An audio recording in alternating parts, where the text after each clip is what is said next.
I just lit a crummy incense stick for myself in jail. The incident terrified global leaders so much that they hastily convened emergency meetings overnight. Even the most murderous prison tyrant. They were all so terrified that they knelt down to pray. Just because I burned the incense. A little different from normal people. Last week I was just an ordinary senior student. Just because they refused to sell the Fulong Mountain inherited from their ancestors. Sentenced to death and thrown into prison. As soon as I entered the prison, I plunged into studying the ancient bronze book. I clearly know that the means of redemption might be inside. Accidentally discovered half a pack of cigarettes hidden in the gap of the bed plank. Suddenly inspired, I recalled the Taoist priest's heaven-worshipping ritual, thinking that using cigarettes instead of incense sticks might work. At that moment, the smell of smoke drifted out. All 7 cellmates turned their gaze towards him. The middle-aged man closest to me walked over with a smile. Newcomer. I'm not sleepy tonight, let's go to the bathroom and chat. I'll make sure you won't be bullied in prison from now on. I completely ignored him. Stick 3 cigarettes into the incense ashes.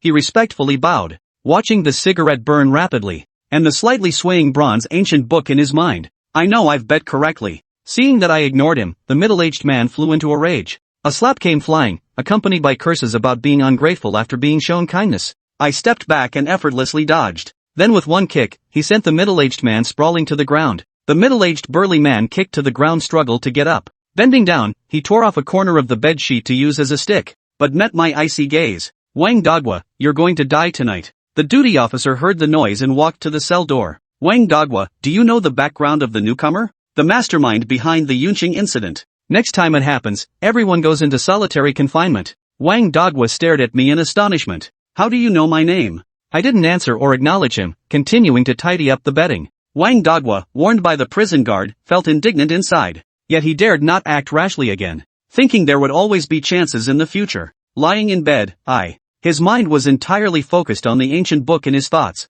The act of burning incense just now indeed awakened the ancient bronze book. It exudes an ancient aura of vicissitude. The front is always shrouded in layers of mist. The ancient pattern on the back is covered with rust. Wang Dogwa was sent flying with a kick. The mist shrouding the ancient book has dispersed. His name appeared above. All the past from birth till now, and everything that's yet to come, lies before my eyes with perfect clarity. The moment the ancient bronze book awakened, I knew this thing was called the Book of Life and Death. All living beings in the world have life and death, cannot escape the records of the Book of Life and Death. Yet only my own path remains indistinct. My past and future are both shrouded in mist. In a daze, I also discovered that the Book of Life and Death is a priceless treasure. The universe from its birth to the present. All cultivation techniques and divine abilities that have ever appeared, even if they had long since vanished without a trace in history, all were faithfully replicated in the Book of Life exactly as they were. One titled Scripture of Immortal Incineration caught my eye. The Scripture of Immolating Immortals advocates devouring all things without exception. As long as it carries energy, anything will do. The dense energy in the prison became excellent nourishment. Unconsciously, I practiced until late into the night. The neighboring bed made creaking and squeaking noises. At this moment, Wang Dogwa's expression was extremely painful. Breathing as frantic as a gust of wind. The first light of dawn fell upon his face. I just realized I hadn't slept all night. Not only did I not feel tired, I felt more energetic than ever before. The 6 prisoners, hearing the wake-up call, gradually rose from their beds, mechanically dressing and washing up, folding the blanket into a perfectly square block. A prisoner who was on fairly good terms with Wang Dogwa. He was still lying on the bed without any movement. Gave him a gentle pat. Next, screams erupted from cell number 56. Hu Shaokong, who had worked the night shift, rushed in. Staring at the lifeless Wang Dogwa, he roared. No one is allowed to leave their room until the investigation results come out. Soon, a prison doctor in a white coat arrived at the cell. Initial examination indicates a heart attack. The prisoner's file contains records.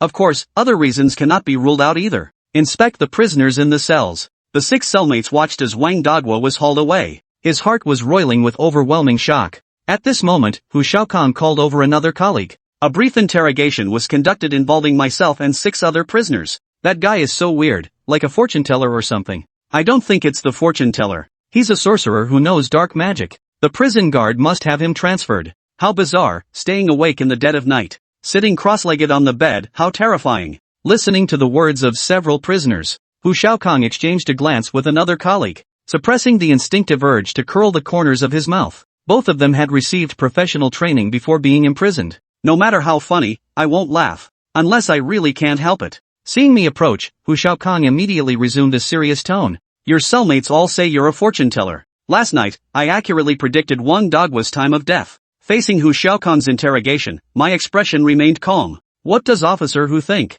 These words spoken. Hu Xiaokang and another colleague were dumbfounded. I just entered prison last night. I'd never seen them before. How could he know my surname? Hu Xiaokang also had a fiery temper and slammed the table hard. Answer only what you're asked, and drop those little schemes of yours. Just a social scum, there are plenty of ways to deal with you. My eyes were bright and deep, my face devoid of any emotion. It was as if I could see right through Hu Xiaokang. It made him feel terribly uncomfortable. The subsequent questioning became routine, and I answered truthfully. Asleep, completely unaware of Wang Dogwa's death. During dinner, the on-duty prison guard Hu Xiaokang came again. He ordered the 6 inmates to quickly exit and line up for their meal. He kept me behind alone, wanting to talk. I revealed an expression that showed I had anticipated this. After the 6 inmates had walked far away, Hu Xiaokang took out the steaming boxed meal. You seem to know I was coming? I didn't answer that question. He shoveled large mouthfuls of rice into his mouth with disposable chopsticks. Seeing this situation, Hu Xiaokang said nothing more, quietly observing.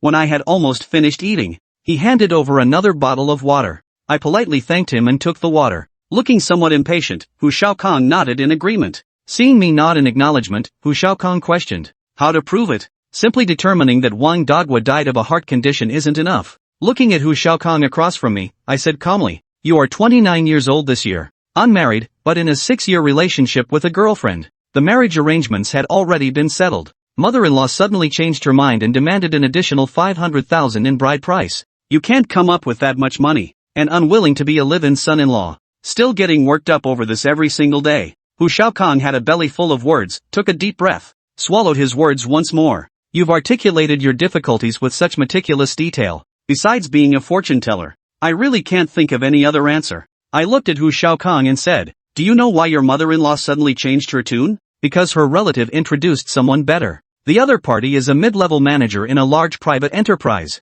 That's why they suddenly demanded an additional 500,000 dowry, trying to convince you to quit. These words struck like thunder, exploding within Hu Xiaokang's heart. He stood there like a clay statue, unable to utter a single word for what felt like an eternity. I stood up and stretched, like a teacher enlightening students. Real men don't shed tears so easily. There is still room for maneuver in this matter. Believe it or not, I can waive your bride price. Does my mother-in-law also have to gift me a car? Hearing this, Hu Xiaokang's eyes were filled with vigilance. He wouldn't think I'm a good person. There's no way I'd take such a risk. I don't want to spend the rest of my life sharing a prison cell with you. I chuckled softly, my fingers lightly tapping against the wall. All you need to do is simple. Come by my place when you're free to see what's going on. If it's really like what that group of people said a few months ago, after I was imprisoned, their first move would definitely be to locate the property deed. If you go and find the house turned upside down, it's almost certainly them.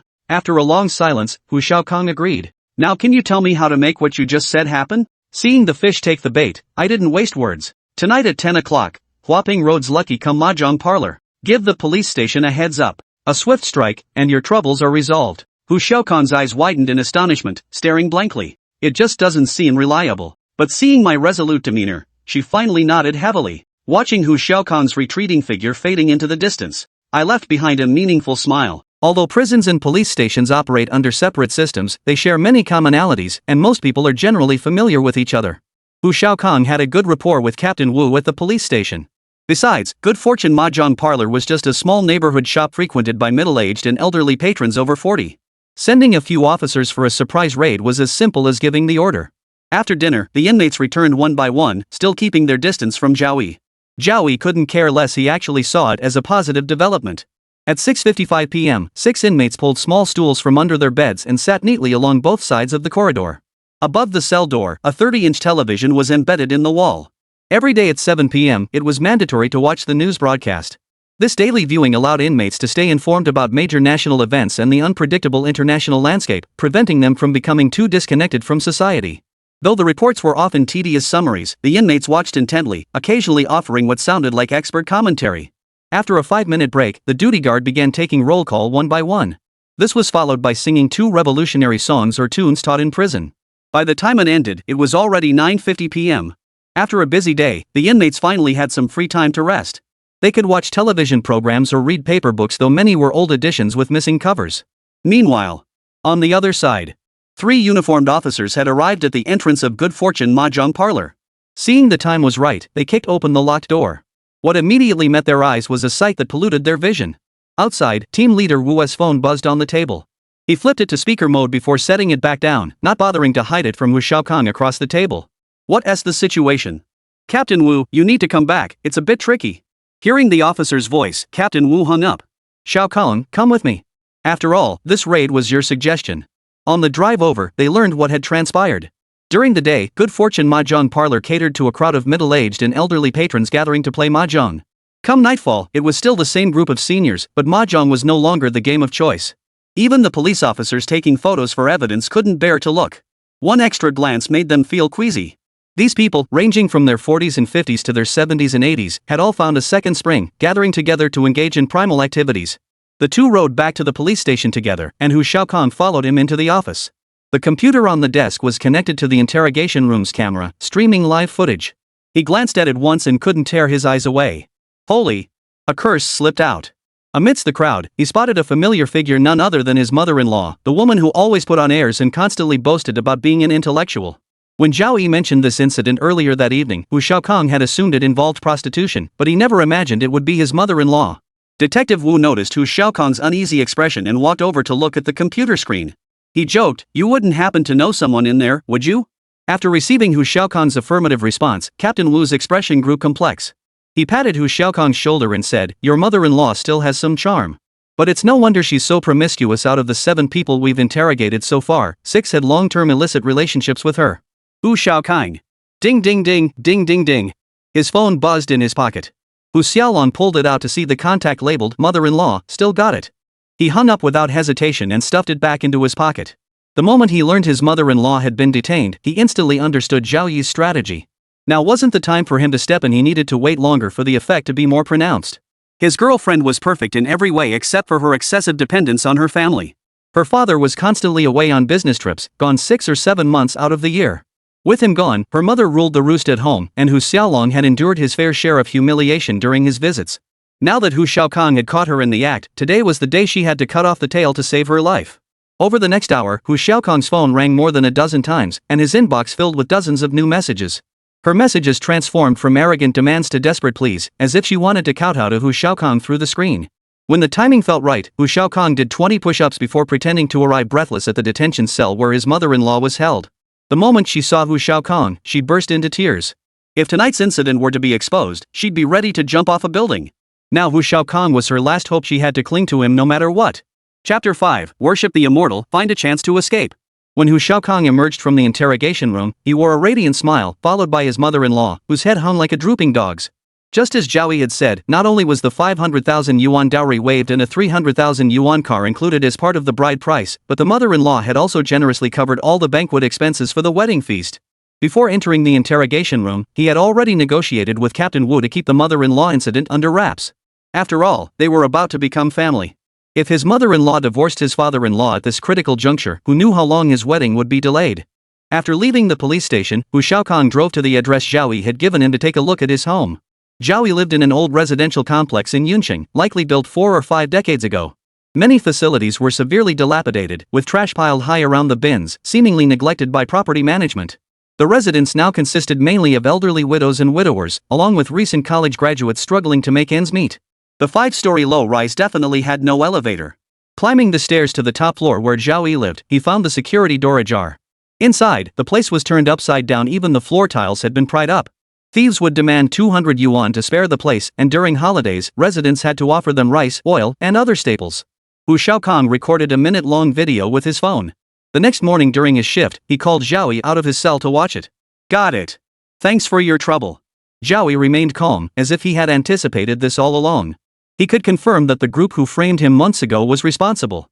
But they never imagined that something as easily misplaced as a deed wouldn't be kept at home. Seeing Zhao Yi so courteous, Hu Xiaokang felt a pang of guilt. After all the help he'd received, simply recording a video felt inadequate. Zhao Yi saw through Hu Xiaokang's hesitation. "If you feel guilty, please buy an incense burner and some agarwood incense. Light 3 sticks for me every day in the duty room. Otherwise, the deities we worship might get upset and cause trouble." The truth was, even if he hadn't mentioned it, his mother-in-law's secret would have been exposed in half a month anyway. By asking Hu Xiaokang to suppress the matter, Zhao Yi had essentially gotten lucky, accelerating the timeline. Since he'd been mistaken for a fortune teller, Zhao Yi decided to play along, cultivating an air of mystery to amplify the unexpected effects. "Leave it to me." Hu Shaokang readily agreed. Burning 3 sticks of incense in the duty room was something he could do with ease. Last night, he'd asked friends about fortune tellers and discovered it was indeed a mysterious profession. Rumor had it some practitioners worshipped celestial beings, and all their knowledge came from divine revelations. The more powerful the deity they worshipped, the more formidable the fortune teller. Hu Shaokang realized that Zhao Yi, who had raped and murdered 7 people and could accurately predict his mother-in-law's movements, was likely one of the top fortune tellers in the business. Today, he was careful with every word he spoke. Returning to his cell, Zhao Yi found his cellmate already up, meticulously folding his quilt into a perfect square. This daily inspection was mandatory. Any sloppy work would draw punishment. Zhao Yi sighed. The last time he'd folded a blanket like that was during freshman military training. He'd long since forgotten the technique. He casually called out to a passing cellmate, "Help me fold my blanket." The inmate dared not even meet Zhao Yi's gaze. He quickly knelt down to work, afraid to offend him in any way. Time moved to 6:50 to 7 o'clock, prisoners descended the stairs for roll call. Breakfast was served from 7 to 7:30, followed by work in the workshop operating sewing machines. After all, the prison's top priority was ensuring inmates never got comfortable. Hu Shaokang invited Zhao Yi to the duty room. They brewed a pot of tea and shared it. No need to go to the cafeteria at noon, just buy 2 staff meals, the standard 2 meat dishes, 3 vegetable dishes, plus a bottle of ice-cold happy water. In the corner of the duty room sat a small table. Besides an incense burner and 3 sticks of incense, it held offerings like apples. Zhao Yi gathered a thicker layer of deathly aura in that corner. Curiosity got the better of Hu Shaokang. As he approached, he instantly felt a bone-chilling coldness, turning pale with fright. After lunch, Zhao Yi even managed to play around with Hu Shaokang's phone for a bit, confirming that he had indeed been expelled from Yuncheng University. He typed in a string of numbers, logged into WeChat, and opened the class group chat. Seeing his former classmates chatting about the fall of a once prominent scholar, he felt relief mixed with regret. Yuncheng University was one of the top institutions in Daxia, second only to Tsinghua and Jingguang. Those who gained admission were all prodigies, academic elites who had fought their way through millions of competitors. That was until they encountered the academic god, Zhao Yi. The academic elite were slaughtered without mercy, forcing even the professors to grant him special privileges. At 9 o'clock that night, Zhao Yi returned to his cell. Under the envious stares of his cellmates, he trained relentlessly until the first light of dawn. The following days followed the same pattern. His cellmates neatly folded his blankets into perfect, military-style squares, a level of comfort surpassing his life outside. But tomorrow would be different. The duty guards rotated every 2 weeks. Hu Shaokang would be assigned to another floor tomorrow, replaced by a new guard he'd never met. Hu Shaokang said apologetically, "I'll mention it to the next duty guard. I'll try to make sure brother Zhao isn't treated harshly then." "It's fine." Zhao Yi remained calm as ever. He finished the last sip of tea, stood up to return to his cell, and as he reached the doorway, suddenly turned back to Hu Shaokang. "I can help you out once, free of charge. Consider it my way of thanking you for these past few days." Hearing this, Hu Shaokang's eyes lit up. He thought to himself, all these days of effort hadn't been wasted. After all, he'd finally managed to appease this difficult boss. After returning to his cell and waiting for lights out, Zhao Yi exhaled. He knew exactly what schemes Hu Shaokang was plotting. But the time wasn't right before he hadn't activated his true spirit yet, leaving him defenseless against adversity. Today marked a turning point. Having absorbed the prison's stagnant energy for 4 days, Zhao Yi had accumulated enough essence to finally awaken his true spirit. Awakening one's true spirit transforms one into a true cultivator, capable of resisting any adversity. Moreover, after reviewing the notes left by the evil emperor, Zhao Yi learned that true spirits awaken differently based on an individual's innate potential and the cultivation techniques practiced. That group hadn't found the deed, so they certainly wouldn't give up. It wouldn't be long before they sent people to infiltrate the prison, track him down, and force him to reveal its location. As Zhao Yi sat cross-legged in meditation, performing a series of obscure hand gestures, the surrounding deathly aura surged toward him. The 6 fellow inmates in the cell gradually sensed something was amiss. It was July or August, the hottest time of the year. Just days ago, the heat had been unbearable, but now they needed blankets to sleep at night. They all glanced sideways at the young man sitting cross-legged, shackled and chained. The bright moonlight streamed through the window, illuminating the left half of his face, still bearing traces of youth. They absolutely had to report this to the guards. Ever since Zhao Yi arrived, they hadn't slept soundly a single night. They were all on the verge of breaking down. Zhao Yi ignored the resentful stares of his cellmates. All his attention was now focused on his brow. All the essence he had absorbed over the past 3 or 4 days now surged toward his brow, the very spot where the true spirit awakens. From a distance, it resembled a miniature lake, radiating a chilling, pitch-black glow. "Open!" Sensing the moment had arrived, Zhao Yi uttered a low command in his mind. Instantly, the lake in his brow ignited, causing the temperature within the cell to surge dramatically. "Damn! Why is it suddenly so hot?" It must be at least 50 degrees. I feel like I'm being steamed alive. This Thai prison is unbearable even for a single day. Who the hell wants to team up with me? Let's find a chance to break out. 6 inmates furtively observed Zhao Yi, only to find their own breathing quickening. For they saw the young man, a cluster of golden flames suspended between his eyebrows. Chapter 6, Hot weapons are useless, I'll lend a hand. Zhao Yi opened his eyes, scrutinizing the cluster of flames dancing and flickering before him. True spirit? He silently wondered. In ancient oral traditions, the true spirit was said to exist throughout the vast cosmos, a primordial substance possessing the essence of life, capable of giving birth to all things, and the very foundation of existence. Feeling the seamless fusion of energy, the golden flames became an extension of his body, responding to his thoughts with effortless control. The moment the true spirit awoke, Zhao Yi understood its purpose clearly. First, the head was the most vulnerable part of the human body. Even minor injuries in daily life could easily lead to becoming a vegetable. But awakening the true spirit changed everything. As long as the true spirit remained intact, even if the physical body was destroyed, it could persist eternally in a soul form. Then came the crucial aspect, body tempering. That cluster of golden flame could be directed to any part of the body, achieving the effect of tempering the physique. Typically, a cultivator's physical body is their weakest link. While there are specialized techniques for refining the body, human energy is finite. Most must choose between cultivating the body or the spirit. Gain comes at the cost of loss. Zhao Yi was different. No matter where he directed the golden flame, as long as it received sufficient essence, it could automatically temper his body around the clock. Moreover, as his cultivation deepened, the golden flame grew increasingly potent, evolving from refining specific areas to tempering the entire body. The golden flame was merely the first stage of the true spirit. Gradually, it would evolve into the form of a smelting furnace, only then revealing its true power. Even in its first stage, it was already unearthly. Though the divine silkworm Taoist could not cultivate this scripture, he drew inspiration from it to create his own abridged version of the immortal golden body. His physical form could easily rank among the top 10 in the entire universe. Whether out of psychological imbalance or not, the divine silkworm Taoist never passed down the burning immortal sutra until his death and dissolution 30,000 years later, allowing it to vanish completely into the annals of history. If I teleported to my second brother's place and refined it for a few months, even Shui Qingjian would feel ashamed of his own inadequacy. Zhao Yi suppressed his dark amusement, recalling Sun Wukong in Journey to the West imprisoned in the supreme 8 trigrams furnace until his fiery golden eyes were forged. Could he achieve the same effect by emulating that ordeal? Thoughts turned to action. He focused his intent. The golden flame entered his right eye. The anticipated pain never came. Instead, it felt like a traveler on the brink of death from thirst in the desert suddenly gulping down cool, sweet rainwater. Every cell in his body erupted in celebration. Since it was his own true spirit, how could it cause pain? The main thing was that after awakening his true spirit, Zhao Yi sensed an earth-shattering transformation within himself. He estimated that a single ordinary punch could punch a hole through the iron door of his cell, helping those 6 whining inmates escape. The shackles binding his hands and feet now felt like nothing more than toys. He had to consciously restrain his strength now, lest he snap them clean off. Though he hadn't tested his physical body yet, based on the notes and documents, he concluded that unless hit in a vital spot, ordinary bullets would struggle to harm him. Honestly, there weren't many handguns in the prison anyway. Forging his physical body wasn't necessary for now. It would be better to test his eyes and see if there might be any unexpected surprises. Zhao Yi's focus wasn't on the true spirit anymore. He was more concerned with the changes in the Book of Life and Death within his mind after officially becoming a cultivator. The Book of Life and Death remained in his mind, its ancient bronze surface radiating an air of timelessness, as if it had existed since the dawn of time. After experimenting for a while, Zhao Yi withdrew with satisfaction. Glancing at his 6 cellmates, their information appeared in full, a significant upgrade from the previous limit of 1 person at a time to now being able to view 10 simultaneously. The range had also significantly expanded, previously limited to within 1 meter, it now extended to 5 meters. Moreover, as long as he channeled his true essence, the range could continue to expand. Zhao Yi sensed vaguely that viewing a person's past and future was not the Book of Life and Death's only power.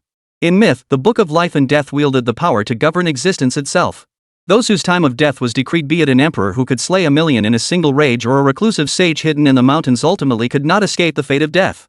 Though Zhao Yi couldn't wield such power yet, he believed that day wouldn't be too far off. He tilted his head back, gazing through the window at the night sky. Countless stars shimmered like night pearls on the celestial canopy, radiating a brilliant silver glow. With dawn still hours away, Zhao Yi resumed his cultivation.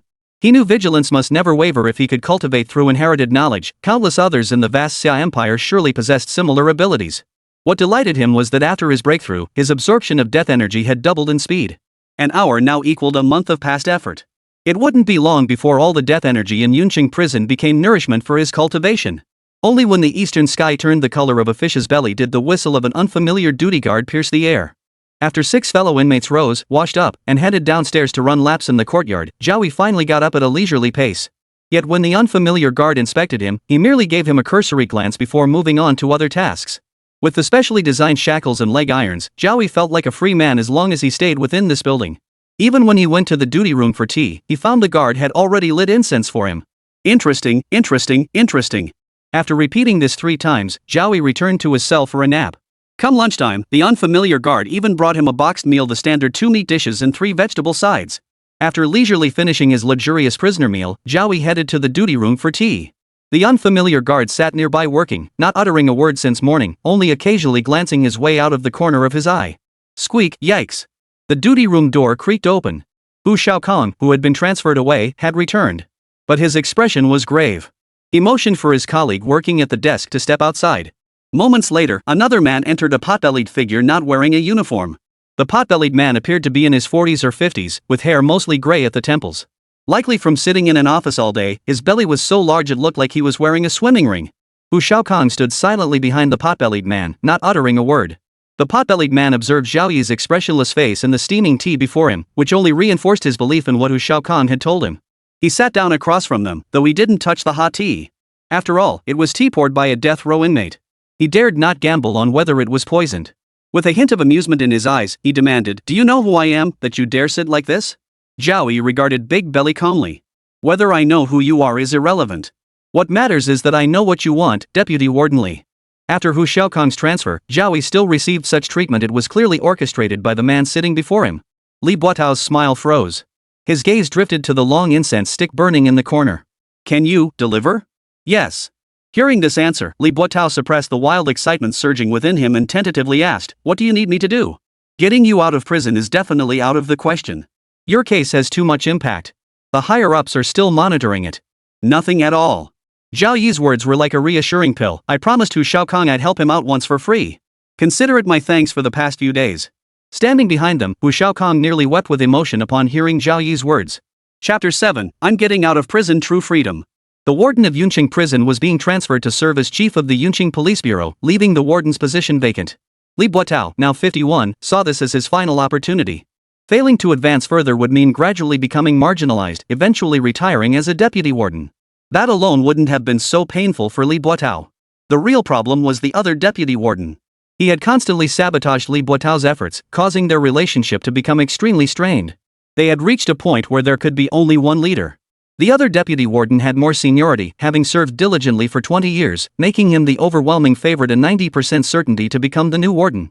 The power struggle was fierce, and rank truly crushed the weak. Li Buotao knew that if the other deputy warden truly took office, his good days would be over. He probably wouldn't even make it to retirement before being forced out. Hu Shaokong, one of his hand-picked confidants, had mentioned Zhao Yi and Wang Dagua to him days ago, but Li Buotao felt further observation was needed. However, Hu Shaokong also had his own agenda.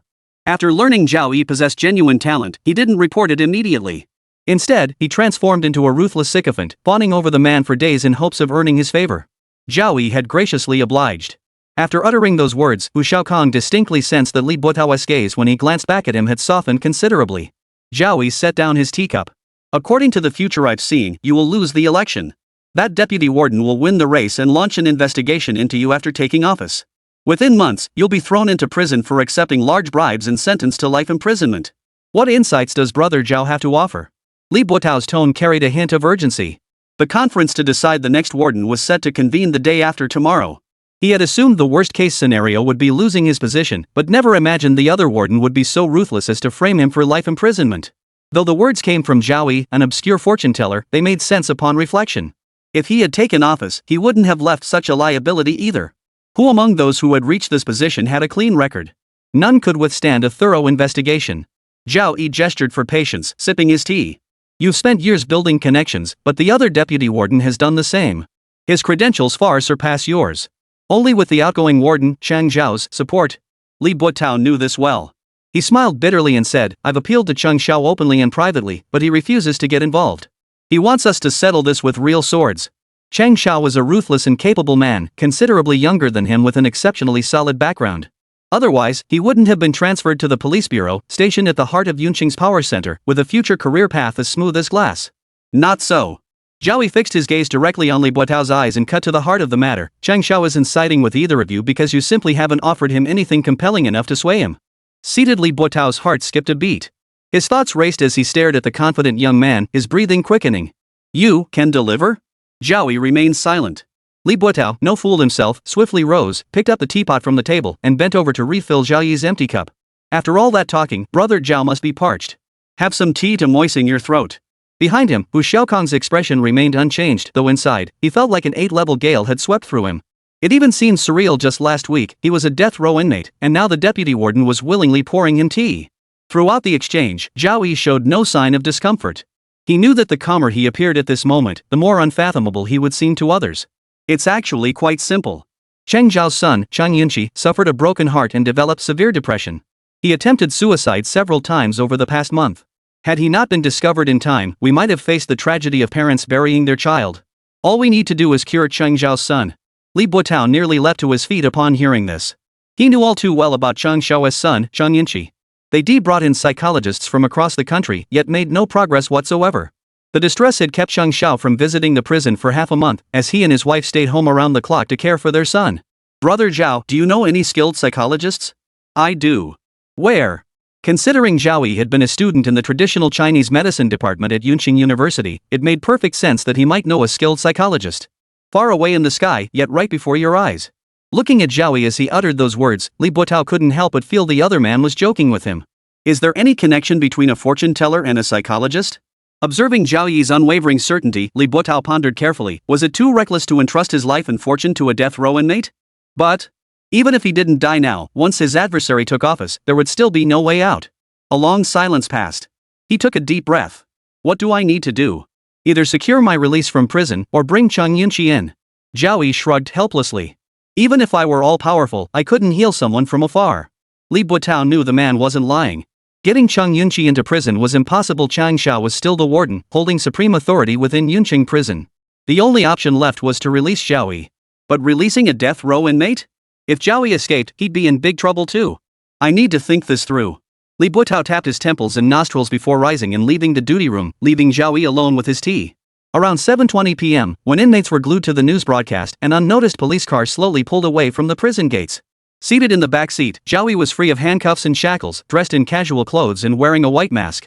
2 prison guards sat flanking him, clearly trained professionals, their belts bulging with equipment. Their eyes never left Zhao Yi the entire journey. In the front passenger seat sat Li Buotao, who had ultimately decided to take a gamble. He had summoned 2 trusted confidants, both armed with live ammunition. Should Zhao Yi attempt escape, they were to shoot to kill immediately. The handcuffs and leg irons were removed, and he was even given a smartphone. That afternoon, he had called Cheng Xiao, claiming he'd brought in a formidable psychologist. If they met and found Zhao Yi still shackled, the fun would truly begin. Zhao Yi remained silent, staring intently out the police car window at the passing scenery. Imprisoned unjustly just days ago, he was now being released. Though still a death row inmate, he had taken a giant leap toward true freedom. Chapter 8, Exploiting a Loophole, Taken Away?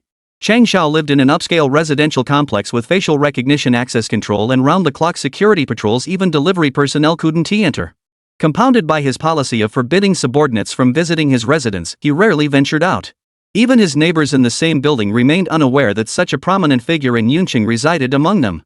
After the police car had completely exited the prison grounds, the group switched to a minivan midway. This was a point Cheng Xiao had emphasized. Maintaining low-key entry into the complex was essential. Under no circumstances should they use police vehicles. 2 additional prison guards boarded the vehicle to prevent Zhao Yi from escaping en route. A death row inmate who had raped and murdered 7 people could unleash unimaginable devastation upon society. Don't be nervous. Zhao Yi remained calm throughout, turning to Li Buotao in the passenger seat. Hand over a bank card. Don't be stingy, I know your little stash is substantial. Li Buotao's expression darkened. Though unsure of Zhao Yi's intentions, he still pulled a card from his wallet and handed it over. The van slowly entered the residential compound, turning left to stop at the building at the end. 4 armed prison guards remained in the vehicle as they watched Li Buotao and Zhao Yi take the elevator to Cheng Zhao's floor. 1 elevator, 1 apartment. Knock knock knock. Li Buotao nervously knocked on the dark red door. Bringing a death row inmate disguised as a psychologist to examine Cheng Zhao's son, if discovered, the consequences would be dire. Coming. A plainly dressed woman hurried over, opening the door to let Li Buotao and Zhao Yi inside. Cheng Xiao had never brought his wife, Deng Panyan, to any events, so this was Li Buotao's first time meeting her. In her 40s, Deng Panyan was no longer young. Her face bore no trace of expensive cosmetics, and she wore no jewelry. Compared to the high-ranking officials' wives who were obsessed with card games, she appeared remarkably unassuming. "You must be tired from the trip. I just brewed some tea, have a cup to refresh yourselves." Deng Panyan was very warm, but the fatigue in the corners of her eyes revealed that she hadn't been sleeping well lately. Cheng Xiao sat motionless on the sofa. At 185 centimeters tall, he commanded an imposing presence even seated, his gaze fixed intently on Zhao Yi. Around 3 or 4 in the afternoon, Li Buotao had called him, mentioning a highly skilled psychologist who had cured many patients. However, the doctor was scheduled to go abroad for further studies next week, and it was uncertain when he might return. Cheng Xiao reasoned that declining the offer would be wiser during this critical phase of his campaign. But Li Buotao, pounding his chest over the phone, insisted the psychologist guaranteed a cure for his son, Chang Yunchi. If not, he'd willingly abandon the campaign. The Chang's heart stirred, hope reigniting within them.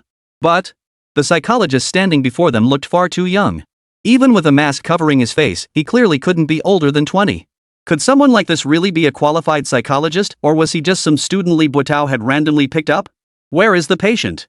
Zhao Yi adopted a professional tone. "My schedule is tight, my flight leaves tomorrow at noon. Treatment must begin immediately." Hearing this, Cheng Xiao finally rose from the sofa.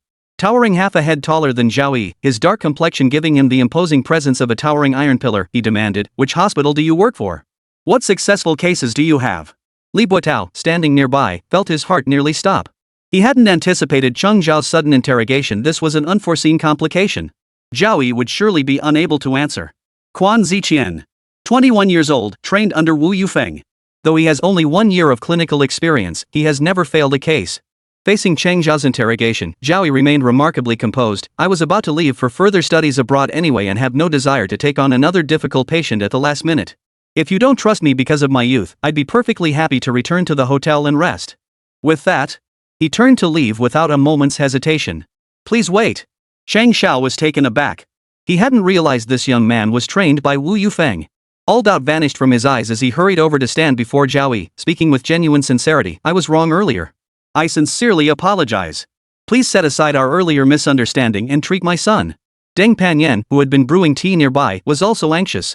If not for Li Buotao's presence, she might have knelt down to beg Zhao Yi herself. In her quest to cure her son, she knew Wu Yufeng's reputation well. In the field of psychology within the Great Xia Empire, he held godlike status. Every patient he treated was left in awe of his extraordinary abilities. Yet he was as elusive as a dragon, glimpsed only briefly, making appointments nearly impossible even for billionaires. However, the position of Yuncheng Prison warden was insufficient to warrant such a luminary's intervention. Wu Yufeng's disciples were equally renowned, treated as honored guests by the provincial capital's elite families. No one had ever dared to impersonate them. Li Buotao, who had remained silent until now, looked at Zhao Yi with a completely changed expression. Unexpectedly, Zhao Yi took an unconventional approach, daring to impersonate Wu Yufeng's disciple. Moreover, Zhao Yi's acting was remarkably convincing. His expression flickered with hesitation before he finally nodded. "Where is the patient?"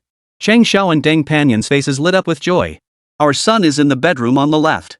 He hasn't left the house in 3 months and only eats 1 meal a day. He's starved to skin and bones and gets extremely agitated when he sees strangers." They provided as much information as possible about Chang Yunchi, hoping to boost Wu Yufeng's chances of success. Understood. Zhao Yi strode toward the bedroom.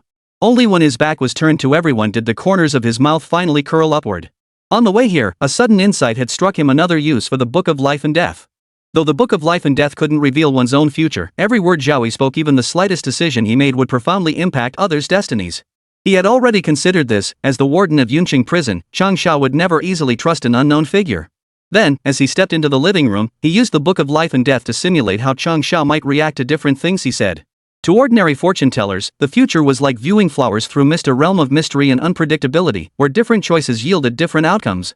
Thus, their divinations remained deliberately ambiguous, leaving room to shift blame later. But Zhao Yi was different. Through the Book of Life and Death, he saw a future that was inevitable. It was like exploiting a loophole, indirectly glimpsing his own destiny. After repeated trials, Zhao Yi finally concluded that mentioning Wu Yufeng's disciple would completely dispel Cheng Xiao's inner doubts. He entered the bedroom. He casually closed the door. Both Cheng Xiao and Deng Panyan were deeply anxious. They had invited so many psychologists, yet 90% of them hadn't lasted a minute before being driven out by their son's violent outbursts. If even Wu Yufeng's top disciple proved helpless, they would truly be at their wits' end. The dreaded outcome failed to materialize, and Li Buotao breathed a silent sigh of relief. It seemed Zhao Yi hadn't lied, he truly possessed the ability to treat psychological disorders. After about 5 or 6 minutes, Zhao Yi emerged from the bedroom, followed closely by Chang Yunqi. He bore a striking resemblance to Chang Xiao, with cheeks deeply sunken from prolonged severe malnutrition. His messy, bedhead-like hair obscured his eyes. Ignoring his parents, he stayed right behind Zhao Yi. "I'm taking Yunqi out for the night. I'll return your healthy son tomorrow." Without another word, Zhao Yi took the now docile Chang Yunqi and left the high-rise via elevator. Compared to Chang Xiao and Deng Panyan, who were filled with hope, Li Buotao, who hadn't spoken for a long time, froze. A fine layer of cold sweat instantly broke out on his forehead. A death row inmate just slipped away like that? And he'd even taken Chang Xiao's son with him. Chapter 9, High School Heartbreak? Put. Enjoying imperial treatment. As they took the elevator down and stepped out the front door, they encountered 4 prison guards lying in wait. Upon seeing Zhao Yi and Chang Yunqi, they had no idea what was happening. Their right hands instinctively reached for their waists, their eyes brimming with alertness. Zhao Yi acted as if he didn't recognize them, leading Chang Yunqi past the 4 men and toward the community gate. What's going on? Why did he bring Chang Yunqi out? He never mentioned this would happen. The boss didn't send any messages. Should we shoot? What kind of hellish joke are you cracking? The crown prince is right behind him. Don't you want to live anymore? Follow them. The 4 men made a swift decision to follow Zhao Yi and Chang Yunqi. Though they weren't moving fast, whenever they closed to within 5 meters, their targets inexplicably vanished. They'd either vanish behind illegally parked cars or blend into groups of card-playing elders, all slipping into the quartet's blind spots. By the time they spotted them again, they were already far away. In the end, they could only watch helplessly as Zhao Yi and Chang Yunqi hopped into a taxi and drove off with a flourish. Seated in the front passenger seat, Zhao Yi watched the flustered quartet through the rearview mirror. It reminded him of a movie he'd seen in high school, where the protagonist could see his own future 2.5 minutes ahead, outwitting a gang of menacing enforcers at a casino. Now he could do the same, and with even greater ease than that protagonist. The taxi pulled up at the entrance to Dongfangcheng. The driver smiled warmly at Zhao Yi. "You're something else, kid.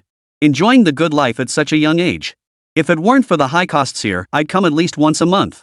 The driver's gaze toward Oriental City was filled with nostalgia and reverence. Yuncheng's most exclusive entertainment complex, nestled in the city's prime real estate, spanned an area equivalent to 2 or 3 football fields. Bathed in dazzling neon lights, it resembled an impregnable fortress against the night sky. Every girl inside was a temptress who knew where the owner found so many top-tier beauties. Urban beauties, innocent schoolgirls, exotic beauties, voluptuous young wives. I visited once last year, and the experience remains unforgettable. Moreover, the owner of Oriental City hosts a major concert every year, inviting numerous stars from the entertainment industry. Last year's headliner was the young diva Long Yujie. Rumor has it that Oriental City even has an entire floor dedicated to a casino, where the sexy dealers are absolute stunners. Zhao Yi didn't respond, simply leading Chang Yunqi inside.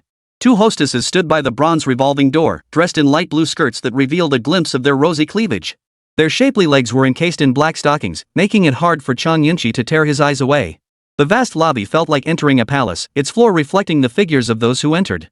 A manager in a suit hurried over, politely inquiring about their needs. "Book us a deluxe private room. Start by sending 10 well-groomed girls to warm things up. And have those 2 attendants at the door come inside too." "But..."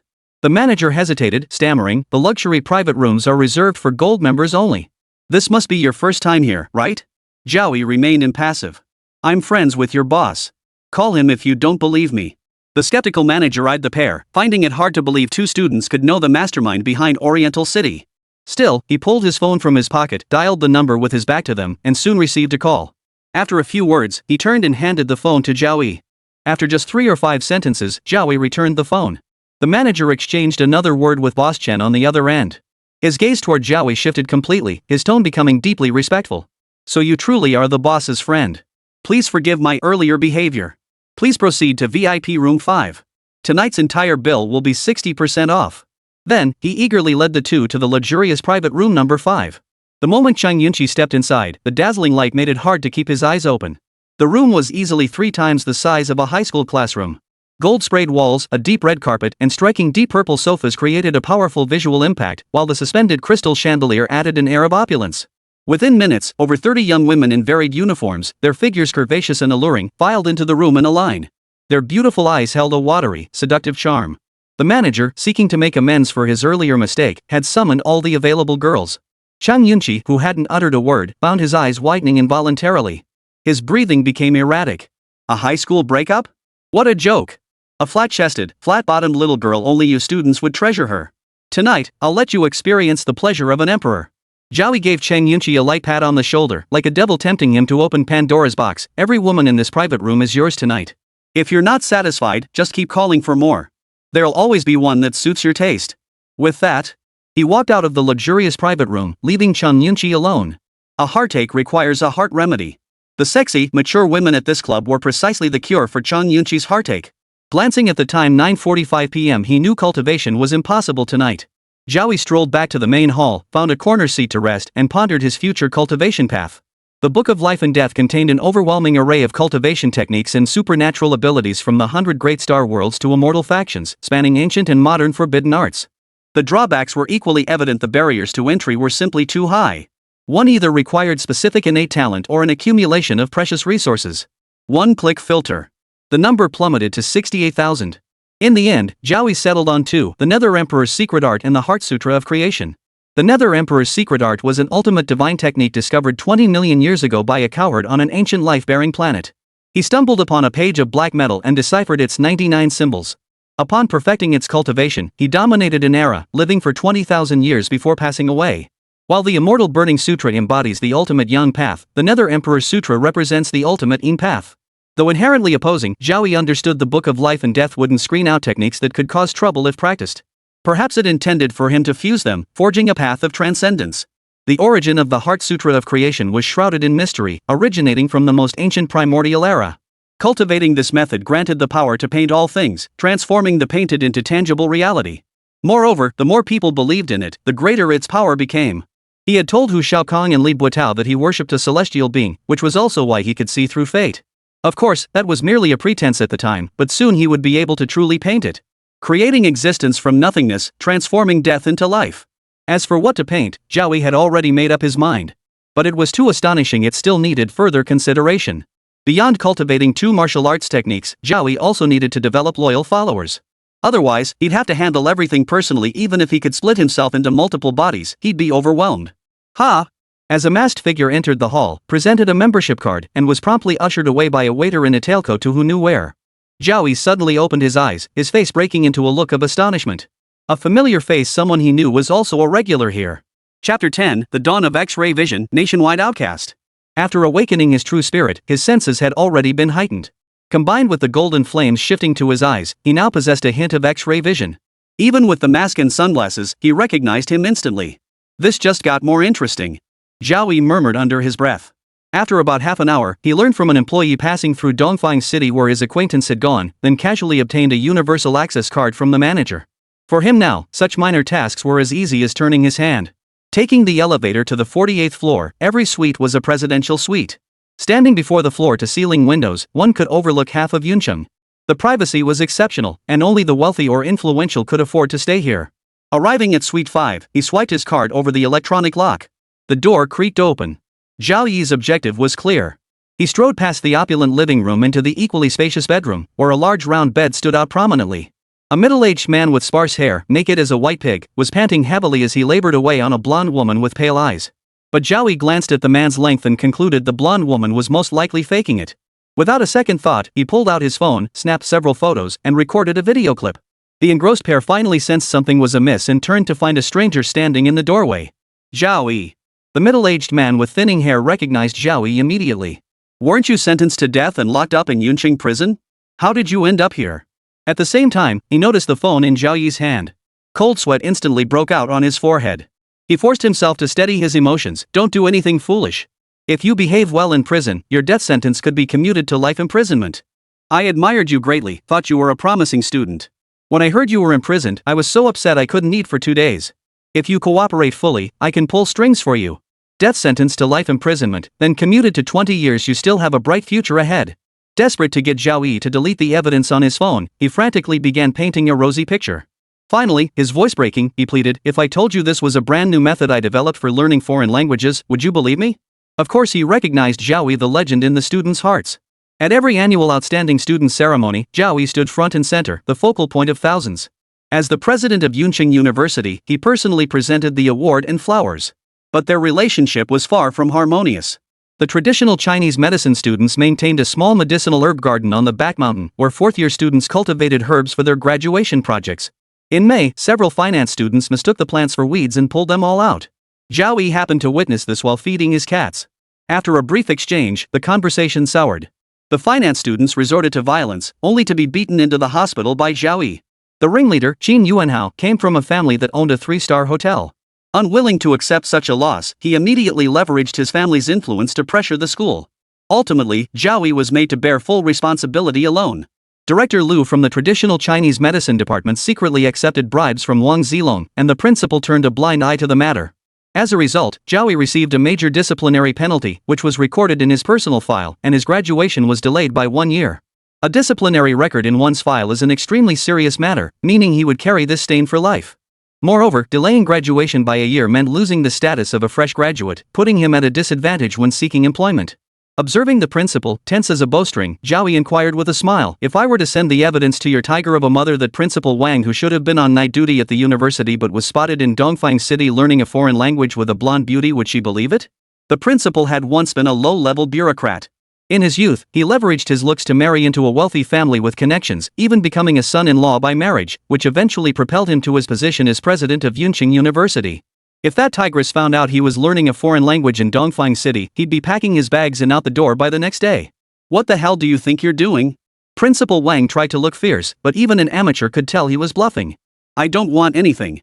Zhao Yi's smile remained unchanged. "Just a student seeing the president to say hello. And to pass a message to Zhu Guanqi, tell her I'm fine." Zhu Guanqi was the young woman in the gallery on the day of the sentencing. Without giving Principal Wang a chance to respond, he turned and left the presidential suite. Principal Wang watched the receding figure, his expression shifting under the light as he rubbed his unlocked phone. He was a seasoned fox himself. A death row inmate escaping prison, appearing openly in Dongfang City, and precisely locating his room, it was obvious something fishy was going on.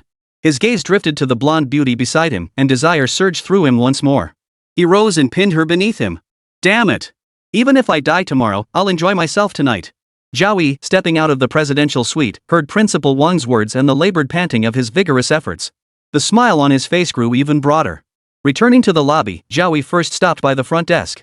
After coming back, he closed his eyes for a short nap, staying that way until dawn approached. Only then did Cheng Yunqi emerge from the private room. Clearly having gone without sleep all night, Cheng Yunqi staggered as he walked, as if he might collapse at any moment. Yet his eyes were unusually bright, like an owl in the night, and his mood was so hyped up it seemed like he'd taken drugs. Compared to yesterday, he was like a completely different person. Spotting Zhao Yi in the lobby, Cheng Yunqi rushed over, his words slurring with excitement. "From now on, you're my real brother. I've had an epiphany at this club. From now on, I'll work my ass off to make big bucks. I'll come here every single day. Every girl here is 100 times better than that girl who dumped me in looks, figure, everything." Watching Cheng Yunqi ramble on, Zhao Yi reached out and handed him a platinum card. "I've set up a card for you here with 1,000,000 yuan deposited.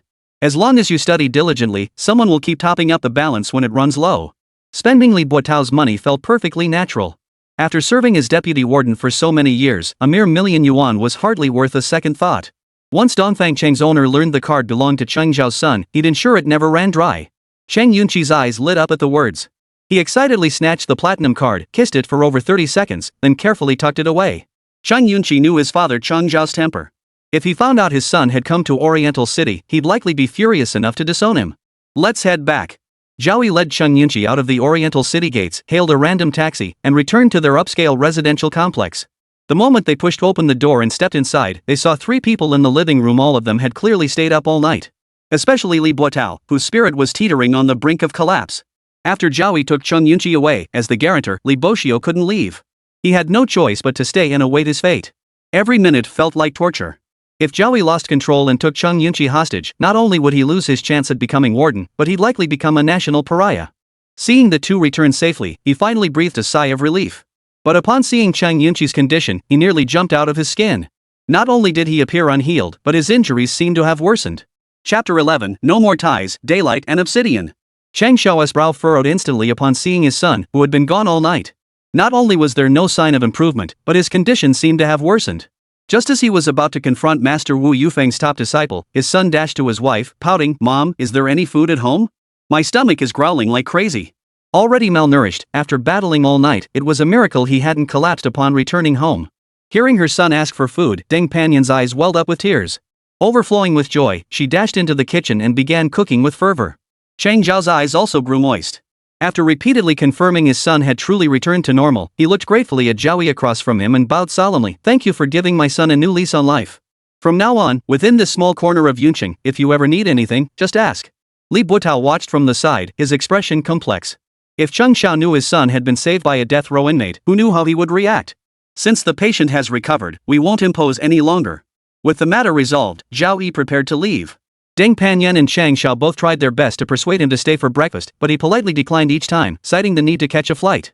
Otherwise, removing his mask would surely lead to recognition.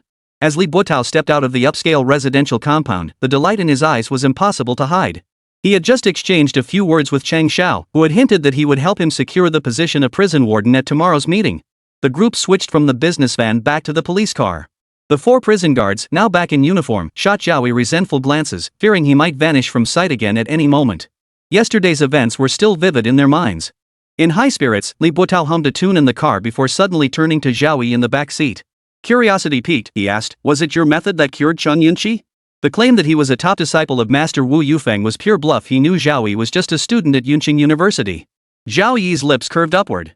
He motioned for Li Buotao to lean closer, then whispered the gist of yesterday's events into his ear, his voice low enough for only the two of them to hear. "Holy!" Li Buotao sucked in a sharp breath. His expression shifted from confusion to bewilderment to utter shock. His eyes locked on Zhao Yi, filled with disbelief. Damn it, the money spent in Dongfang City was his own. If Cheng Xiao really came down hard on him, he'd be the one left holding the bag. Zhao Yi watched Li Buotao's body tremble slightly. He took out his phone, tapped it a few times, then handed it over with a calm expression. The screen displayed a video. It was unmistakably Chang Yunqi in the private room, enjoying himself with several beautiful women. The camera angles were incredibly provocative, capturing each of their faces in succession. Li Buotao instantly grasped Zhao Yi's intent, a ruthless glint flashing in his eyes. For Chang Xiao, who cherished his political reputation, this was undeniably devastating evidence. Moreover, the expenses were covered by his own money. Once Cheng Xiao discovered the truth and decided to cut ties, that single million yuan membership card alone would be enough to ruin his entire future.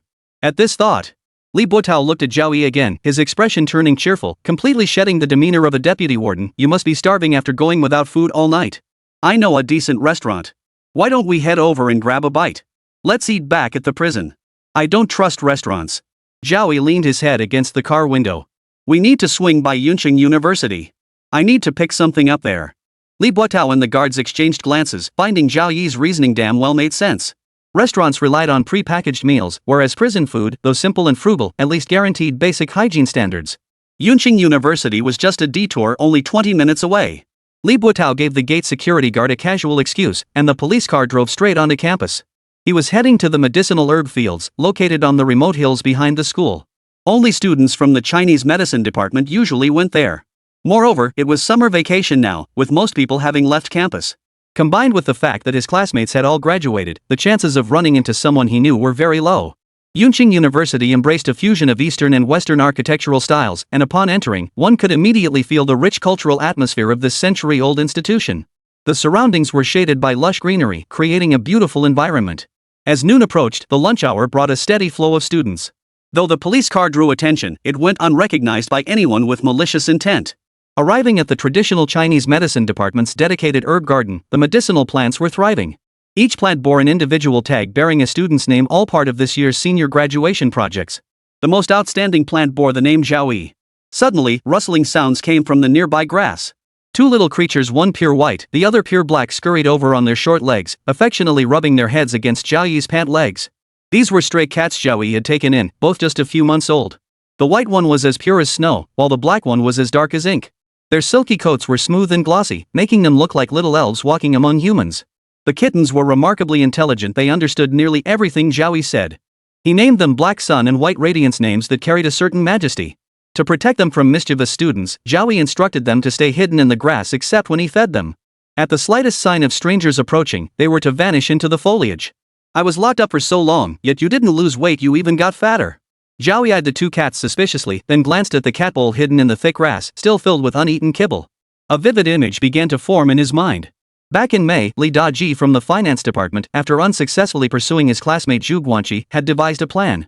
Knowing Zhu Guanqi was congenitally mute and came from a poor mountain family, Her tuition was covered by student loans, and sabotaging her graduation project would delay her graduation. Then, to graduate, Zhu Guanqi would have no choice but to beg him for leniency. Unexpectedly, he ran into Zhao Yi feeding the cats. When Zhao Yi told them to get lost, Li Daji shouted at him to mind his own business and tried to bully Zhao Yi with his friends. Instead, Zhao Yi beat them all up and sent them to the hospital. Zhao Yi and Zhu Guanqi were close friends. Back in their junior year, they even talked about starting a business together after graduation. Otherwise, she wouldn't have been present at the sentencing hearing. Zhu Guanqi knew about the two kittens. When Zhao Yi was busy, she'd come by to help care for them. Looks like after I got thrown in jail, Guanqi kept coming by to feed you guys even after she graduated. But you gotta cut back, otherwise you'll both get fat as balls. Zhao Yi retrieved a cardboard box from the trunk. Watching the two kittens playing at his feet, he crouched down and asked earnestly, "I won't be coming here anymore. Do you want to leave with me?" The two gradually stopped playing, tilted their heads to glance at Zhao Yi, then immediately hopped into the cardboard box. The nearby prison guard and Li Buotao stared in astonishment. It was the first time they'd seen such intelligent little creatures. "Wait a moment," Zhao Yi said with a smile. He retrieved a small shovel from the nearby storage room and, under the puzzled gazes of the others, walked toward the medicinal herbs he had planted himself. Just as he was about to begin digging, he abruptly stopped. His gaze fixed on the end of the path, his eyes holding a meaningful look, as if waiting for something specific. Barely half a minute later, a man in a suit appeared, followed by a dozen students hurrying toward them. Chapter 12, Apologize quickly, the immortal might be upset. Zhao Yi. The man in the suit, around 30 years old, wore black-rimmed glasses. The thick bandage wrapped around his head looked slightly out of place, and he wore a teasing smile. "I thought I was seeing things just now, but it really is you." The students trailing behind had come to gawk at the spectacle. Many recognized Zhao Yi, their expressions turning utterly stunned. They knew Zhao Yi had been sentenced to death and expelled from Yuncheng University. Shouldn't he be in prison? How could he possibly be on campus? But upon seeing the prison guard beside him, they quickly pieced it together. He must be here to gather new evidence, part of the required procedural steps. Zhao Yi flashed a smile. "Director Liu, you're truly dedicated. Your head injury hasn't even healed properly, yet you're still on duty during summer break.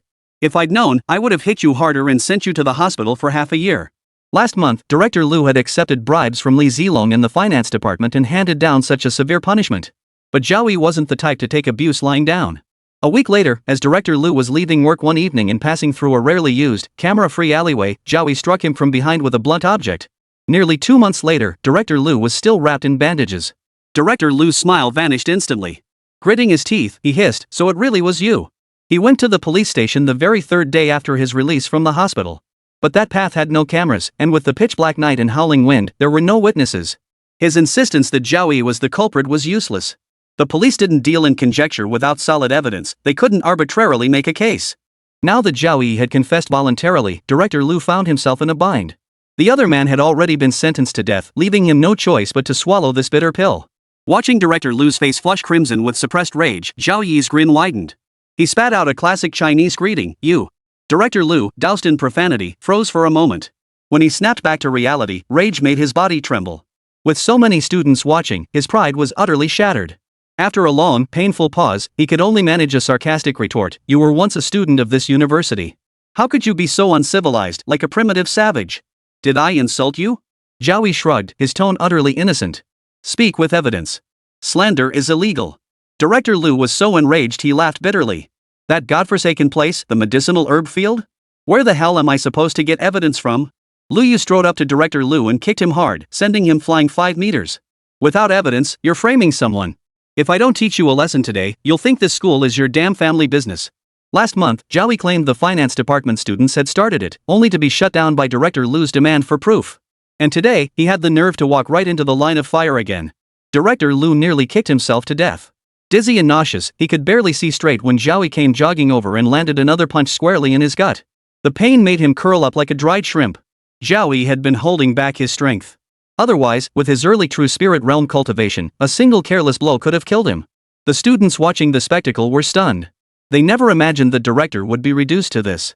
They wanted to step in to break up the fight, but seeing Zhao Yi's terrifying strength, they feared being mistaken for accomplices and beaten as well.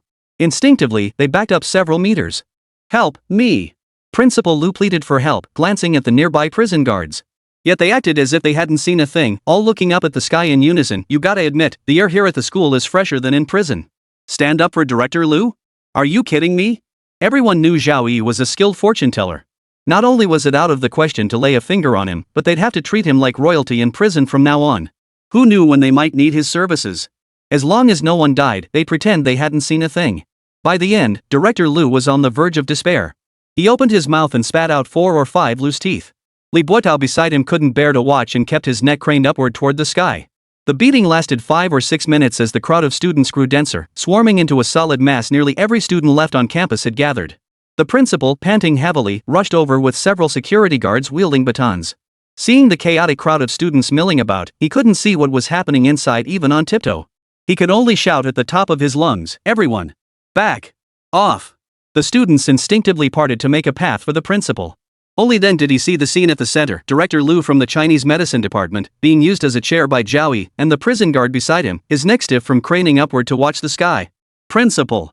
Director Liu was so moved by the principal's arrival that tears nearly welled up in his eyes. If no one had intervened, he truly believed he might have been beaten to death. The principal seemed to glow in the sunlight. First, he breathed a sigh of relief, then sternly demanded, "Apologize." Director Liu managed a smile that looked more like a grimace than a genuine expression of sorrow. But the principal's next words were too much for him to bear, and he fainted on the spot. "Liu Changda. Apologize immediately." Both students and guards stared at the principal in shock. Li Buotao had been ready to intervene, but the principal's arrival became the final straw that crushed Director Liu. The principal's arrival was no coincidence. He had stayed in Dongfang City until dawn before returning home. After dealing with his difficult wife, he had just entered the school gates when he heard that Zhao Yi, who had been sentenced to death, had gone to the medicinal herb field, and Director Liu from the Chinese medicine department had also gone there. He immediately knew something big was about to happen. He summoned several security guards and jogged toward the medicinal herb field. His heart pounded wildly along the way. Seeing that Zhao Yi hadn't suffered any harm, his anxiety eased. As long as the boss was unharmed, that was all that mattered. He first instructed several students to take Director Liu to the hospital, then dispersed most of the onlookers before approaching Zhao Yi. With a friendly tone, he said, "Yuncheng University will always be your home. Come back anytime you wish." Zhao Yi couldn't be bothered with this old fox's pleasantries, leaving Li Buotao, another seasoned veteran, to handle the formalities. Alone again in the medicinal herb field, he glanced at his graduation project before shifting half a meter to the side. With his shovel, he dug down half a meter, uncovering a redwood box steeped in history. Inside lay the deed to Fulong Mountain. The man is innocent, but the treasure brings guilt. Who would have thought this little trinket would turn my future upside down? Zhao Yi sighed with emotion before carefully stowing the redwood box away. Sitting in the back seat of the police car, he glanced at the cardboard box beside him. Inside, the 2 kittens, Bai Ri and Hei Yao, were curled up together, fast asleep. As if sensing their owner's arrival, their breathing grew steadier, and their mouths made soft smacking sounds. The Demon Emperor's notes mentioned that spirit beasts possessed high intelligence even before cultivation. Zhao Yi thought of Bai Ri and Hei Yao. After examining them just now, their innate potential turned out to be even better than expected. With proper cultivation, they could prove invaluable. Shortly after, everyone boarded the police car. Zhao Yi turned to Li Buotao in the passenger seat. "Could you make another trip to the pet store? I need to buy some supplies for the 2 little ones. While you're at it, pick up some offerings too, otherwise, the immortals might be displeased." At the mention of celestial beings, Li Buotao nodded solemnly, and the atmosphere in the car grew tense. Chapter 13, Prison Treasure Ground, Underworld Appointment. First, they purchased supplies for the kittens, Ari and Baiyao, covering their daily needs at the pet store. Then they headed to a nearby large shopping mall to buy items specifically for offerings. Since Li Buotao was footing the bill, Zhao Yi's principle was simple: not the best, but the most expensive. After finishing their errands, they drove back to the prison, arriving just before dusk. Yuncheng Prison seemed perpetually shrouded in dark clouds. Even though the sun was shining brightly today, the place felt oppressively gloomy from a distance. As Zhao Yi's bright eyes opened and closed, 2 invisible beams of sharp focus flashed, revealing his recognition that Yuncheng Prison was indeed no ordinary place. The damp, oppressive air rising from the underground gathers without dispersing, and the longer one stays inside, the more severely they are consumed. The prison guards were somewhat spared. They returned home each night after their shifts. But the inmates locked inside had no such respite, which is why hundreds of cases of madness occurred every year. He hadn't been able to perceive it before, but after embarking on the path of cultivation, everything became crystal clear. What a place! Zhao Yi murmured softly, his eyes glinting with delight. While lean energy was poisonous to most, to Zhao Yi it was a potent tonic. After cultivating the burning Immortal Sutra, the heavens and earth became his furnace. Anything could be refined into primordial essence. In Earth's current cultivation environment, this place was an exceptionally rare treasure trove. A single day of cultivation here equaled half a month outside. Even without deliberate cultivation, simply breathing here strengthened him. Even if released from prison now, Zhao Yi wouldn't want to leave. Even the murderer who framed him and sent him to prison could never have imagined that their misdeed would inadvertently grant him such a stroke of fortune. As inmates queued for dinner, Zhao Yi followed Li Buotao into an exquisitely appointed office. The sofa and chairs were crafted from premium rosewood, while the tea set was uniformly made of purple clay. Upon returning, Li Buotao's attitude toward Zhao Yi had completely changed, showing no trace of arrogance. "My office is rather modest. Let's make do here for dinner tonight. I've already instructed the cafeteria to prepare a special meal. The flavor won't disappoint, even compared to those fancy restaurants."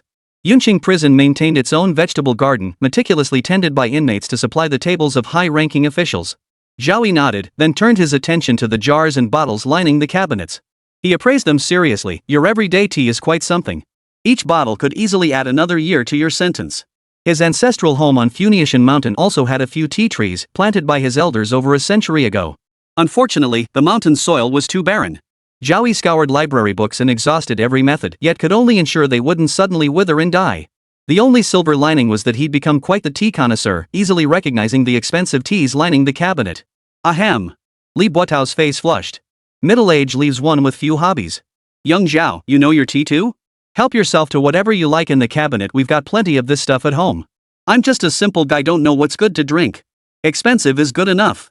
Then he changed the subject, expressing sincere gratitude. "I've already had a separate cell prepared for you as temporary lodging. Once Warden Cheng's office becomes vacant, I promise to renovate it to rival the presidential suites of Oriental City. As long as you don't leave this prison, you can stay wherever you like." Li Buotao knew that with Chang Shao's backing, the warden's position was practically his for the taking. As a seasoned political veteran, he understood Zhao Yi was a living legend. Catering to him was more effective than anything else. Using the warden's office as a sleeping quarters, this gift would be jaw-dropping if word got out. Zhao Yi didn't stand on ceremony. He produced a bottle of premium Longjing tea and brewed it in a purple clay teapot. A faint, refreshing fragrance wafted through the air, and the tea's flavor spread across the palate. Truly excellent leaves. The dinner spread was lavish, featuring no fewer than 18 courses. To prevent awkward silences at the table, Li Buotao not only invited trusted associates like Hu Shaokan to join them but also brought in several female officers from the women's prison, fresh graduates from the police academy, both attractive and well-built. The high-end rosewood table was filled to capacity, the atmosphere lively and warm. Halfway through the meal, the pace of serving slowed as the alcohol began to take effect, and conversation flowed freely. "I'm curious about one thing," Li Buotao began. "I wonder if Brother Zhao would care to share." Li Buotao, looking radiant, carefully chose his words after receiving Zhao Yi's permission. "By all logic, someone with your connections could have any woman he desires with just a word. How could you possibly do something like what was in the news?" He had already tempered his words considerably. Even the female police officers sent to accompany them could be taken to bed tonight if Zhao Yi agreed. Moreover, Zhao Yi was exceptionally handsome and a top student at Yuncheng University. After spending days with him, any suspicion of him being a pervert had been ruled out. No matter how he thought about it, it just didn't add up. "You've probably guessed it, I was framed." Zhao Yi set down his chopsticks, observing the stunned expressions around him. A faint smile touched his lips as he explained, "It's not that my enemies are particularly formidable. It's just that fortune tellers have a fundamental flaw: they can't see their own destinies.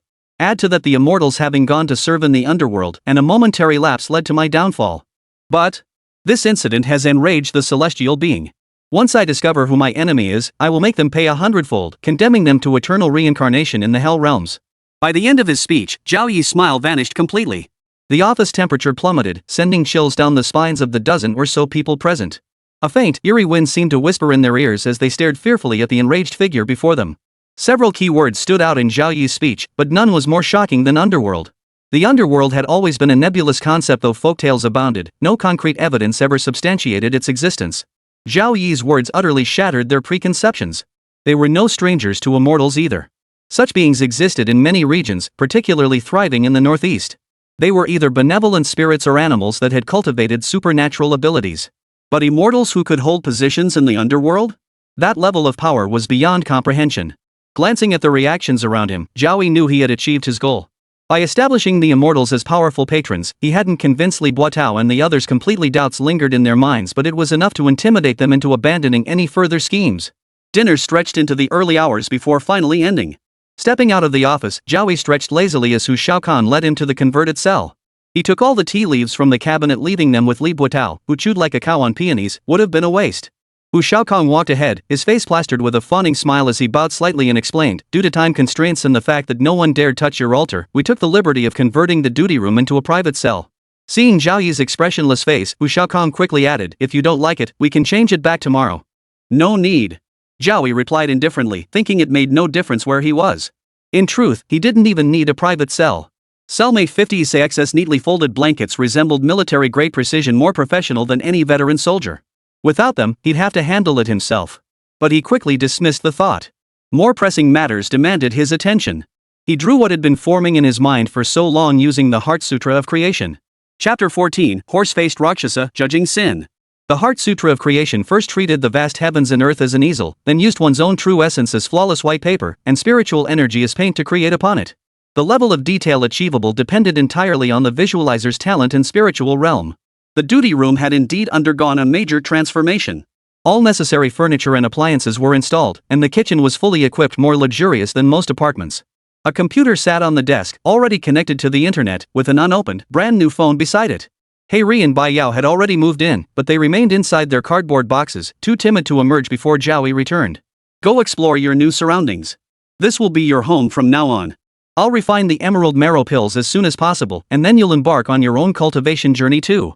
Under Zhao Yi's gentle encouragement, the two little kittens hopped out of the cardboard box, tilting their heads in confusion. Meow meow meow. Clearly baffled by terms like emerald marrow pill and path of cultivation, they seemed to be asking Zhao Yi what exactly he was talking about.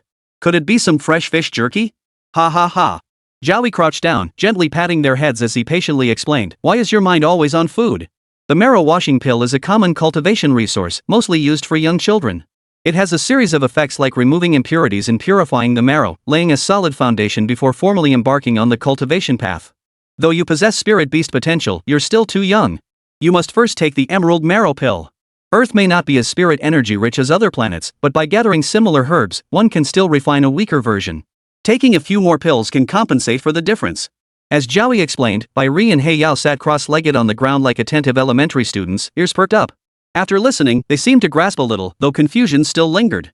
The two kittens didn't dwell on it long, soon scrambling up and down the room, playing with great delight. Zhao Yi paid them no further mind, turning instead to the simple shrine in the corner. He took out the items he'd bought that day, decorated it, and transformed it completely. It truly took on an air of mystery. He retrieved the deed to Fulong Mountain from his pocket and placed it beneath the central incense burner. He then crossed his legs on the bed, entering a state of cultivation. With each breath, vast waves of yin energy rolled toward him. After being refined by golden flames, it transformed into the purest true essence, merging into his body. Within this prison, a treasure trove for cultivation, Zhao Yi felt his very breath transforming. It wouldn't be long before he broke through again. He cultivated deep into the night, until around 3 or 4 in the morning. Suddenly, Zhao Yi's eyes snapped open, gleaming with a radiant light, truly the first manifestation of the divine might of the fire eyes.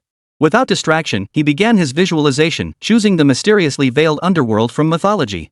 This also allowed him to justify the lie he had told at the dinner table: the 10 kings of hell are too lofty to capture their essence. Attempting to paint them recklessly would carry too high a risk of failure. Ultimately, he decided to begin with the horse-faced demon among the ox-headed and horse-faced demons. Also known as the horse-headed Rakshasa, Manhwa embodied the image of the underworld's soul reaper. Its high recognizability made it instantly identifiable. Once decided, he began splashing ink onto the paper, using his 2 fingers as a brush to sketch Manhwa's outline. He maintained intense focus throughout the process. The slightest mistake could ruin everything, reducing both paper and ink to ashes. The 2 little kittens, Bai Ri and Hei Yao, obediently stopped playing and watched quietly from the side. Through repeated revisions, the figure gradually took on a lifelike quality. The depiction of the horse-faced demon drew inspiration from film and television, folk New Year paintings, and incorporated Zhao Yi's own interpretation. Those who meet its gaze endure a soul-shaking impact. Zhao Yi murmured. Finally, a terrifying creature over 2 or 3 meters tall emerged from the reality barrier beneath Zhao Yi's brush. Clad in tattered bronze armor, it left a trail of black mist in its wake, radiating an immense, intangible authority. It worked! Zhao Yi exclaimed with a hint of paleness in his face, his voice brimming with delight. His first attempt at painting had been arduous, but the success made it all worthwhile. He admired his creation. Though far from perfect, it could be refined over time. Normally, it resided within the shrine, attacking those with malicious intent. As long as Zhao Yi's true essence remained unspent, the horse-faced creature was immortal. Even if slain, it would resurrect. This was the safest location within Yuncheng Prison. No one could forcibly seize the deed here. The 2 little kittens, Bai Ri and Hei Yao, upon seeing Manhwa materialize, showed no fear. Instead, their big, sparkling eyes lit up with excitement, and their admiration for their master grew even stronger. Go make an appearance. Zhao Yi commanded Manhwa to stroll through the hallway, giving fellow inmates on the floor a little surprise. The horse-faced demon had no physical form, needing no door to open it, passed through walls and entered the hallway. Around 3 or 4 in the morning, when sleep was deepest, cell 15 closest to the stairwell held 6 inmates. In their slumber, they suddenly felt a chill on their foreheads, followed by the telltale signs of sleep paralysis. Like drowning victims struggling for air, they endured agonizing seconds of mental agony before finally waking. They sat bolt upright, gasping for breath. The six exchanged glances, each seeing in the other's eyes the relief of having survived a close brush with death. A collective sleep paralysis incident like this had never happened before. Immediately, they felt eyes on their backs. Anxiety swelled within them, and they instinctively turned to look at the doorway. The sight that met their eyes made their pupils dilate wildly, and a wave of overwhelming terror surged through them. The piercing screams erupting from cell 15 echoed throughout the entire building. Even the patrolling guards outside heard them, rushing en masse toward the commotion. When the guards arrived at cell 15, they found the 6 inmates pale-faced and cowering in a corner by the bed, their minds completely shattered by terror. Over the next 2 or 3 days, more cells fell victim to the same fate, inmates driven mad by terror. Prisoners incarcerated in Yuncheng Penitentiary were, with rare exceptions like Zhao Yi who had been framed, all scum of society. When guards interrogated the terrified inmates, hoping to piece together what had happened that night, they could only cobble together a description of a horse-faced humanoid monster. From then on, no one dared commit crimes again, vowing to become law-abiding citizens. This incident remained unsolved until Li Buotao, newly elected warden of Yuncheng Prison, returned from the campaign rally. After Li Buotao's promotion, many immediately extended olive branches, but he politely declined each one, his mind set only on returning to the prison to congratulate brother Zhao. Upon his return, informed guards briefed him on recent events. Instantly, he recalled the dinner table conversation. The collective skepticism about the underworld had been sensed by Zhao Yi or the revered celestial beings he served. His smile froze. The new warden's joy vanished into thin air. His expression turned grave as he set out to visit Zhao Yi bearing a heavy gift. His heart pounded heavily on the way, knowing this was a crisis. He had to earn brother Zhao's forgiveness. Otherwise, he feared he might be kicked out of his position before he even had time to warm the seat. He had no doubt Zhao Yi possessed the power to do so. Upon meeting Zhao Yi, Li Buotao immediately pledged his loyalty, shedding all traces of his warden's authority.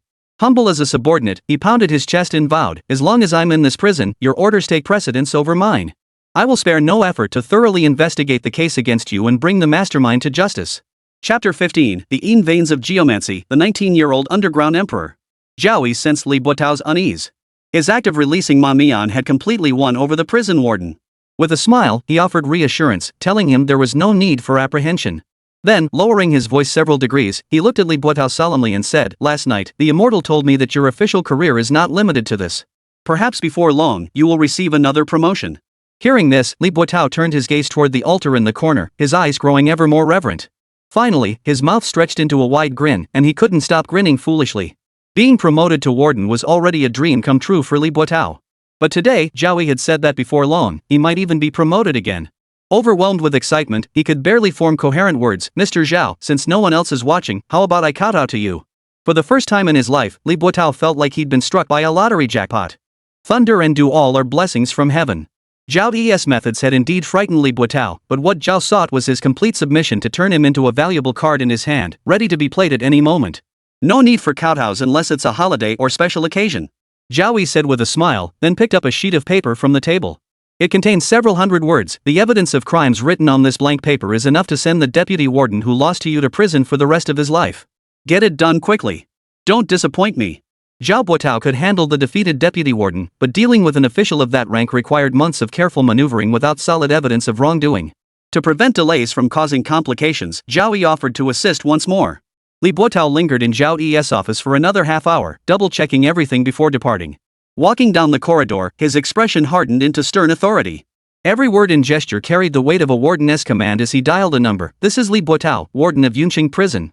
I am formally reporting Deputy Warden Dong Zhengxin for misconduct during his tenure." He was a shrewd man, fully aware of who his true benefactor was. The warden position wasn't so much an organizational appointment as it was a gift from Zhao Yi. And before long, Zhao Yi might bestow another favor. Therefore, no matter how one looked at it, Li Buotao had to serve Zhao Yi with utmost dedication. Aside from his wife of decades, everything else could be offered up wholeheartedly. As for what he needed to do now, Li Buotao narrowed his eyes. With the irrefutable evidence Zhao Yi had provided, Deputy Warden Dong Zhengxin was finished. Major changes were coming to the prison hierarchy. He would carry out sweeping reforms, pushing those who had chosen the wrong side to the margins. Whether due to genuine higher-level scrutiny or someone actively pushing the agenda, most cumbersome procedures were streamlined. That very night, Deputy Warden Dong Zhengxin was dragged from his bed by 2 SWAT officers clad in riot gear. The evidence was irrefutable, no excuses would hold. 2 days later, Dong Jingxin was dismissed from his post and secretly sentenced to life imprisonment. However, he wasn't sent to Yuncheng Prison but to Yuncheng Prison in the capital, which left Li Buotao somewhat disappointed. After that, the landscape at Yuncheng Prison changed dramatically, with numerous personnel shifts occurring. On the surface, the warden held the highest rank.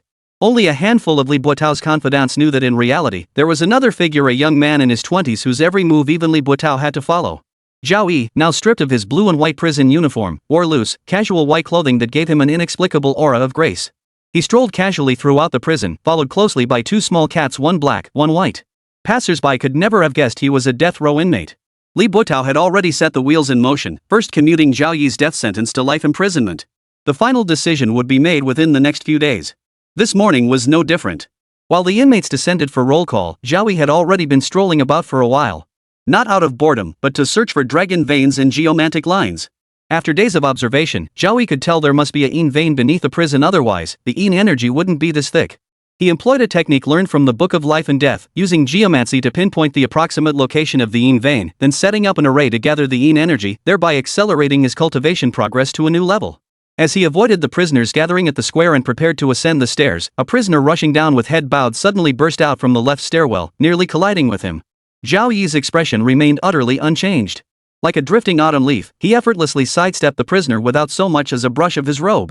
The evaded prisoner, barely 18 or 19, his face still bearing traces of youth and age extremely rare in Yuncheng Prison, looked at Zhao Yi with deep apology.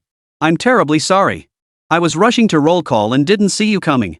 Without pausing, he hurried toward the square. Watching the slender figure fade into the distance, Zhao Yi's lips curved upward. Junior He Qinghong, truly an interesting fellow. The young prisoner's performance was flawless, even seasoned actors couldn't match such naturalness. Crucially, his timing was impeccable, precisely calculated to coincide with Zhao Yi's ascent. Without the Book of Life and Death, Zhao Yi might well have been deceived. Through the Book of Life and Death, Zhao Yi saw everything about this young man. His name was He Qinghong, a native of Yuncheng, aged 19. He possessed a photographic memory from childhood, his recall astonishingly sharp. He had underperformed in Chinese during the college entrance exams, but his scores in other subjects secured him admission to Yuncheng University, a textbook example of an academic prodigy. His first 18 years were unremarkable until the summer after his college entrance exams. He Qinghong's family background was average. His parents were ordinary workers. Hoping to earn some pocket money during the summer break, he looked down on jobs like handing out flyers or washing dishes. Since formal companies wouldn't hire high school students, he took a risky turn into fraud and pyramid schemes. He Qinghong never imagined he'd be more gifted at fraud and pyramid schemes than he was at studying. In just over a month, he racked up millions in illicit funds and brainwashed 50 or 60 loyal followers. But his first venture was marred by inexperience. As the new school term approached, his scheme was exposed. The judge, considering his youth, sentenced him to 20 years in prison. What Zhao Yi found intriguing, however, was that He Qinghong didn't settle down even after entering prison. Having been incarcerated just a year before him, he had already risen to become the underground kingpin there. He brainwashed numerous inmates into becoming his minions, maintained contact with his outside associates, and used funds stashed in foreign accounts to bribe guards. He then established a complete supply chain. Whatever goods inmates desired, they could obtain through him. Even if they wanted a woman to relieve their frustration, He Qinghong could arrange it for a price. Having learned from past mistakes, He Qinghong cultivated several puppet leaders. He rarely showed his face himself, and very few knew his true identity. In daily life, he blended in as an ordinary, unremarkable inmate. Naturally, he maintained sharp intelligence within the prison walls. Learning of the warden's special privileges, he investigated Zhao Yi's recent movements, leading to the seemingly coincidental encounter earlier, an attempt to probe the fortune teller's true nature. Chapter 16, I want to visit prisoners, Mr. Zhao is napping. Zhao Yi found He Qinghong intriguing. Both had been students at Yuncheng University, yet now both were prisoners. He contemplated establishing his own faction in Yuncheng, grooming He Qinghong as a visible pawn to facilitate his future actions to root out the true culprit behind his frame-up. Of course, this wasn't urgent. He wasn't willing to take just anyone, further testing was necessary. Young people, after all, carried pride in their hearts. They were reluctant to become someone else's subordinate, and forcing them into submission risked breeding resentment. The next day, as Zhao Yi strolled around, he kept sensing different people watching him from a distance. He smiled and didn't think much of it. Since awakening his true spirit, his senses had sharpened. He could detect any gaze within 300 meters. By the evening of the fourth day, as Zhao Yi reached a crucial point in his geomancy survey, he again sensed multiple gazes fixed upon him. He whipped his head around with a cold snort, his ethereal aura turning sharp and piercing.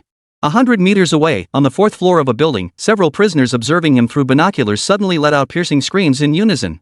Their eyeballs burst under immense pressure, splattering fluid everywhere in a gruesome scene. He Qinghong, the fair-featured young man seated nearby, turned pale. He forced his trembling body to steady, but his knuckles, white from clenching, betrayed his terror. "We've messed with the wrong people," He Qinghong murmured in a voice as faint as a mosquito's buzz. Watching Zhao Yi, who no longer paid attention to this place, the taut strings of his heart finally relaxed slightly. Fortunately, Zhao Yi had only sent his underlings to observe. If he had participated himself, he would have ended up blind too.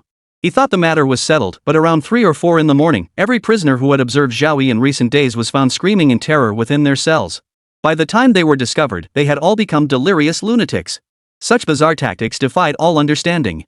Reviewing the surveillance footage revealed nothing, leaving Yi Qinghong paralyzed in his chair, speechless for a long time.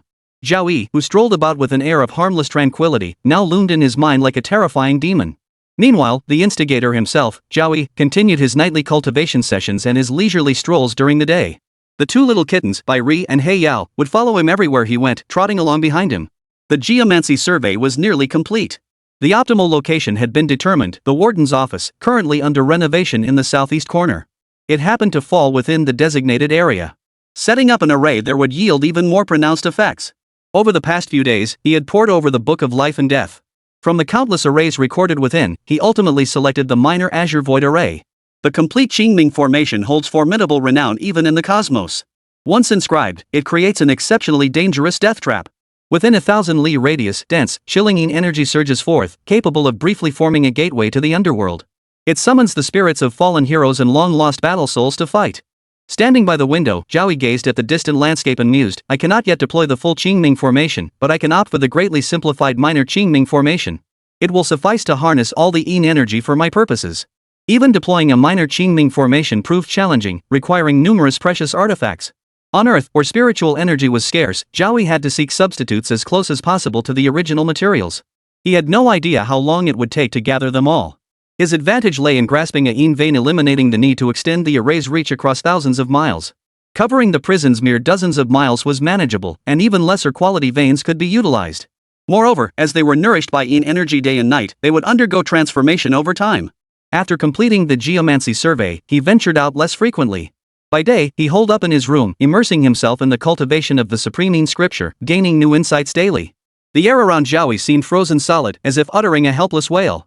The prisoners on both floors suffered terribly. Their shivering bodies pierced by bone-chilling cold, they pressed themselves tightly against the walls, desperately seeking a shred of warmth. Meals were delivered by Hu Shaokong, who had risen to prominence overnight. His recent promotion had been a dramatic leap. Yet his daily routine involved running errands for Zhao Yi, a job that made countless others green with envy. It was only because Hu Shaokong had been acquainted with Zhao Yi early on that the task had fallen to him.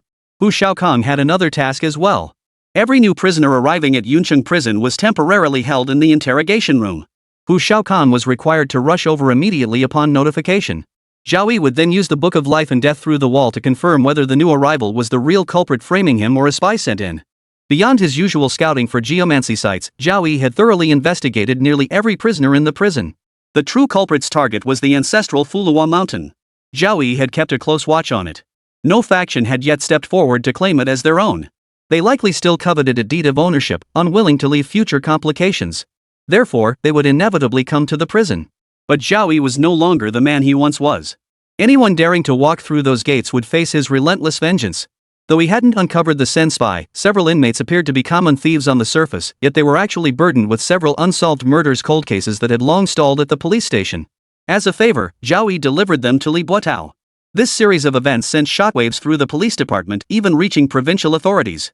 A commendation ceremony was arranged to specifically honor Li Buotao, adding a layer of gold to his resume.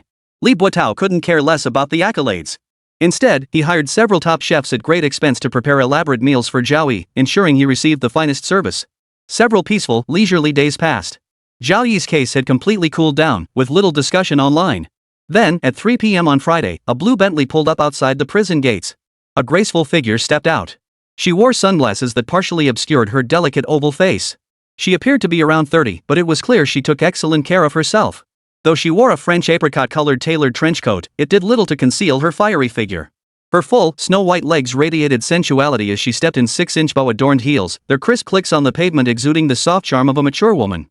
Entering the prison, she stunned the young guard on duty at the gate. He stammered nervously, "May I assist you with something?" "Hello, officer. I'm here to visit someone." Her voice was equally captivating, lazy yet cool, effortlessly commanding the conversation. Who?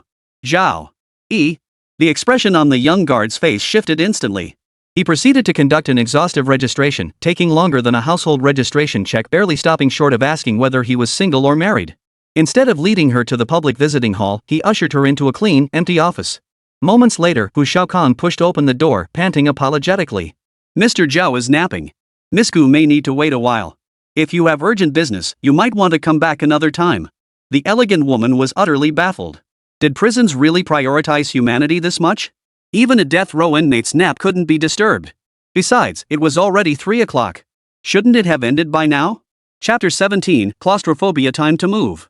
The elegant woman sat until 3:30, growing impatient with the wait. Only then did Hu Shaokang return, carrying an elegant tea tray holding a complete set of purple clay teapot and teacups. After meticulously brewing the tea according to protocol, he withdrew. Later, a prison guard entered and filled the glass table with snacks like sunflower seeds and nuts, as if entertaining distinguished guests. Only after everything was done did the sleepy-eyed Zhao Yi open the door and walk in. He sat down opposite the elegant woman and yawned. Spring drowsiness, autumn lethargy, summer naps. I accidentally overslept. Please forgive me, Miss Gu. No problem. Sitting on the sofa opposite Zhao Yi, Gu Qingqing crossed her captivatingly long legs, her thin skirt riding up to her knees. Every movement radiated intense allure. I'm quite curious, though. How did a death row inmate like you come to receive such treatment? Zhao Yi chuckled softly, sidestepping the question as he fixed his gaze on her. I'm equally curious. What business does the boss of Dongfangcheng have with me? The woman before him, Gu Qingqing, was known only to a select few as the mastermind behind Dongfangcheng, the very place Zhao Yi had taken Changyinchi. This was her first successful prison visit. When he was first incarcerated at Yuncheng Prison, Zhu Guanqi had visited several times. Back then, he hadn't yet established his foothold, and the duty guard informed him that death row inmates weren't permitted visitors. Each time, he'd left disappointed. Gu Qingqing hadn't expected Zhao Yi not only to remain silent but to stare at her so intently. Whether genuinely shy or not, 2 flashes of crimson quickly spread across her delicate cheeks. You've got some nerve. The last one who was so rude to this lady ended up sunk in the river. She emphasized the last sentence heavily, hoping to rein Zhao Yi in. Zhao Yi seemed oblivious, remaining as serene as ever, a sight of beauty from every angle, yet offering not a single word of rebuttal. Gu Qingqing felt defeated, a deep sense of helplessness washing over her. After composing herself, she asked another question. How did you know my identity? Everything on the registration was fake. That night, when she spoke with Zhao Yi, he mentioned bringing Cheng Zhao's son and asked if she could arrange a luxury private room. Afterward, Gu Qingqing visited Dongfangcheng, retrieved the surveillance footage from that night, and uncovered Zhao Yi's true identity along with all his activities. She realized this death row inmate was far from ordinary. Recently, Dongfang City had encountered a thorny situation with no solution in sight. Gu Qingqing thought of Zhao Yi and came to the prison as a last resort. Zhao Yi leaned forward, poured himself a cup of tea, and sipped it slowly as he explained, the reason is quite simple. I worshipped a divine being and became a fortune teller. Naturally, I came to know these things. Fortune teller. Li Rong burst into laughter at this, her body shaking with mirth. I'm starting to question Li Buotao's intelligence. How could someone who solved so many cold cases for the police be fooled by some charlatan? After laughing for a moment, Gu Qingqing suddenly realized Zhao Yi was still staring at her figure. Her face turned as cold as frost. She stood up from the sofa, her voice filled with anger. Since you're a fortune teller, then tell me one secret about me to prove you're telling the truth. Don't think you're safe just because you're in prison. I'll still make you suffer. Zhao Yi watched Gu Qingqing, who looked like a lion cub with its hackles raised, and poured her a cup of hot tea. He remained calm as he said, you have moderate nyctophobia. You become agitated in the dark, and prolonged exposure can even cause breathing difficulties. Li Rong felt as if struck by lightning. She stared blankly at Zhao Yi across from her, speechless for a long moment. Zhao Yi was right. She did have nyctophobia. She rarely went out after 6 in the evening to avoid unavoidable situations. A flashlight was always tucked in her bag, her deepest secret, never shared with a soul. Not even her closest father or grandfather knew. She never imagined Zhao Yi, sitting before her, would uncover it. It was clear he was no ordinary man. Perhaps he held the key to solving the mystery of Dongfang City. What do you want? Gu Qingqing was no fool. She knew getting Zhao Yi to help wouldn't be easy. Zhao Yi remained silent, merely taking out a blank sheet of paper, placing it on the glass table, and calmly pushing it toward her. Gu Qingqing glanced at it once. Immediately, she declared it impossible. The paper listed over a dozen types of Chinese herbs, all essential ingredients for refining the emerald marrow pill. 5 of them were worth 10,000 taels of gold each, particularly the century-old ginseng from Changbai Mountain, the crimson lingji from Shenangjia, and the wild 3-inch purple wuding vine. These were the kind of things that could save a dying man at a critical moment, things money alone couldn't buy. Miss Gu can certainly afford it, given that you are the legitimate eldest granddaughter of the Gu family. Zhao Yi casually dropped another bombshell. The Gu family was a century-old clan in Yuncheng, tracing its roots back to the Republican era. They had built their fortune through the herbal medicine trade. Today, their descendants had branched out into over a dozen different fields, their influence radiating across most of the province. I need more time to consider. Gu Qingqing didn't agree immediately, rising to leave the office. She felt she couldn't fathom Zhao Yi at all. This man sentenced to death hid his true nature too deeply. In an extremely short time, he had become adept at navigating prison life, even getting prison guards to serve him. But the herbs listed on that blank paper were shockingly expensive, equivalent to hundreds of millions in Chinese currency. The family's medicinal storehouse contained only so much ancestral treasures that diminished with every use. Don't underestimate the trouble facing Dongfang Cheng. Zhao Yi called her back, his hands folded on the desk as he patiently explained, "Through you, I saw Dongfang City's future." Without uncovering how that man cheated at the casino with seasoned fox from Hong Kong, he walked away with 10 billion yuan. The damage to Dongfang City's reputation far outweighs the cost of the herbs on that blank paper. Gu Qingqing paused, her mind in turmoil. Finally, she sighed. You win. In the end, she chose to take a gamble and trust the young man before her. Zhao Yi picked up his teacup again and gestured for Gu Qingqing to sit down. Congratulations on making the right decision. Once you step outside this office and let me handle things, the fee doubles. For some reason, hearing this, Gu Qingqing felt a strange sense of relief. How can you help me? Tonight, let me go to Dongfang City and meet with those people. Are you mocking me? Gu Qingqing, who had just sat down, instantly sprang back up from the sofa, her delicate brows furrowed tightly. I don't have that kind of influence. Getting a death row inmate out of prison? Even the powerful Gu family couldn't pull that off. Zhao Yi finished his tea and sent a text message with his phone. Moments later, Hu Shaokan pushed open the door, holding a white coat and an unopened pack of disposable blue masks. Mr. Zhao, everything's arranged. Should I send some men to protect your safety? No need. Zhao Yi slipped on the mask, pulled the coat over his shoulders, and stretched. Seems like it's been ages since I stepped outside. Time to get moving.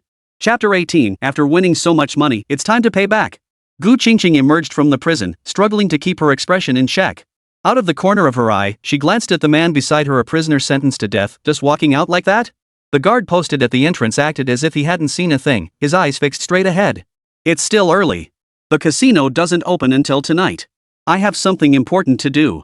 Zhao Yi said as he walked toward the blue Bentley. What are you standing there for? Do you expect me to drive? Gu Qingqing slid into the driver's seat, her voice cool and detached. Where to? The cinema. Gu Qingqing stared at Zhao Yi in the passenger seat, her expression stunned. You're not joking, are you? There was this comedy I'd been looking forward to seeing. Before I could catch it, I got framed and locked up. It's pulling out of theaters tonight. If I don't see it soon, I'll have to wait for it to hit streaming platforms. Zhao Yi settled into a comfortable position, closed his eyes for a quick nap, and didn't open them until they were almost at their destination. He murmured in surprise, how did we end up at Oriental City? Gu Qingqing stepped out first, her face as exquisite as a painting. Dongfang City has movie theaters too, and they're much more upscale than the ones outside. I have some paperwork to handle. If you need anything, just let the manager know. With that, she walked away in her high heels. Zhao Yi watched her slender figure recede into the distance before entering the Dongfang City Theater alone. The auditorium held 300 to 400 seats, yet today it was entirely his. He called a waiter over, ordered a bottle of Coke, and blew gently on it until it turned ice cold. Settling into the center seat, he settled in to watch the movie. After watching for about 10 minutes, he began to feel bored. The theater felt especially empty and lonely with just him inside, lacking the usual bustle. He pulled out his phone and sent a message to Gu Qingqing. Before long, idle employees from Oriental City arrived one after another, tasked with watching the movie. The employees exchanged puzzled glances as they watched the film. When the comedy bits came up, they even forced a few half-hearted laughs. They cast curious glances at the masked man seated in the middle, wondering what kind of person he really was. In all their years working here, this was the first time they'd encountered such a situation. The elusive CEO, who never showed his face, personally issuing an order just to accompany one person to a movie? They even noticed several supervisors being summoned over before all the seats were filled, their expressions equally bewildered. Zhao Yi glanced back, there were still some empty seats. His fingers became a pen, drawing in the air. Within mere moments, dozens of unfamiliar faces all wearing Oriental City uniforms appeared before them. Their eyes were dull and vacant, their complexions deathly pale, lips twisted into eerie grimaces. They stood like corpses, sending a chill through the living behind them. These hastily conjured substitutes were of rather poor quality. Take the empty seats. I won't allow such an amazing movie to have any empty seats. Zhao Yi commanded expressionlessly. The dozens of newly drawn figures drifted randomly to the empty seats like children's helium balloons, settling down to watch the halfway finished film with solemn attention. The Dongfang Cheng employees couldn't hold back any longer. Overwhelming terror surged through them, and they tried to rise and flee the theater. But those abruptly appearing figures cast deliberate or casual glances their way. Those who had just stood up awkwardly plopped back into their seats. By the time the film ended, night had fallen. Zhao Yi rose first, strolling leisurely out of the theater, leaving behind a group of people who had gone limp. Oriental City shimmered like a dazzling pearl in the night.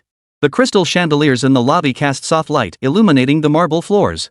A faint fragrance filled the air, intertwining with the rhythm of the music to weave an intoxicating atmosphere. First, they went to the restaurant for dinner. Then, using the golden elevator card given by Gu Qingqing, they ascended directly to the highest floor of Oriental City. The top floor of Oriental City remained closed to the public during the day. Only after 9 o'clock at night did members begin to stream in. The casino was far stricter than the floors below. Entry required a guarantee from a regular customer with a minimum spending of 1 million. 6 towering bodyguards stood at the entrance, conducting rigorous checks before admission. All electronic devices, such as cell phones, had to be surrendered. Ears and clothing were subject to thorough inspection to prevent cheating devices from being concealed. Gu Qingqing dubbed this casino the Dragon Gate. As the saying goes, once you cross the threshold, you ascend to become a dragon. It meant that within these walls lay boundless opportunity. Even the humblest carp could leap over the Dragon Gate and transcend its class. Zhao Yi also arrived at the Dragon Gate Casino. Gu Qingqing had already given instructions beforehand, so when he walked in as if no one else was there, the 6 bodyguards pretended not to see him. He casually strolled around. The offerings were indeed comprehensive, rivaling even those in Hong Kong. The dealers were dressed provocatively, with ample cleavage on display. Using the professional sales pitches they'd learned during training, they skillfully stirred the gamblers' excitement. Within 8 or 9 minutes, Zhao Yi emerged. He strolled casually into the most heavily guarded corridor, flanked by over a dozen bodyguards whose piercing gazes clearly marked them as trained fighters. At the far end of the corridor lay a conference room housing a large screen monitoring every move at Table 19 in the Dragon Gambling Hall. Gu Qingqing sat inside, watching Table 19. A young man with dyed blonde hair was dominating the game, raking in 5 or 6 million in just 10 minutes. Her willow leaf brows knitted tightly together, her mood was utterly miserable. The screen was magnified dozens of times, revealing even the faintest hairs on the young man's body, yet no signs of cheating were apparent.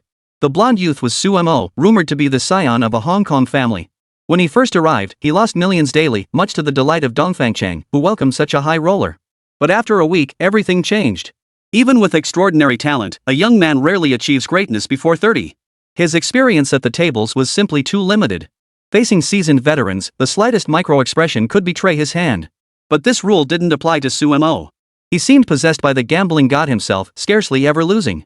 He won 80 to 90 million daily, accumulating 300 million by today. He became the center of attention, surrounded by crowds of admirers. Beautiful women swarmed around him, showering him with adoration like a star. What made it unbearable was Dongfang Cheng's constant surveillance. The gambling experts stationed here racked their brains but found not a single trace of cheating. At this winning pace, even Dongfang City with its vast wealth and the powerful Gu family backing it faced the risk of running dry on cash. Besides Gu Qingqing, whose heart was shrouded in gloom, 5 or 6 other high-ranking members of Dongfang City stood nearby, constantly wiping sweat from their foreheads with towels. Squeak, yikes. Zhao Yi pushed open the door, sipping an ice-cold Coke, instantly drawing every pair of eyes in the room. What's all the commotion? Only Gu Qingqing recognized Zhao Yi, the others didn't know him. But everyone present was sharp enough to realize that if he could walk in, he must have the boss's permission. So none of them dared to ask him to leave. What's going on? Gu Qingqing asked urgently. She had seen Zhao Yi enter the gambling hall but assumed he hadn't noticed anything since his stay was too brief. The gambling hall doesn't close until 4 in the morning. You had plenty of time to observe. No need. Zhao Yi sat down, his fingers tapping lightly on the table as he watched Table 19 on the monitor. A smile spread across his lips. Please bring Mr. Su in. After winning so much by cheating, it's time for him to pay back what he owes. Chapter 19, Can't Win? Cheating's pretty weird, isn't it? Gu Qingqing gave a subtle nod, and the bodyguard behind her understood immediately. Moments later, they brought in Su Mo, blonde hair, cigarette dangling from his mouth, visibly agitated. Facing dozens of hostile stares in the conference hall, Su Mo remained supremely arrogant. He flicked his half-smoked cigarette onto the floor, crushed it twice with his leather shoe, then demanded in a furious tone, "Is this the best Dongfang Cheng can do? Only letting people lose, not win?" He plopped down on a nearby chair, pulled another cigarette from his pocket, lit it, and crossed his legs on the table. His anger gradually faded into contempt. I don't know which rule I've broken. Without my consent, you dragged me here to put me on trial. You'll give me an explanation today, or I'm not leaving. The executives fell silent. Faced with this stubborn individual, they were utterly helpless and turned to Gu Qingqing for help. Gu Qingqing's gaze fell back on Zhao Yi, their only hope now. Zhao Yi strode over to Sumo, bending down to meet his eye level, a gentle smile playing on his lips. You feel quite confident now, don't you? You've been the focal point of the gambling hall these past few days. Countless high-ranking figures are watching you, certain that Dongfang Cheng wouldn't dare play dirty tricks before securing evidence. Sumo's expression froze for a moment before returning to normal. I don't know what you're talking about. Zhao Yi had hit the nail on the head. For days, he'd been flaunting his wealth at the gambling hall, always surrounded by beautiful women. It was all to prevent Dongfang Cheng from losing his temper and sending someone to take him out behind the scenes. Those who frequented the gambling hall in Yuncheng all held some influence. They came here valuing Dongfang Cheng's reputation. If he were suddenly attacked one day, anyone with a bit of insight could easily piece together what happened. No one would ever come back. Caught between a rock and a hard place, Dongfang Cheng could only swallow his pride and take the silent loss. Whether you admit it or not doesn't matter. Zhao Yi shrugged indifferently. Everything you've done relies on your cheating going undetected. Otherwise, not even Jesus could save you. Sumo erupted like a lion roaring, leaping from his chair and glaring at the masked man who inexplicably radiated overwhelming pressure. If you accuse me of cheating, produce the evidence. I'll cooperate fully. Otherwise, if you make false accusations, watch out, I'll sue you. As if a prophet, Zhao Yi stepped back just before Sumo leapt, dodging the scorching cigarette butt. He turned to the black-clad bodyguards beside him. Search young master Su thoroughly. Leave no stone unturned. The black-clad bodyguards turned to Gu Qingqing. Upon receiving their boss's nod, they transformed into ferocious tigers, pouncing forward. Moments later, Sumo, now clad only in his underwear, was livid, his face flushed crimson. You better find something, or I'll make you pay for this. The bodyguards found nothing in his clothes, not even the lighter they'd dismantled. Just as they were about to report back to Gu Qingqing, Zhao Yi, wearing a mask, raised a hand to stop them. An amused smile spread across his face. There's one more place. Take off his underwear and focus on inspecting that area. With approval granted, the bodyguard wasted no time, ignoring Sumo's furious roar as he proceeded to strip him. The scene was too gruesome to watch. An inhuman wail pierced the conference room, audible even through the thick walls to those outside. Gu Qingqing looked down at her phone, while several executives stared in horror, their brows furrowed tightly. They had never witnessed such a brutal scene. The agony made Sumo curl into a ball, nearly passing out several times. Finally, one of the bodyguards made a discovery: a black object about 2 or 3 centimeters long. After giving it a quick wipe with toilet paper, he handed it to Gu Qingqing, who hadn't uttered a word. What is this? Gu Qingqing didn't take it, turning instead to ask Zhao Yi. Zhao Yi instructed the bodyguard to cover Sumo with an extra blanket. The scene was too graphic to bear. It's new equipment from Hong Kong Island, a modified long plug. Due to its unique concealment location, it can evade nearly all casino security checks. Its function is to transmit combination codes through vibration frequencies. One person couldn't have cheated using the long plug alone. There must be another mole inside Oriental City, and they're likely in a high position. Sumo, clenching his buttocks against the excruciating pain, struggled to his feet, his forehead beaded with sweat. I can tell you about another mole. I can also cough up the winnings, but only if you let me leave safely. With the cheating exposed, he knew his situation was dire. He had to prove his worth to stand a chance of escaping. Gu Qingqing eyed Sumo like he was some cute little thing. Winning all that money through cheating, and he still dared to think about leaving safely? Did he really think Dongfang City was some charity organization? Ignoring Sumo's plea, Gu Qingqing fully accepted Zhao Yi's identity and unconsciously softened her tone. We'll need to trouble Mr. Zhao again, please help us identify the other mole. Zhao Yi waved his hand casually. Getting paid for a job is only fair. The mole isn't just one person, it's a small group. To be precise, 3 people. Chen Shasha, Zhang Tao, Zhu Kailiang. Do you recognize these names? Gu Qingqing nodded. Though she rarely showed her face, that didn't mean she was unfamiliar with Dongfang Cheng. Every employee's resume was on his desk, rigorously vetted before hiring. The 3 Zhao Yi mentioned were veteran managers, each having worked at Dongfang Cheng for at least 4 or 5 years. Seeing that Gu Qingqing recognized these names, Zhao Yi cut straight to the chase. They paid a hefty price to acquire a newly developed cheating device circulating in limited circles from Hong Kong. They also hired Sumo, sitting right in front of you, fabricating a non-existent identity as a family disciple to rake in money at Dongfang Cheng's gambling hall. If you don't believe me, just check their transaction records. All the money was transferred to Swiss banks under the names of relatives. As Zhao Yi spoke, his eyes remained utterly still, as if recounting a trivial matter. Yet the conference room fell into an eerie silence. Gu Qingqing's fingers clenched until they turned white. She never would have imagined. You guard against outsiders day and night, but it's the traitor within who proves hardest to guard against. The executives in the conference room trembled in fear, their minds racing to assess whether they had any ties to the 3. If the boss decided to settle accounts with them too, they'd be in for a world of trouble. Sumo, lying on the floor, stared at Zhao Yi in utter terror. He had only known about Jiang Tao, never imagining there were 2 more traitors lurking within. Gu Qingqing took a deep breath, regaining her aloof composure. Please have the 3 of them come over for a chat. The black-clad bodyguards nodded. This time, it took a bit longer. 6 or 7 minutes passed before the 3 managers, their necks grabbed, were thrown into the conference room. The moment they saw Sumo bleeding profusely from his anus, they instantly understood what had happened. Just as they opened their mouths to protest, Gu Qingqing cut them off. I know what you're going to say. I'm giving you 3 a chance. Whoever checks their recent transfer records and is found innocent the first will personally apologize. Chapter 20, 1 billion for a mole, a dream of the past. Gu Qingqing's words silenced all 3. They couldn't stand up to scrutiny. Their annual income barely reached 600,000 or 700,000 yuan. They couldn't possibly explain the source of tens of millions transferred in such a short time. Jiang Tao, the most hot-tempered of them, kicked Sumo hard, sending another wail of pain from him. You ungrateful dog. You actually betrayed me. Sumo, feeling more wrong than Doi herself, gritted his teeth through the agony and shouted, I wanted to betray you too, but they never gave me the chance. That masked man right there just blurted out all 3 of your names. Don't forget, I didn't know you had 2 accomplices. Jiang Tao's rage flared even more, and he delivered another kick. Damn it, couldn't you come up with a better excuse? I've never even seen that masked guy across from us. Is he some kind of fortune teller who predicted this? Sumo recalled the conversation in the conference room and suddenly looked enlightened. He really did predict it. Do you think I look like a cute little thing? Jiang Tao realized his biggest mistake was recruiting this eccentric from Hong Kong. Rage made his body tremble uncontrollably. Do you really think Gu Qingqing would let you go after you betrayed me? She's a demon who devours people whole. Ms. Gu. Chen Xiaoxiao panicked first, kneeling on the floor with tears streaming down her face as she played the sympathy card. I'm a veteran of Dongfangcheng too. Over the years, I've contributed my share, if not much, then at least something. It was all because of their manipulation that I committed such a greedy, despicable act. Please forgive me this once. I swear it won't happen again. Jiang Tao and Zhu Kailian were both enraged by this sudden betrayal. You shameless. You were the one who approached us in the first place. How else could we have conspired together? Now you think you can just dump the blame on us? Zhao Yi pulled up a chair to sit down, loving nothing more than watching the drama unfold. Enough! Gu Qingqing's face darkened as she cut short their farce. It's too late for excuses now. Out of consideration for your seniority, you'll be sent to northern Myanmar tonight. Whether you live or die is entirely up to your own fate. Jiang Tao and the others went pale as death, collapsing to the floor as if drained of every ounce of strength.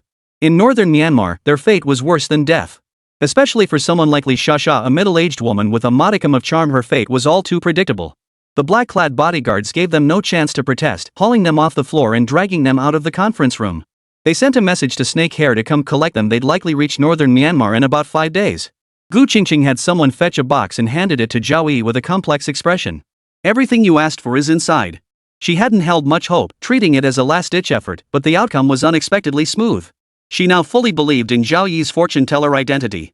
Blinking her watery almond-shaped eyes, her lashes as light as butterfly wings, she radiated charm and allure. Since you're a fortune-teller, you must know who the other moles are in Dongfang City, right? 100 million. After inspecting the goods and confirming they were satisfactory, Zhao Yi held up one finger and waved it in front of Gu Qingqing. 100 million for one name. Fair price, right? Once this opportunity is gone, it won't come back.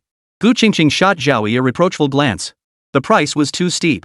And if it turned out to be some small fry, she'd be losing money hand over fist. If you don't want to, fine. No hard feelings. Zhao Yi didn't seem to care. He stood up and started to leave. Get me a presidential suite. It's too late to go back tonight. Just send a car for me in the morning. But, as he reached the doorway, Zhao Yi turned back toward Gu Qingqing with a sudden, meaningful smile. You could also help investigate my case. If we really uncover who framed me, exposing every mole in Dongfang City would be no problem. Even help you find the real culprit who ordered the truck driver to run over your mother when you were 5. With that, he pushed open the door and left alone, leaving Gu Qingqing standing there, her mind blank. Swiping his card into the presidential suite, he sank into the bathtub and checked his messages. The WeChat group was already blowing up. The story of her beating up Director Wang, though the school warned her not to spread it, had still circulated within a small circle. The class group chat had already exchanged hundreds of messages about it. Beyond that, people were discussing how stepping outside campus revealed just how cruel society truly was. Before starting work, she'd been an ordinary, well-behaved child from a regular family. Now, every day brought thoughts of becoming someone's mistress. Ha! Zhao Yi filtered through the useless messages and actually found something noteworthy. A female classmate announced that Guanxi had secured funding through the university's independent entrepreneurship program. She'd set up her office in an apartment in the old city district and was working to develop the first cosmeceutical product combining traditional Chinese medicine with cosmetics. Reading this, his mind drifted. Back in freshman year, when Xu Guanqi first appeared on campus, she had captured the attention of nearly the entire school. Her long braid fell casually, a few strands of untamed black hair framing her forehead. Her exquisitely delicate oval face, free of makeup, resembled a blue lotus blossoming amidst the mundane world. Later, it became known that she was congenitally mute and had a rather reclusive personality, rarely interacting with others, which caused many admirers to give up. Zhao Yi also noticed Xu Guanqi, though they didn't interact much at first. But both excelled academically, scoring near perfect marks in every subject and winning top scholarships year after year, gradually becoming close friends. Most of the time, Zhao Yi did the talking while Xu Guanqi sat quietly listening, occasionally using sign language to indicate she wasn't distracted. During their junior year, Zhao Yi had a flash of inspiration, combining traditional Chinese medicine with cosmetics. Sitting beside him, Xu Guanqi was utterly amazed. From then on, the two frequently researched together, pouring nearly all their earnings from part-time jobs and semester scholarships into their projects, sparing only enough for basic living expenses. Though the path was arduous, breakthroughs emerged. They vowed that even after graduation, they wouldn't abandon this endeavor, determined to develop a product that would make those international brands take notice. After Zhao Yi was wrongfully imprisoned, Xu Guanqi refused to believe he was that kind of person.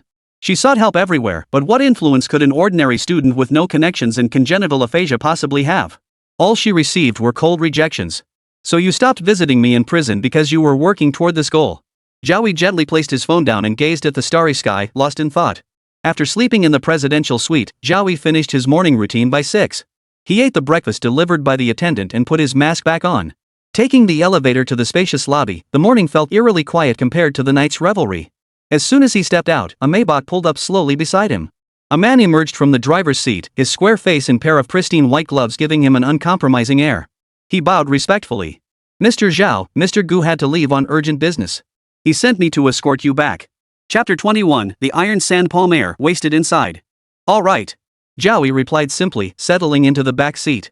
The square-jawed man drove smoothly, his eyes sharp and alert, occasionally glancing discreetly back at the rearview mirror. Zhao Yi was aware of the man's scrutiny. Watching the passing scenery, he murmured, "It must be quite unfair to you. A master of hidden strength working as a driver, no one would believe it if you told them." The man's body trembled imperceptibly, but he quickly regained his composure. "Mr. Zhao, I don't understand what you're implying." A faint smile touched Zhao Yi's lips. He didn't press further, leaning back lazily and closing his eyes. "We won't be heading back to Yuncheng Prison just yet. Take me to Fulong Apartments on Xixing Road in the old city district. Let me know when we arrive." "Understood." The square-jawed man acknowledged the call with a nod, his expression unchanged as he remained fully focused on driving. Zhao Yi, who had closed his eyes for a brief rest, was processing the information he'd gleaned from the Book of Life and Death about Wang Fuzhu, the square-jawed man. As he had surmised, the spiritual energy in Great Xia was now depleted. After the Great Qin's Taoist masters vanished, no cultivators remained in the world. Yet, an alternative martial path had evolved, shifting its stage from the forefront to the background. This shift to the shadows did not signify decline. In fact, with the progression of the times, it ushered in a new era of splendor. Many formidable martial artists now held positions of influence. Some attached themselves to powerful factions as honored guests, while others joined the military as instructors, making outstanding contributions to the Great Xia's military strength. Wang Fuzhu, for instance, aligned himself with the Gu family. As the 21st successor of the Iron Sand Palm lineage and a martial master who had reached the stage of opening the orifices and illuminating the meridians, he now served as the Gu family head's personal bodyguard. His influence within the Gu family was immense, and younger members addressed him respectfully as Uncle Wang. Martial artist, martial master, martial king. Minor achievement, intermediate achievement, great achievement, perfection. Martial kings channel qi into their bodies, transforming their innate essence and celestial energy into true qi. Their heightened senses allow them to dodge bullets, transcending human limitations. In ancient dynasties, they would have been masters of first-rate martial sects. Today, they reign as dominant rulers over their domains. Beyond the martial arts realm, there seemed to be a realm of sorcery.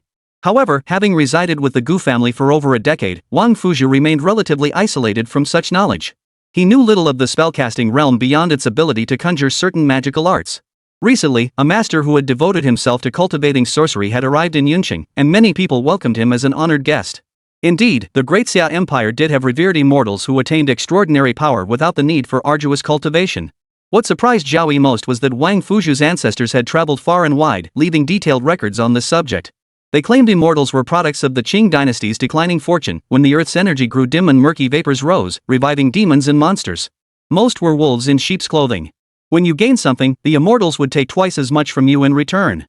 The more powerful the immortal, the more greedy they were. It was akin to an unequal transaction, and most who engaged in it met with an unfortunate end.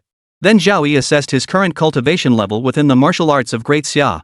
He should be at the martial king level, yet surpassing it. Though the effects of a martial king's true chi and his own true essence might sound similar, they were worlds apart like glass versus steel. Moreover, he could wield spells from the realm of sorcery.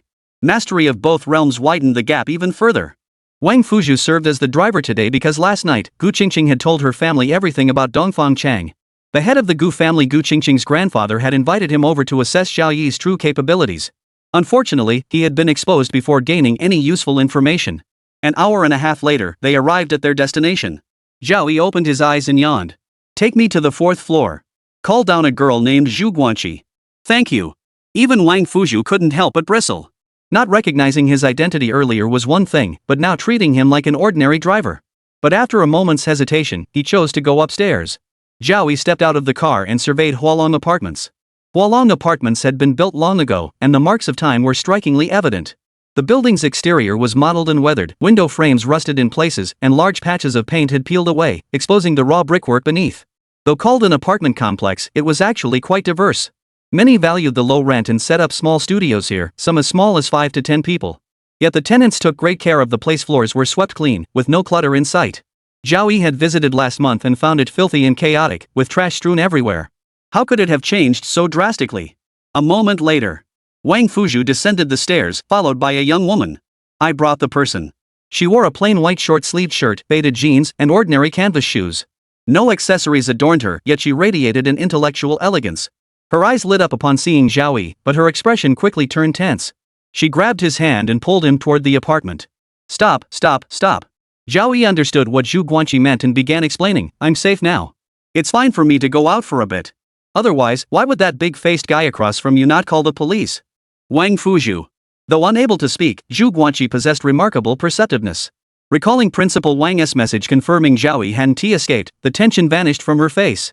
She smiled and signed to ask how he'd been lately. Zhao Yi responded to each gesture, assuring him he was doing well. His cellmates were all friendly, helping him fold his bedding every day. Are you alone at Hualong Apartments? Zhu Guanqi shook her head slightly and continued in sign language. At first she was alone, but later 5 or 6 classmates from her class arrived. None of them believed you could be that kind of person. They gathered to tackle difficult problems together. However, they studied too late last night, so she herself stayed here. After learning this, Zhao Yi asked, why has this place changed so much? Hearing this, Zhu Guanqi lifted her little head proudly and typed on her phone to Zhao Yi. It was much easier to communicate this way. When we first rented it, it was indeed filthy and chaotic. To avoid giving my classmates a bad impression, I got up at 5 every morning to clean. Gradually, the other tenants caught the bug and started helping me maintain it. That's how it became what you see now. Because of that, the landlord was thrilled and cut my rent by 500. Watching Zhu Guanqi excitedly recount her story, Zhao Yi thought to himself that the other tenants probably couldn't bear the guilt of letting a girl with aphasia take out their trash. If anyone found out, they'd be the talk of the town. But he didn't expose them either, choosing instead to offer his fullest encouragement. Zhu Guanqi suddenly seemed to remember something and asked Zhao Yi if he had taken the 2 kittens.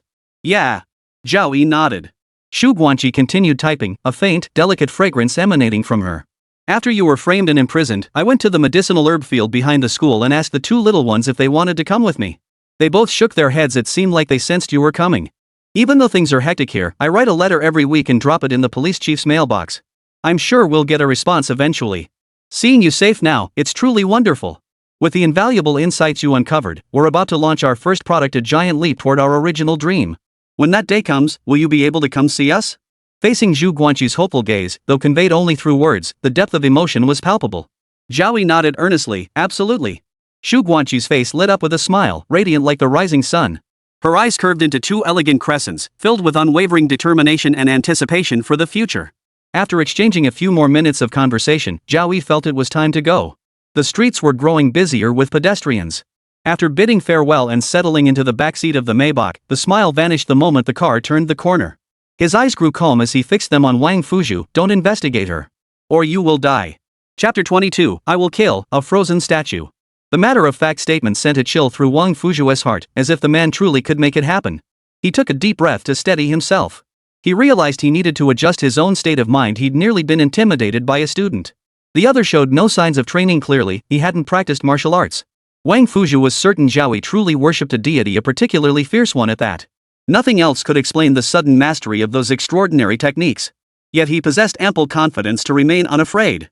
The white gloves he wore year-round were the emblem of his mastery over iron sand palm. His hands appeared more delicate than a woman's, yet they harbored earth-shattering power. When he channeled his energy, the air currents between his palms surged with fierce, domineering force. Those who could lift 1,000 jin in strength were called warriors. Cultivating one's innate vital energy to wield power capable of splitting stone and shattering boulders, a strength of roughly 3,600 caddies earned the title of martial master. Wang Fuzhu currently stood at this level, capable of easily slaying a tiger with a single strike. Yet ancestral records clearly stated the flaw of those who worshipped immortals: before exerting power, they must first communicate with the divine beings. At this moment, Wang Fuzhu possessed 100 ways to kill Zhao Yi. I won't return to prison just yet. I'm going to kill someone. Zhao Yi stopped gazing at the scenery and spoke with deadly seriousness. Who? Wang Fuzhu was puzzled and utterly baffled, thinking to himself, you're a death row inmate, why aren't you keeping a low profile? Qin Yuanhao. A gleam flashed in Zhao Yi's eyes as if he'd mentioned something trivial. He had checked the Book of Life and Death on Zhu Guanqi's recent activities and discovered that Qin Yuanhao hadn't given up. Now out in society, he had become even more arrogant and tyrannical. He'd offered Zhu Guanqi 1,000,000 yuan just for a week of companionship, but Zhu had coldly refused. Then he hired a gang of street thugs who repeatedly came to Fulong apartments looking for trouble. Leveraging his wealth and status, he blatantly trampled the law. To spare Zhao Yi any worry, Zhu Guanqi had kept all this to himself. But now that Zhao Yi knew, he might as well kill him on the way, no need for an extra trip. Moreover, if he could learn from Qin Yuanhao who was behind framing him, it would kill two birds with one stone. You want to kill Qin Yuanhao? Aren't you afraid of his father? Wang Fuzhu slammed on the brakes, turned to stare at Zhao Yi, and said with deliberate emphasis, Qin Yuanhao is Qin Hong's only son. The Qitian 3-star hotel is Qin Hong's business empire, and he has powerful connections across all sectors. He's been eyeing a snack street for acquisition lately, planning to turn it into Yuncheng's most bustling commercial district. Though not as powerful as the Gu family, they shouldn't be underestimated. If you really kill his son, Yuncheng will be turned upside down. Zhao Yi's expression remained unchanged. His fingers tapped lightly against the car window before he flashed a row of pearly white teeth. If his old man dares to make waves, it'll just give me the perfect opportunity to take him out too. Framed for murder out of nowhere? Does he really think I'm a pushover? Wang Fuzhu fell silent, focusing solely on driving. After all, he was merely a driver today. He'd go wherever Zhao Yi directed him, but assisting with murder was out of the question. He'd draw clear boundaries when necessary to avoid bringing undeserved calamity upon the Gu family. Still, he couldn't resist offering a gentle warning: immortals aren't charities. It's best not to rely on them too heavily. Otherwise, you'll regret it sooner or later. Zhao Yi's gaze finally shifted, reflecting a complex mix of emotions. He understood Wang Fuzhu's well-intentioned act of subtly revealing the truth about the celestial being. Though the immortal was merely a fabricated cover, Wang Fuzhu was genuinely surprised that this stranger he'd met by chance would go to such lengths. Thank you. Zhao Yi gave a light nod and sent a message to Li Buotao, instructing him to track down Qin Yuanhao's whereabouts. Li Buotao didn't ask questions, simply replying with a got it. 5 minutes later, he sent a location: head to the Qitian Grand Hotel. Young Master Qin brought 2 models there last night and hasn't left yet. The black Maybach turned around and headed toward the Qitian Grand Hotel. Located in Yuncheng's development zone, the Qitian Grand Hotel boasted a modern yet classic exterior design, its main structure composed of dark-tinted glass and metal. A casual meal here cost thousands, and the parking lot was filled with luxury cars worth tens to hundreds of thousands.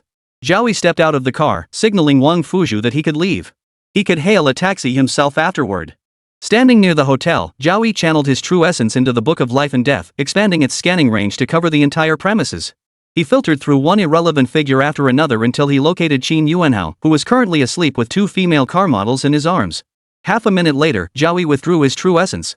Though he hadn't uncovered information about the murderer who framed him, he did discover something else that seemed relevant.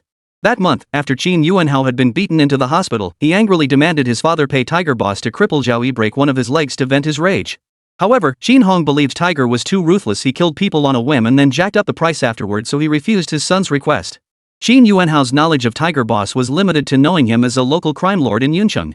5 years ago, he had suddenly appeared in the city, his background shrouded in mystery yet undeniably powerful. Within half a day, he unified the underworld, with Yuncheng's 4 major bosses now at his beck and call. Essentially, he'd do anything for money. And he did it flawlessly, leaving no trace of evidence. This fit the profile of the mastermind behind Zhao Yi's frame-up perfectly. Zhao Yi also learned about Qin Yuanhao, a predator who drugged and assaulted over a dozen female students during his school days. He later covered it up using either money or threats. Only Zhu Guanqi's caution refusing to drink water outside his sight prevented him from succeeding. After finishing his business, he waited for the right moment. After driving several kilometers, Wang Fuzhu suddenly turned around, steering into the open-air parking lot of the Qitian Hotel. He parked in the spot with the best vantage point and spotted Zhao Yi sitting on the flower bed across from the hotel, head down, engrossed in his phone. Time ticked by. Around 9:30, Zhao Yi abruptly put away his phone and looked up. He saw a man of average height, dressed head to toe in designer labels, surrounded by 5 or 6 attentive waiters and flanked by 2 female models. After a night of relentless work, Qin Yunhao's face was pale, and he walked with a wobbly gait. Zhao Yi, seated on the flower bed, was still separated from Qin Yunhao by a street, roughly 100 meters away. Though it was morning, traffic flowed steadily. Moreover, the Qitian Grand Hotel was his own property, bristling with surveillance cameras. Qin Yunhao hadn't noticed 2 men observing him. Wang Fuzhu, encountering someone who worshipped immortals for the first time, was filled with curiosity. He wondered how Zhao Yi would kill Qin Yunhao in broad daylight, in plain sight. He watched as Zhao Yi tucked away his phone, then casually formed his right hand into a pistol shape. He pointed it at Qin Yunhao's head and fired a shot into thin air, bang. He then hopped down from the flower bed, brushed the dust off his pants, and hailed a taxi by the roadside. Before getting in, he waved toward the parking lot and gave a nod to Wang Fuzhu, who was still peering from the shadows. Within half a minute, he vanished at the end of the road. Completely baffled, Wang Fuzhu couldn't make sense of Zhao Yi's actions. Thinking he was playing a joke, he suddenly realized Qin Yunhao hadn't moved from his position for an unusually long time. The tall model beside him noticed Qin Yunhao's unusual state too. She smiled and reached out to pat his shoulder. With a sharp crackling sound, Qin Yunhao shattered like an ice sculpture, suddenly breaking into hundreds or thousands of pieces scattered everywhere. Wang Fuzhu's eyes widened in shock. Qin Yunhao was dead. And his death was horrifying, life extinguished in an instant, frozen solid into an ice sculpture.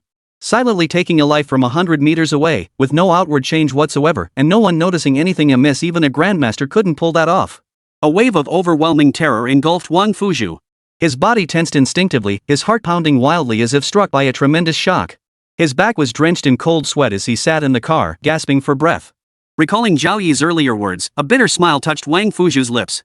Facing him, he truly would die, perhaps not even faring much better than Qin Yunhao.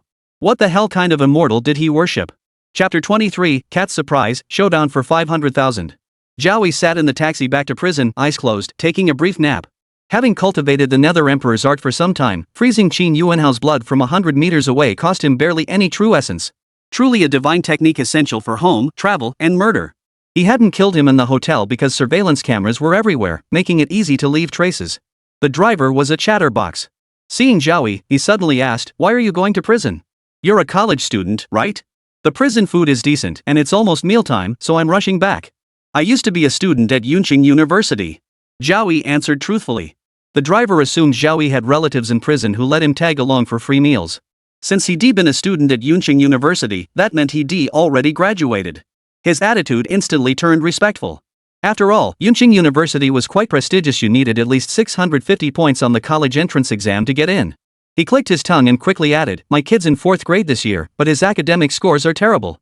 How can I tell if he has any talent in art? If he does, maybe I should send him to an art class for now." Zhao Yi paused for a second. "My advice is to just assume he doesn't.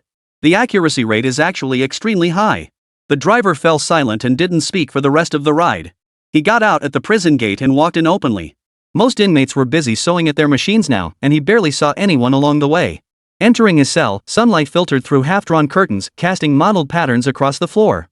2 tiny kittens scampered over, rubbing against Zhao Yi's pant legs. The shrine remained untouched, the deed still pressed beneath it. Zhao Yi had ordered that no one was to enter during his absence, and anyone who disobeyed would bear the consequences. He lit 3 long incense sticks, their blue smoke curling upward. Meow meow meow.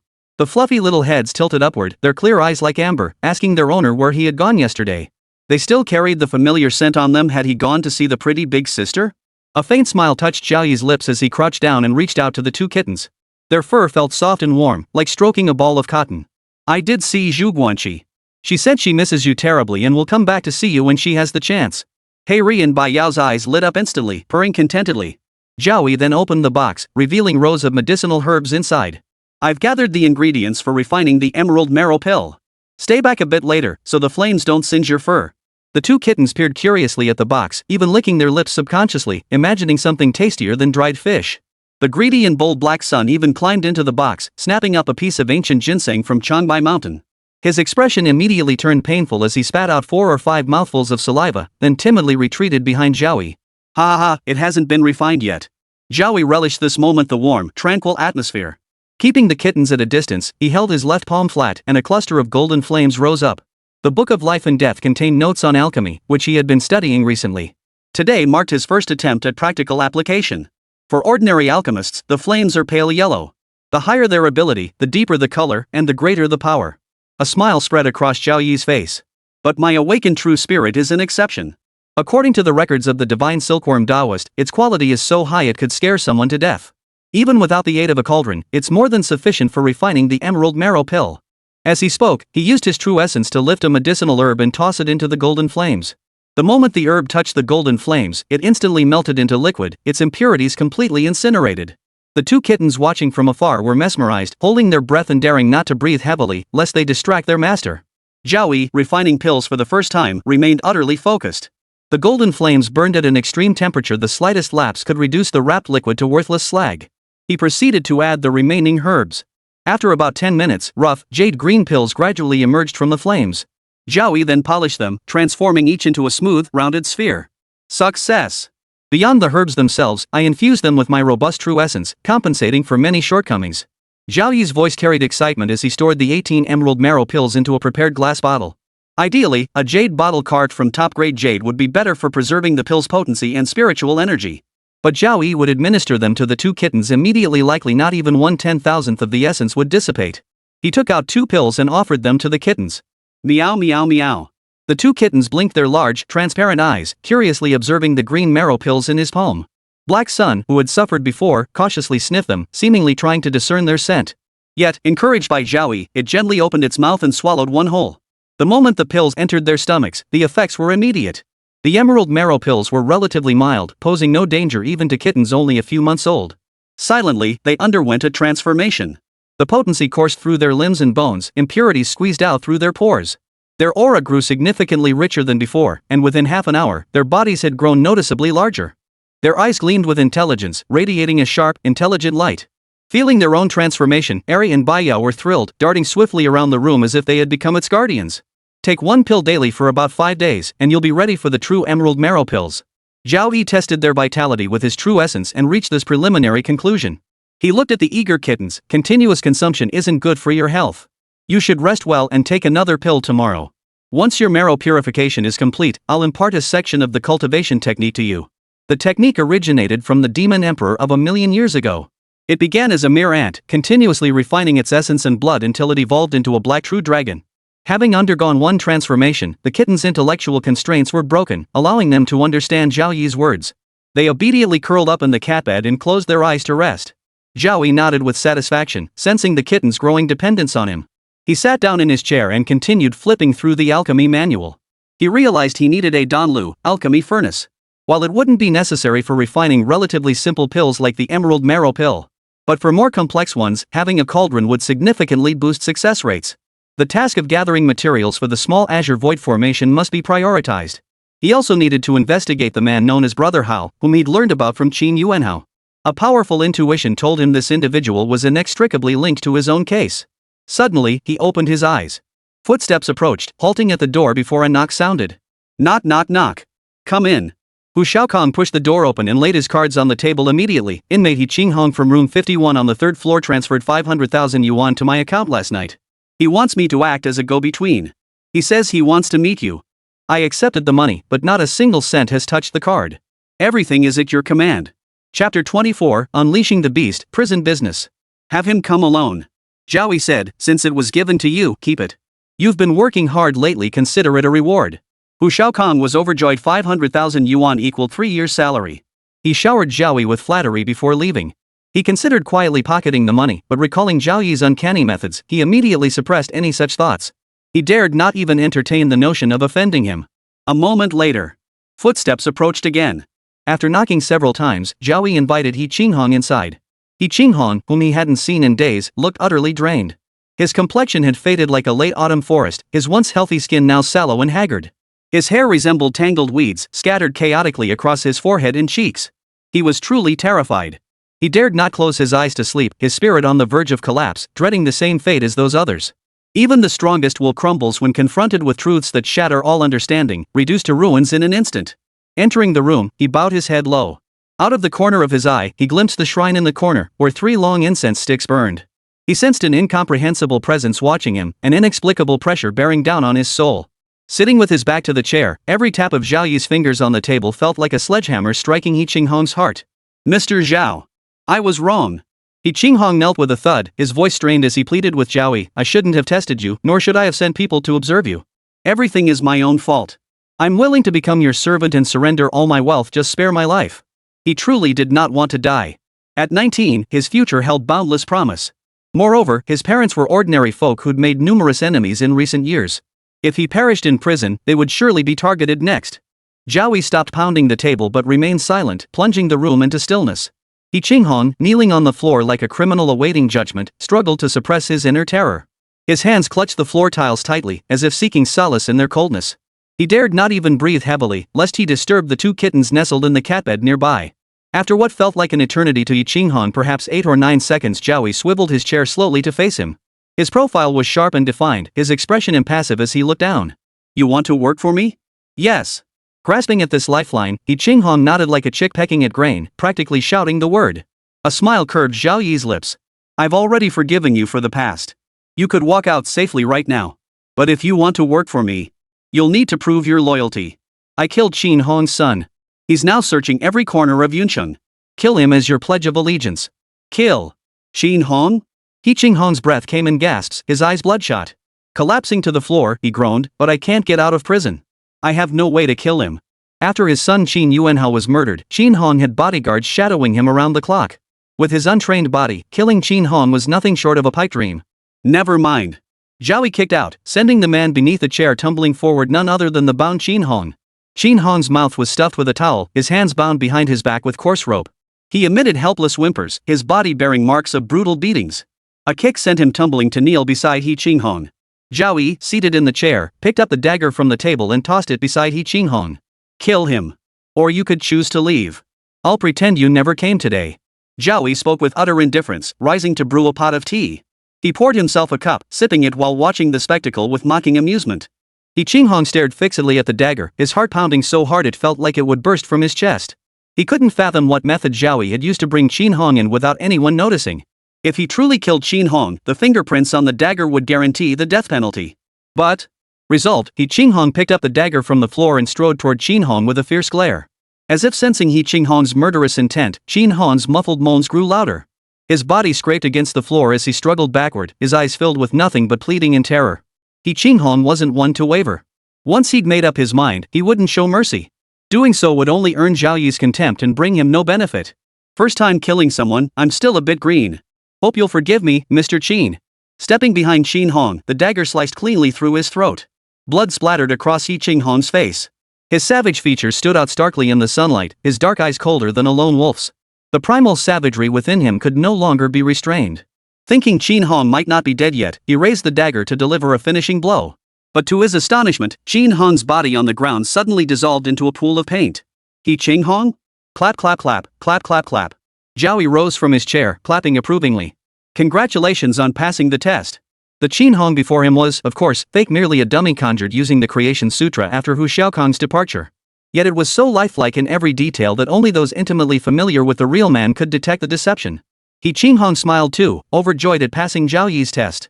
Far from being angry at being tricked, he felt even more awestruck by Zhao Yi's extraordinary abilities, realizing he had chosen to follow a truly powerful figure.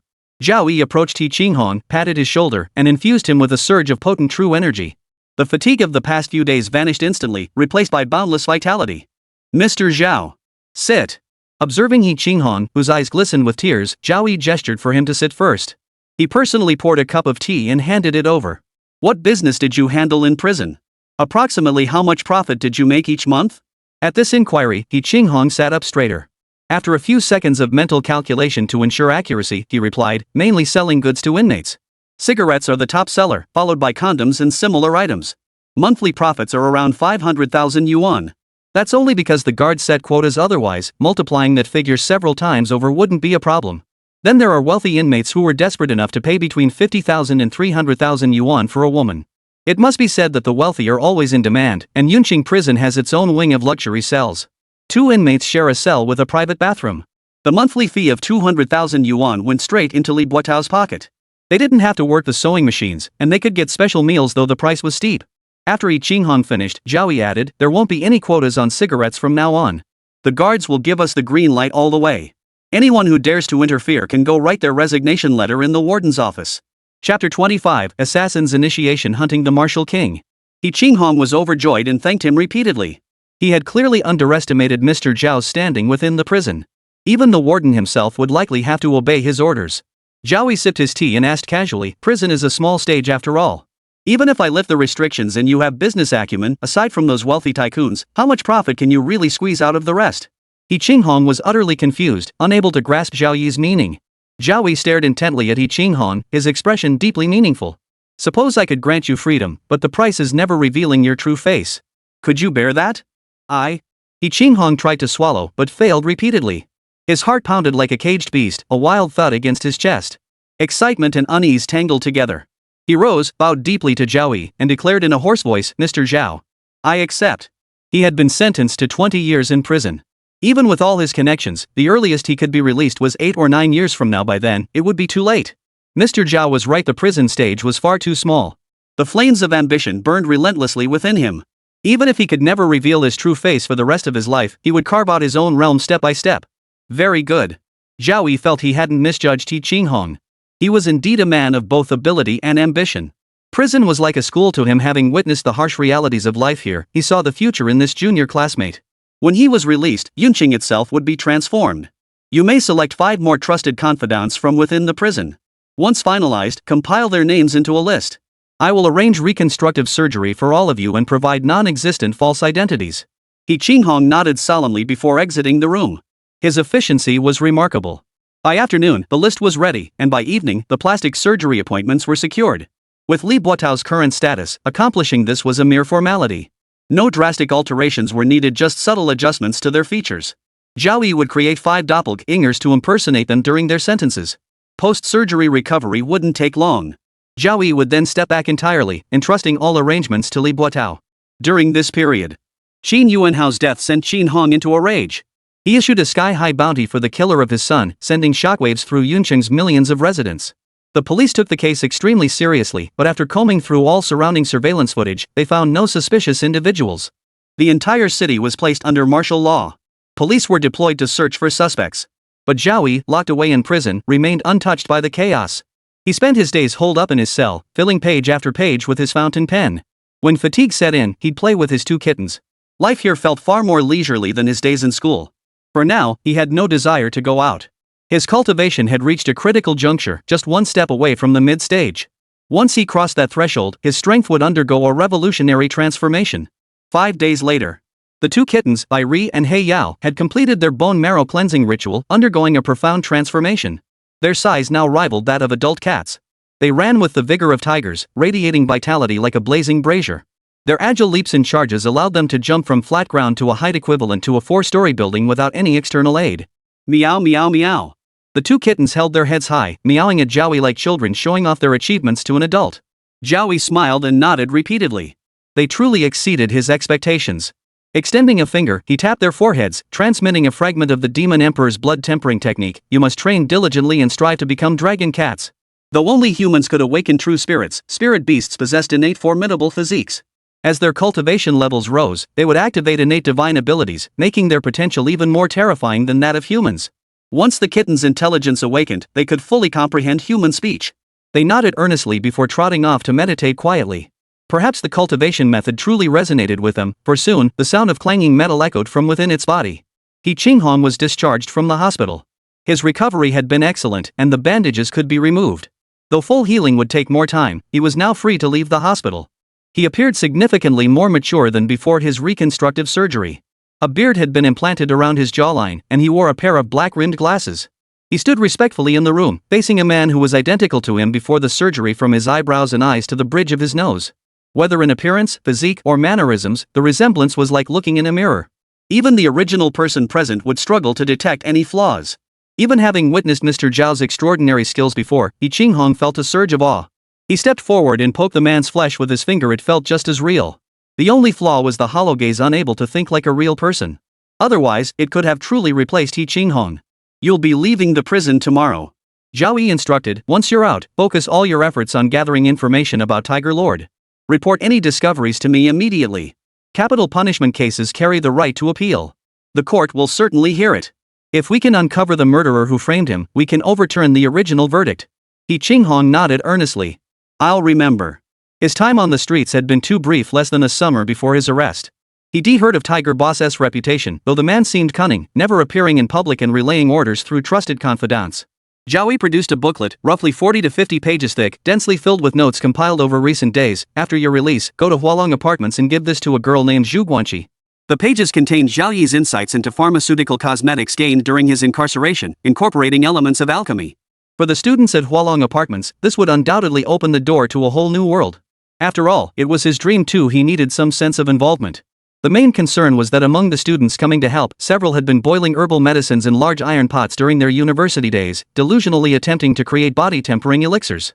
Zhao Yi genuinely feared they might get carried away with the equipment and cause trouble. All right. He Qinghong solemnly put away the booklet. Instead of withdrawing his outstretched hand, Zhao Yi tapped He Qinghong's forehead. Instantly, a torrent of text and pictorial symbols transformed into a rainbow light, surging into his mind. He Qinghong's pupils dilated before slowly returning to normal. His lips murmured, Mr. Zhao, what was that?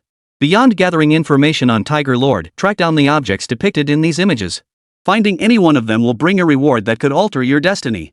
The images depicted the basic designs of medicinal cauldrons, materials for setting up the small azure void array, and various items useful for cultivation.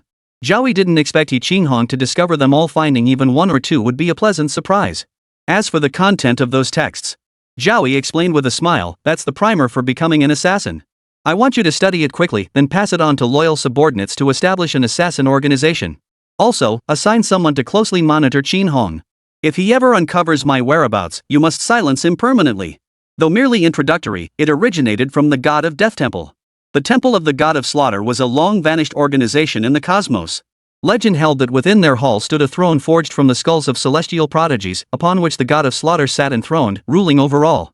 With a single thought, he could annihilate hundreds of life-bearing planets. Ultimately, the killing god temple was besieged by a coalition of forces. Its grand hall burned for 3 years before the flames finally died out, and its legacy was divided among the victorious factions. Though merely an introductory chapter, it was invaluable. If fully mastered, it could slay even the martial king of Great Xia. He Qinghong possessed all the makings of a formidable assassin: his temperament, his photographic memory, and the untamed ferocity lurking beneath his surface. It wouldn't take long for his true brilliance to shine. Zhao Yi had also reviewed the 5 confidants selected from prison. Though their innate potential paled beside He Qinghong's, their unwavering loyalty made them valuable assets. With proper cultivation, they too could be entrusted with significant responsibilities. Chapter 26, Tugging at Fate, Granting a General's Rank.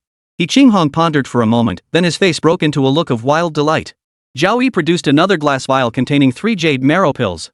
After taking 5 pills, the 2 kittens, Bai Ri and He Yao, showed little further effect. Giving He Qinghong 3 pills would help him swiftly cross the threshold. How could he not know the preciousness of these cultivation pills? He repeatedly assured Zhao Yi, I will not disappoint you, Mr. Zhao. I will never let Qinghong disturb your peace. With that, he respectfully exited the room to prepare for his release from prison. Once released, He Qinghong contacted his trusted confidants outside and devoted all efforts to gathering the information Zhao Yi required. It wouldn't be long before he had results.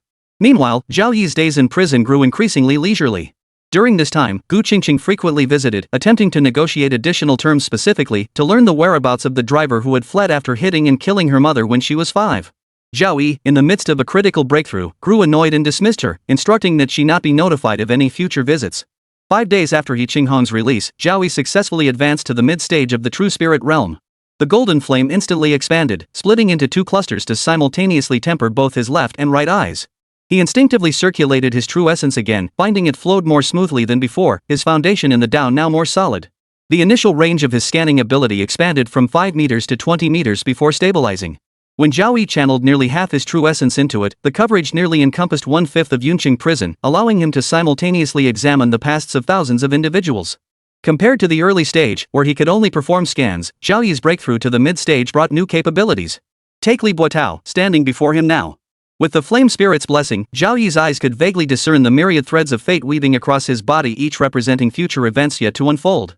Perhaps with just one more step forward, I could manipulate those threads of fate and alter the course of his life. Zhao Yi thought to himself, his suspicions nearly confirmed the Book of Life and Death could indeed alter destiny. Li Buotao, dark circles under his eyes, stood respectfully before him and handed over a list. The renovation of the former director's office is nearing completion. It should be ready in about 10 days. This list details the purchased furniture and appliances. Please review it to see if anything else is needed. Zhao Yi glanced over it. It was remarkably thorough, even a coffee machine was included. It was clear they'd put genuine effort into it. During construction, Li Buotao had personally supervised the work to prevent any issues that might displease Zhao Yi. You've been working hard lately. Zhao Yi set the list aside. Please add a few more meditation cushions and hire some master craftsmen skilled in repairing divine shrines. Since we're moving into a new residence, we mustn't shortchange the deities. Li Buotao nodded repeatedly, promising to handle it personally. Anything involving the deities demanded sullen respect. After giving his instructions, Li Buotao turned to leave. But as he reached the doorway, he paused. Words formed on his lips only to be swallowed back. Finally, he looked at Zhao Yi with hesitation. Speak your mind. Zhao Yi felt uneasy under the stare, knowing this old fox had rushed over to curry favor today for a reason. But having recently achieved a breakthrough, he was in a good mood. If it wasn't too troublesome, he'd gladly help resolve it. Li Buotao, relieved as if a heavy burden had been lifted, hurried over to explain. Recently, I've been in contact with a retired elder. His health has been deteriorating since last year, and the hospitals haven't been able to diagnose the cause. If you have time, I'd be grateful if you could visit him and see if you can uncover anything. Zhao Yi's interest was piqued by the old man Li Buotao mentioned. He activated the Book of Life and Death to investigate. His expression softened slightly as he looked at the sly-looking Li Buotao. You call this an elderly gentleman? The elderly gentleman connected through Li Buotao was named Yin Chaozong, now 70 years old. He had participated in the Vietnam self-defense counterattack war, earning distinguished military honors for the Great Xia Empire. He could have been promoted to general, but accumulated physical strain had left him with health issues. Compounded by his wife's passing from cancer, he had decided to retire. He politely declined the promotion, returning to his hometown of Yuncheng to live a leisurely life. It's worth noting that the current commander of the Yuncheng military district addressed Yin Chaozong as sergeant. Even after retiring to his hometown, he remained a highly influential figure, so much so that the mayor of Yuncheng treated him with utmost respect. Yet inexplicably, his health had deteriorated over the past 2 years, with organs showing irreversible decline. Medical examinations failed to pinpoint the cause. If Li Buotao could cure Yin Chaozong, even the commander of the Yuncheng military district would have to give him face in the future. All right. Zhao Yi also wanted to meet Yin Chaozong, especially since his residence seemed close to the ancestral Fulong Mountain. Send a car tomorrow. Let's go take a look. Got it. Li Buotao responded excitedly, his footsteps noticeably lighter as he left. At 8 o'clock the next morning, a black sedan rolled out of the prison gates. No armed guards accompanied them, just Li Buotao driving, Zhao Yi in the back seat, and 2 kittens peering curiously out the windows at the scenery. Staying cooped up in prison for too long wasn't good either. It was time for the 2 little ones to see the world. Having undergone hair removal and bone marrow cleansing, their blood refined by cultivation techniques, their tiny bodies now held explosive power. They were practically 2 little leopards. Mr. Yen prefers quiet. Li Buotao explained while driving, that's why his residence is quite secluded. It'll take about 2 hours to get there. Mr. Zhao, you can catch some shut-eye for now. I'll wake you when we're close. As they approached the lush foothills, a well-maintained cement road stretched before them. After another 10 minutes of driving up the road, an ancient yet elegant courtyard gradually came into view. It stood quietly, like a beautiful painting within the mountains, seamlessly blending with the surrounding natural scenery. A pair of majestic stone lions stood guard at the entrance, as if they were the guardians of this ancient courtyard. The car stopped at the courtyard gate, and the 2 humans and 2 cats stepped inside. At the center of the courtyard stood a delicate pavilion with upturned eaves, alongside a sizable pond. A gentle breeze rippled the clear water, causing the red koi swimming within to sway gracefully. Several men in dark green uniforms were busy cleaning. Upon seeing Li Buotao and Zhao Yi enter, they glanced over briefly to confirm everything was in order before returning to their tasks. All were elite soldiers dispatched by the military region to protect Yin Chaozong's safety, each capable of taking on 10 men single-handedly. Upon seeing Li Buotao and Zhao Yi arrive, the 2 men seated opposite each other in the pavilion rose to greet them. One was an elderly man dressed in a simple, dark gray Zhongshan suit. Though his posture showed slight stoop, he still carried himself with remarkable uprightness. This was Yin Chaozong, as mentioned by Li Buotao. The other was a middle-aged male doctor in a white coat, his 2 prominent sword-like eyebrows standing out distinctly. We hope we haven't disturbed you, old Yen, Li Buotao said politely. Li Buotao asked jokingly, dressed formally today to make a good impression. But the old man's attention was fixed on the 2 playful kittens frolicking behind them. he exclaimed in astonishment, "What spirited little creatures! It's the first time I've seen such lively kittens in all these years."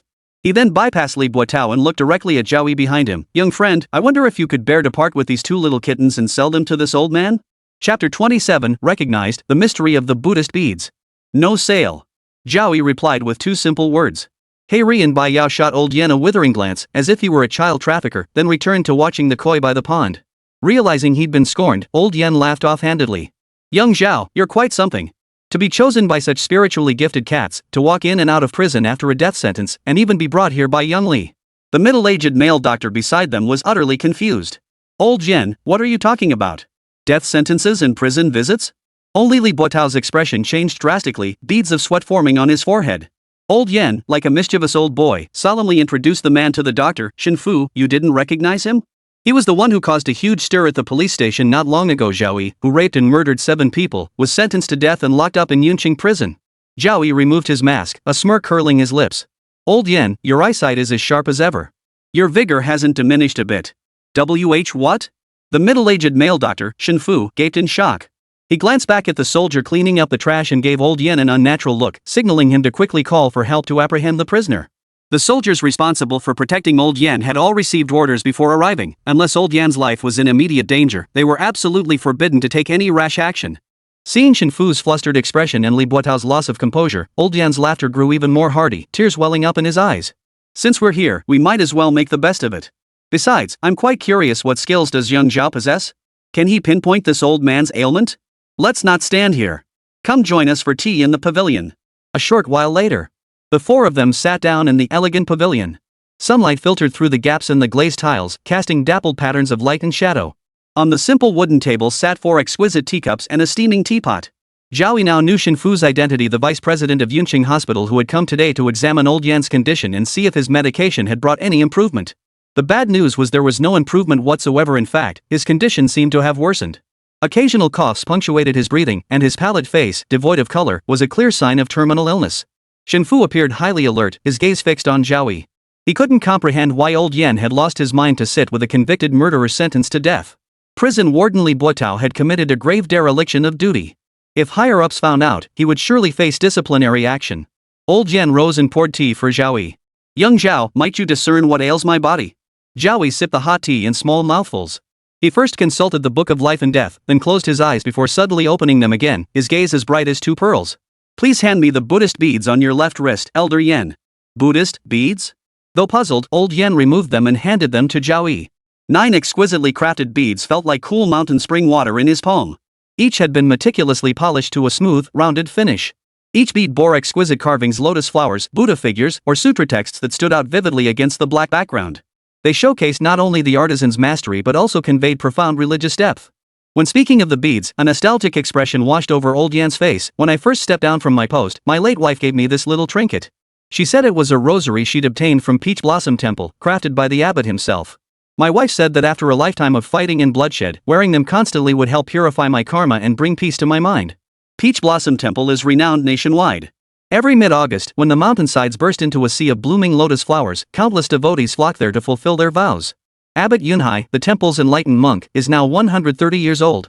He once opened the temple gates for 7 consecutive days of Buddhist teachings, during which he consumed not a single grain of rice or drop of water. He caused the peach blossoms across 100 li to bloom half a month early, leading fervent devotees to venerate him as the reincarnation of an arhat. Old Master Yen knew of this legend, and with his late wife's memories entrusted to the beads, he cherished them deeply, even wearing them to sleep. Lu Yu, however, murmured softly, "Have you ever considered, it might be because of the prayer beads?" "The problem with the prayer beads?" Old Master Yan's expression froze, then he joked, "Young Zhao, you must be joking. How could there possibly be anything wrong with this string of beads? Ever since wearing them, I've truly felt their benefits. My chronic insomnia has eased, my restlessness has calmed.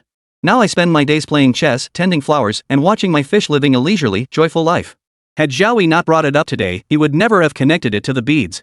Shin Fu, standing nearby, wore a look of skepticism. He dismissed Zhao Yi's claims as pure nonsense, utterly devoid of medical basis. Already highly wary of him, Shin Fu would have called the police to arrest him on the spot if they hadn't been in Master Yan's courtyard. Zhao Yi's smile remained unchanged. The beads are made from extraterrestrial meteorite material, with radiation levels thousands or even tens of thousands of times higher than normal.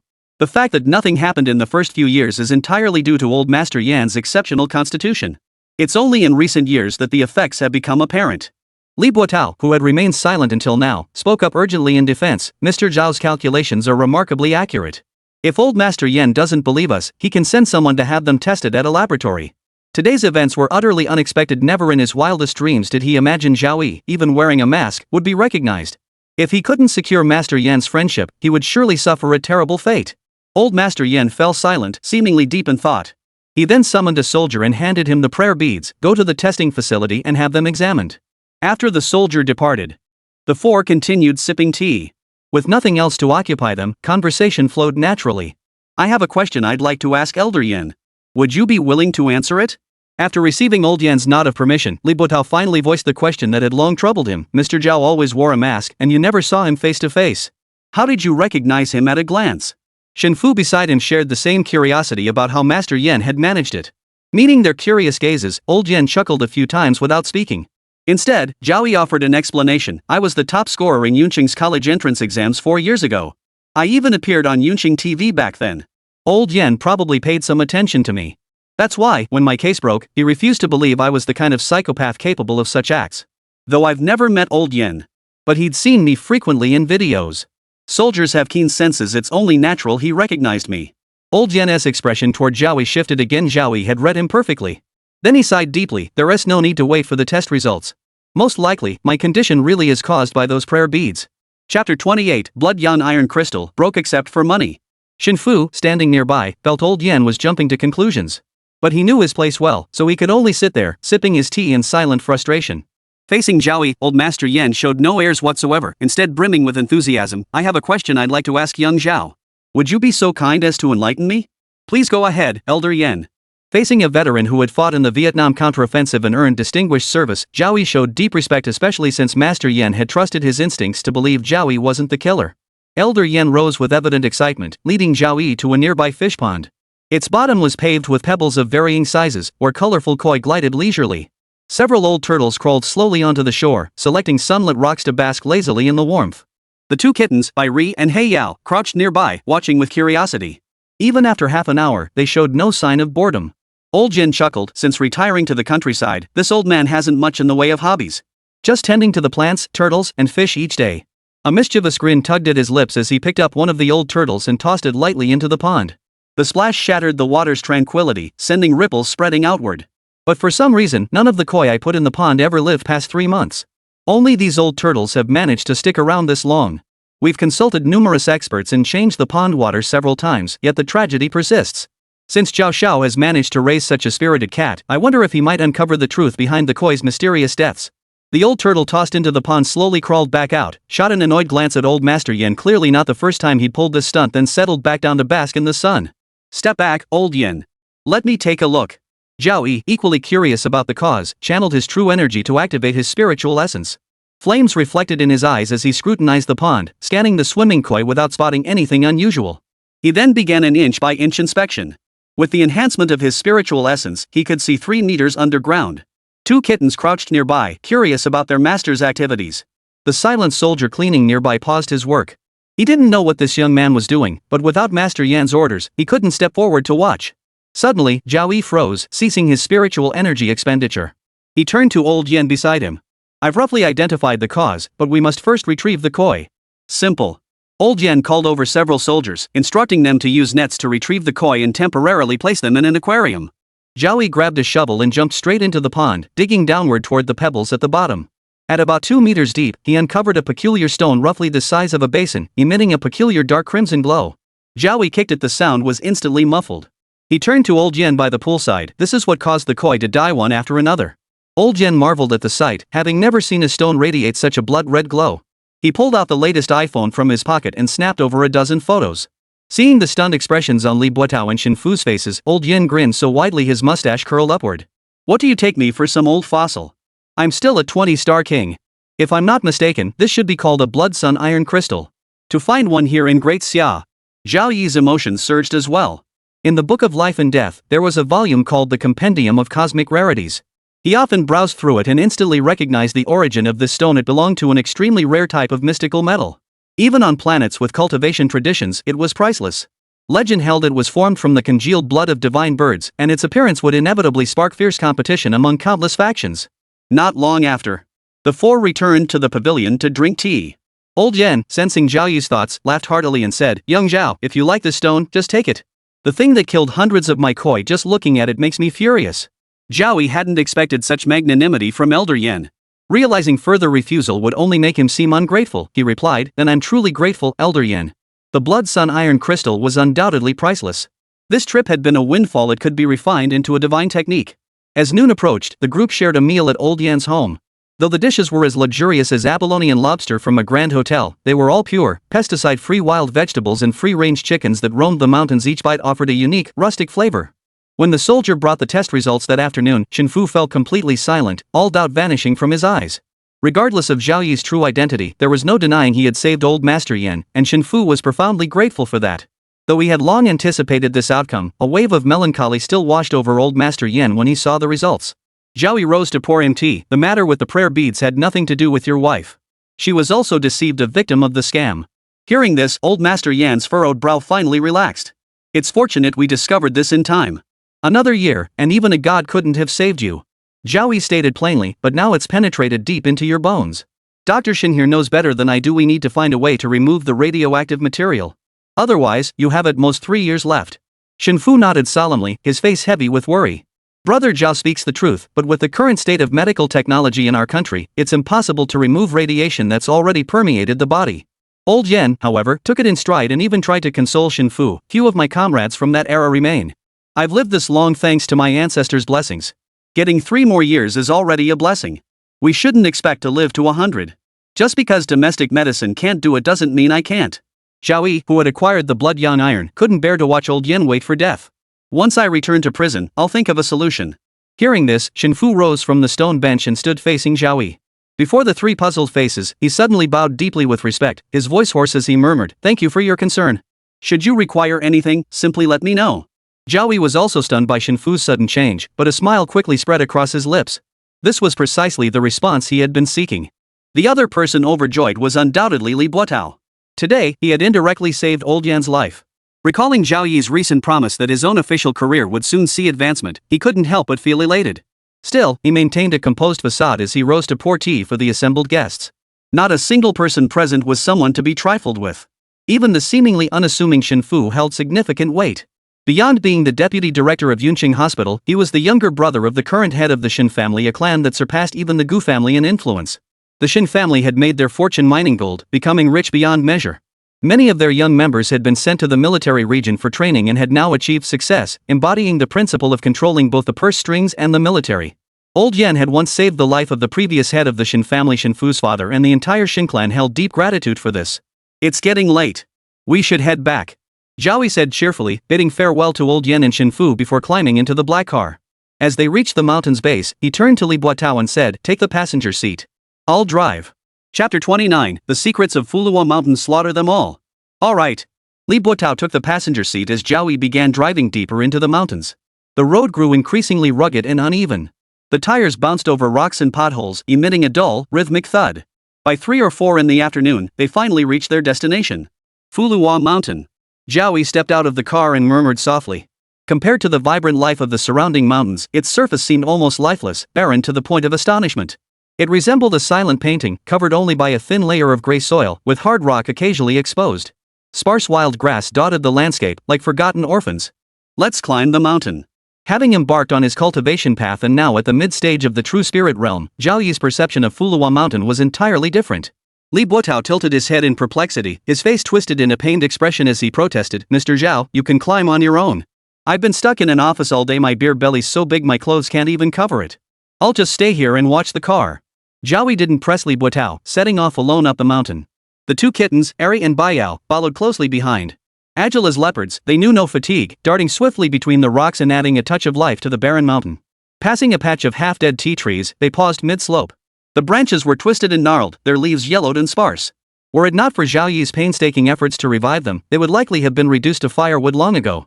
By the time they reached the summit, the sun was nearing its descent. The fiery afterglow spread across the sky, radiating boundless warmth and majestic beauty. Zhao Yi channeled his true essence to activate his spiritual energy, conducting a comprehensive survey of every blade of grass and tree on Fulong Mountain. Even through thick layers of soil, he penetrated to their very essence. As he extended his perception meter by meter toward the depths, bloodshot veins gradually appeared at the corners of his eyes. The veins on his forehead bulged like snakes, and his eyeballs seemed ready to burst at any moment. Finally, he discerned a faint, serpentine dragon vein twisting, elusive, and faintly visible, sealed away completely by intricate arrays of ropes. Like a cold stone statue, he couldn't even lift his eyelids. Zhao Yi fell silent, his gaze deep and hollow. So this is the truth behind Fulong Mountain's decline? Dragon veins were creations favored by the way of heaven, their paths shrouded in dense, potent chi, ideal grounds for cultivation. Yet now, trapped by 81 vicious arrays, they had become barren slopes where even wild grass struggled to survive. What exactly happened to you? A wave of heartache welled up in Zhao Yi, his eyes glistening with unshed tears. What calamity had befallen Fulong Mountain, passed down through generations, to reduce it to this desolate state? Meow meow meow, meow meow meow. Sensing their master's low spirits, Bai Ri and He Yao rubbed against Zhao Yi's pant legs incessantly. After half a minute of silence, Zhao Yi gradually snapped back to reality. He crouched down to comfort the two kittens. I'm physically fine. I was just thinking about some old memories. He had initially believed the true culprit behind his frame-up sought Fulong Mountain for its wealth, but now he realized that was far too simplistic.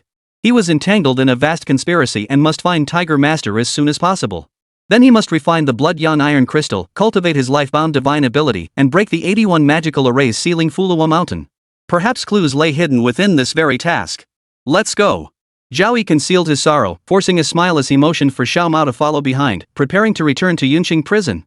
On the drive to Yuncheng Prison in the black car, Li Buotao, focused on driving, noticed Mr. Zhao's unusual mood. Head bowed, lost in thought, Zhao hadn't spoken a word since returning to the prison, retreating to his cell in solitude. He glanced at his phone. He Qinghong had sent a message saying they had a lead on the medicinal cauldron, but details still needed confirmation. 2 days later, Zhao Yi had regained his leisurely pace, stepping out for an evening stroll. When a new prisoner arrived at the prison, Wu Shaokong came to notify Zhao Yi. As usual, Zhao Yi went to the interrogation room. After reviewing the information, his expression changed. He let out a long sigh and turned to look at Wu Shaokong beside him, put him in a solitary cell. After waiting so long, he had finally arrived. From Qin Yuanhao, he learned that the notoriously secretive Tiger Boss was a man who operated flawlessly, leaving no trace, pursuing perfection to the point of severe obsessive compulsion.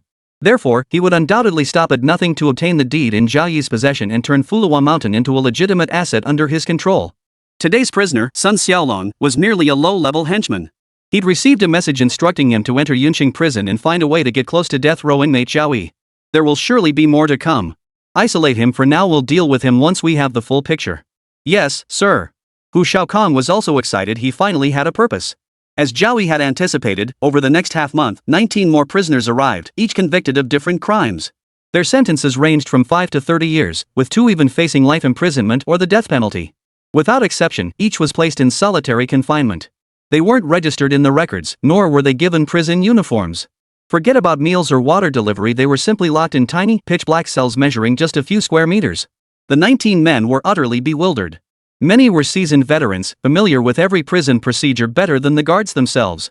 Why was this time so completely different? We're human beings too. We can't be treated like this. I'm a veteran here too. This is completely against the rules.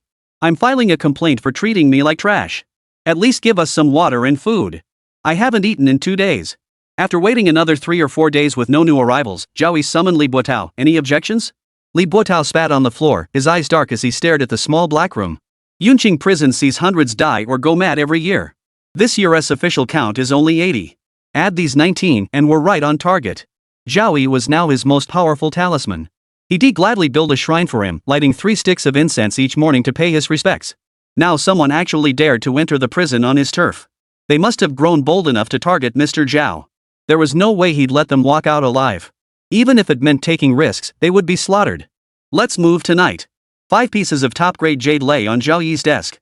After returning from prison, he'd messaged Qin Fu, asking him to retrieve them from the family to treat old Master Yan. Knowing they were for old Yan's treatment, Qin Fu had been extremely eager and brought 5 or 6 pieces. Each piece possessed a deep, profound luster, emerald green like spring water newly born, crystal clear and translucent, radiating a warm glow as if containing a pool of clear spring water. One glance at them inspired awe. Each stone was worth tens of millions individually and was an extremely rare treasure. Only a wealthy family like the Gus could produce such a quantity at once. Master Yan's condition had been neglected for too long. The potent elixir carried risks, necessitating the gradual purification over years through a jade talisman. Chapter 30, You're Ruthless. Let's make a deal. Zhao Yi now set to work crafting his first magical artifact.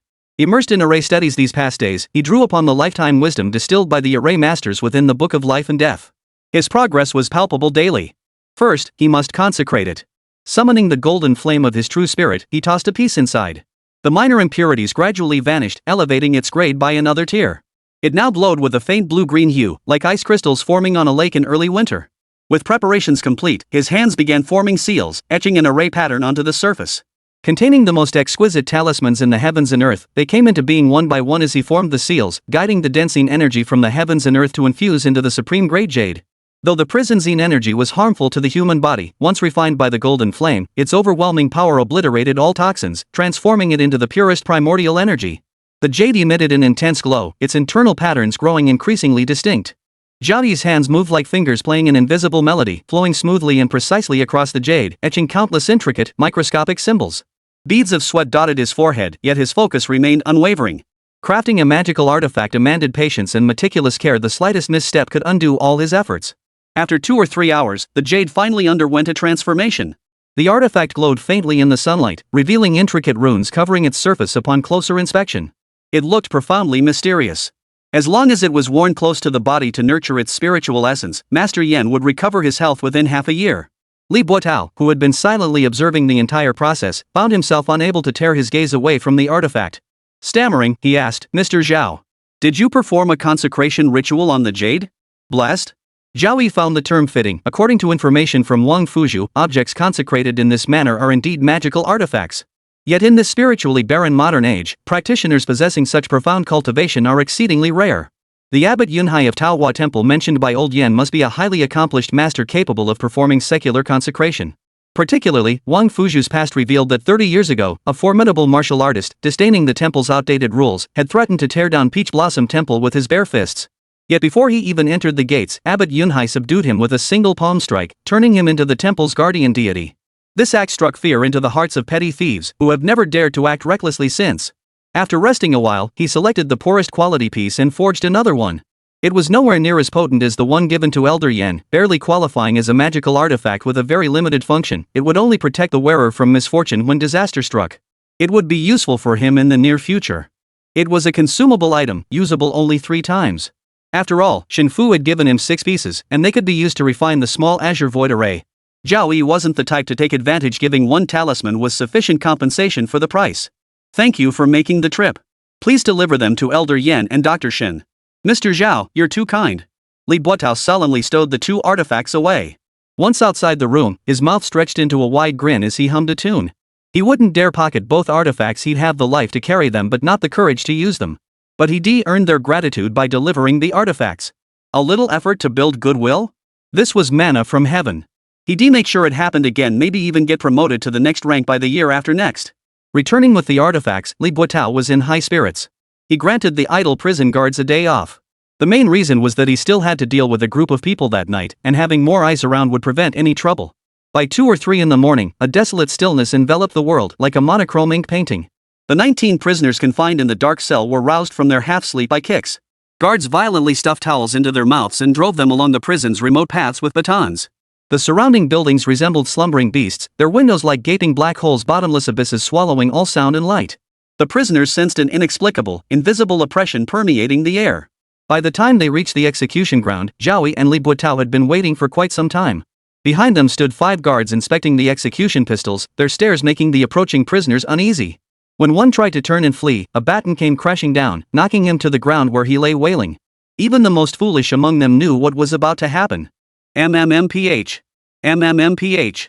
Their desperate eyes pleaded with the guards, their gaze filled with deep terror, signaling a willingness to confess and reveal everything they knew. Li Buotao, already briefed, had no patience. He waved them off, dismissing their pleas and signaling the guards to proceed. The men present today were all trusted confidants who had committed numerous crimes alongside Li Buotao. Secretly executing prisoners wasn't a new thing for them. They efficiently lined up the 19 prisoners to kneel in order, using the batons to subdue any who resisted. Not a word was spoken throughout the process. 5 guards moved to the rear, their pistols cocked swiftly. Bang! Bang! Bang! Flames erupted from the muzzles, deafening explosions reverberating as brass casings ejected from the barrels, clattering onto the hard concrete floor. Within a minute, every prisoner lay motionless on the floor. The air thickened with the acrid smell of gunpowder. Li Buotao covered his nose with a handkerchief. Dump them all in the fields for fertilizer. 10,000 yuan each, 7 days paid leave. Tonight's business stays buried. The prison vegetables thrived, no doubt thanks to that natural fertilizer. Who knew how many bodies had been buried there? Of course, these were all for the prisoners. The guards in Zhao Yi ate something else entirely. The guards' faces lit up with delight. Normally, participating in such tasks only netted them 10,000 yuan, but today's pay was 10 times that, equivalent to nearly half a year's salary. Surveying the stacked bodies, Zhao Yi first snapped a photo with his phone, then sent it to the contact number provided. Moments later, Zhao Yi's phone rang. Li Buotao motioned for silence as the ringtone echoed across the empty execution ground. He pressed the receiver to his ear.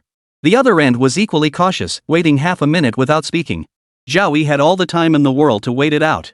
Finally, the voice on the other end broke the silence, hoarse as a crow's caw, as if a cold wind blew from the depths of their throat. You're ruthless. Same to you. Zhao Yi chuckled, leaning against the concrete wall. Sorry for disturbing Tiger's sleep. The man on the other end paused for a second upon hearing this, then let out a cold laugh. So you recognized me. If I'd known, I would have gone to the trouble of sentencing you to death.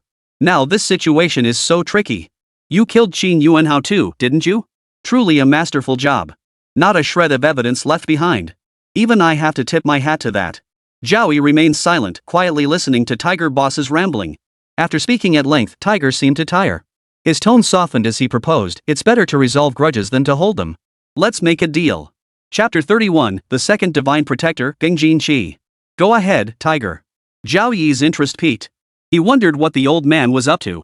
My goal is your land deed anyway. That worthless barren mountain is useless to you.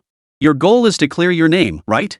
If you give me the deed to Fulong Mountain, I'll make the real culprit turn themselves in. I'll throw in 10 billion yuan as compensation. How about it? Everyone wins. The voice on the other end of the line spoke slowly, its sincerity palpable even through the screen. No problem. Zhao Yi agreed without hesitation, his voice brimming with delight. The Fulong Mountain deed is right here in prison. Tiger Boss can send someone to pick it up tomorrow.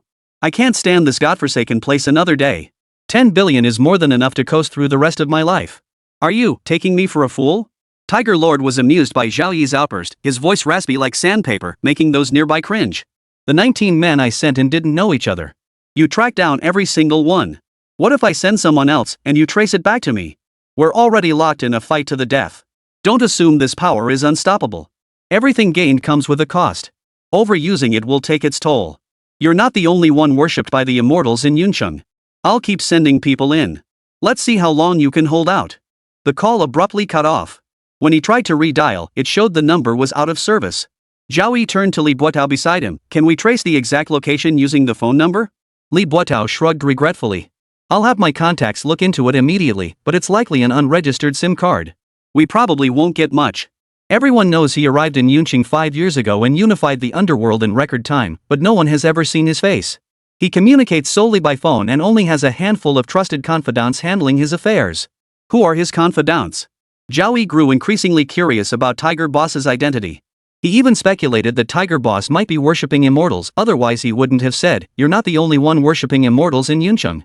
Unfortunately, it really didn't make a difference. Frequently sending people inside? That was a blessing, it boosted the prison's performance metrics. Li Buotao, warden of Yuncheng Prison, dealt with inmates daily and knew these matters inside out. Every last one was a major criminal in Yuncheng. They all controlled huge territories before Tiger Boss arrived, yet somehow they all surrendered. Zhao Yi fell silent, rubbing his chin. It was getting late. He returned to his room alone. The 2 kittens were already asleep, curling into furry balls upon hearing his return. Lying in bed, sleep eluded him. His phone lit up again with a message. Zhao Yi glanced at it before closing the app. He then made his way alone to the rooftop. The Blood Yan iron crystal was here, requiring nightly tempering. The Blood Sun iron crystal was, after all, a rare treasure. If not for the Golden Flame's extraordinary power, Zhao Yi's current cultivation level wouldn't even scratch its surface in 100 years. Heaven and earth are the furnace, all things are the copper, yin and yang are the charcoal, creation is the craftsman.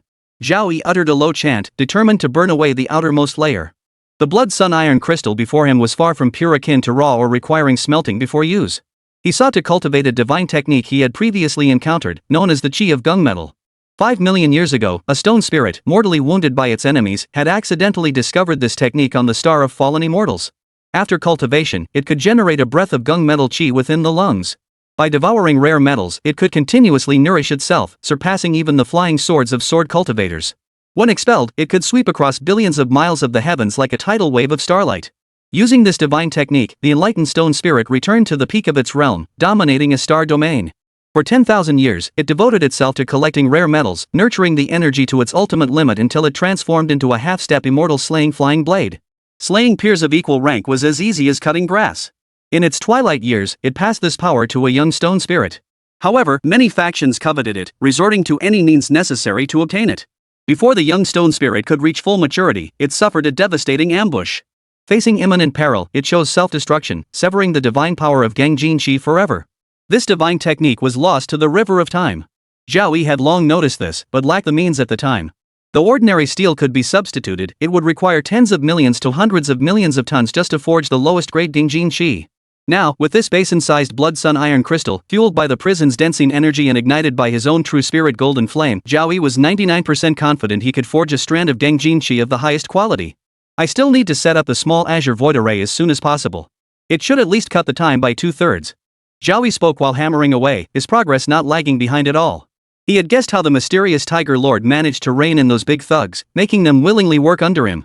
He had just received a message from Yi Qinghong, who had found a treasure suspected to be a medicinal cauldron. It was convenient to verify its authenticity on the way. Truthfully, he was more curious about the power level of that revered immortal cultivator who served alongside Tiger Lord. As the faint glow of dawn spread across the horizon, Zhao Yi returned from the balcony to his room just as Hu Shaokang arrived with breakfast. The two kittens now have voracious appetites, and regular cat food no longer satisfies them. They devour dozens of pounds of fresh beef at every meal. The Demon Emperor's tempering technique was utterly ruthless. The blood sacrifice must never be interrupted, lest their internal organs shatter. Their bodies grew noticeably larger each day, and in a few weeks, the room would be too small to contain them. Still clad in pure white casual wear, Zhao Yi combed his new hairstyle before the mirror. Gradually, his features shifted, the sides of his face hardening until they bore little resemblance to his original appearance. Only then did he stop. His features were now utterly ordinary, easily lost in a crowd. A satisfied gleam flashed in Zhao Yi's eyes. Even wearing a mask, he had been spotted by Elder Yen during a fitting. After returning, he had cultivated a transformation technique, allowing him to briefly alter his appearance. While it might not fool a martial artist with keen senses, it was sufficient for ordinary people. You two stay here and guard the place today. I need to step out for a while. The two kittens watched curiously. Though his face had changed, the familiar aura remained, and they obediently nodded their heads. To prevent any unforeseen complications, before leaving the prison, Zhao Yi also created a doppelganger identical to himself, ensuring no discrepancies during patrols. He stepped out the prison gates. A sky blue Bentley had been waiting for some time. Zhao Yi opened the door and slid into the back seat. Gu Qingqing, seated in the driver's seat, glanced back. Her brows furrowed for a second before relaxing. Every time I see you, you bring a new surprise. Zhao Yi smiled without responding, then changed the subject. Your intel is outdated. I already know about Tiger. We had a friendly chat last night. After he left that day, Gu Qingqing had thrown all her resources into the investigation. She discovered Tiger likely had ties to the case, involving one of his trusted lieutenants Lu Laowai, who ran over a dozen underground gambling dens. The Gu family found several of his henchmen had vanished without a trace. You tricked me? Gu Qingqing stared suspiciously at Zhao Yi, her eyes brimming with impatience. She had texted him last night, arranging to meet at the prison gates today. She knew Zhao Yi practiced fortune-telling. Perhaps he'd only just learned of Tiger Boss's reputation moments ago. Zhao Yi reluctantly handed over his phone. Check last night's call log. I recorded it. One lie, and I'll never clear my name. Chapter 32, Help me photograph and exhibit Yuncheng's cancer. Gu Qingqing listened to the entire recording and confirmed Zhao Yi hadn't lied. Regardless, you haven't uncovered anything about old Crooked Lu yet. At least this counts as half a clue. Zhao Yi nodded without argument, gazing out the window. Tonight at 6, there's an internal auction at Treasure Pavilion. Buy one of the exhibits for me. Consider it compensation for that half-clue. Gu Qingqing knew the Treasure Pavilion well. She was still a platinum member there. The private auction was closed to the public, accessible only to registered members, and typically held once a month. She pulled out her phone and dialed a number. Shortly after, a Treasure Pavilion staff member sent over the details for the 19 items up for auction starting at 6. After a quick glance, Gu Qingqing agreed. Except for the final piece, which the organizers were being secretive about, revealing only a starting bid of 10 million. The rest were trinkets worth a few $100,000 to $1 million. Internal auctions weren't necessarily about high prices, rather, some items had questionable origins. Many were freshly excavated from tombs, while others were pre-Ming and pre-Qing dynasty antiques items prohibited from trade by the state. Exposing them could easily spark unnecessary disputes. "Where are we going now?" Gu Qingqing asked Zhao Yi, who was staring at his phone. "The auction doesn't start until 6. Where are we going now?" That day, after Wang Fuzhi returned to the Gu residence, he relayed what Old Master Gu had witnessed. After hearing the report, Old Master Gu's expression turned grave. He ordered Wang Fuzhi to keep the matter strictly confidential, ultimately sharing it only with Gu Qingqing. Even her father, Gu Qingshan, remained unaware. Nevertheless, he decided to investigate Zhao Yi's wrongful imprisonment. After all, he was a formidable expert. Though the immortal he served was notoriously fierce and could unleash calamity at any moment, cultivating a virtuous connection was still a good thing. Moreover, the matter concerning Gu Qingqing's mother remained a lifelong torment for Old Master Gu. Seeing his most cherished son reduced to a useless shell fueled his relentless dream of dragging the murderer to justice. When Gu Qingqing was 5, her mother drove them out for an outing. On the way home that evening, they collided with a truck that ran a red light. Her mother died instantly. Seated in the back seat, Gu Qingqing narrowly escaped death but developed a severe fear of the dark. After the accident, the truck driver turned himself in, faced legal punishment, and was imprisoned in Yuncheng Prison. Yet Old Master Gu always suspected something was amiss, that the driver might have been acting under orders. His suspicions were reinforced when, 2 years into his sentence, the driver was found brutally murdered in his cell.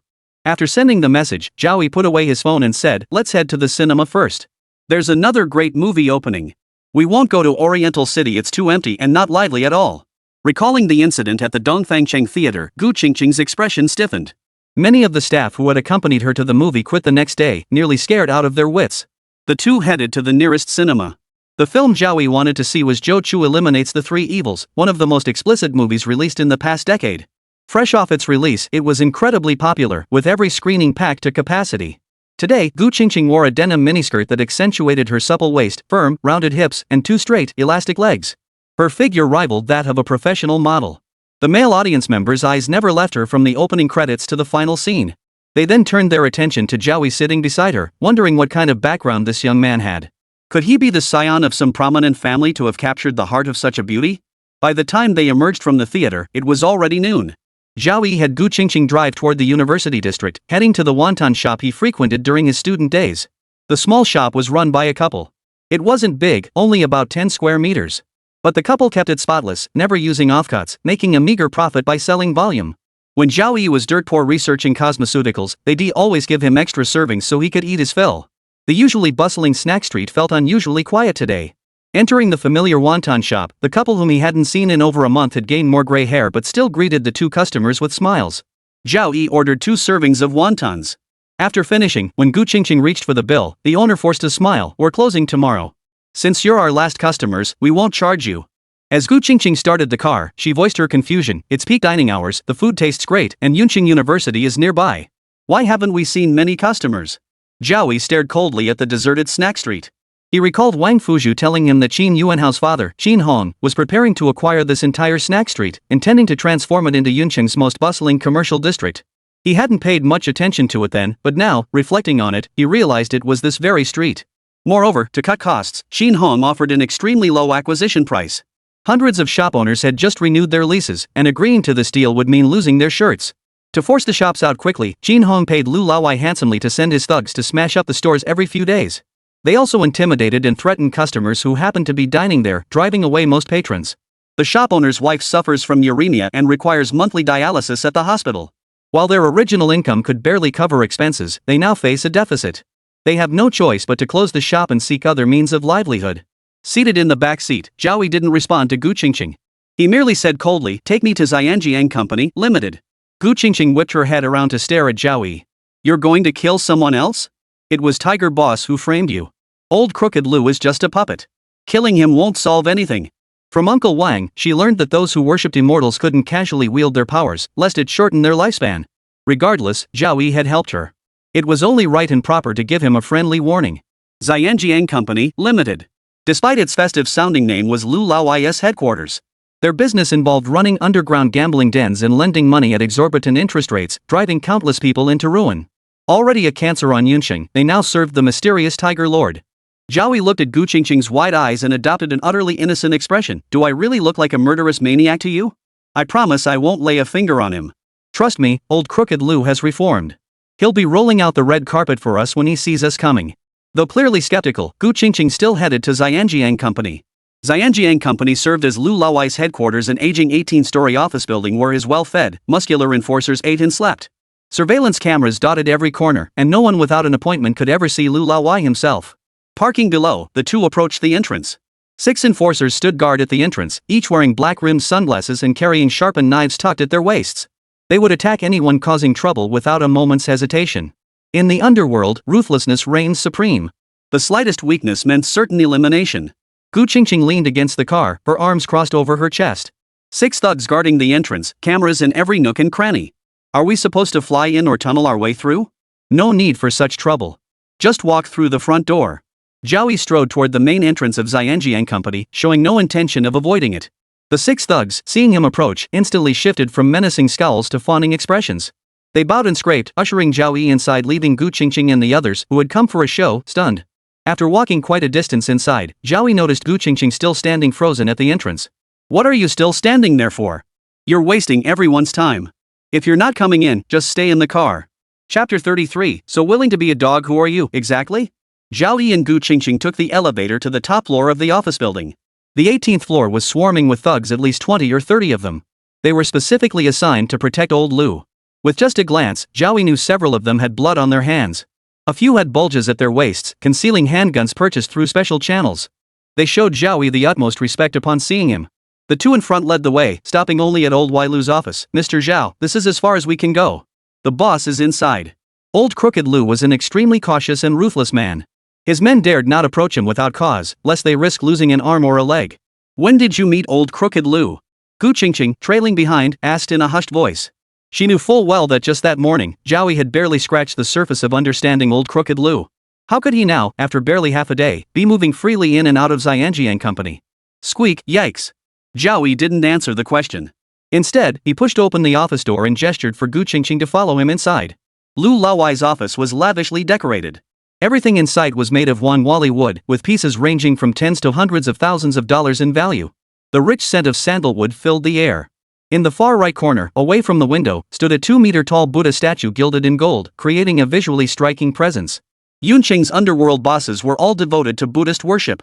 Despite engaging in the most heinous crimes, they maintained a sullen reverence for the divine, whether out of genuine faith or fear of vengeful spirits seeking retribution at night, who could say? The main subject, old Crooked Lu, knelt motionless on the floor, a dismantled handgun discarded beside him. A young man with delicate features sat in the office chair, none other than Yi Qinghong after his plastic surgery. Upon seeing Zhao Yi arrive, Yi Qinghong hurriedly stood up to offer the seat to his guest. Earlier that morning, Zhao Yi had sent Yi Qinghong a message, instructing him to find a way to deal with old Crooked Lu before 3 in the afternoon. Yi Qinghong had taken 3 green marrow pills. As the supreme being among all creatures, the human race possessed the capacity to undergo a complete purification of body and spirit. His innate gift of photographic memory was tailor-made for an assassin. Within mere days of studying the introductory chapters, he had achieved modest success, his strength now comparable to that of a master warrior. He infiltrated the company without incident and subdued old Crooked Lu. He ordered Lu Laowai to instruct his men. 2 distinguished guests would arrive that afternoon, and no one was to offend them. Gu Qingqing's confusion deepened. She couldn't fathom where this unfamiliar boy had come from, nor why he would willingly work for Zhao Yi. Zhao Yi casually settled into the office chair. It must be said, old Crooked Lu knew how to live in luxury. The chair was carved from solid rosewood, its back inlaid with intricate qilin patterns. The seat was crafted from layers of water buffalo hide, meticulously hand-stitched. Sitting on it, one's skin never touched the wood, only the warm, supple leather beneath. Lu Laowai, nearing 50, lived up to his nickname. His mouth was severely crooked, as if air leaked from his words. Kneeling on the floor, he remained unflustered. I don't know how I offended Boss Dongfang Chang. A simple word would have sufficed. Why go to such lengths? Gu Qingqing wasn't surprised. He recognized her. Anyone who made a name for themselves in Yuncheng couldn't possibly lack some skill. She flashed her signature smile and glanced at Zhao Yi. I'm just the driver today. You'd better ask the boss. Lu Laowai was taken aback, turning to the equally young man in his early 20s. May I ask who you are, sir? Old Wai admits defeat. Name your price. After all these years in the game, I've got some clout. Having witnessed the terrifying skills displayed by the delicate-looking young man, Lu Laowai had no intention of calling his enforcers, and otherwise, he'd be the first to die. Zhao Yi casually sat down in the office chair. It had to be said, Lu Laowai knew how to live. The chair was carved from solid wrongfully wood, its back inlaid with intricate qilin patterns. The seat was crafted from layers of water buffalo hide, meticulously hand-stitched. Sitting on it, one's skin never touched the rosewood, only the gentle warmth of the leather. The main guest, Zhao Yi, tapped his fingers lightly on the desk, seemingly ignoring Lu Laoai's words. Qinghong spotted the tea set in the room and walked over to meticulously brew tea according to the proper steps. After learning Zhao Yi's fondness for tea, he had diligently practiced the tea ceremony for 2 days and was now quite proficient. He poured a cup and respectfully placed it on the desk. Taking a sip of tea, Zhao Yi finally turned his gaze to the kneeling Lu Laoai. His tone was deceptively calm as he inquired, "The thugs harassing Donghua Snack Street, forcing over 100 shops to close, they were all sent by you, weren't they?" Lu Laoai, no fool himself, instantly grasped the implication. He immediately began shifting the blame onto Qinghong, ranting on for over 10 minutes until his throat was raw. By the end, he practically wanted to grind Qinghong's bones to dust. This wasn't an act, it was genuine hatred.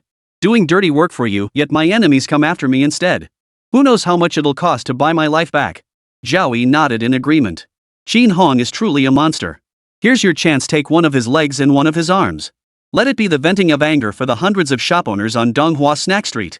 Originally, he'd planned to let Qinghong live as long as he stayed out of his way. But since they'd crossed paths, he might as well finish him off. What? Lu Laoai's expression changed abruptly.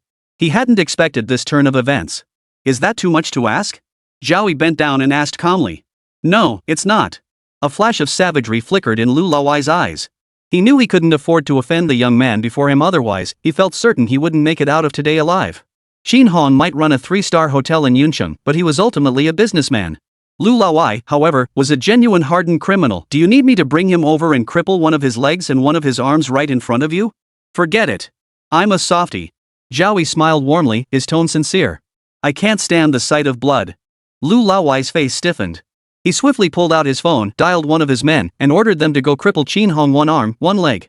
Dealing with Qinghong wasn't a trivial matter, and Zhao Yi knew rushing it wouldn't help. He motioned for Lu Laoai to stand up and sit across from him. Over tea, he asked, honestly, I'm curious. With your capabilities, why work for Tiger? Why be so willing to be his lackey? Lu Laoai's brow furrowed deeply. Even killing Qinghong hadn't felt this agonizing. He let out a long sigh, his eyes reddening as he said, Laoai admits defeat. My life is in your hands now. Take it if you wish. Tiger hasn't treated me badly. I'm afraid I can't tell you. Zhao Yi laughed, rising to his feet and towering over Lu Laoai. Give me a break. You're the lowlife who killed the boss 20 years ago to climb the ladder. Do you even believe your own bull? It was just 20 years ago. They injected me with a vial of poison. Every 6 months, I need an antidote.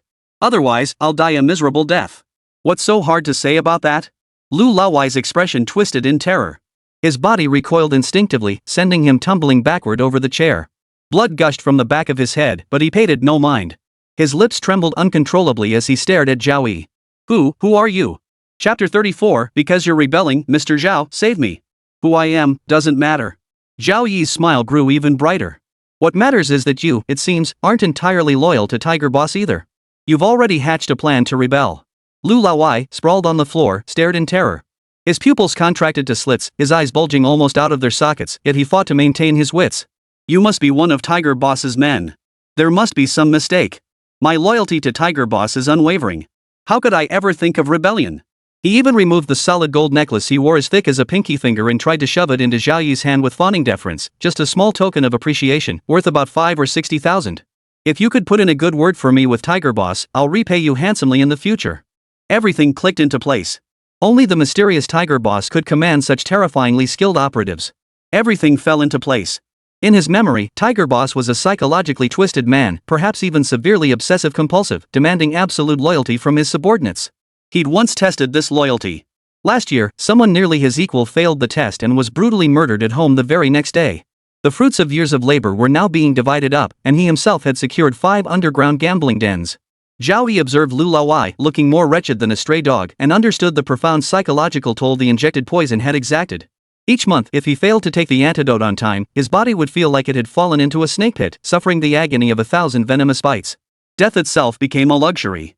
I'm not Tiger Lord's man, quite the opposite, I have a grudge against him. Zhao Yi explained with a smile. But Lu Laoai clearly didn't believe him. A fawning smile plastered on his face, he chattered on endlessly, pledging his loyalty to Zhao Yi. Zhao Yi, his expression thick with disgust, didn't even need to lift a finger.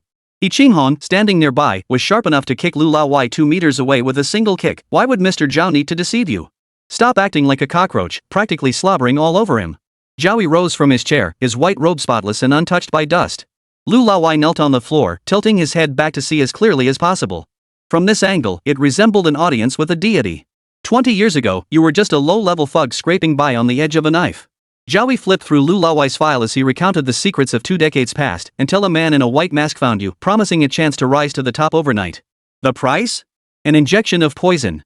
From that day on, you pledged your loyalty to the organization, requiring an annual dose of antidote to suppress its effects.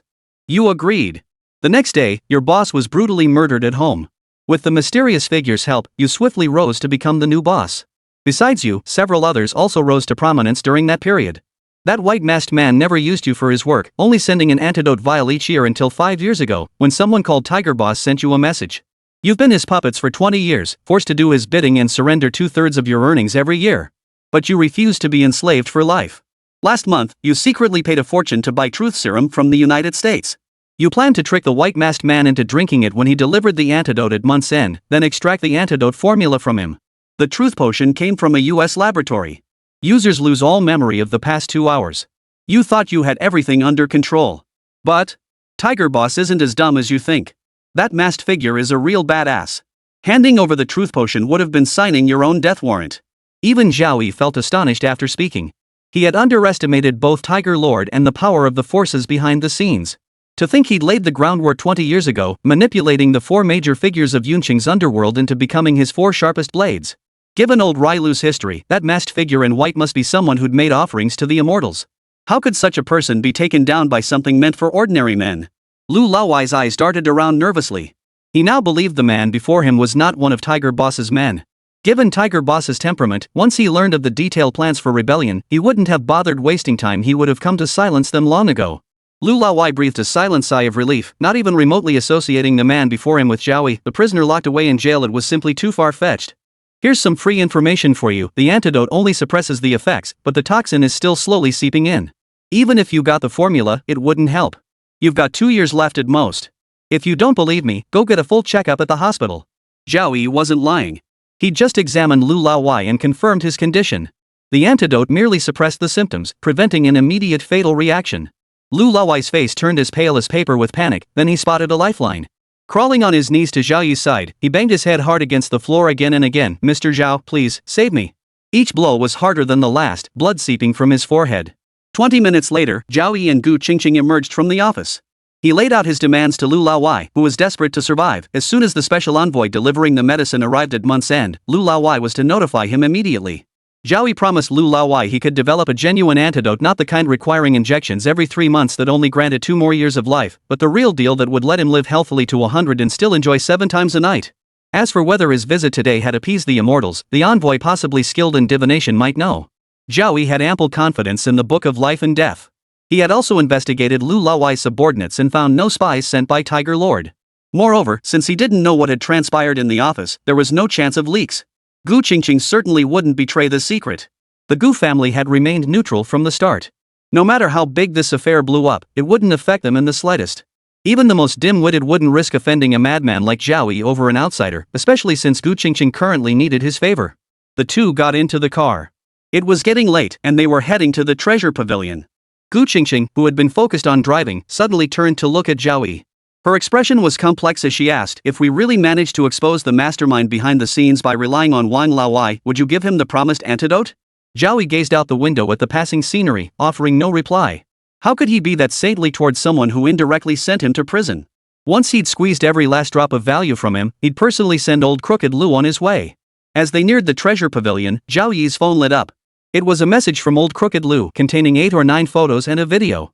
The photo showed a middle-aged man lying motionless in a pool of blood, 1 arm and 1 leg severed. The video ran a full 2.5 minutes. Zhao Yi clicked it open with keen interest. One of old Crooked Lu's henchmen, gripping an iron bar, stood facing Qin Hong, who was kneeling before him. With a sudden, brutal swing, the bar came crashing down. The sound of shattering bones pierced the air. For 2.5 minutes, Lu Laowai's men took turns beating Qin Hong until he lay motionless in a pool of blood. Only then did they turn to the camera and give a satisfied thumbs up. Now, all of old Crooked Lu's hopes rested on Zhao Yi, so he took the young man's orders particularly seriously, adding a bit of extra brutality to Qin Hong's punishment. Chapter 35. You actually wanted to freeload. Jubal Pavilion was Yuncheng's largest auction house. Beyond rare and peculiar antiques, it also handled land parcels and financial assets. The city's major tycoons and family patriarchs were all esteemed members here. One wonders if the owner of Treasure Pavilion was a fan of martial arts novels. Not only did it bear an ancient style name, but its architecture echoed antiquity like stepping into the past. The vast grounds were complemented by staff dressed in custom-made period costumes. Today's turnout was substantial, nearly filling the parking lot to capacity. Jubao Pavilion housed 28 auction halls, named after the 28 constellations of the celestial sphere. The more significant the auction, the higher its designated hall number. Over the past fortnight, the Treasure Pavilion had hosted 17 auctions. Tonight's event at 6 p.m., held in the prestigious Hall 5, Dragon of the Golden Dragon, held the highest number. It was closed to the general public, accessible only to members qualified to participate. Jubao Pavilion's membership requirements were complex. First, a minimum spending threshold of 5 million yuan. Second, 3 personal references, and finally, a 2-month review period. Among Zhao Yi's acquaintances, only Gu Qingqing held membership. As the eldest granddaughter of the Gu family, Gu Qingqing naturally held the highest-tier platinum membership. After verifying her identity, she was escorted by staff into a private booth within Hall 5, the Golden Dragon Hall. Jubao Pavilion members were either wealthy or influential, placing great emphasis on privacy and comfort. Unlike the public hall with its simple benches, the entrance featured a large Chinese-style screen dividing the space into smaller private rooms. The private room featured leather sofas, with red wine and champagne readily available. The attendant remained nearby, serving tea and water. What surprised Gu Qingqing most was that all 20 private rooms in Hall 6 were filled. Previously, there were at most 8 or 9 guests. Upon inquiring with the staff, she learned they had all come for the final, grand finale exhibit. What exactly is that final piece? Gu Qingqing asked the staff member behind her. She already knew Zhao Yi was after exhibit number 9, a strangely shaped bronze tripod cauldron unearthed from some ancient pit last week, still covered in unclean soil. The treasure chamber's experts had authenticated it as matching characteristics of the Eastern Han Dynasty. The starting bid was 6 million yuan. Based on her experience, Gu Qingqing estimated the final sale price wouldn't exceed 20 million. The staff member, a young woman in her 20s, regretfully explained that the final piece was shrouded in mystery. She didn't know its specifics either, only that it had attracted numerous big-name investors. Today's auctioneer was Su Yuncheng, who also happened to be the owner of the treasure chamber. A few years older than Gu Qingqing, she was in the prime of her charismatic years. The fact that the owner herself was presiding over the auction spoke volumes about its importance. Su Yuncheng wore an elegant white qipao, her thick, lustrous hair neatly gathered at the nape of her neck. Her fair, oval face and cherry-red lips radiated the classical beauty of the great Xia dynasty. The slit in her qipao revealed perfectly toned calves, while her slightly fuller figure gave her a voluptuous appeal. Her voice, as melodious as a nightingale's song, skillfully stirred the auction hall's atmosphere. Auctions featuring Su Yuncheng consistently fetched prices 1/3 higher than usual. Zhao Yi glanced at Su Yuncheng with keen interest. Beside him, Gu Qingqing chuckled softly. "You're charmed too, aren't you?" No one who meets Sister Yuncheng has ever managed to stay composed. "Want me to introduce you?" Clearly, the two knew each other well. Zhao Yi wasn't captivated by Su Yuncheng's beauty, but rather recalled a special constitution known as the innate allure body. Those with weak willpower would inevitably develop affection upon locking eyes with her. Though Su Yuncheng's bloodline was impure, she was surrounded by ordinary people more than enough to stir the entire crowd. As the auction commenced, each artifact took the stage.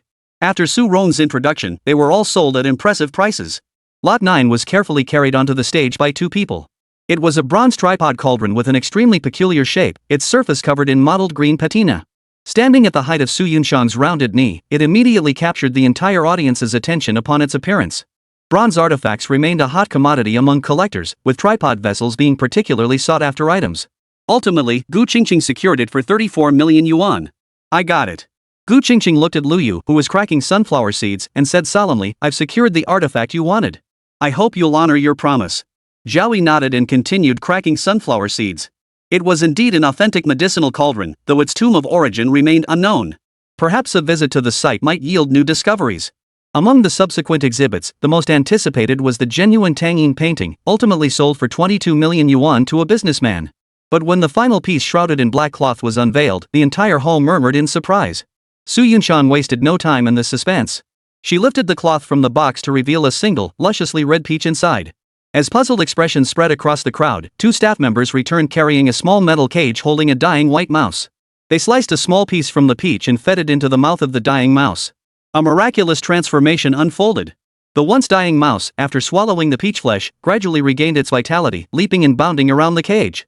Su Yuncheng's eyes sparkled as she announced in a sweet, soft voice, "I trust everyone is familiar with the master who recently arrived in Yuncheng.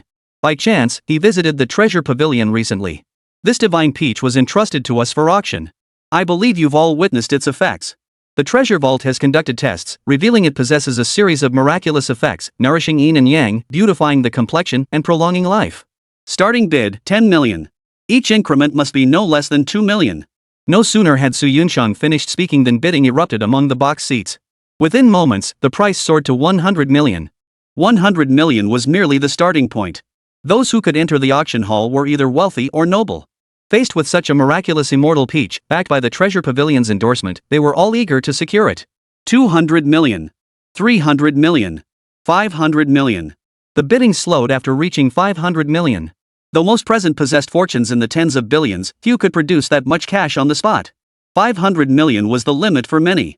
On stage, Su Yuncheng's cheeks flushed with excitement, her ample bosom rising and falling. The commission the treasure vault would earn today was bound to be a substantial sum. Just as Su Yuncheng was about to bring down the hammer, an unfamiliar male voice echoed through the hall for the first time, 600 million. Instantly, all eyes in the room turned toward Gu Qingqing's private box. Gu Qingqing's eyes widened as she looked at Zhao Yi, whose expression remained impassive. I don't have that much cash on me. You'll have to find someone else to pay. Zhao Yi was the one who looked puzzled. Who told you? I was going to pay? If you're not paying, you're expecting a freebie? Gu Qingqing said in a half-joking tone. But seeing Lu Yu's serious expression, she instinctively wanted to shout, yet forced herself to lower her voice. You really want to get something for nothing? Chapter 36, Daring to Pass Off Knockoffs, Blown Away in One Breath. Don't joke around. While I do have some connection to Su Yuncheng, even I can't guarantee anything in this situation. Gu Qingqing was visibly anxious, yet she looked at Zhao Yi earnestly and said, I never joke about this. Later, when someone bid 700 million, Gu Qingqing hadn't even had time to breathe before Zhao Yi raised it to 10 billion, causing gasps to erupt throughout the venue. Knowing the truth, Gu Qingqing resisted the urge to ruffle Zhao Yi's hair into a bird's nest. After all, this guy had no intention of actually paying. Even bidding 100 billion would be pointless. The final price for the divine peach settled at 10 billion. The disappointed business owners sighed, but given only the effects Shen Yuncheng had described, it wasn't worth bidding higher. As the auction concluded, attendees began to depart. Gu Qingqing and Zhao Yi also departed, having secured 2 pieces. Staff escorted them to the VIP lounge. The private booths were still public areas, after all, where conversations could easily be overheard. After a few minutes, a knock sounded at the door. Come in. Gu Qingqing smoothed her hair and sat up straight. Several staff members dressed in ancient attire entered, including Su Yuncheng, the owner of the treasure vault. However, leading the group was a gaunt old man clad in a loose, dark red Taoist robe. Su Yuncheng glided gracefully to Gu Qingqing, her voice brimming with delight. My dear sister, why didn't you say you were coming? It must be over 2 months since we last met. Let's attend to business first, then I'll treat you to a proper feast tonight. Her gaze shifted to Zhao Yi. A fleeting hint of puzzlement crossed her brow before she offered a warm smile. A new friend? Why haven't you introduced him? Gu Qingqing decided to let loose, stepping beside Zhao Yi and emphasizing each word. Allow me to formally introduce Mr. Zhao, the billionaire who secured the divine peach at auction. Hello. I never imagined Mr. Zhao would achieve such success at such a young age. Su Yuncheng greeted Zhao Yi warmly, then respectfully introduced the elderly man beside her, dressed in a dark red Taoist robe. This gentleman here is Master Yan, who entrusted us with the divine peach. He was delighted to hear someone was willing to pay 10 billion and came over to have a good chat with you. 2 staff members carried exhibit number 19 over to the front. Gu Qingqing glanced at Zhao Yi out of the corner of her eye. Seeing no issues, she nodded in confirmation before handing over a bank card. After swiping it for 12 million yuan, she returned it. Inspecting the item was a mandatory step to prevent any last-minute switcheroos. Another staff member approached Zhao Yi, carrying a black wooden box containing the divine peach. Observing the divine peach up close offered a different sensation. It exuded a faint, refreshing fragrance. Those in the VIP room took a single whiff and felt instantly invigorated. Zhao Yi picked up the peach, its skin a vivid, juicy red, but after just one glance, he set it back down. With a cold laugh, he remarked, You dare try to fool me with counterfeit goods? How dare you, with your measly worth? I fear you'll have the money but not the life to spend it. The VIP lounge instantly grew icy, all eyes turning to Zhao Yi. Su Yuncheng hadn't anticipated such a turn of events either, and kept signaling frantically to Gu Qingqing. Gu Qingqing returned a helpless expression. She had no control over Zhao Yi either. Yan Shenzi's expression hardened, his voice turning icy as he declared, Young man, I advise you to take back those words. Otherwise, I shall consider this a slander against this old man. Zhao Yi burst into laughter, utterly unconcerned with the crowd around him, bending over double with mirth. Yan Shenzi, ignored, wore a grim expression yet maintained a semblance of dignified composure. What evidence do you have? Evidence. Lu Yu's laughter abruptly halted upon hearing this. The immortal peach in his right hand slowly dissolved into a puddle of sludge before everyone's eyes. He tossed it to the ground with obvious disgust. Do you still need proof now? Watching the divine peach turn to sludge, Yuncheng's long eyebrows twitched involuntarily, his ruddy nose flushing even redder. The temperature in the VIP lounge seemed to spike as he gritted his teeth and demanded coldly, "Who is this upstart who dares to embarrass this old man?" Zhao Yi watched calmly, not uttering a word. Su Yuncheng, having built the treasure pavilion to its current scale, quickly pieced together the situation. Zhao Yi was a friend brought by Yuncheng, while Yuncheng was a master with genuine cultivation. Neither side could be offended. She gracefully stepped forward, positioning herself between them to smooth things over. "There must have been some misunderstanding. Why don't we all sit down and discuss this amicably? Let's pretend today's events never happened." Master Yan showed no sign of backing down. He stepped forward, his gaze fixed on Zhao Yi as if he wanted to devour him. "You insolent brat! Where did you get the nerve to ruin my plans? If I don't kill you today, Yuncheng would become a laughingstock." As he spoke, he murmured incantations under his breath while his hands swiftly formed seals. His eyes blazed with unadulterated murderous intent, the hem of his robe flapping wildly with his movements. "You brat may have seen through the deception, but try facing this old man's magic. Will you still remain so calm then?" A blazing, searing fireball coalesced before Master Yan, its brilliance so intense it was impossible to look upon directly. The radiating heat seemed to melt the surrounding space itself, creating an illusion of fluidity. Those in the VIP room felt as if they stood before a furnace, forced back into the corners for respite. Shock flashed in Su Yuncheng's eyes. Having been fascinated by ancient immortal arts since childhood, she had founded the treasure vault with both its name and design leaning toward that tradition. But now was no time for admiration. She steeled herself and continued trying to break up the fight. "Fireball spell?" Zhao Yi asked curiously. "You actually recognize it? I'll give you credit for your discernment. If you just knelt down today and handed over 700 million willingly, I might have spared your life." Surveying the room filled with awestruck gazes, Master Yan felt profound satisfaction. To ordinary people, he was a god. Yuncheng was genuinely panicking. Though Uncle Wang had warned her that Zhao Yi's divine patron was formidable, capable of killing Qin Yuanhao from 100 meters away, hearing about it was nothing compared to witnessing it firsthand. To her, Master Yan's ability to conjure fireballs from thin air seemed almost godlike. "Zhao Yi, just back down. I'll cover the 700 million for you." Though 700 million was a vast sum, Dongfang City had operated for so many years that it could easily afford it. Besides, Zhao Yi had helped her before, she couldn't stand by and watch him get killed. "No need." Zhao Yi spoke with remarkable composure. He gazed at the intimidating fireball before him and blew a gentle breath of cool air. An icy chill swept through the air, instantly extinguishing the fireball that Master Yan had painstakingly conjured. Chapter 37, Life-Saving Money Recognized. Yuncheng froze in place, his eyes vacant. His back was drenched in cold sweat, as if an invisible fist had shattered his soul. It was utterly terrifying, causing his body to tremble uncontrollably. The fireball he'd poured his entire strength into had been extinguished in a single breath by the young man before him. His legs could no longer bear his weight. He collapsed like a heap of mud, scrambling and crawling to Zhao Yi's feet. Bowing repeatedly, he stammered in terror, "I am blind as a bat, unable to recognize your true identity. Offending the true immortal is a crime deserving death. Only a true immortal could achieve such feats, releasing spells in an instant without reciting lengthy incantations or forming intricate hand seals." Watching Yuncheng weep with tears streaming down his face and snot running from his nose, Zhao Yi kicked him aside with disdain. Yet Yuncheng showed no anger, instead letting out a long sigh of relief as if he'd survived a catastrophe. As long as he wasn't killed on the spot, there was still room for maneuver. Every scene Yuncheng enacted played out before the eyes of those in the VIP lounge, their pupils widening in astonishment. In recent days, they had witnessed just how terrifying Master Yan's methods could be. Yet before Zhao Yi, he had been utterly defeated, unable even to muster the will to resist. Yuncheng snapped out of her shock, finally grasping the full meaning of Uncle Wang's warning about the terrifyingly powerful immortal being they served.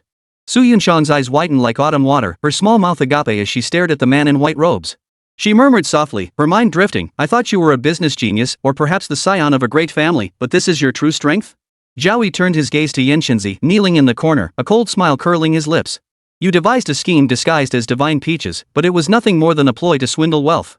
From start to finish, it was all a fraud. Do you admit it?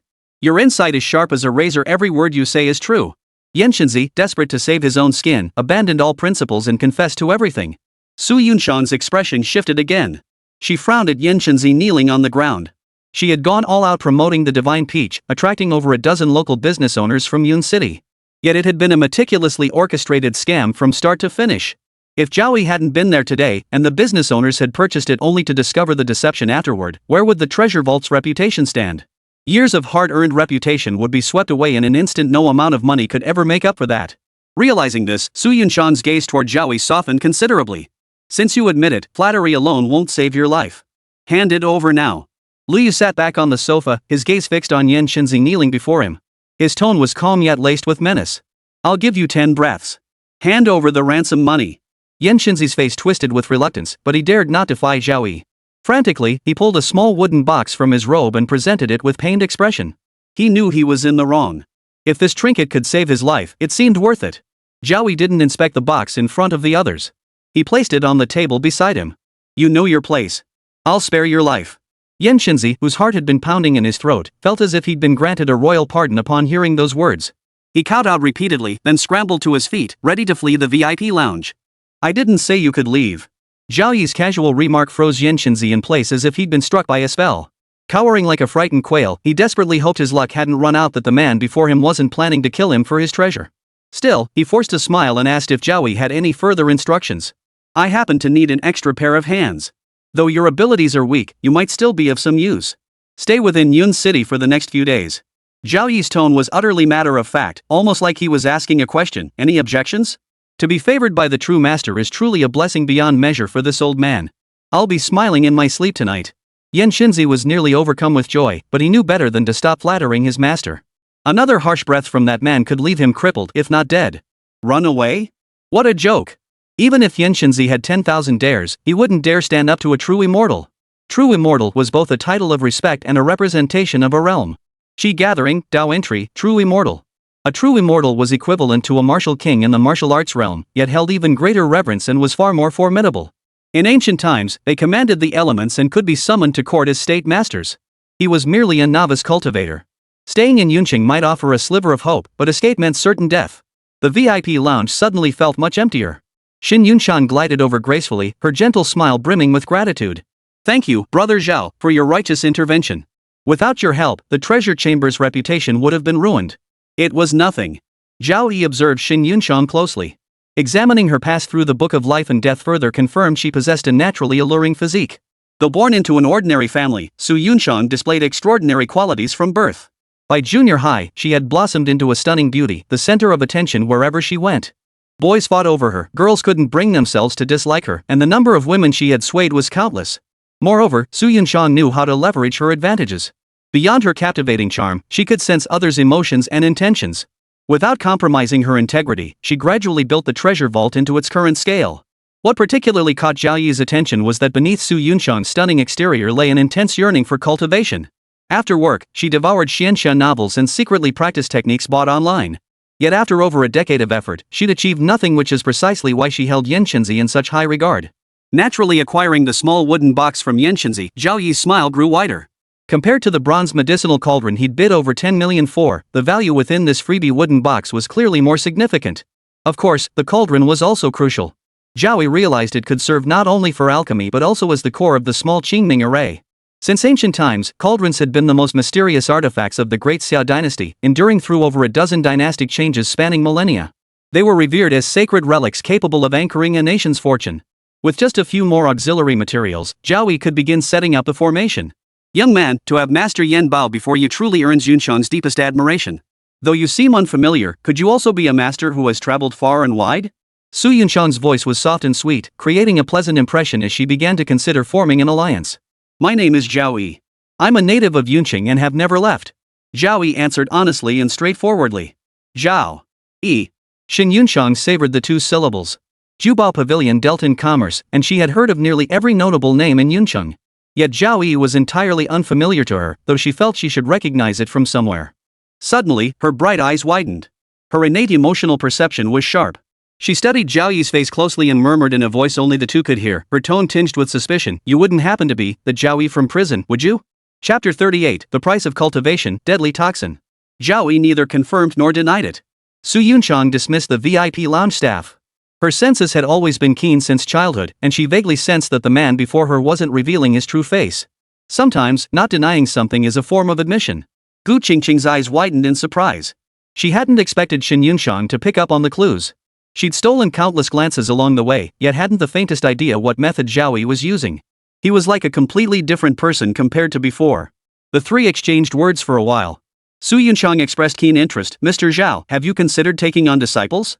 Might you give Yuncheng priority? I'm willing to offer terms that satisfy you, even abandoning my entire enterprise. She had once sought Yan Shenzi as her master, holding his mastery over fire in the highest regard. She was prepared to abandon the treasure vault she had spent years building and live the reclusive life of an ancient sage in the mountains. Yan Shenzi, having received 100 million in benefits, readily agreed with delight. He remarked that Su Yuncheng possessed exceptional innate talent, suggesting she might attain qi cultivation within a decade. However, their sex cultivation method carried a drawback: practitioners would be consumed by inner flames, leading to premature aging. Though he appeared over 90, his true age was only in his 40s. Su Yuncheng immediately began to have second thoughts, inquiring if there were any cultivation methods with fewer side effects. Yan Shenzi expressed regret, explaining that the Great Xia dynasty's current magical arts lineage originated from the lost Qin dynasty alchemists. Compared to the unbroken martial arts tradition, the long passage of time had caused significant losses, leaving most techniques flawed. Only a handful of orthodox cultivation methods remained free of such drawbacks.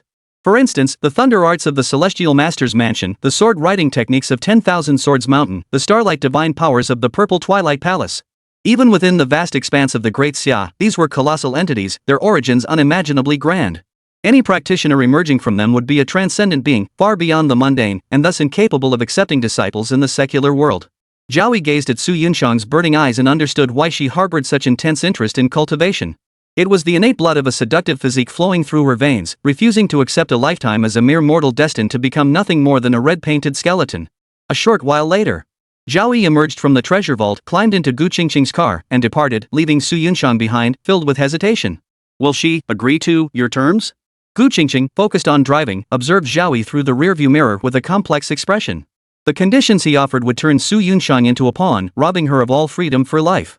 There was always a trade-off. Accepting would grant her orthodox cultivation methods, with no drawbacks whatsoever. If it were her, even with the promise of orthodox cultivation, she couldn't accept Zhao Yi's terms, sacrificing everything she had now to become a pawn. Catching Gu Qingqing's thoughts, Zhao Yi couldn't help but chuckle softly. Not just anyone catches my eye, Miss Gu. You'd be better off staying the boss of Dongfeng City. Gu Qingqing, struck by a 1,000-point critical hit, shot Zhao Yi a deeply resentful glare. Ignoring her mental assault, Zhao Yi gazed out the window at the passing scenery.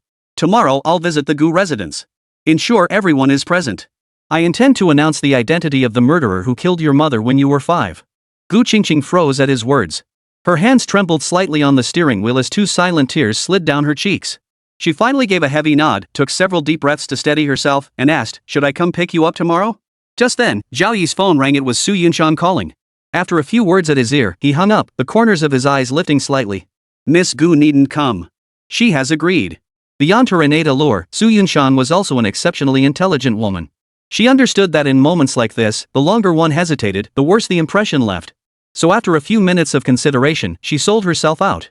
Zhao Yi's decision to recruit Su Yuncheng stemmed from his appreciation for talent. Like He Qinghong, she possessed aptitude for cultivation. Moreover, as he uncovered more truths, he realized the organization represented by Tiger Lord was formidable. Cultivating capable subordinates would facilitate his strategic maneuvers. Alone, Zhao Yi got out of the car at the prison gate and carried the bronze cauldron back to his room. The 2 kittens, cooped up all day, circled the cauldron with intense curiosity. Black Sun, ever the glutton, faced this unknown object with his usual approach, taking a bite. His teeth nearly shattered the metal, sending him stumbling backwards several meters. Ignoring the bronze cauldron, Zhao Yi retrieved a small wooden box. Opening it, he poured out a single item roughly the size of a palm, wrinkled and deeply furrowed, covered in rough, mottled textures resembling weathered stone. It was a soft, irregularly shaped, white-brown object. 10 years prior, Yan Shenzi had stumbled upon this peculiar object while passing through Changbai Mountain. Despite consulting ancient texts, he could not identify it. He only discovered that when placed alongside ordinary fruit, after several days, that fruit would become exceptionally spirited. Feeding it to dying animals could even bring them back to life. However, this effect lasted only a day before reverting to normal. Over the past decade, he had used this method to orchestrate countless deceptions, amassing vast wealth. He invested every penny in cultivation resources, finally reaching the threshold of enlightenment. The cultivation of magical arts differs from martial arts. Qi gathering involves absorbing the spiritual energy of heaven and earth. Reaching this stage allows one to practice fasting, but one cannot cast spells independently and requires the aid of ritual implements. Enlightenment is the advanced stage of Qi gathering, deepening one's understanding of magical arts. It allows independent casting of spells, but requires chanting incantations and forming hand seals to connect with heaven and earth. This process takes time, so it's crucial to maintain a safe distance from enemies. True immortals are different. They cast spells in an instant and take lives with a single word. Through Wang Fuzhu and Yan Shenzi's teachings, Zhao Yi now comprehends both martial arts and sorcery. Each has its strengths and weaknesses, making it impossible to declare one superior to the other. But I pursue both paths. No need to choose. Running his fingers over the pitted little object, Zhao Yi flipped through the relevant notes in the Book of Life and Death. If I'm not mistaken, this should be a seed. And an extraordinary seed at that, originating from the mysterious Changbai Mountains, a place renowned for what it yields, as everyone knows. It's been through quite a journey over the years, but the fact that it can imbue ordinary fruit with sentience suggests it still possesses vitality. There's no telling if it might sprout. Zhao Yi pondered. The prison was definitely out of the question. The place was thick with yin energy, unsuitable for seed germination. He thought of Fulong Mountain. If he could break the sealing array and restore its former prosperity, it should encourage the seed to sprout. Zhao Yi carefully stored the seed away, then sent Hu Shaokong a message asking him to bring over a late-night snack. He hadn't eaten dinner yet because of the auction. 20 minutes later, Hu Shaokong arrived with a bowl of lamb wontons, topped with several strands of fresh lamb meat. The enticing aroma whetted one's appetite. But as he gazed at the steaming dumplings, Zhao Yi didn't partake. Standing behind him, Hu Shaokong asked with concern, "Is something wrong, Mr. Zhao? I can have the kitchen make another batch." Zhao Yi gently inhaled the aroma. Tiger really never disappoints. Always coming up with new tricks. Who'd have thought he'd send someone to infiltrate the kitchen and poison my food? Chapter 39, The Gates of Hell Open for You. At the word poison, Hu Shaokong snapped to attention. "Mr. Zhao, Chef Wu was on duty tonight. I'll have someone deal with him immediately." Thanks to Mr. Zhao's sharp insight in detecting the poison wontons, if anyone had accidentally eaten them and gotten sick, he'd be in big trouble. "I'll go with you." Zhao Yi rose and followed toward the kitchen. Before leaving, he instructed the two kittens to stay alert and not let any strangers in. Halfway there, Hu Shaokong notified Li Buotao, who arrived with a dozen armed prison guards, completely surrounding the kitchen.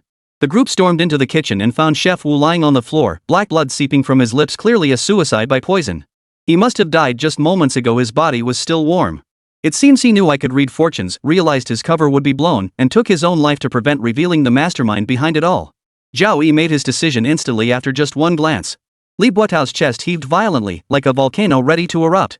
Compared to the last time he'd sent someone inside, this time it was a full-on humiliation, a direct slap in the face that left him, the prison warden, utterly disgraced. And the target was Mr. Zhao. This was utterly intolerable. Chef Wu had only been selected last week, boasting 20 years of relevant experience. Li Buotao had even investigated his family 3 generations back to confirm no issues before bringing him on. Yet, such an accident still occurred. "Mr. Zhao, this is my failure, please give me a chance. I will make it right." Li Buotao stared at Zhao Yi, who hadn't uttered a word, and felt an inexplicable wave of dread wash over him. It was as if a demon was about to awaken from its slumber. No need for all that trouble.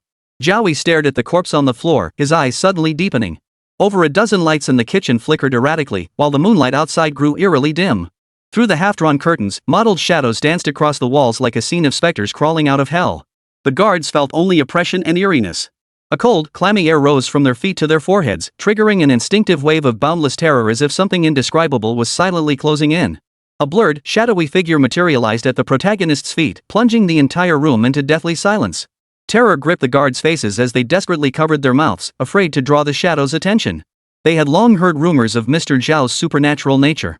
Witnessing it firsthand today would likely leave them with lasting psychological scars. Only Hu Shaokong and Li Buotao wore expressions of reverence. They shot a disdainful glance at the guards, who were scared out of their wits. This was the immortal being worshipped by Mr. Zhao. To witness it with their own eyes was an absolute blessing of a lifetime. The shadow rapidly solidified into a massive form, nearly 3 meters tall.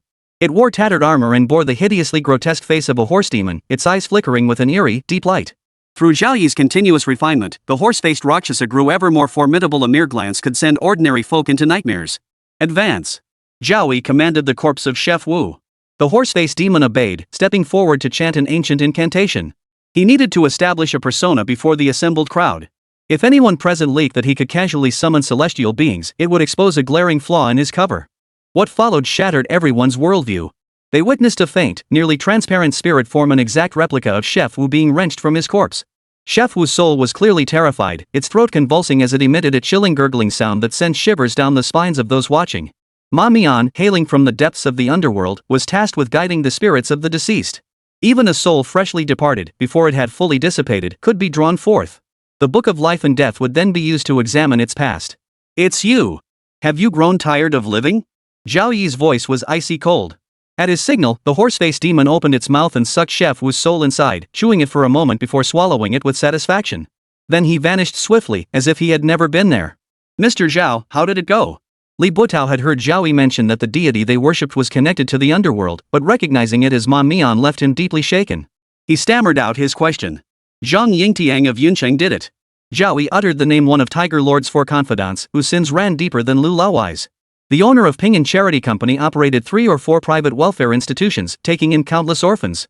Yet multiple scandals had exposed his use of charity as a front for amassing wealth, while the orphans under his care frequently vanished without a trace. Only a few knew the truth. Some were supplied to Myanmar, while the most desirable ones were specially cultivated for global distribution. A devil in human skin, a scum of the earth who had lost all conscience. Police raided Lin Hafei's operations more than once, yet without concrete evidence, they could only watch helplessly as he evaded justice. Mr. Zhao, rest assured. Li Butao pounded his chest emphatically, his voice swelling with fervor. I've got connections in Yuncheng. Tomorrow, we'll conduct a thorough investigation into Zhang Yingtian's operations. Damn it, I won't believe we can't uncover some shady dealings. He'll get at least 10 to 20 years. Zhao Yi didn't nod, his gaze growing colder. What justice the law denies, I, Zhao, shall deliver. The gates of the underworld stand open for them.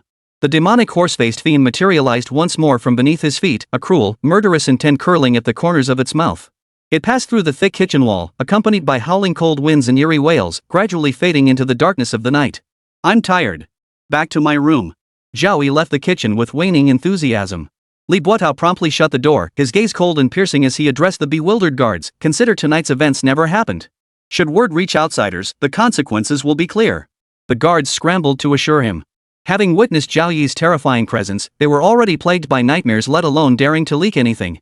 Satisfied with their reaction, Li Butao nodded. You've all worked hard tonight. Transfer 100,000 yuan each daily. Take a week of paid leave. Go wherever you want. Consider it a mental break. The guards' spirits lifted considerably, easing much of the fear that had weighed on their hearts. Back in his cell, Zhao Yi sat in his chair, watching the scenery. The darker the night, the higher the sky, perfect weather for murder. Many would die, and Yuncheng would tremble. But what did it matter to Zhao Yi? He was merely a prisoner now, a man sentenced to death. The 2 cats seemed to sense what was happening, circling him incessantly and meowing urgently. Oh? Zhao Yi perked up, fixing his gaze on them. You 2 want to help ease my burden too? Want to join Ma Mian in taking down the scoundrel who poisoned me? Both kittens nodded in unison, their eyes solemn and earnest. Chapter 40, 95 Lives Lost Suyu for defamation. Dawn gradually dispelled the night's mystery, ushering in a new day. A crime unprecedented in a century had struck Yuncheng. Overnight, 95 lives were taken, all employees of the Ping'an Charity Company. Their boss, Zhang Yingtian, met a particularly gruesome end, found hanged on the wall of the welfare home. Naturally, this shook the police department to its core, mobilizing every officer for door-to-door investigations. But reviewing the surrounding surveillance footage revealed nothing. Not even a trace of a struggle remained at the scene. It was as if an invisible beast had burst in and slaughtered everyone in an instant. Ironically, police discovered thousands of high-resolution photographs in the charity company's safe, evidence of Zhang Yingtian's heinous crimes. Not a single victim was innocent. In ancient times, they would have been sentenced to lynching. Of course, this was a little gift left by Zhao Yi to reduce the intensity of the police investigation into the matter. After all, it was a bunch of depraved scum who died. Who knows, it might even count as a merit. It also served as a warning to old Crooked Lou, don't dare be a fence-sitter, or your fate will be far worse than offending Tiger Lord. Neighbors in the vicinity rejoiced. Some even bought boxes of fireworks to set off, declaring that justice prevails. They planned to celebrate for 3 days with gongs and drums, finally rid Yun City of this cancerous scourge. Last night, Zhao Yi let the 2 kittens rest well, having already prepared whetstones for them. Today, Zhao Yi arrived at the Gu residence transformed once more. His shape-shifting technique still required diligent refinement. Hailing from a sect that thrived on theft, his countless misdeeds had earned him universal condemnation across the cosmos. Mastering this art to perfection could alter not only one's appearance and aura, but even their primordial bloodline. Upon exiting the prison, he spotted an administrative Land Rover parked at the entrance, where Su Yuncheng had been waiting for some time. Appearing at the surveillance entrance, Su Yuncheng's attire differed from the solemnity of the auction house. She wore only a white dress, her jet-black hair cascading naturally over her shoulders. Almost entirely unadorned, she radiated an overwhelmingly stunning beauty. Spotting Zhao Yi approach, Su Yuncheng recognized his aura despite his different appearance from yesterday. 2 blushes rose on Baishi's cheeks as she softly murmured, "Master." Zhao Yi was taken aback, his steps faltering slightly. He knew Su Yuncheng had misunderstood, mistakenly assuming the role of an ancient maid. With great patience, he explained, from now on, though you no longer have your freedom, it doesn't mean you've sold yourself into slavery. I'm not that despicable. Zhao Yi valued Su Yuncheng's innate talent for cultivation.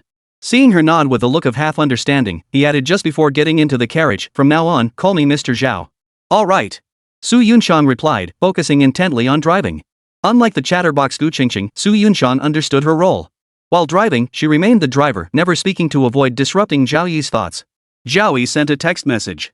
Halfway through the journey, another person boarded the car, none other than Yanxinzi, who had fled earlier. Yanxinzi sat beside Zhao Yi, unsure why the master had summoned him.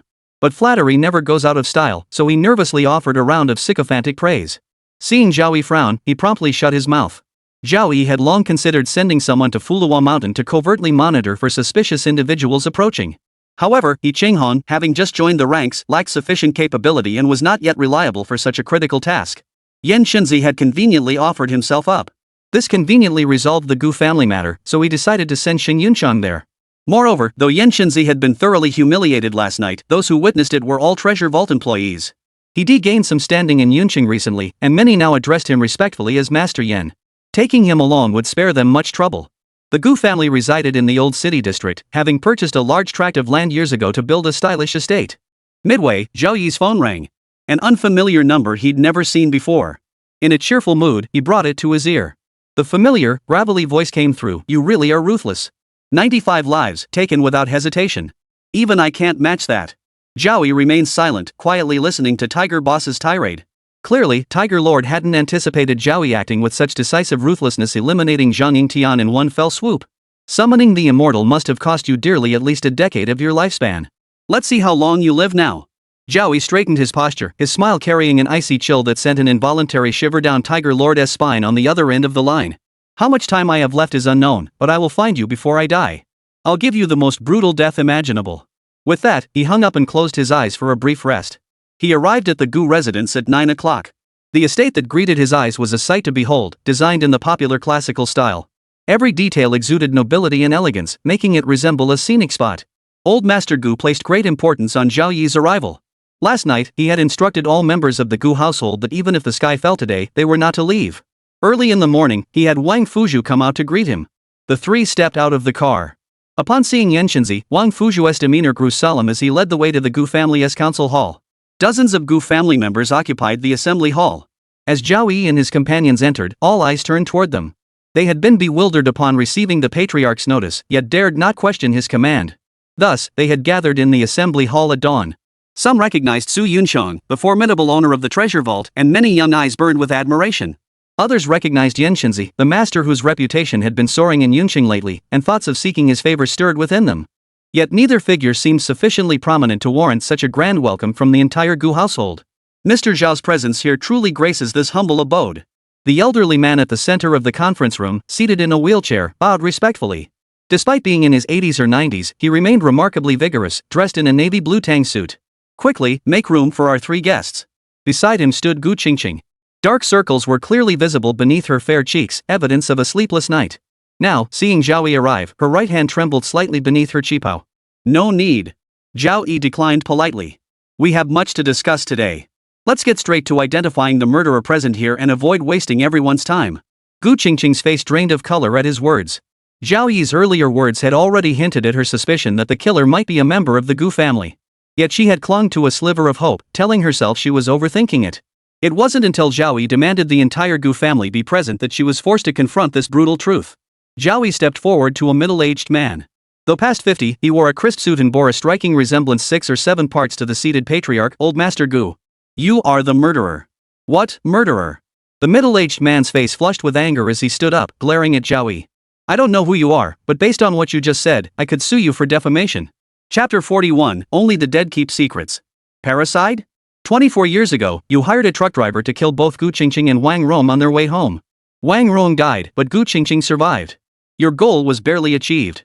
Ignoring the fury before him, Zhao Yi revealed a long-buried secret. In an instant, every pair of eyes in the conference hall turned toward the middle-aged man, their gazes filled with complex emotions. Particularly conspicuous was the disheveled figure in the corner, who looked to be around 70. The middle-aged man's face flushed crimson with rage. He was Gu Qingqing's second uncle, Gu Yulong, currently the second most powerful figure in the family after Old Master Gu. Originally, it should have been Gu Qingshan. From childhood, he had been the one with the highest expectations, the most promising candidate to become the next family head. But after that car accident, the death of his beloved wife, Wang Rong, had left him unable to move on to this day.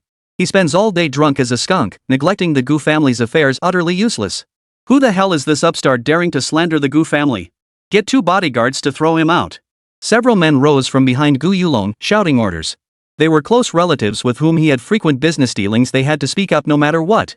The most vehement shouts came from Gu Yulong's wife and son. Yan Shinzi immediately took offense, stepping forward to stand before them. His drunken nose flushed crimson as he bellowed at the top of his lungs, "I'd like to see which puny little brats dare be so rude to Mr. Zhao. Have they had enough of living, or did they get their brains caught in a door?" His voice carried the volume of 10 men. And he showed no martial courtesy whatsoever. With a spit-filled mouth, he aimed precisely and landed a glob of phlegm right in the mouth of Gu Yulong's son, the most brazen yeller with his dyed yellow hair. The others looked terrified, covering their mouths with their hands, terrified they might get hit too. "Everyone, stop." Though missing both legs, old Master Gu commanded immense authority within the Gu family. His command fell like a heavy hammer, silencing every member of the household. The old man was Gu Tianya, a formidable figure in his youth. He had taken dozens of lives in his youth. To escape his enemy's pursuit, he fled alone to Southeast Asia. Amidst an ambush and fierce fighting, he lost both legs forever. He had Wang Fuzhu push his wheelchair over to Zhao Yi, his expression softening slightly. "Mr. Zhao, do you have evidence? This is a serious matter. We cannot falsely accuse an innocent man." "Of course." Zhao Yi nodded, turning his gaze to Gu Yulong. 24 years ago, after the truck driver succeeded, you told him to kill Wang Rong. You said he couldn't escape justice no matter where he fled, so he should turn himself in to the police immediately to seek leniency. To reassure him, you even transferred 5 million yuan into his account. In the end, he was sentenced to 12 years. Zhao Yi's voice echoed through the silent conference hall, each word like a cold blade, piercing Gu Yulong's heart. "Bull!" Gu Yulong clenched his fists, struggling to suppress his rage as he glared at Zhao Yi, his eyes blazing with fury. "Who sent you? Are you trying to smear the Gu family to tear us apart? Where's the evidence? It's all your one-sided story. Even a 3-year-old wouldn't believe it." Yan Shinzi was quick to read the room. Before Gu Yulong could speak, he spat a mouthful of phlegm, forcing Gu to kneel and retch. "Do not interrupt, Mr. Zhao." Zhao Yi shot Yan Shinzi a disdainful glance. What a waste that old man wasn't cultivating water element magic. His repulsiveness knew no bounds. He turned back to the kneeling Gu Yulong. "I know what gives you your confidence. Your mind is meticulous. Knowing only the dead keep secrets, you sent men to secretly kill the truck driver in prison after he served 6 months. But unfortunately..." Zhao Yi looked down at Gu Yulong, who was retching uncontrollably. "That truck driver wasn't stupid either. You're not the only clever one in this world. He recorded all your conversations and shared them with a fellow inmate after being locked up."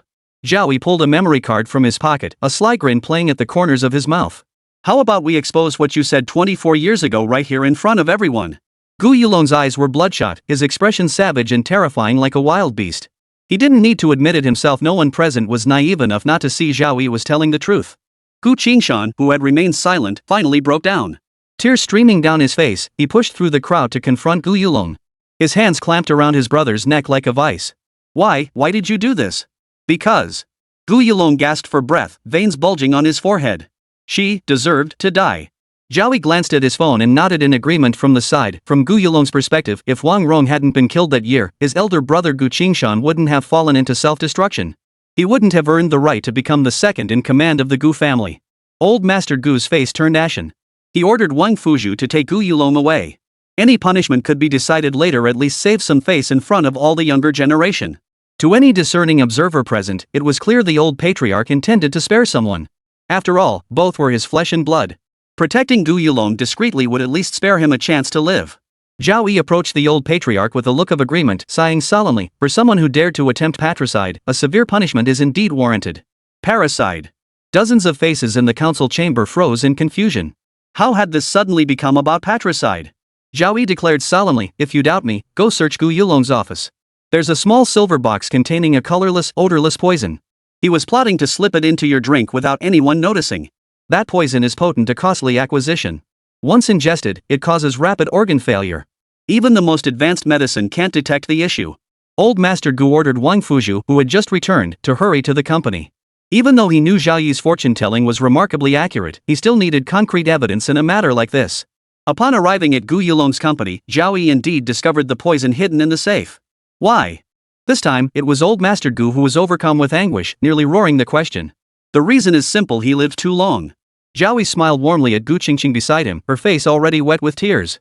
You carry too much guilt over Gu Qingshan. Plus, Gu Qingqing is exceptionally talented running Dongfang City at such a young age. Gu Yulong feared you might suddenly suffer a stroke and leave the entire family business to her. Old Master Gu fell silent, unable to utter a single word. With the matter resolved, Zhao Yi prepared to leave. Gu Qingqing came out to see Zhao Yi and his two companions off, waiting for Su Yuncheng to start the car. Forcing a smile despite the day's events taking a heavy toll on her, she said, "Thank you." Zhao Yi smiled knowingly. Only after the car had driven far away did Su Yuncheng, who had been observing the entire time, finally ask out of curiosity, "The poison in Gu Yulong's office you had someone plant it, didn't you?" Chapter 42, The Deception, The Spirit Fox Clan. How did you find out? Zhao Yi asked cheerfully, his tone betraying no surprise. Su Yuncheng answered truthfully, because you glanced at your phone midway, and I just felt something was off. Who else would know besides me? Your intuition was correct.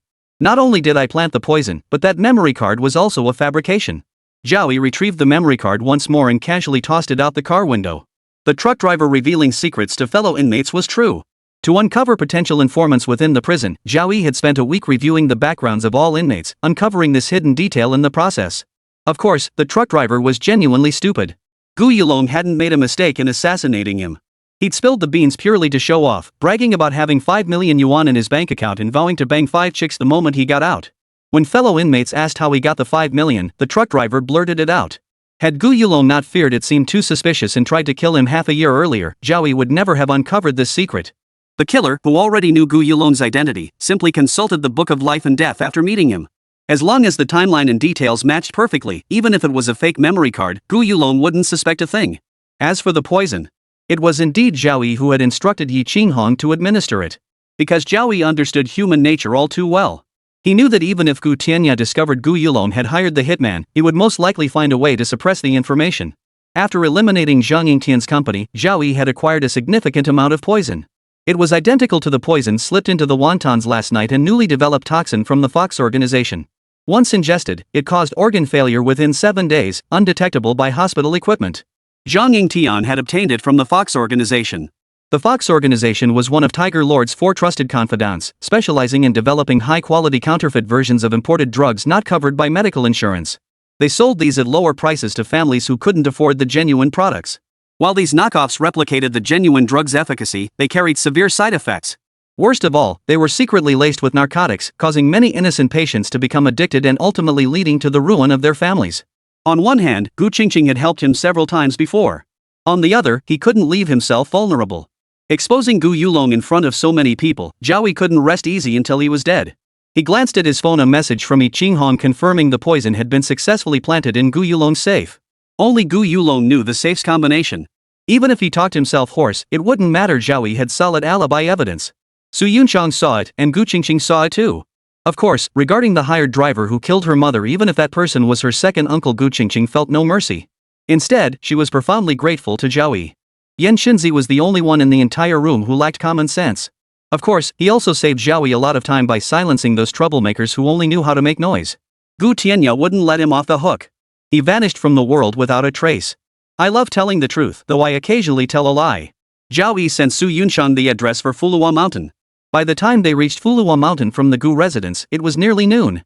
Zhao Yi instructed Su Yuncheng to wait in the car while he and Yan Xinzi boarded the vehicle. Neither were ordinary mortals. They reached the summit in half an hour. Even though he'd been here many times before, Zhao Yi still felt deeply moved. How does it feel? Yan Xinzi gazed at the desolate Fulong Mountain, his face bearing the expression of a pilgrim. With profound reverence, he recited, I shall ascend to the summit, where all other peaks seem small. How I long to retire here someday. Sometimes Zhao Yi really wanted to kick him.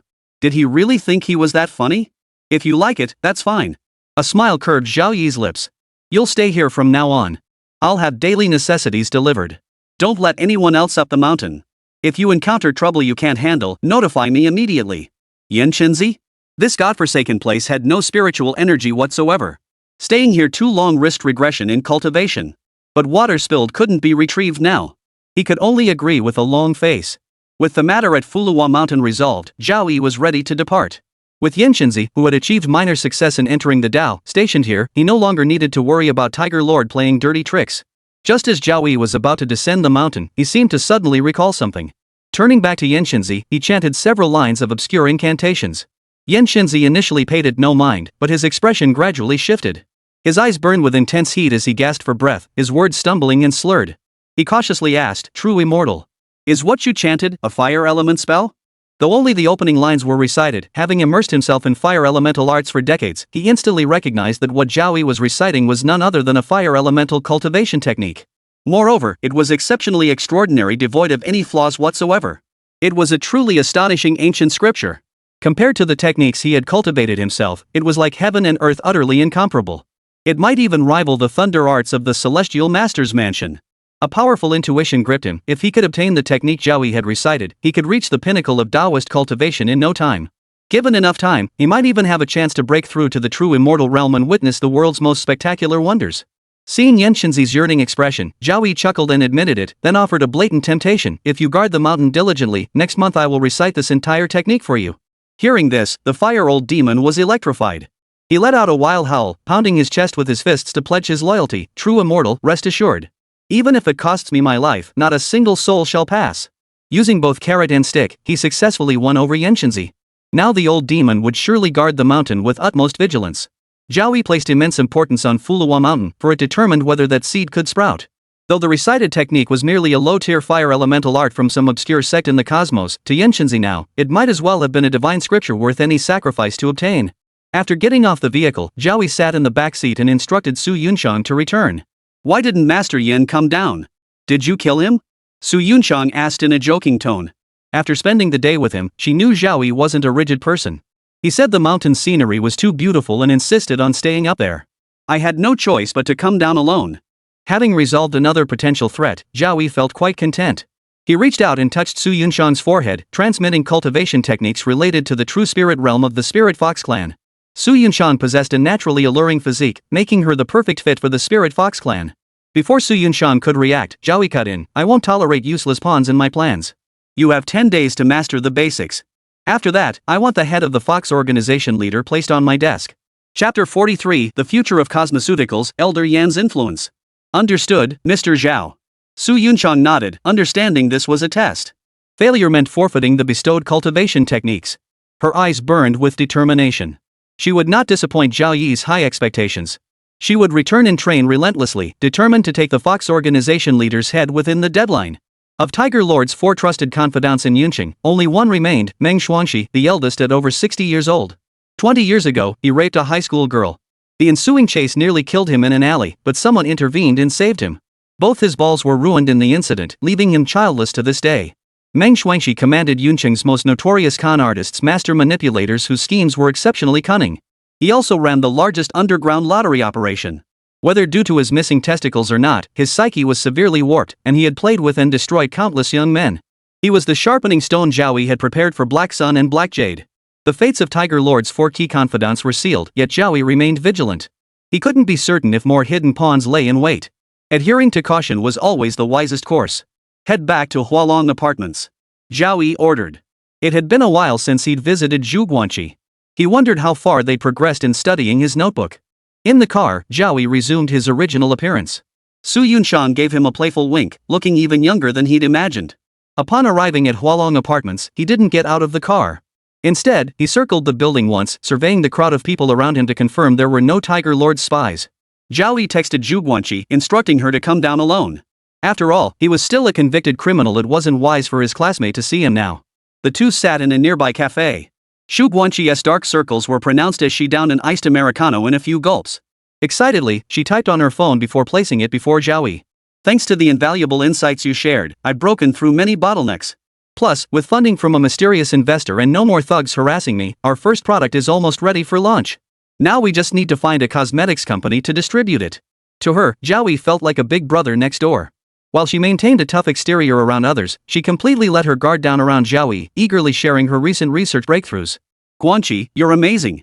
Zhao Yi praised her generously, then offered sincere advice. "Guanqi, you should establish a pharmaceutical cosmetics company. Otherwise, given how greedy those capitalists are, all your years of hard work will just become their windfall." Zhuguanqi shrugged helplessly. She knew starting a cosmeceutical company. But starting a company wasn't the same as doing research. There were too many factors to consider, and the most critical one was money. She didn't have the clout for that. Money is the least of your concerns. I'll be your investor. No need to worry about returns in the early stages, just give me a share once you start making profits. Zhao Yi knew Zhu Guanqi had strong principles. She'd never accept direct cash, but serving as a behind-the-scenes financier was different.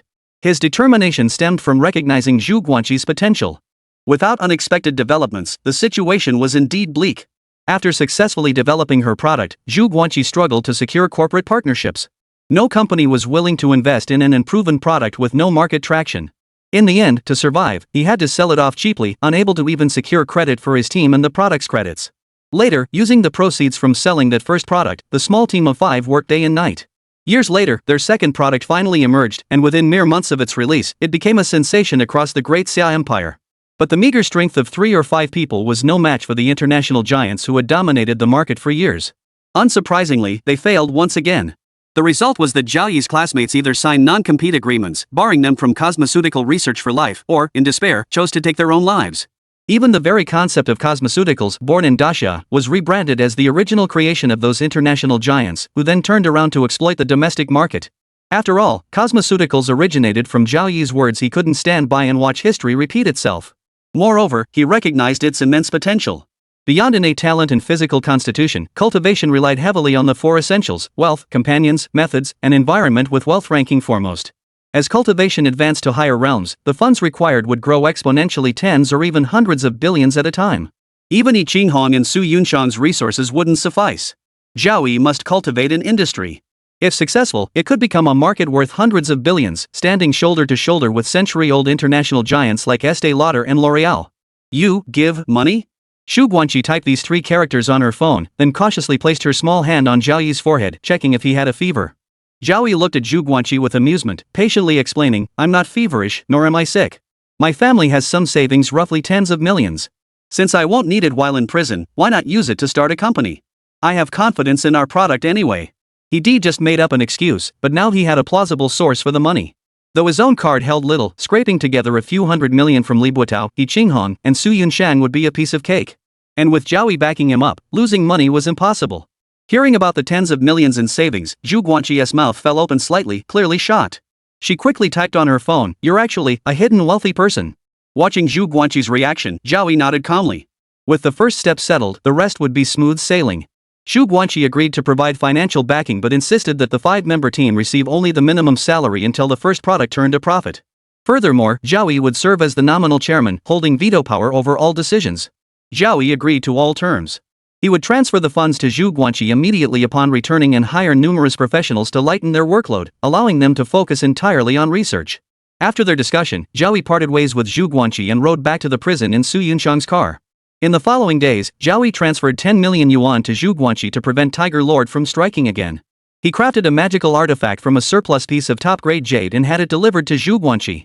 If attacked, it would activate automatically, allowing Zhao Yi to know instantly. Next came gathering the remaining materials for the Xiaqingning formation. As Yun City's premier auction house, the treasure vault managed to collect nearly everything within 5 days. Notably, the Zhang Tian incident had been suppressed. The police concluded it as a case of criminals preying on criminals. Zhao Yi knew full well that old Yan had intervened. Who else could wield such influence? Zhao Yi silently expressed his gratitude, but his immediate priority remained setting up the minor Azure Void formation. Dozens of strange and rare materials lay before him, awaiting the night when the Yin energy was at its peak. Chapter 44, Night Parade of 100 Ghosts, outlining the underworld. Zhao Yi had moved into the converted warden's office. Li Buotao had arranged for the entire floor to be cleared, transforming it into Zhao Yi's private domain. Several master craftsmen had been invited to create an imposing shrine. The incense offered daily was rare agarwood, each stick costing thousands of yuan, literally burning solid gold and silver. Zhao Yi didn't let Li Buotao's efforts go to waste. He drew several talismans for him to wear, each possessing a range of benefits for calming the mind and nurturing the spirit. Though not as potent as artifacts crafted from top-grade jade, they were still precious treasures capable of extending one's life by a decade or more. Li Buotao was overjoyed. To him, whether they were genuine talismans or not didn't matter. Anything that could grant him health and longevity was priceless. The dozens of materials laid out before him were all carefully selected.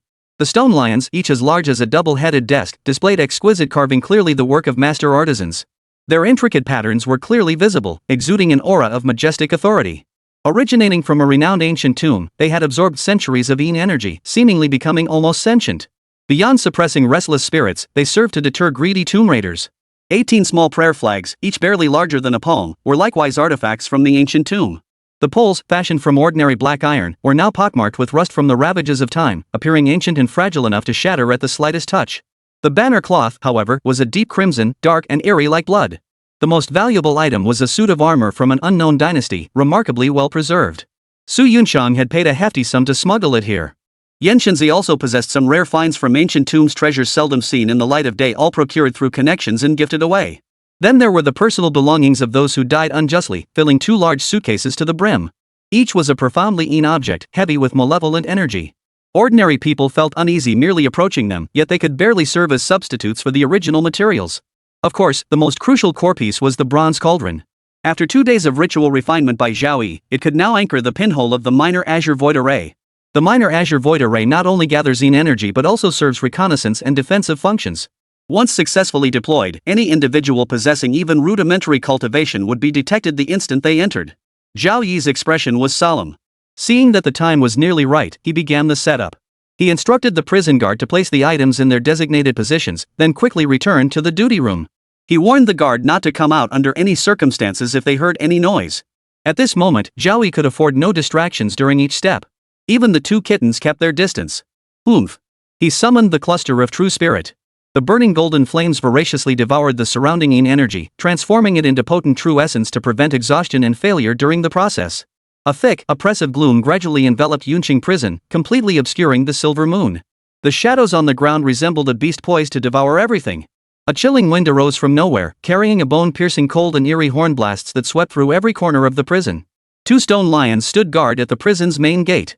In the darkness, their eyes were deep and piercing, as if they had come to life. They patrolled the entrance with majestic authority, deterring any with ill intent. Meanwhile, on the other side, over 20 prisoners, their mouths gagged with towels, knelt in a row at the execution ground. Before them lay a suit of ancient armor. Suddenly, they gasped in horror as the breastplate of the armor shifted, as if a faint heartbeat pulsed within. Then, as if granted life, the armor slowly rose to its feet before them. Hollow eye sockets peered out from beneath the helmet, as if 2 invisible eyes were staring. Arms and legs began moving stiffly, each step causing the stone slabs to tremble, their dull metallic clang echoing across the execution ground. The humanoid armor's right hand clenched a broken blade as it advanced toward the 20-plus prisoners kneeling on the ground. The prisoners' eyes bulged in terror, their throats emitting muffled wails as they instinctively inched backward. But the broken blade, radiating a murderous aura, closed in upon them. One by one, heads rolled to the ground, cleaner than a pistol shot. They were all spies sent by Tiger Lord recently. Zhao Yi hadn't rushed to execute them, instead saving them as sacrifices for the minor azure array, to radiate their last glimmer of light and heat. It wasn't just the armor that had awakened. The personal belongings of the wrongfully killed, packed into 2 large suitcases, had become a fertile ground for the densing energy today. One by one, ghosts and specters of various shapes and forms awoke. They roamed the prison, footsteps echoing through the empty corridors. Some emitted shrill, piercing laughter, their hideous forms flickering in and out of view beneath the moonlight, creating a terrifying tableau reminiscent of a procession of ghosts. Sleeping inmates jolted awake, their backs drenched in cold sweat. They tried to cry out for help, but no sound came. The eerie disturbance persisted until the wee hours of the morning before finally dissipating. Zhao Yi, his forehead glistening with sweat, sat panting heavily on the rooftop. Just as his true essence was nearly depleted, he had successfully cast the minor azure void formation. The 2 stone lions now possessed extraordinary powers. Anyone with even a hint of cultivation, or harboring ill intent toward Zhao Yi, would be detected. This spared Zhao Yi the trouble of having to personally check on every prisoner who arrived. The ancient armor puppets and the 100 ghosts served as guardians, patrolling every inch of the land deep into the night. Standing sentinels like the horse-faced demon and the Rakshasa ensured his safety. With eyes closed, he sensed the power of the minor azure void formation. 18 crimson banners, blood red in hue, stood erect at 18 designated points on the rooftop. The vast majority of the prison's Yin energy was forcibly drawn toward them. Imprisoned within the few hundred square meters of the rooftop, not a single thread of it could escape. The bronze cauldron, serving as the array's focal point, stood at the very center of the rooftop. Zhao Yi opened his eyes, astonishment filling his heart. The effects of the minor azure void array far exceeded expectations. Its density had increased at least 5-fold. And this was merely the beginning. With time, it would only grow stronger, potentially transforming the entire place into a heavenly Yin treasure land. The 18 small banners reaped the greatest benefits, potentially becoming the first great Yin objects to undergo transformation.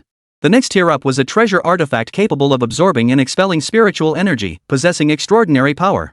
Zhao Yi treasured every moment, extracting the blood yang iron crystal for refinement. He aimed to cultivate the gung metal chi as swiftly as possible to shatter the 81 arrays of Fulong Mountain. It must be said that while the arrays of Fulong Mountain pale in comparison to the minor Azure Void array, their sheer number and treacherous nature made them formidable. The slightest misstep could trigger their self-destruction. Using conventional methods, it would take at least 2 or 3 months. But with the blood yang iron crystal refined, a strand of gung metal chi cultivated, and his mastery of formations, the entire task could be completed in mere moments. The chest of the horse-faced Rakshasa heaved as it too absorbed in energy, its form growing increasingly solid. Sooner or later, it would develop sentience. Zhao Yi stared at the horse-faced demon, his eyes flashing with determination. Once I cultivate the gung metal chi, I'll sketch out a prototype of the underworld complete with the bridge of despair and the gates of the underworld. Chapter 45, Patient Dispute, Chang Shao arrives. Over 10,000 prisoners in the prison spent the night trembling in fear, only breathing a sigh of relief when the sun rose. It was utterly spine-chilling. The shrill laughter of a woman echoed in their ears, and muffled footsteps reverberated down the corridors. The boldest ventured to the door only to find nothing there. Fear enveloped every heart. Even the duty guards vanished, leaving them feeling utterly abandoned. Huddled under blankets, they dared not even peek out. Though it was the height of summer in July and August, the perceived temperature felt well below freezing, sending shivers down their spines until every hair on their bodies stood on end. Zhao Yi spent another 2 days refining the flaws in the small Azure Void formation. After confirming it was flawless, he had Li Buotao transplant hundreds of locust trees outside the prison walls, including several ancient specimens over a century old. Sephora trees, being in nature, possessed the effect of attracting ghosts. The surrounding restless spirits and fierce ghosts would be drawn to them unconsciously, entering the prison only to be imprisoned by the small Azure Void array. They would become the prison's most loyal servants, nourished day and night by the yin energy permeating from the yin veins, allowing them to cultivate their own so-called realms. From Yenshenzhi, it was learned that fierce ghosts also possess levels of cultivation. The despair ghost, the white-robed ghost, the yellow-eyed ghost, and the crimson-garbed ghost. Last night, the spirits revived from the 2 large chests were despair ghosts. Their bodies were shrouded in faint, eerie gray smoke, only able to manifest temporarily under moonlight. When fully matured, they would condense a heart, allowing them to appear freely even during daylight. White-robed ghosts and yellow-eyed ghosts were even more formidable, possessing considerable cultivation. Red-robed ghosts defy the heavens, equivalent to martial kings in the martial arts realm or true immortals in the realm of sorcery. Their mere appearance sparks calamity. If not dealt with promptly, thousands upon thousands would suffer. The state maintains specialized departments to handle them. Yenshenzhi had encountered one several years prior, yet his understanding remained limited. Over the following days, Zhao Yi labored intensely to refine the blood yang iron crystal. The outer stone shell melted away by more than half, gradually revealing the innermost treasure. The crimson metal radiated a deep, blood-red glow so intense it stung the eyes shut. The term blood sun iron crystal was merely a general designation for any crystal formed by the divine bird. Zhao Yi believed the blood sun iron crystal before him was formed from the blood of a phoenix. The phoenix itself was a divine bird that rose from the flames, one of the most formidable species in the cosmos. Once mature, it was virtually indestructible. Even if reduced to a single drop of blood, it could swiftly regenerate. It seems it hasn't been born for too long. 2 beams of light shot from Zhao Yi's eyes.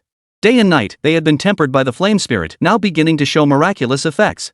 Through the haze, he glimpsed terrifying runes coiled within the blood sun iron crystal, straining to break free and strike at Zhao Yi, the covetous observer. This was the bloodline inheritance of the Phoenix clan. If he could truly fuse with it, perhaps another opportunity would arise. A faint smile touched Zhao Yi's lips. I'm looking forward to it even more. On the 5th day of seclusion, Zhao Yi finally ceased his training. The refinement was nearly complete. The next step was fusion. He settled his mind, sitting in a wicker chair by the window. A teapot brewed on the small table beside him. Sunlight spilled in dappled patches, casting a gentle halo over his serene face. Outside, the scenery swayed gently in the breeze, leaves glistening with vibrant life. In his hands, he held a yellowed, old book. Its pages turned softly in the sunlight, releasing a faint ink scent. Infusing the blood yang iron crystal into his lungs to generate a vein of energy was an extremely perilous process. The slightest misstep could shatter his lungs. He had to be fully prepared, and taking a day to rest served as a necessary emotional adjustment.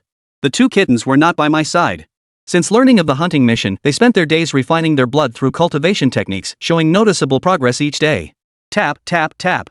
Footsteps echoed, followed by a knock on the door. Enter. Zhao Yi responded. Hu Shaokong stood at the doorway, respectfully reporting, Mr. Zhao, someone from Shinfu's faction has arrived, requesting to see you. Zhao Yi rose from his wicker chair, unsurprised. Bring him to the reception room. I'll be there shortly. The reception room, also remodeled by Li Buotao, featured dark marble flooring and was specifically designated for welcoming guests seeking Mr. Zhao. When Zhao Yi arrived at the reception room, Shinfu was already waiting, a glass of water placed before him. As soon as Zhao Yi pushed open the door, Shinfu sprang up from the sofa, visibly agitated. He pulled the jade pendant from around his neck. "Mr. Zhao, you saved my life today." Zhao Yi noticed a crack on the jade pendant and instantly understood what had happened. "Director Shin, please sit down. Let's talk about it calmly." Shinfu obediently sat back down on the sofa, though his emotions remained high. "Last night, after finishing my shift late, I was walking toward the main entrance of the hospital when a man suddenly rushed out. His right hand clutched a long, sharp knife, which he plunged into my stomach. At that moment, I thought I was going to die. But..." Shinfu, overcome with excitement, leapt to his feet again. "I've been wearing the jade pendant you sent all along." Just as the blade was about to pierce me, the pendant suddenly burst into light, blasting the attacker flying. "I know for certain that man was after my life. I should have died, but the jade pendant you sent saved me." Zhao Yi listened quietly as Shinfu spoke, showing no intention of interrupting. In his eyes, Shinfu was a fascinating individual. Though the younger brother of the current Shin family patriarch, he had shown no interest in business since childhood, dedicating himself entirely to medicine and saving lives. Even after becoming vice president of the hospital, he never slowed down. He worked tirelessly on the front lines every day, more diligent than the doctors themselves. He didn't even live in the Shin family compound, renting a one-bedroom apartment near the hospital instead, walking to and from work every day. As Shinfu spoke, his eyes suddenly widened in shock, his long-held beliefs shattered. "I remember you're a fortune teller. Could it be that you foresaw this calamity and gifted me the jade pendant for that reason?"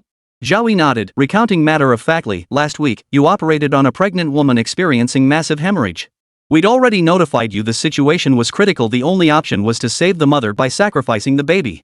The husband had signed the consent form. The husband of the pregnant woman had personality issues to begin with. After learning that the deceased infant was a boy and that his wife could never conceive again, he took out all his resentment on you. He bought a butcher's knife from a hardware store, figured out your work schedule, and demanded you pay with your life for his dead son. The man has been taken into custody by the police and is currently under interrogation. Zhao Yi explained the entire situation to Shinfu. "So that's what happened." Shinfu recalled last week's surgery and sighed belatedly. When the pregnant woman arrived, she was already hemorrhaging severely. Had it been any ordinary doctor instead of him performing that surgery, both mother and child would have perished. Yet in his many years as a physician, he'd encountered similar cases before, though none as perilous as last night's. "Regardless, I must thank you." Shinfu was a man who valued gratitude. He stood up and bowed respectfully. Zhao Yi waved him off. Just as he was about to speak, the door knocked again. Wu Shaokan entered with a grave expression. After a moment's hesitation, he said, "Mr. Zhao, Cheng Xiao is here and wishes to see you." Chapter 46, A Tricky Situation and Plenty of Boyfriends. Cheng Xiao was the former warden of the prison, whose office had now been converted into Zhao Yi's sleeping quarters. How could Hu Shaokan not feel tense upon seeing him? "Then let Director Cheng come in. Both President Shun and I are waiting." Zhao Yi remained completely unflustered. He took another teacup from the tray, poured tea, and waited for Director Cheng. Moments later, Cheng Xiao entered in his police uniform. Since becoming warden, his features had grown even more stern, yet his brow bore obvious weariness. Clearly, the role of prison chief was no easy task, demanding daily resolution of various emergencies. Cheng Xiao sat on the sofa opposite Zhao Yi, his back straight as a pine tree, maintaining his solemn demeanor regardless of the setting. "I truly never imagined a death row inmate could reach this point. Life imprisonment," Zhao Yi added. Thanks to Li Buotao's maneuvering, it was now life imprisonment. "It doesn't matter." Cheng Zhao's thick brows furrowed slightly as he clenched his back teeth and asked, "The last time someone wearing a mask came to my house claiming to be a disciple of that so-called hypnosis master Wu Yufeng, that was you too, wasn't it?" Zhao Yi nodded in acknowledgement, then inquired with concern, "Has your son's illness flared up again?" At this mention, Cheng Zhao's frown deepened. He fought the urge to lash out. "He hasn't been depressed again. But he's been sneaking off to Dongfang City every other day behind my back. It's fortunate his condition hasn't worsened." Zhao Yi remained completely unflustered. Instead, he turned to Shinfu beside him. "Director Shin, please explain to Director Chang what happens when severe depression goes untreated." Caught off guard, Shinfu sighed regretfully before speaking solemnly. "When severe depression remains untreated for extended periods, it can lead to complete loss of motivation at best, and at worst, suicidal thoughts. I've witnessed far too many such cases firsthand." Cheng Xiao understood this well. In truth, he was already quite satisfied with his son's current state. If he wants to visit prostitutes, so be it. At least it's better than his previous state of constantly contemplating death. Besides, his studies haven't suffered. He consistently ranks in the top 10 of his class. Getting into Tsinghua or Peking University shouldn't be a problem. Even though Zhao Yi was now a criminal, there was little they could actually do to him. The Ping'an charity organization had been wiped out overnight, 95 lives lost. While the police were fully committed to investigating the real culprit, the military district had exerted pressure to ensure the matter ended with a mere mention. Considering the recent string of incidents in Yuncheng, all intricately linked to Zhao Yi in prison, the meticulous Chang Xiao dared to speculate. Seeing Zhao Yi sitting in the reception room now, he knew his hunch was correct. It was utterly astonishing. Here was a man sentenced to death, yet in just over 2 months, he had become the prison's de facto ruler. Even seated beside him was the second in command of the Shin family. Li Buotao's absence only reinforced the evidence. It showed that Li Buotao wasn't afraid at all that Zhao Yi's identity being exposed would have any negative impact on him. Zhao Yi motioned for Cheng Xiao to sit down, offered him tea, and casually crossed his legs. I don't believe Director Cheng came to the prison just for his son's case. Cheng Xiao fell silent. Zhao Yi had hit the nail on the head. His visit today wasn't about his son. Lifting his cup for a sip, Cheng Xiao sighed deeply. I'm here for my brother-in-law. He's 36 or 37 now, approaching 40, and stubbornly refuses to marry. He won't even go on blind dates. My father-in-law hasn't been well these past few years. His greatest wish is to hold a grandchild before he dies. Since you managed to cure my son, perhaps you could also take a look at what's wrong with my brother-in-law. As he spoke, Cheng Xiao's face darkened with worry. His father-in-law's family had been generous to him. Without their steadfast support, his current success would have been impossible. He had taken his brother-in-law to the hospital, but all his physical indicators were normal. It must be a psychological issue. So Cheng Xiao came to the prison on a whim.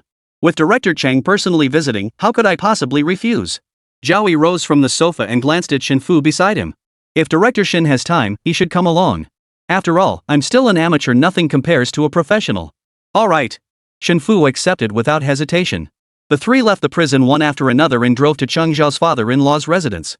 Cheng Zhao's father-in-law resided in Yuncheng's villa district, where properties averaged over 31,000 yuan per square meter. Fully furnished, the entire place was worth well over 10 million. My father-in-law was the former mayor of Yuncheng City. He's been retired for nearly 10 years now. Cheng Xiao explained wistfully while driving. Back when I graduated from the police academy and fell in love with Pan Yan, I had no money or family connections. But my father-in-law never looked down on me for it, he always protected my dignity. The first time Zhao Yi met Cheng Xiao, he learned his father-in-law was the former mayor of Yuncheng City. Cheng Xiao was a son-in-law by marriage, but due to his exceptional abilities, an exception was made allowing the son to take his surname. The villa community stood far removed from the clamor of the world, each residence designed with elegant simplicity and boasting a remarkable 60% green space coverage. Passing a crystal-clear lake, the water glowed emerald green under the sun, occasionally graced by leisurely swans gliding by. Exquisite pavilions and benches dotted the landscape, offering respite for residents taking evening strolls. Zhao Yi, seated in the back, noticed the area's abundant spiritual energy. Those who lived here year-round would gradually improve their health. Besides locals from Yuncheng, many out-of-towners also stayed for several months during their free time. They arrived at the villa where Cheng Zhao's father-in-law lived and parked in the spot at the entrance. Cheng Zhao's father-in-law, Deng Kaiji, was personally escorted out by his caregiver to greet them. Seeing Shin Fu, he expressed surprise. Director Shin, Xiao mentioned inviting a highly skilled doctor. I never imagined it would be you. Shin Fu waved his hands repeatedly, turning to Zhao Yi and saying, I'm merely accompanying him today. The doctor is this gentleman, Mr. Zhao. Oh? Deng Kaiji looked at Zhao Yi with surprise, sizing him up from head to toe. Finally, he couldn't help but praise, today, this old man has truly seen what it means that heroes emerge from youth since ancient times. Where is the patient? Zhao Yi disliked formalities and went straight to examining the patient. Deng Kaiji, being physically impaired, asked Cheng Xiao to lead the way. The two arrived at the third floor of the villa. Zhao Yi knocked on his brother-in-law's door. Less than 10 seconds after entering, he emerged with a complex expression. How is he? How is he? Cheng Xiao asked anxiously. Is he heartbroken too? I've prepared 500,000 yuan, let him go spend it at Oriental City. Zhao Yi's expression was deeply troubled. He looked up at the sky with utter helplessness. The situation is more complicated than I anticipated. What the hell is going on? Cheng Xiao was getting so worked up he felt like he was about to explode. If even Zhao Yi couldn't handle it, he'd truly be at a loss. Your brother-in-law has rather unique preferences. He's innately uninterested in women but has a particular fondness for men. Zhao Yi stated the truth plainly. Seeing Cheng Xiao stumble and look dazed, he tried to find soothing words but could only manage after a long pause. He's never had a girlfriend, but boyfriends? Plenty. At least 30. Chapter 47, Tiger Wolf Pill? I'll cover it. With a heavy heart, Cheng Xiao descended the stairs and revealed the truth to his father-in-law. His father-in-law, Deng Kaiji, nearly fainted upon hearing it. Cheng Xiao hurriedly had the maid fetch emergency heart medicine, and it took quite a while for him to recover. Tears streaming down his face, Deng Kaiji clasped Shin Fu's hand. Director Shin. I beg you, you must save Shouwen. Otherwise, the Deng family line will die out. Faced with this situation, Shin Fu felt helpless. From a medical perspective, homosexuality isn't considered a disease, but rather a sexual orientation disorder. The main issue is that Shouwen is already over 40. The chances of him changing are extremely slim. Forcing intervention will only provoke greater resistance. Who knows what he might do under stress? My advice is to let nature take its course. Upon hearing this devastating news, Deng Kaiji nearly fainted again. Chang Xiao instructed the maid to take his father-in-law inside to rest. At his age, he couldn't afford such intense emotional turmoil. Only after his father-in-law entered the room did Chang Xiao, eyes reddened, turn to Zhao Yi, who had been observing from the sidelines. Taking a deep breath and setting aside his dignity as bureau chief, he pleaded earnestly, "Mr. Zhao, I know you must have a way. Could you help me this once?" "Why should I?" Zhao Yi leaned against the willow tree by the doorway, his tone utterly matter-of-fact as he countered. Shen Fu, standing nearby, felt his pupils contract slightly. He was astonished that Zhao Yi actually had a solution for this situation. Chang Xiao fell silent again. After 4 or 5 seconds, his eyes still red, he asked, "What do you need me to do?" "Straightforward." A smile curved Zhao Yi's lips as he got straight to the point. "Within 5 days, I'll eliminate both the Fox organization and Meng Shuangshi's company. More deaths are likely. I hope the police department won't overemphasize this and waste unnecessary manpower. But rest assured, I guarantee not a single innocent soul will be harmed. They're all heinous criminals." Seeing Chang Zhao's silence, Zhao Yi added persuasively, "I'll even gather evidence of their crimes and place it on the chief's desk. Use it as ammunition to climb the ranks enough to reach your father-in-law's position within 5 years. I really can't do it." Chang Xiao spread his hands helplessly. The Fox organization and Meng Shuangshi's company combined had 300 to 400 people. If they all died overnight, even if they were all major criminals with criminal records, there was no way he, as the chief of a police bureau alone, could suppress this incident. "I don't need you to suppress it." Zhao Yi sensed Chang Xiao had misunderstood. "Just mind your own turf and don't waste unnecessary police resources. And don't underestimate your father-in-law. He's retired, not dead. His old connections are still intact. It's just a matter of whether he's willing to use them." Chang Xiao still didn't agree immediately, saying he needed to discuss it further with his father-in-law and would give an answer by the day after tomorrow at the latest. After the meeting, Chang Xiao insisted on seeing Zhao Yi off personally, but Zhao declined, needing to visit someone else. Leaving the expensive villa complex, Zhao Yi sent a message to Yi Qinghong. Soon, a car arrived. The driver had once been a prison inmate, selected as one of 5 for plastic surgery. Now, he too had been trained in the basics of assassination. "Mr. Zhao, my name is Sun Quan. Brother, he sent me." The driver spoke with evident respect, his eyes filled with gratitude as he looked at Zhao Yi. "Not everyone who ends up in prison is inherently evil. Many are simply unfortunate souls driven into desperate corners. Take this driver, for instance. 35 years old, thick glasses perched on his nose, he was constantly sent on business trips by his company manager. Once, he returned home 2 days early and walked in to find his wife and the manager lying naked in bed together. Originally, for the sake of his livelihood, he had swallowed his anger and kept quiet. But the manager, fearing exposure, conspired with his wife to drug and murder him. The result? Just as they were about to strike, the sedative didn't take fully. Sun Quan, groggily waking up, flew into a rage. He stormed into the kitchen, grabbed a cleaver, and hacked the adulterous couple to pieces. He didn't even try to flee. Instead, he squatted on the floor, lit a cigarette, and walked straight to the police station to turn himself in. He was sentenced to 15 years in prison, where he endured constant bullying. Just when his life seemed utterly hopeless, his fortunes turned when Yi Qinghong took him under his wing. Now, fate has smiled upon him once more, granting him release and a glimpse of the world beyond bars. Zhao Yi had given him a second chance at life. Sun Quan would risk his very existence to live up to that immense trust. The 5 were merely a small test. If it truly proved viable, the numbers would gradually increase. Prisoners were prime candidates, a talent pool for Zhao Yi. Aside from thieves and rapists, they at least possessed raw courage. By weeding out morally corrupt scum and nurturing the rest over time, they could truly build an assassin dynasty. "Mr. Zhao." Zhao Yi tilted his head slightly toward Shen Fu, who had been holding back his thoughts. "Truthfully, this isn't difficult for Chang Xiao.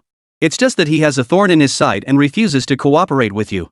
Though kind-hearted, he wasn't a saint. And couldn't fathom why Chang Xiao was making excuses to avoid eliminating Yuncheng's 3 major scourges, a move that offered nothing but benefits. Watching Shen Fu seethe with indignation, Zhao Yi understood perfectly well. After all, he was still a convict. Chang Xiao, stubborn as a mule, had a straightforward temperament. Even if this matter benefited him, collaborating with a prison inmate still left him feeling uneasy. He knew Chang Xiao would agree by nightfall anyway. This was just about maintaining his image. The righteous warden forced to collaborate with a convict, suffering for the sake of appearances.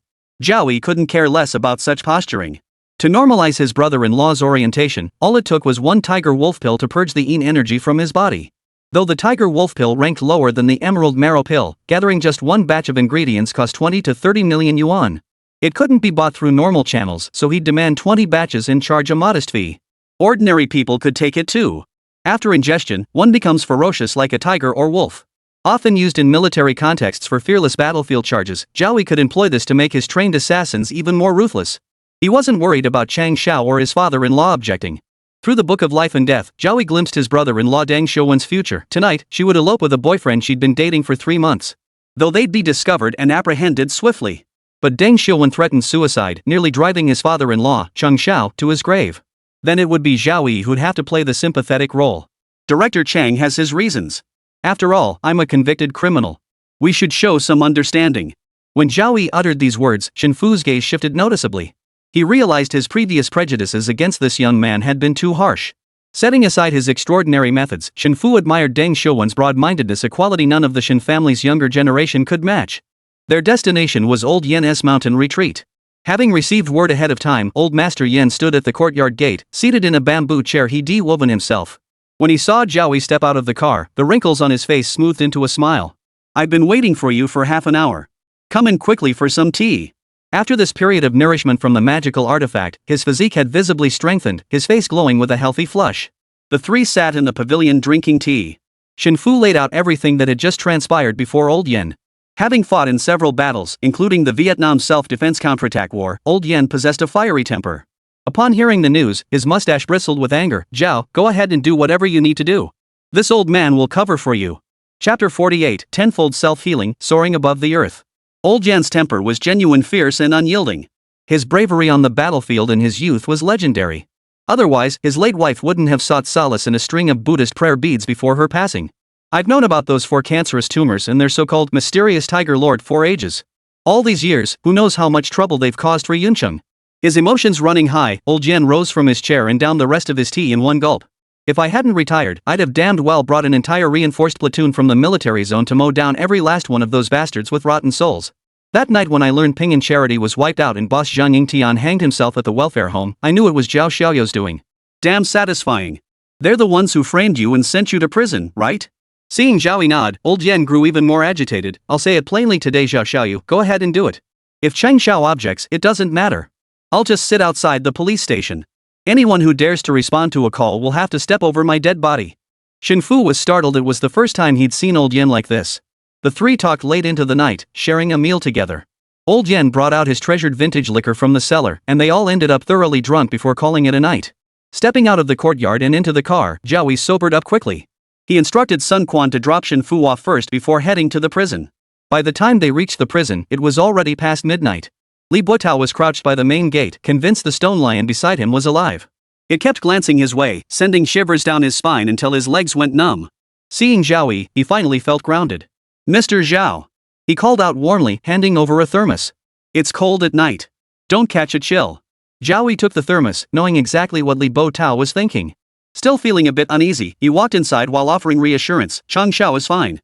He just needs my help. Stop having nightmares about it." Li Buotao laughed and said, "Not at all," finally letting out a sigh of relief. Zhao Yi returned to his room, set down his phone and other belongings, then headed to the rooftop. Feeling exceptionally focused, he resolved to fuse the blood-yang iron crystal and cultivate a strand of gunmetal qi. The pre-dawn night stretched out like a vast black silk, silently unfurling across the horizon, dotted only by the occasional twinkle of sparse stars. He picked up the blood-sun iron crystal, chipping away its outer stone shell until it was now only as thick as a chopstick. He circulated the burning Immortal Sutra, summoning the true spirit flame. Under the flame's scorching heat, the crimson sun iron crystal gradually melted, growing ever more brilliant.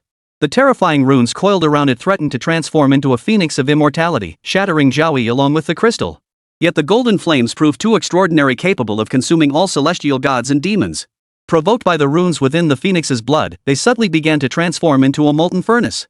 The yin energy within the corresponding celestial platform rapidly diminished, evaporating in great swaths with every breath, becoming fuel for the furnace's flames. The crimson sun iron crystal could not withstand it, and the runes reverted to their primordial state.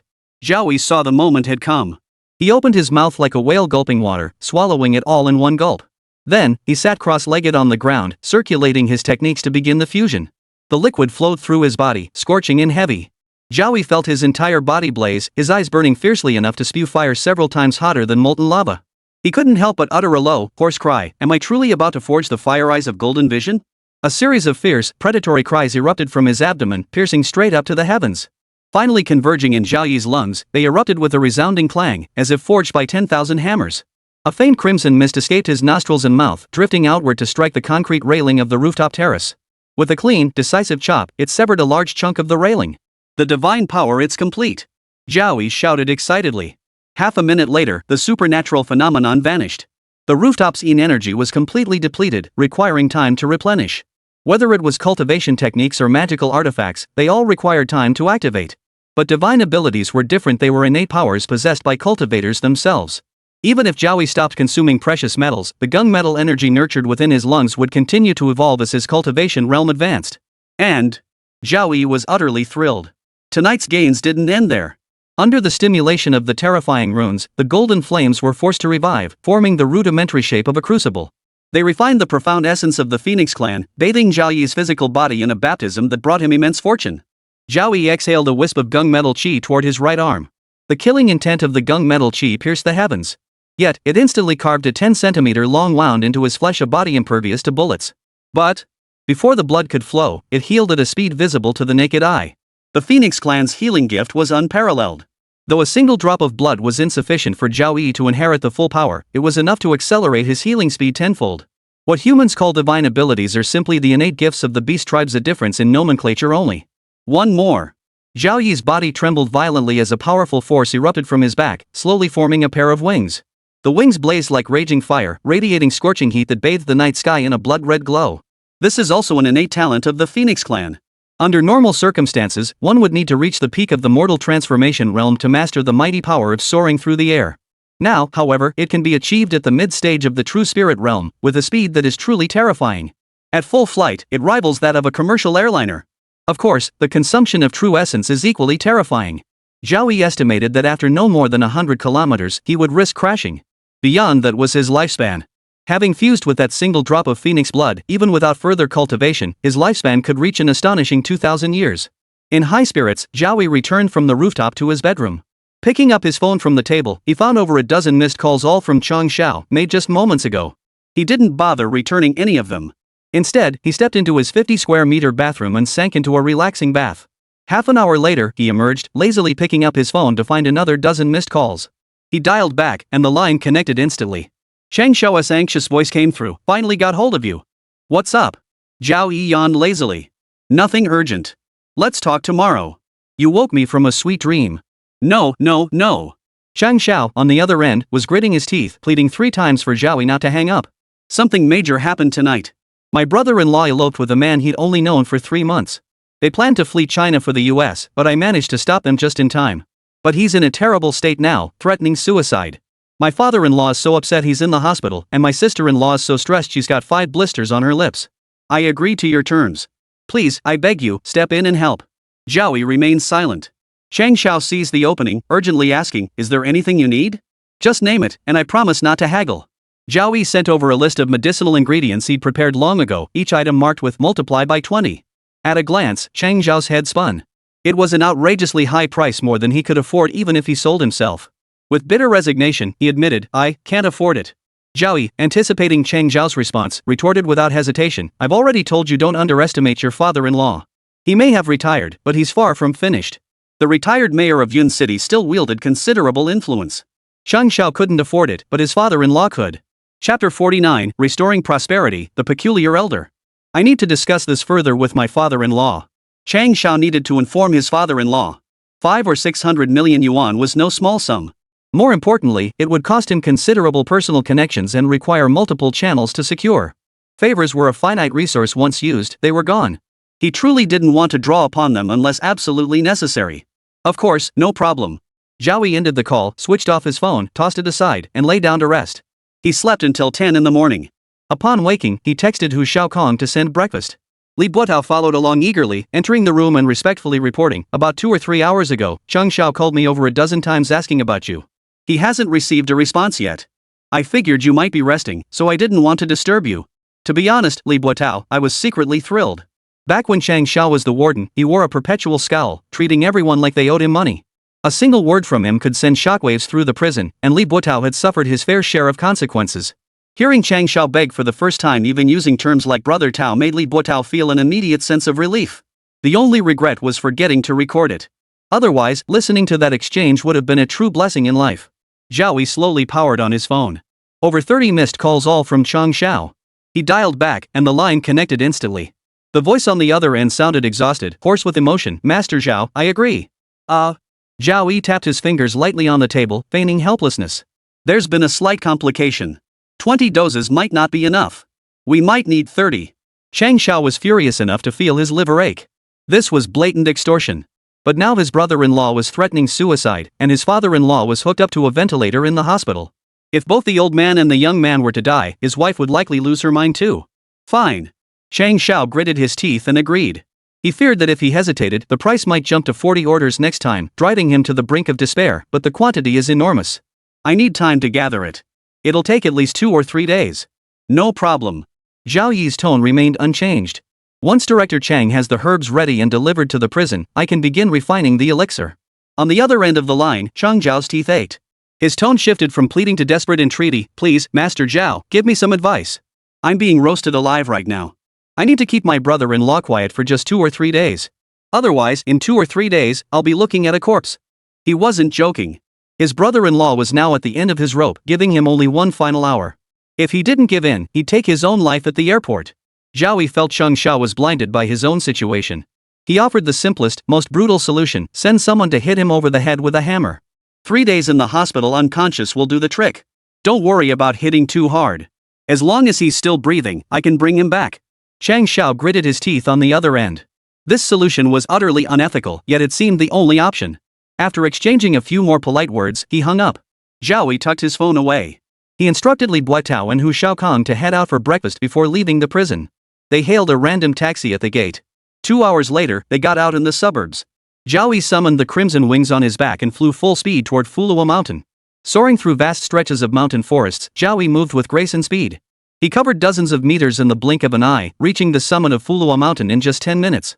His sudden appearance stunned Yanxinzi, who had been focused on patrol. True immortal. His jaw dropped in shock. In all his years, he'd never heard of a true immortal capable of flight. Ignoring Yanxinzi, Zhao Yi steadied his fluctuating true essence. Planting his feet firmly on Fulong Mountain soil, he murmured with deep emotion, after being sealed away for so many years, it's time for you to regain your former glory.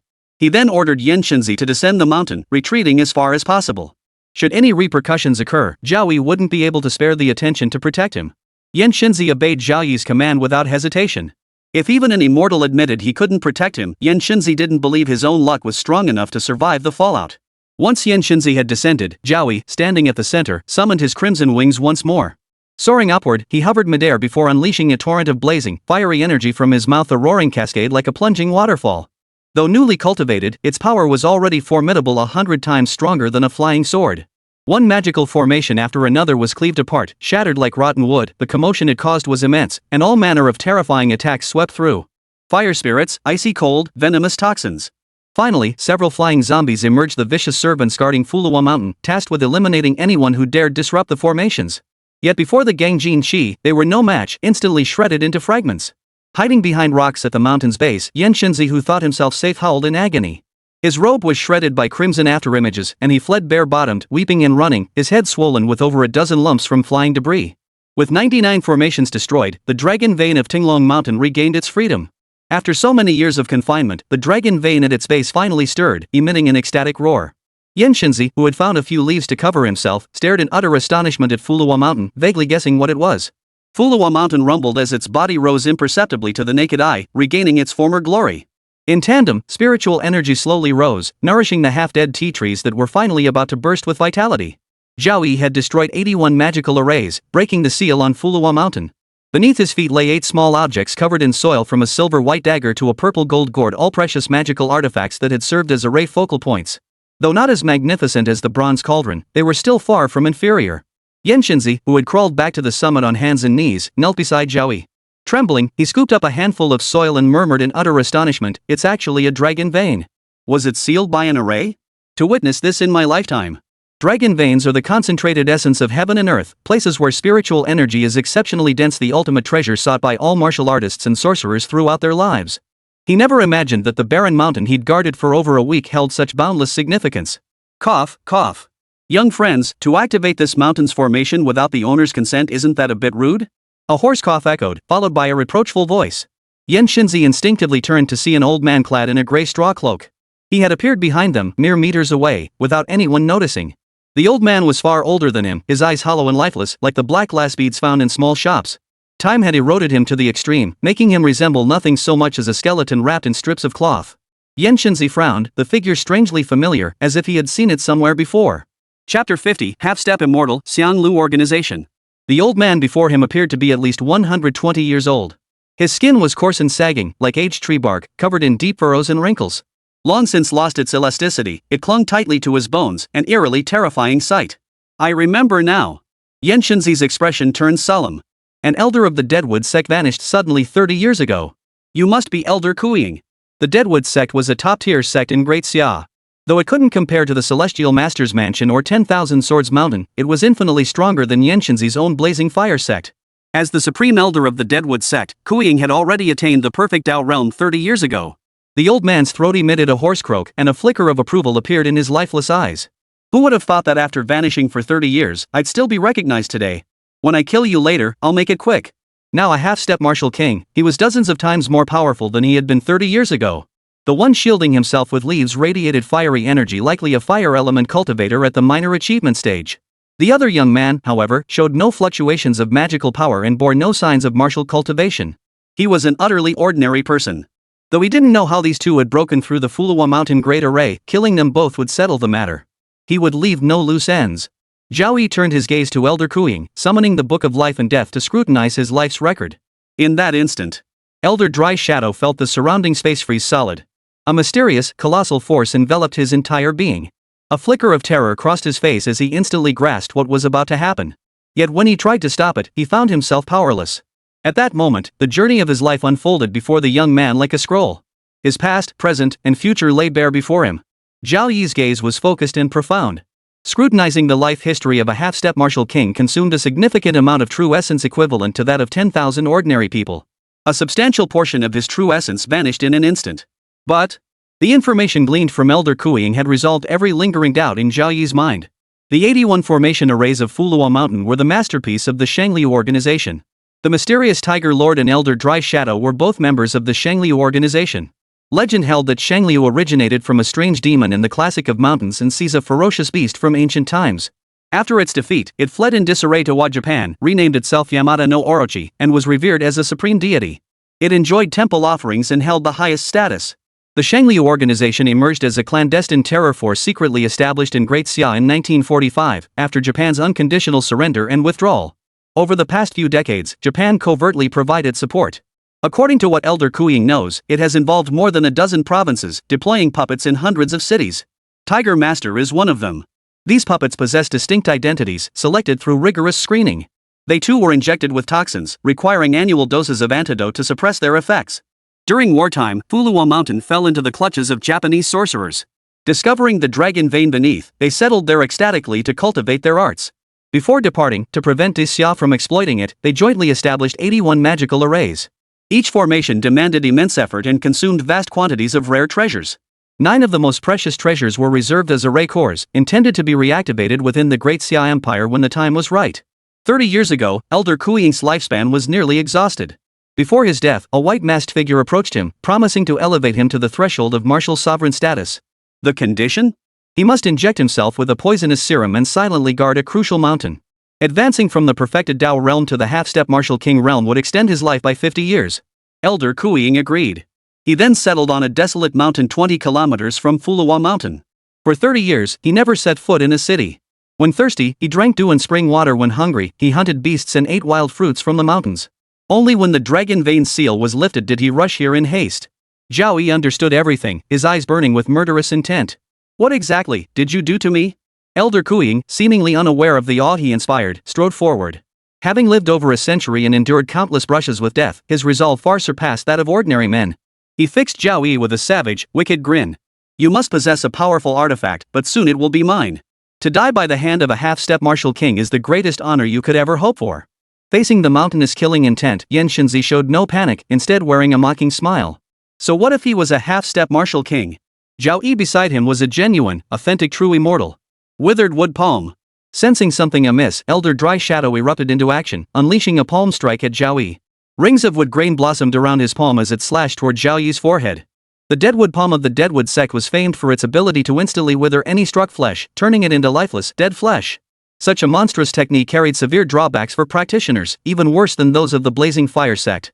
Skin would wither into bark like husks, transforming them into grotesque, inhuman monstrosities, a transformation that grew more pronounced the deeper one delved into the art. When Elder Kuiying, a half-step martial king, unleashed this strike, it was terrifying.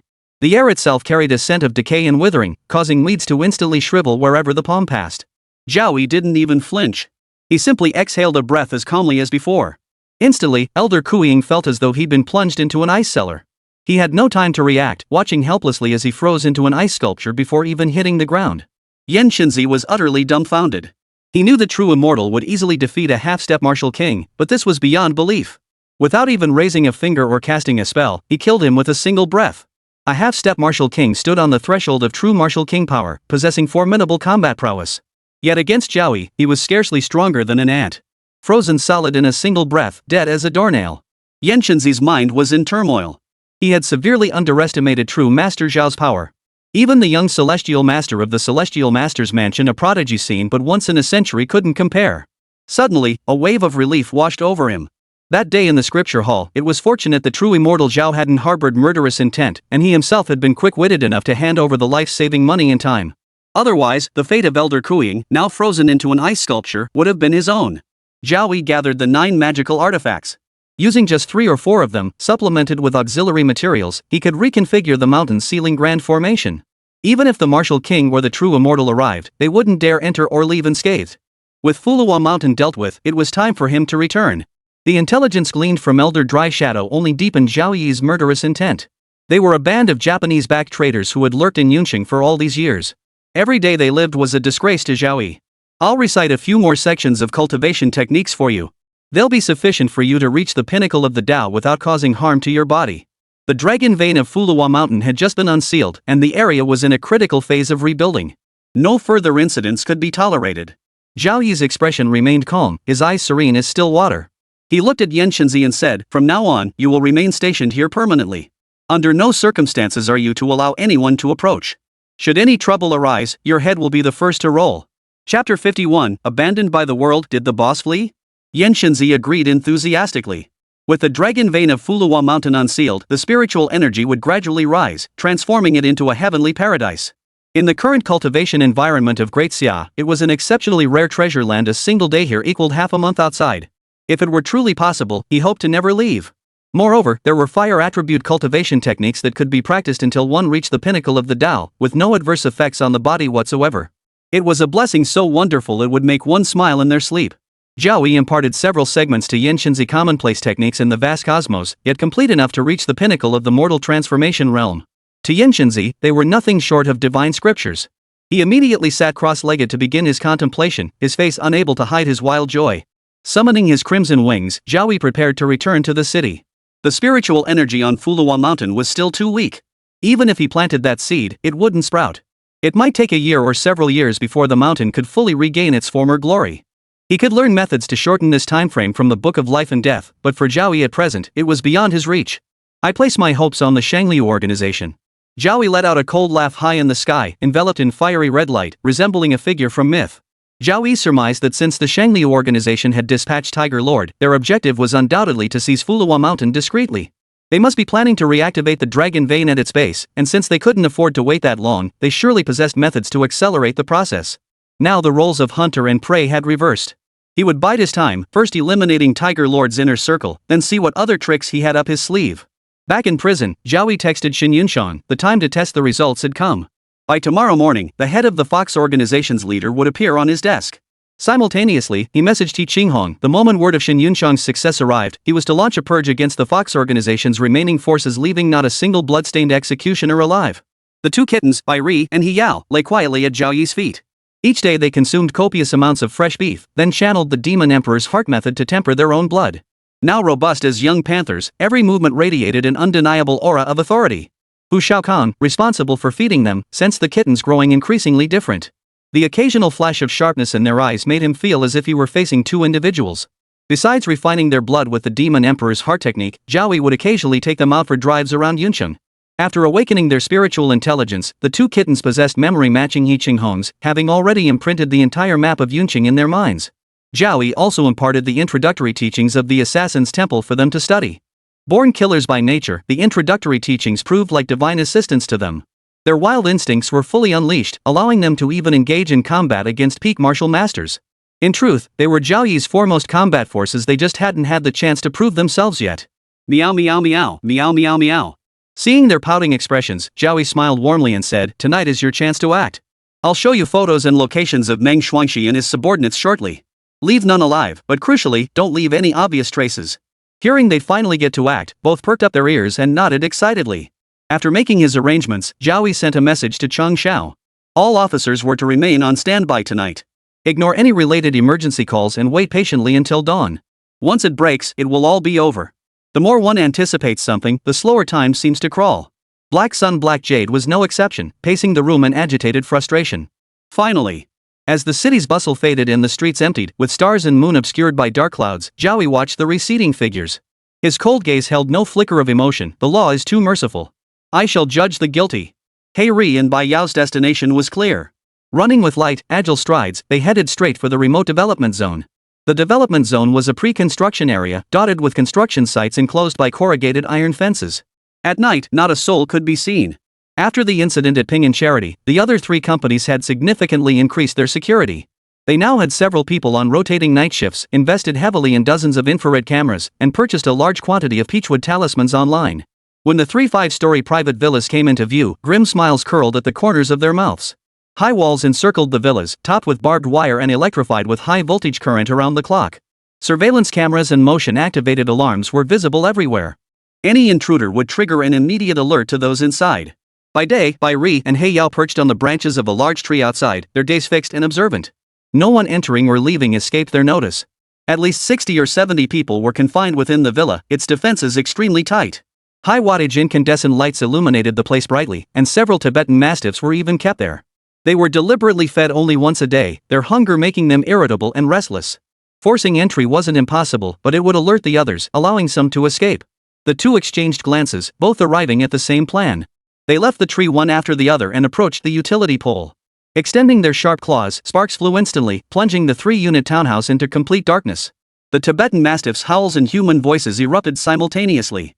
"Why's the power out? Hurry up and get the generator. The boss is already yelling. Why would the power go out of nowhere? Something bad must be happening. Shut your mouth." 5 or 6 burly men headed to the basement to fetch the generator, but after 5 or 6 minutes, the villa remained shrouded in darkness. The ferocious Tibetan mastiffs, as if witnessing something terrifying, lay cowering on the floor, whimpering and soiling themselves in fear. The villa's lights never flickered on again. 2 figures, one white, one black, transformed into merciless killing machines. Their eyes glowed eerily in the darkness. Everyone in their path fell, unable to resist, unable to comprehend what had happened before turning into cold, lifeless corpses. In desperation, someone dialed the police, preferring jail to a senseless death. But the phone rang again and again, with no one answering. Now, they felt abandoned by the world, accompanied only by the cold wind and utter desolation. 5 minutes later, Eri and Bai Yao halted. Not a single living soul remained. Even the Tibetan mastiffs had been dealt with, ensuring no loose ends. Their pure coats remained untouched by a single drop of blood. They began counting the bodies, making sure no one had slipped through the cracks. As they counted, something felt off. They exchanged a glance. Their pupils dilating involuntarily. One person was missing. And it was the most crucial one, the primary target, Boss Meng Shuangxi. After carefully circling the townhouse, they discovered an extremely hard-to-spot doggy door. It seemed Meng Shuangxi had crawled out through it. Meow meow meow, meow meow meow, meow. They exchanged another glance, sniffed the air, and decisively chose pursuit.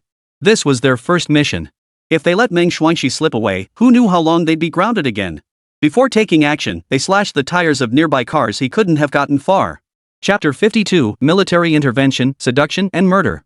Meng Shuangxi had survived this long and risen to become a top dog in Yuncheng precisely because he knew how to read the situation. He wore a bulletproof vest year-round, never removing it even for sleep or bathing. The moment the power went out in the villa, he alone crawled out through the dog door, leaving his men as targets, and fled in a car. The car's computer screen was linked to a hidden miniature camera inside the villa, powered by an independent source. This was a secret known only to him. Though the darkness obscured everything, he could hear his men's agonized screams. What the hell kind of monster is this? 80 or 90 men with over a dozen guns, and they couldn't even hold out for 3 minutes. Meng Shuangxi's chest heaved violently, veins bulging visibly on his neck.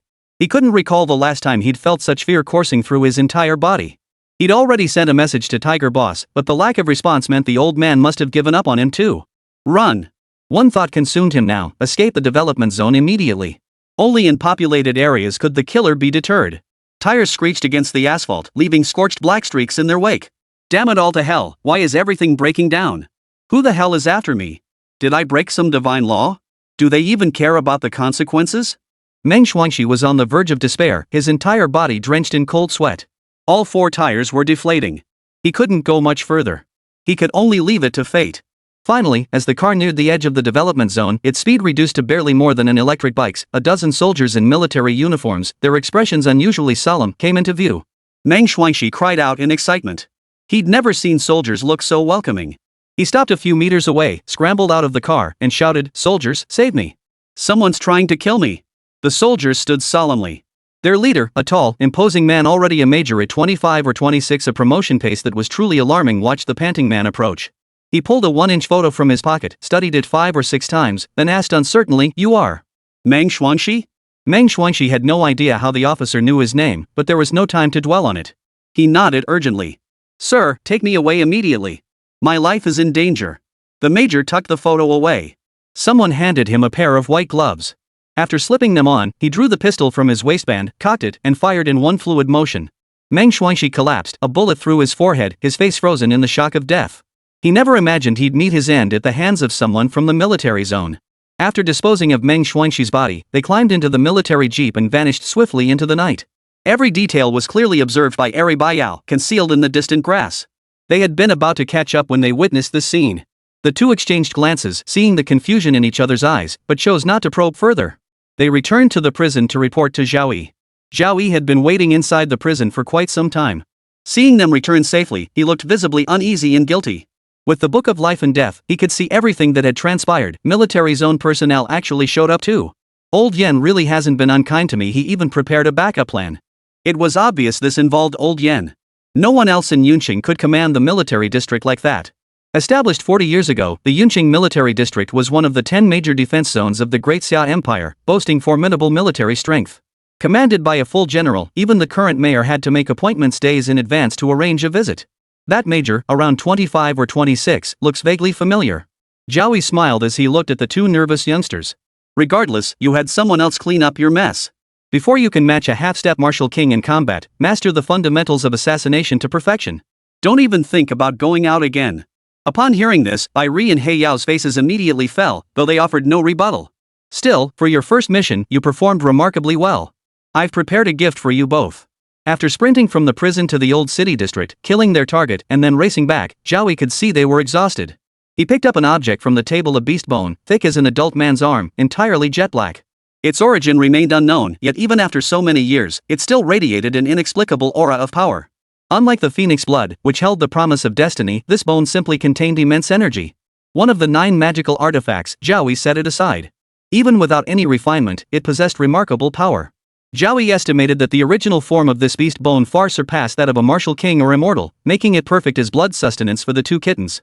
The higher the quality of the blood meal consumed, the more pronounced the effects of practicing the Demon Emperor's heart method.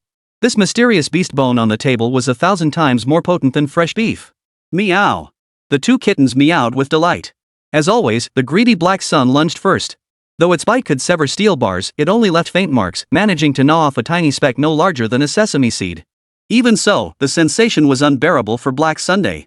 It felt scorching hot, as if it would ignite, prompting him to immediately activate the Demon Emperor's heart technique. Only after several minutes did he finally calm down. Hey Ri's eyes lit up. The immense benefit gained from this, the tiny sesame seed-sized piece, was worth thousands of pounds of beef. You've all worked hard. Rest well tonight. Zhao Yi instructed. Now the two had their own room and no longer needed to share with Zhao Yi. Running from the prison to the development zone, killing someone, then sprinting back had drained their stamina. They needed sleep to recover. Watching the kitten depart with a bone clenched between its teeth, Zhao Yi settled back into his seat.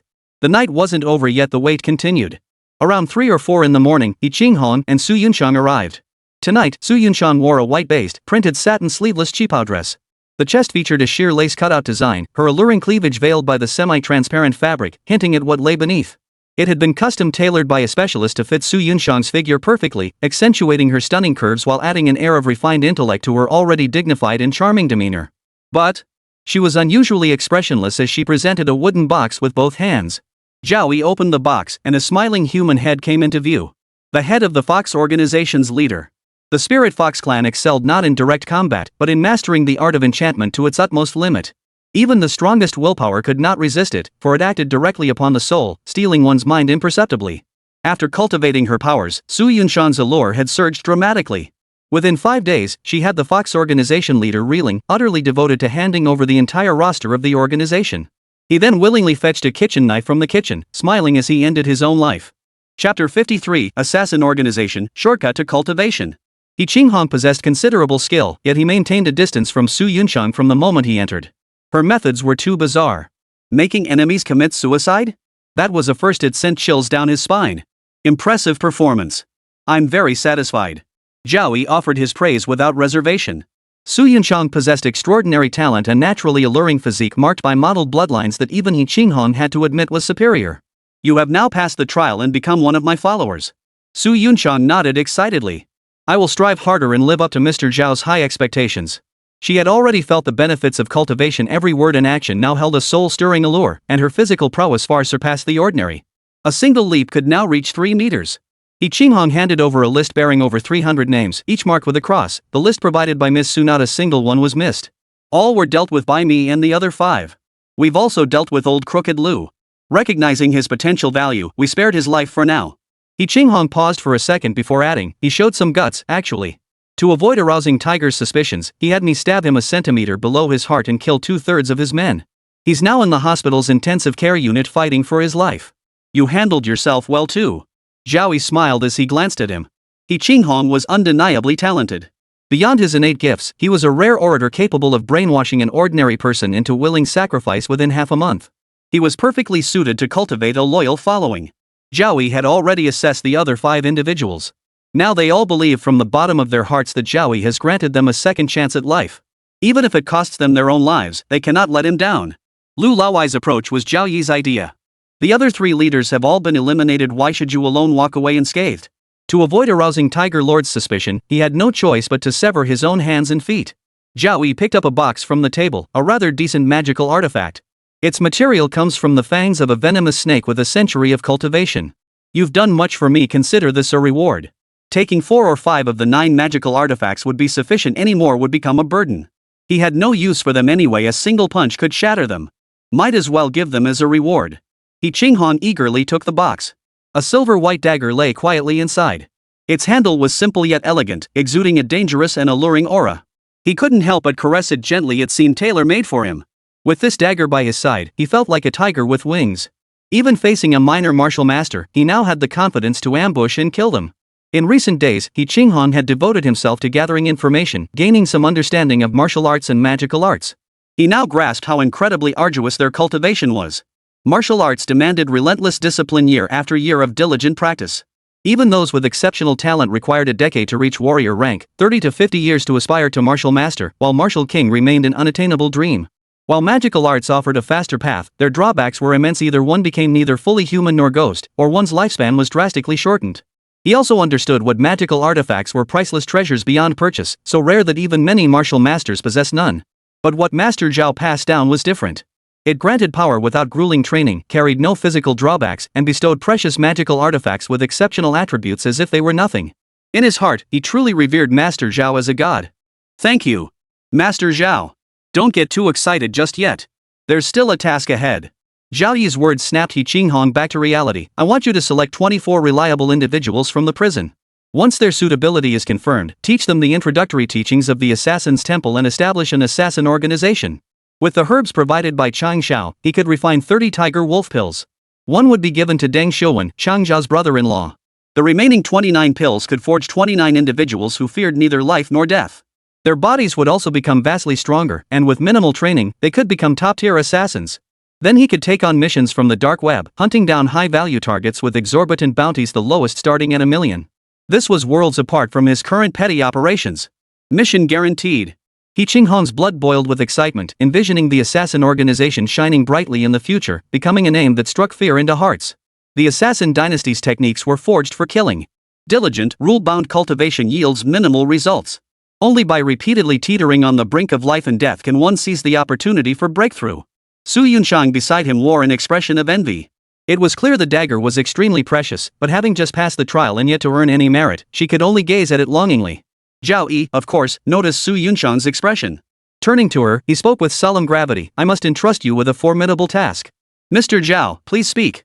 Su Yuncheng was equally excited, eager to prove herself.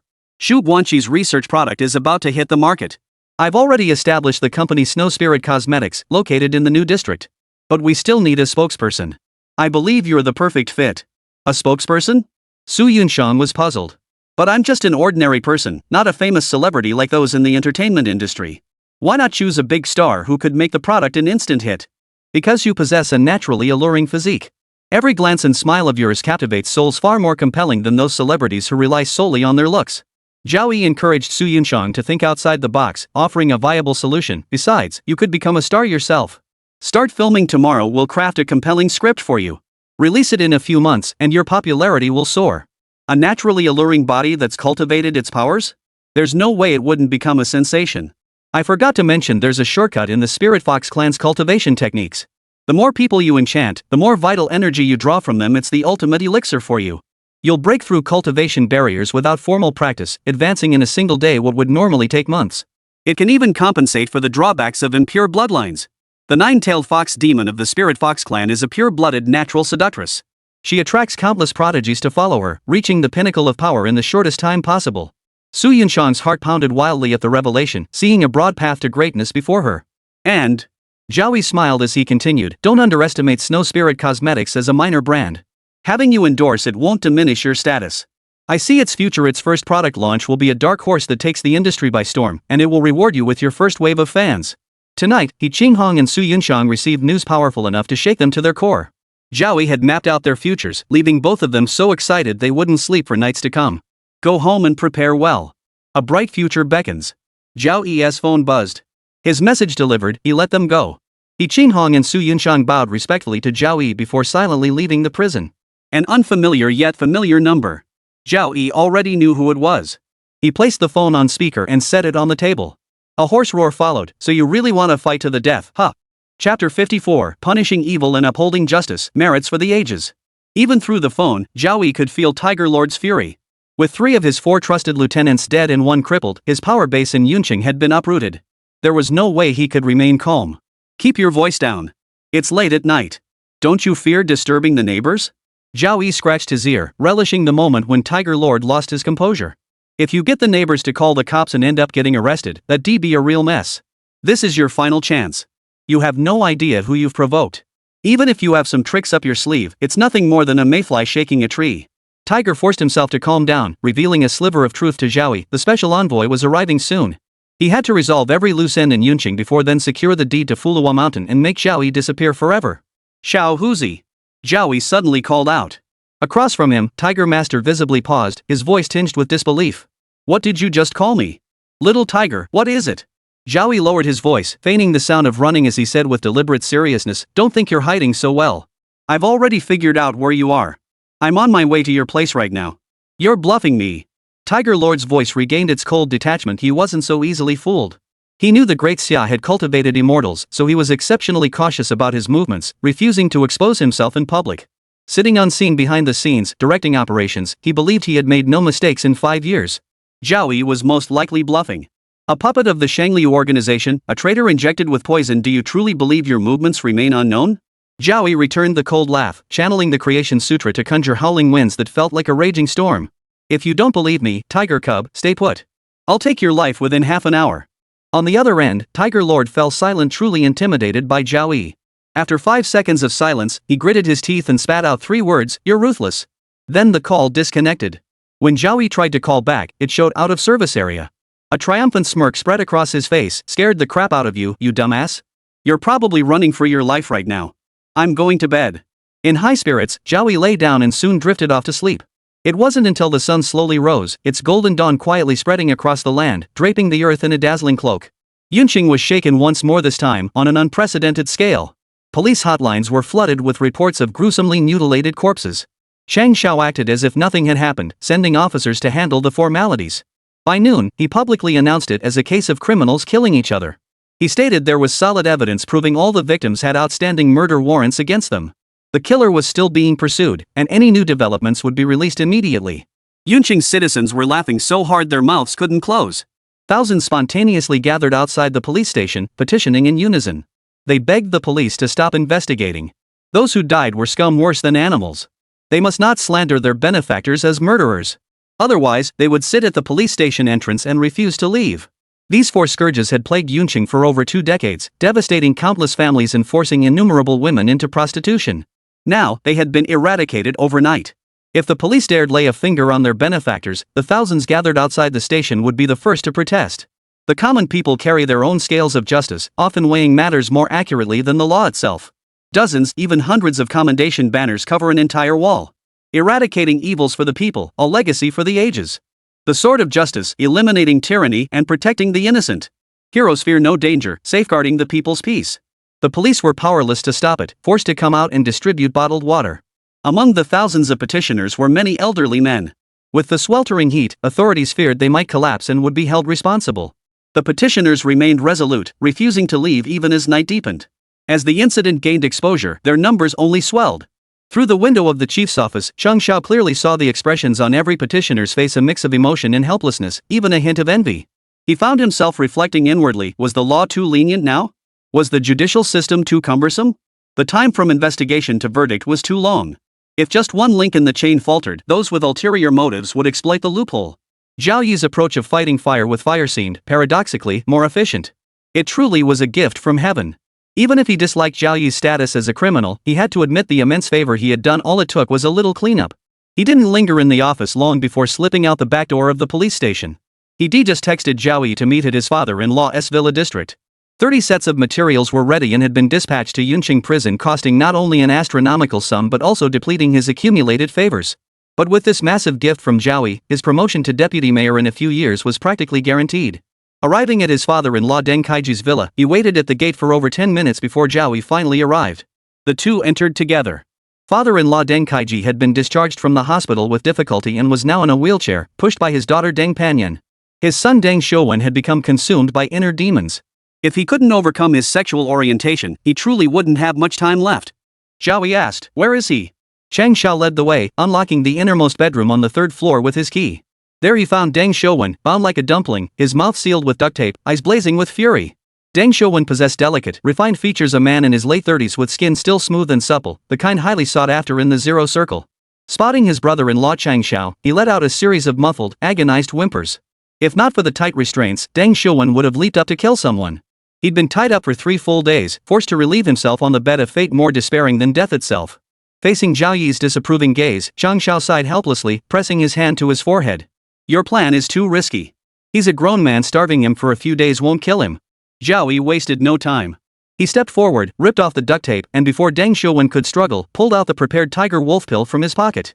He shoved it roughly into Deng Shouwen's mouth, then forced down several gulps of mineral water, ignoring the choking that turned his face crimson. After sealing his mouth back with tape, Zhao Yi wiped his hands on a towel. "Let's step outside for a bit. Half an hour should do it." Chang Zhao's expression was incredibly complex. While he knew Zhao Yi possessed genuine skill, the treatment process felt far too simple and brutal.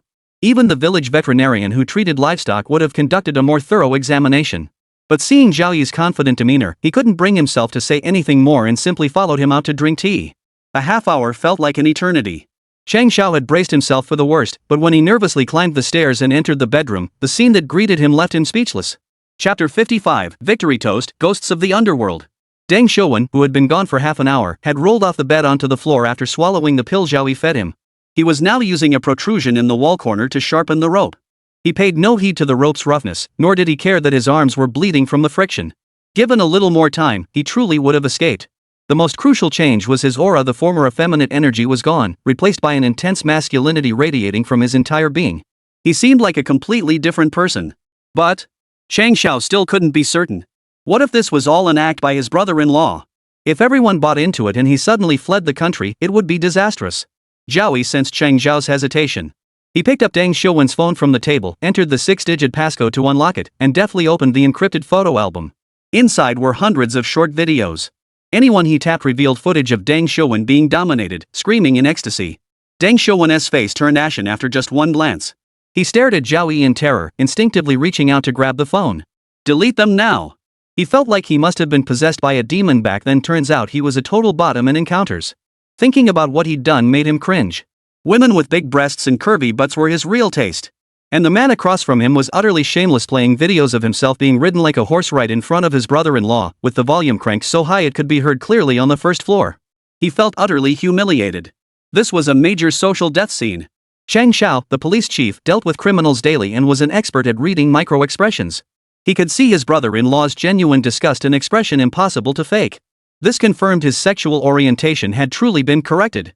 Zhao Yi grinned as he handed over the phone. Anxious Deng Xiuwen couldn't be bothered to delete each clip individually. He slammed it hard onto the floor, ensuring there was no chance of recovery, before finally letting out a long sigh of relief. Once Deng Xiuwen's emotions settled, the three of them returned to the first floor. Chang Xiao had been concerned about his father-in-law's health for the past 3 days, never letting him go upstairs. Now, seeing his son finally return to normal, he couldn't hold back his tears in front of everyone. Even if he were to die now and go to the underworld, he could face his ancestors with dignity. Now that matters are settled, I'll be taking my leave. Zhao Yi still had a pile of work to attend to. As he was about to leave, Deng Kaiji called him back, trembling as he pulled a key from his pocket. Mr. Zhao, I owe you so much this time. I own 2 properties in this complex. The other one is just sitting idle. If you don't mind, please take it. The villa wasn't overly expensive, mainly because it had sold out 5 or 6 years ago and no one had put it back on the market since. A rare opportunity indeed. Beside him, Deng Xiuwen stiffened his neck, shedding his effeminate demeanor as his personality underwent a complete reversal. Hearing about the villa gift, he couldn't contain himself and blurted out, "Am I even your son? You've let this old fool take over the entire family fortune. Don't be rude." Deng Kaiji glared at Deng Xiuwen with eyes wide with fury. He knew Zhao Yi was an extraordinary figure with connections even to the military district, holding boundless future prospects. If he didn't cultivate this relationship now, he'd never get another chance. If his body permitted, he'd have kicked him twice right then and there. Zhao Yi accepted the offer.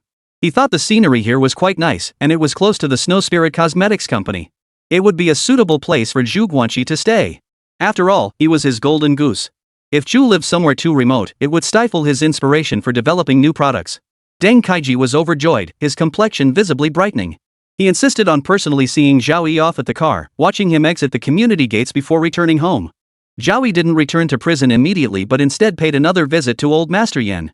Old Master Yan offered immense support to Zhao Yi, both verbally and through action. The military unit that had surrounded Meng Shuangxi was actually Old Master Yan's contingency plan, ensuring Zhao Yi wouldn't overlook any details. Arriving at the small courtyard halfway up the mountain, he found not only Old Yan waiting at the gate but also a young man standing beside him, the major who had executed Meng Shuangxi that night, a face that seemed vaguely familiar. "Young Zhao, you finally arrived. I'd been waiting for you for ages." As soon as Zhao Yi stepped out of the car, Old Yan warmly ushered him into the courtyard. 5 or 6 small dishes were laid out in the pavilion. That night was truly satisfying.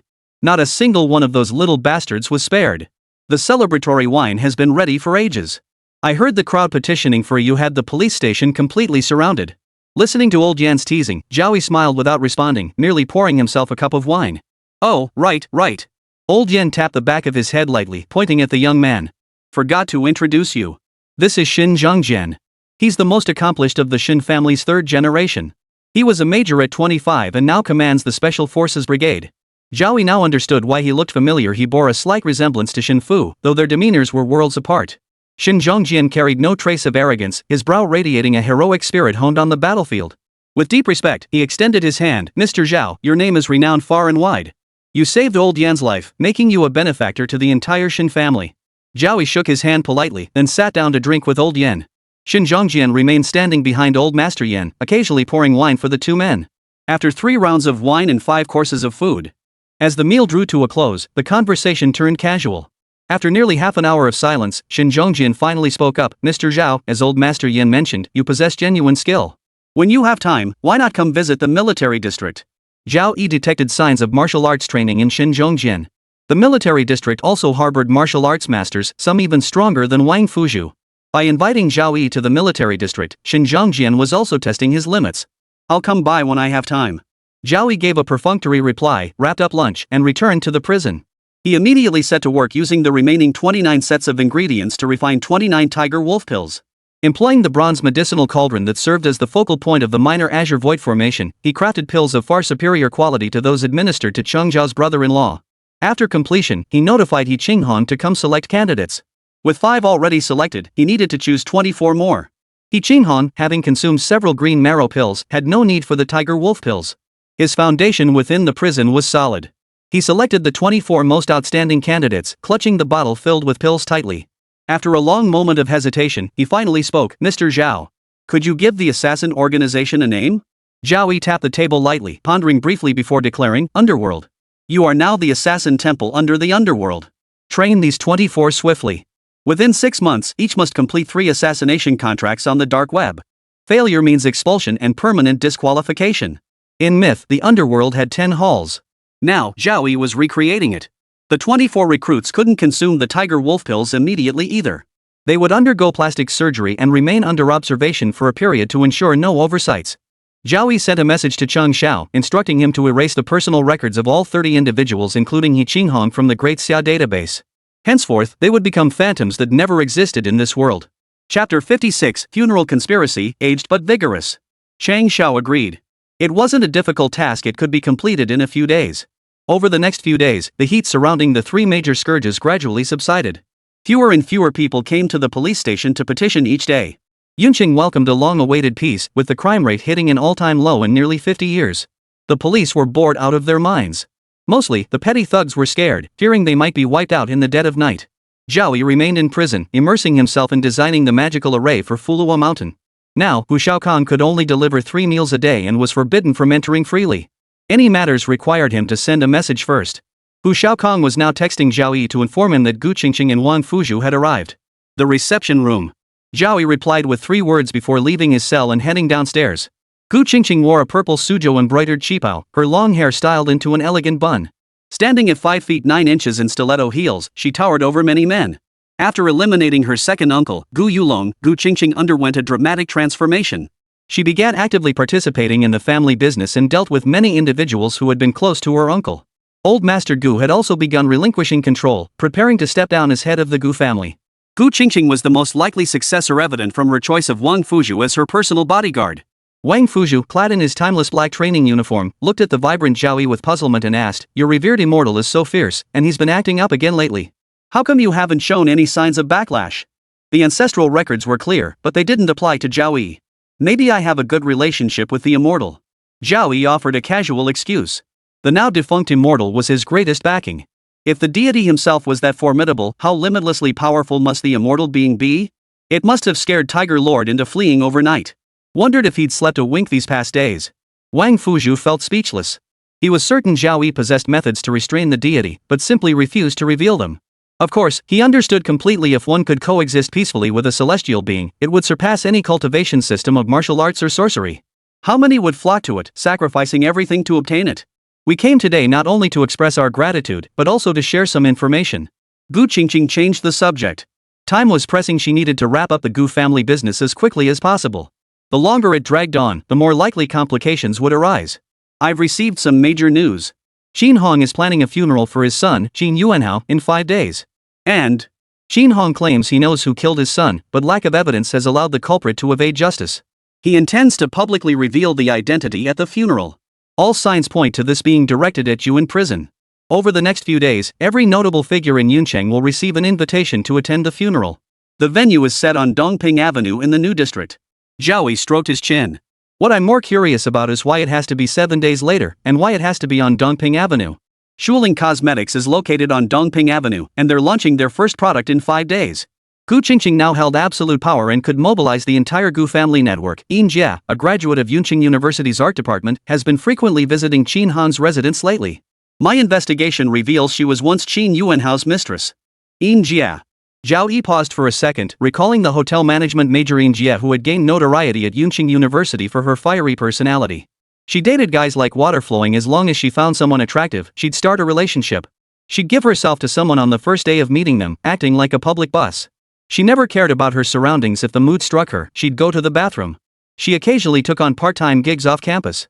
Her status as a Yuncheng University student was highly sought after, especially by employers with lower educational backgrounds. Having trained in dance since childhood, she could perform advanced moves like the splits, earning thousands or even tens of thousands in half an hour. This was a private matter, however, known only to a select few. Later, somehow, she hooked up with Qin Yuanhao, who gave her 6 or 7,000 yuan a month to keep her. Besides her own enjoyment, he'd bring her to bars every few days, sharing her with his buddies. After Qin Yuanhao went to prison for the medicinal field incident, he also pressured Yin Jie to seduce Zhao Yi. The plan was to frame him for rape afterward. But no matter how foolish Zhao Yi might be, he wouldn't fall for it.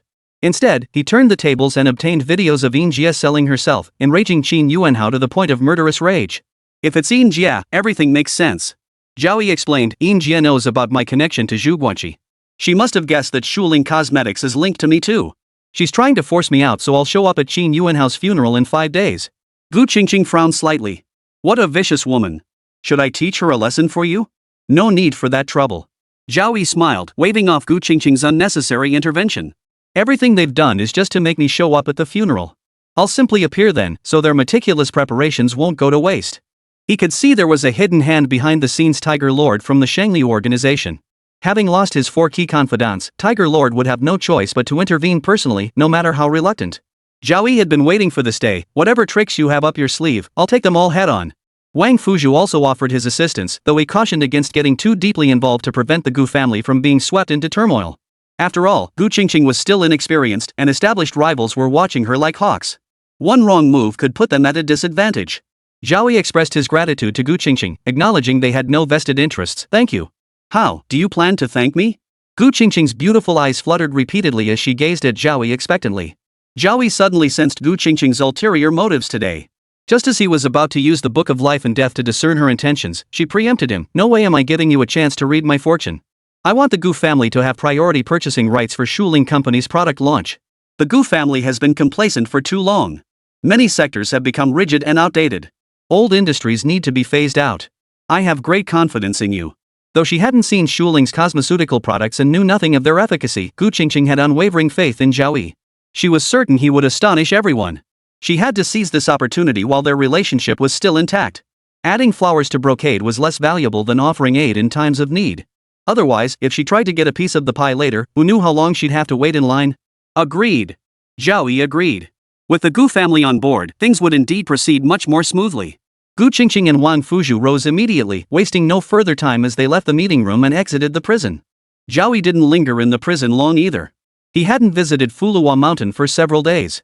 Though Yan Shenzi sent daily messages assuring him everything was fine, he needed to inspect the place personally and set up a protective formation. He brought the 2 kittens along, traveling by car to the outskirts before summoning his wings to fly to Fulong Mountain. It was Bai Ri and He Yao's first flight. Zhao Yi grabbed each by the scruff of the neck, and they gazed down at the mountain scenery from high above, their tongues hanging out in excitement. Upon landing at the summit, they spotted Yan Shenzi acting suspiciously, seemingly up to something. The sight left them speechless. Damn it, put away that Fiji cup. He's so energetic at his age. Chapter 57, Flesh Grows on Bones, Retreating to the Mountains.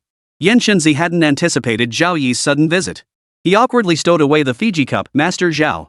How did you just show up like this?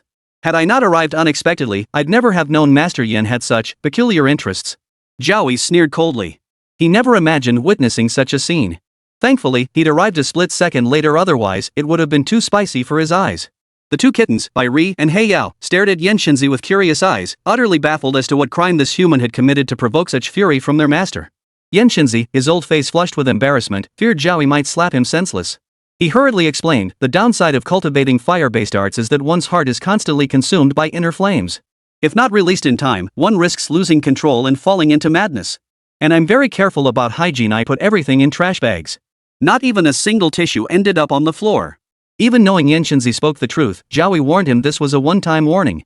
Any recurrence would be permanently resolved. Yes. Yan Shenzi knew the matter was settled and eagerly responded with a flustered nod. Moreover, as he cultivated the techniques bestowed by Zhao Yi, the detrimental effects on his body gradually weakened. He would no longer need such primitive methods to vent his internal heat. His gaze then shifted to the 2 kittens in astonishment.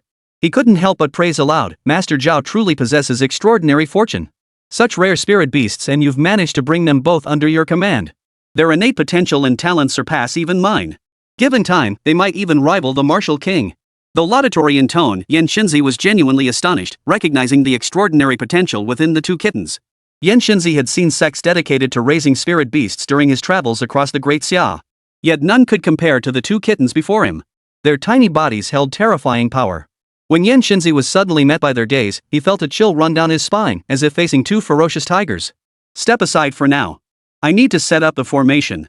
Zhao Yi motioned Yuncheng to retreat to a safe distance. The two kittens also moved back to a secure spot, crouching quietly on the ground as they waited. He rose into the air, retrieving 5 magical artifacts and materials gathered over the past few days to establish an array for Fulong Mountain. As the seal on Fulong Mountain was lifted, the spiritual energy levels rose daily. The greatest beneficiaries were the tea trees, which, nourished by the spiritual energy, burst into renewed vitality. Once withered and yellowed, their leaves turned a vibrant emerald green. Under the sunlight, they shimmered like jade, radiating vibrant vitality. With the experience gained from setting up the small azure void array, he worked with ease this time, completing the task in just 2 or 3 hours. He utilized 5 magical artifacts from the Shangliu organization, the most valuable being the purple gold gourd. Its surface shimmered with a purple gold luster, swirling with intricate mystical runes. Engraved upon it were patterns of billowing clouds and auspicious symbols of dragons and phoenixes. Doesn't seem like it came from Japan. Zhao Yi found this reasonable upon reflection. During the years of Japanese invasions of Xia, countless treasures had been plundered, and the purple gold gourd was among them. Now, it served as the core of the grand array. It could absorb the spiritual energy of Fulong Mountain, converting it into primal power to unleash terrifying attacks.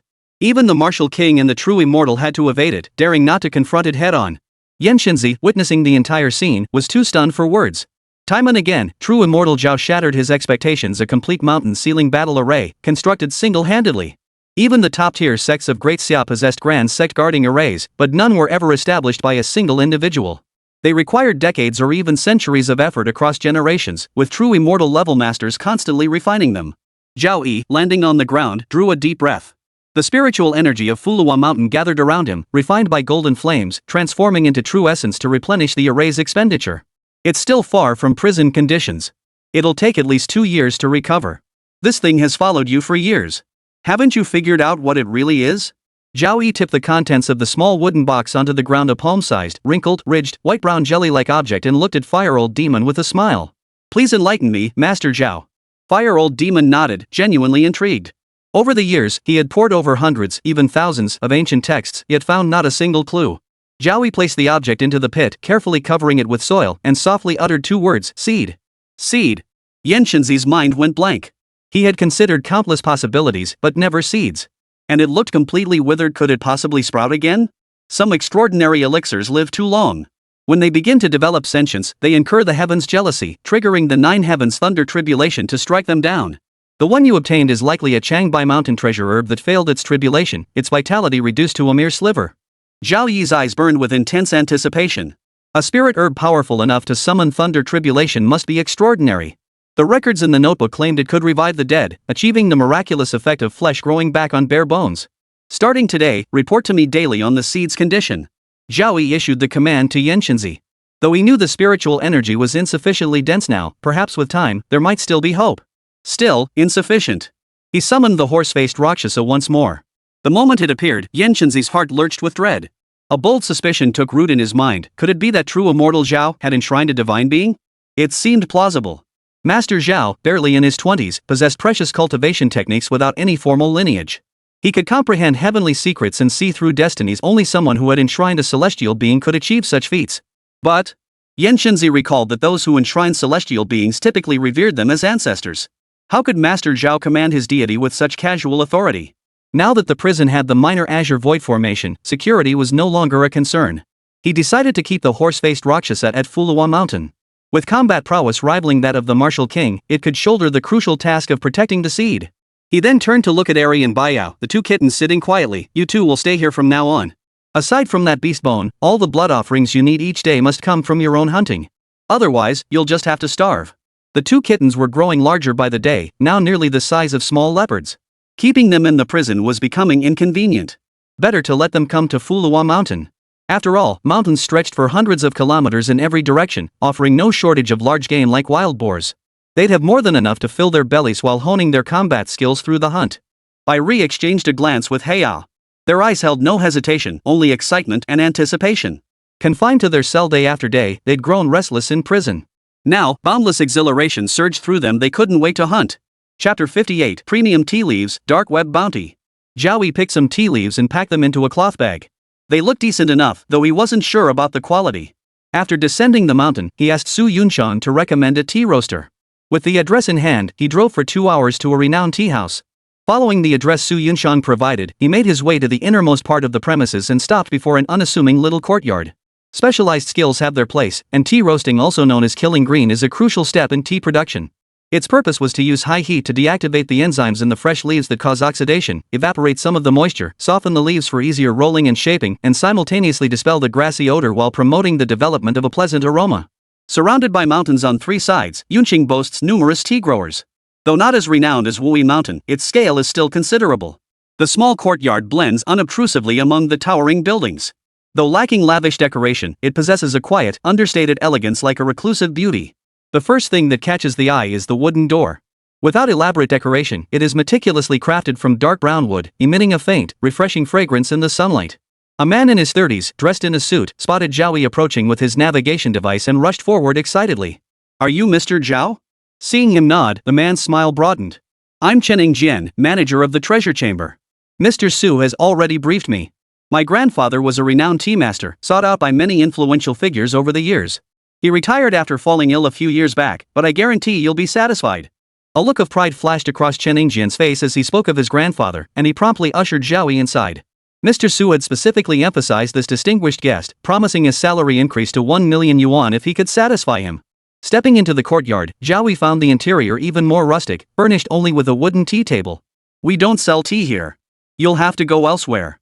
Behind the wooden table, an elderly man clad in loose gray robes, his hair and beard entirely white, reclined on a bamboo chair, leisurely basking in the sun. "Grandfather, it's me," Chen Jian retorted irritably. The old man lifted his head from the bamboo chair. Recognizing his grandson, the man in his 90s sprang up nimbly, grabbed a stick, and charged over to beat him. "I have no grandson like you. You finally show up empty-handed? How dare you?" Chen Jian yelped in pain, scrambling away through the courtyard, clutching his head. "I came for something important today to help this guest roast tea. I'll bring the gifts tomorrow." Hearing this, Chen Jing paused his beating, muttered a few words under his breath, then turned to Zhao Yi standing nearby. "Even though you're Jian's guest, I don't just accept anyone off the street. If you don't meet my standards, please leave." After a serious illness, Chen Jing had largely retired from tea making. Only when encountering rare, exceptional tea leaves would his hands itch to take charge. Beside him, Chen Jian kept shooting his grandfather meaningful glances. This was a guest Mr. Su had specifically emphasized if they didn't give him face today, they'd probably lose their jobs.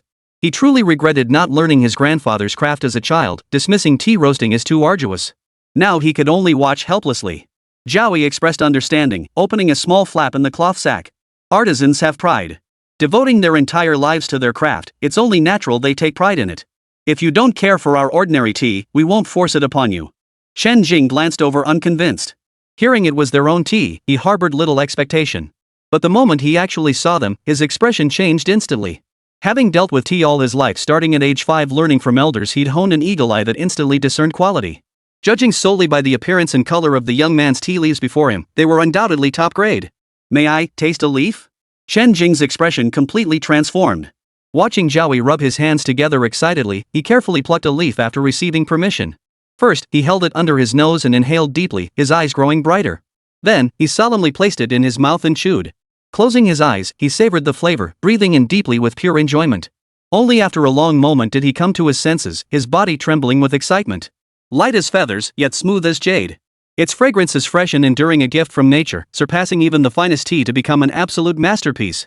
"Having tasted tea all my life, old man, aside from the 600-year-old tea tree king of Madame and the mother tree of De Hongpao from Fulong Mountain, this tea deserves a spot among the top 3. Chen Jing reluctantly swallowed, his expression wistful. He looked at Zhao Yi solemnly. "Leave the tea roasting to me. I can guarantee you, young man, that in Yuncheng, only my hands are skilled enough to handle this tea without spoiling it." Zhao Yi trusted Su Yuncheng's discernment and placed the cloth sack on the table. Tea processing takes time. They agreed to return in 5 days. Chen Jing paid no mind to his grandson or Zhao Yi, immediately lighting the fire to begin roasting the tea. For the tea-making master Chen Jing, at over 90 years old, money and fame held no allure. His sole passion lay in crafting precious, exquisite tea. Zhao Yi stepped out of the small courtyard and boarded a vehicle back to the prison. Halfway there, Xiao called. Zhao Yi answered. "Hello? The file deletion is still in progress. I'm calling about something else." "What?" Chang Zhao's voice sounded grave on the other end. "Lately, a number of shady individuals have been sneaking into Yuncheng. We've only tracked down a handful so far, but I believe this is just the tip of the iceberg. The reason is that someone posted a bounty on the dark web. Zhao Yi's interest was piqued. He never imagined he'd end up on the dark web one day. Chang Xiao immediately sent over a link. Clicking it revealed a mysterious bounty notice. The poster used a tiger avatar and hadn't yet released the assassination list. Instead, they were inviting interested parties to Yuncheng first, offering a staggering reward of 10 billion yuan. No need to guess it had to be tiger. Moreover, simply accepting the mission would grant a 100,000 yuan reward to cover travel expenses to Yuncheng. Below were dozens, even hundreds of comments from assassins registered on the dark web, hailing from over 100 countries worldwide. 10 billion yuan, that's over 1.7 billion US dollars. I've arrived in Yuncheng, awaiting the target assignment. After this job, I can retire. Hawaii, here I come. A target worth 10 billion isn't some small fry. I've already investigated. Yuncheng has no martial kings or true immortals stationed there. The only risk is a military district. Guys, I set up a small group chat, 36 members so far. Going solo won't last long. Why not team up? We split the 10 billion evenly afterward? Count me in. Working together is a great idea, count me in too. Comments aren't private. Anyone interested in joining can DM me. I'll verify your identity before adding you. Zhao Yi scanned the heated discussion in the comments. Still on the line with Chang Xiao, he said, tell me the locations of those assassins. Hopefully, you'll track down a few of them. If any of the assassins have joined the group chat, we can take down all 36 at once. Chapter 59, Killer Rankings 900th place. Good evening, everyone. This is troublesome, Mr. Zhao. Chang Zhao's mood was complicated. Yuncheng had finally calmed down, but now so many assassins were pouring in. He wouldn't dare sleep tonight. If anything went wrong, he'd be the first to face punishment. Send it over as soon as possible. The most recent location they appeared, the more detailed, the better. Zhao Yi knew the bounty was on him, and his actions were for his own sake. Chang Xiao instantly sent over a file. Opening it revealed 5 individuals, all assassins registered on the dark web, each with several completed contracts. Their records listed nationalities from multiple countries and documented their last known locations. Assassins operated under the cover of night, avoiding daytime exposure to public view. Zhao Yi hailed a taxi back to the prison, intending to deal with them later that night. Upon returning to the prison, he ascended to the rooftop and entered a state of secluded cultivation. Since fusing the blood yan iron crystal, his power had surged dramatically once more. Now approaching the late stage of the true spirit realm, he prepared to break through today. His depleted yin energy was fully replenished. He cast a concealment formation over the rooftop, ensuring any commotion would appear indistinguishable from the usual to outsiders. Zhao Yi crossed his legs and sat directly on the ground. A cluster of golden flames, simple and unadorned, hovered silently above him. The air around him swirled, drawn by an invisible force into mysterious vortexes. As the vortex slowly rotated, yin energy within a 100-mile radius was drawn toward it. Like seawater swept up by a giant wave, it surged toward that cluster of golden flame. The golden flame instantly swelled several times over, instantly incinerating the surging yin energy. It transformed into strands of the most potent true essence, filling every fiber of Zhao Yi's being. The process continued until late into the night. Zhao Yi suddenly opened his eyes, shooting out tangible flames of light as his power ascended to a new level, sweeping across the star domains, swallowing and expelling the heavens and earth, suppressing all realms, the forge of transformation. The golden flames suspended above him abruptly transformed, crackling and roaring as they began to coalesce into the shape of a forge. The 100 ghosts patrolling the prison suddenly sensed an immense, oppressive force like an invisible mountain crushing their spines. They could only kneel to the ground to find relief, their eyes filled with terror and reverence. Ultimately, halfway through its transformation, the golden flame slowly ceased its movement. As expected, Zhao Yi wore an expression of knowing this all along. Breaking through to the late stage of the true spirit realm still isn't enough to transform into a furnace. It seems I must reach the peak of the true spirit realm after all. Only upon becoming a true furnace could its true power be unleashed. Once the crucible is complete, it devours all things. The essence of plants, sun, moon, and stars, the essence of life itself, even the power of celestial bodies, all could be transformed into primordial essence. According to the divine silkworm Taoist's notes, though he never returned to cultivate the burning immortal sutra, he drew upon some of its profound principles. To compensate for his lack of innate talent, he devoured the primordial essence of 10,000 peerless prodigies, trampling upon their bones to defy heaven and rewrite his fate. Zhao Yi shuddered at the thought. Merely borrowing fragments of its essence was vastly inferior to the genuine burning immortal sutra, wasting over 2/3 of its potential. However, the golden flame had expanded several times in volume, now capable of tempering nearly half a skull. The skull is the most vulnerable part of the human body.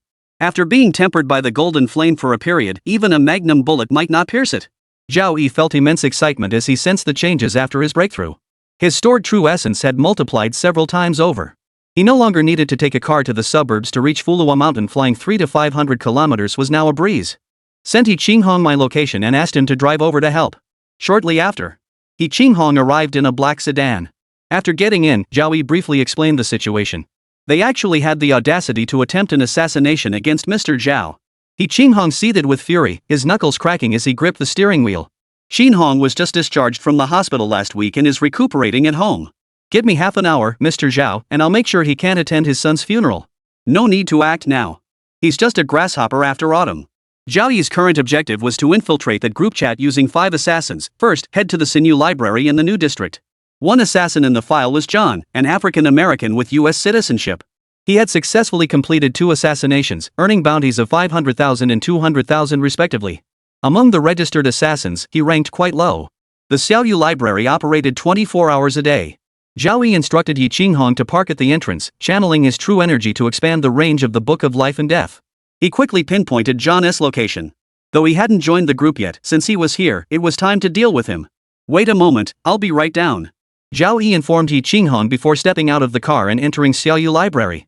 Taking the elevator to the 7th floor, he found numerous study rooms filled with graduate school exam candidates. Crucially, no registration was required, allowing one to evade screening. John was inside. Upon reaching John's room, Zhao Yi heard faint snoring. He had actually fallen asleep in Yuncheng. He extended a finger through the wooden door. Whoosh! John, fast asleep, could never wake again. In an instant, he was reduced to a small pile of white ash. Not even genetic testing could identify him. Zhao Yi never had a favorable impression of black people. He acted without leaving a trace. Leaving Xiaoyu Library, he slid into the backseat of a black sedan, heading toward the next location where the killer would appear. The second target was also an African American from the States, who hadn't joined the group chat either. Zhao Yi provided him with complimentary cremation services as well. When he located the 4th assassin, he was extremely cautious, hiding in the park. Zhao Yi scanned the Book of Life. The assassin's name was Atai. Skilled in Muay Thai and assassination, he'd once been hired for 3 million to eliminate a high-ranking Burmese government official on behalf of a Burmese industrial park boss. After being hunted by over 100 soldiers, he'd fought his way out in dense forest. Currently ranked 900th on the dark web's assassin list. Atai shouldn't have been exposed, but he was a national priority target. His profile was photographed during border entry. The dark web maintained an assassin ranking list, listing a total of 1,000 individuals. The more contracts completed, the higher the bounty, and the higher the ranking. With hundreds of thousands of assassins lurking on the dark web, ranking 900th already signaled formidable strength. Go give it a try. Zhao Yi smiled warmly at He Qinghong, seeing him as excellent practice. Don't destroy his phone, it'll be useful to me. Got it. He Qinghong licked his lips excitedly, moving with the lightness and agility of a venomous snake gliding through grass, blending seamlessly into the surrounding night like a ghostly shadow. 5 minutes later, He Qinghong returned, his clothes spotless, only his cheeks flushed. He respectfully handed over a smartphone. Zhao Yi took it, unlocked it with the passcode, and opened a group chat. In just 8 or 9 hours, the group had swelled to 52 members. The 10 billion yuan bounty had truly stirred many hearts. Yet no one chatted. All names were aliases, fearing a slip-up. Atai's codename was Rattlesnake. Zhao Yi broke the silence first, typing a few words and sending them out. Good evening, everyone. Chapter 60, Splitting the Small Group, Base Air Raid Shelter. Within seconds of Zhao Yi sending his message, the group chat erupted with activity. Someone actually saying hello in an assassin group?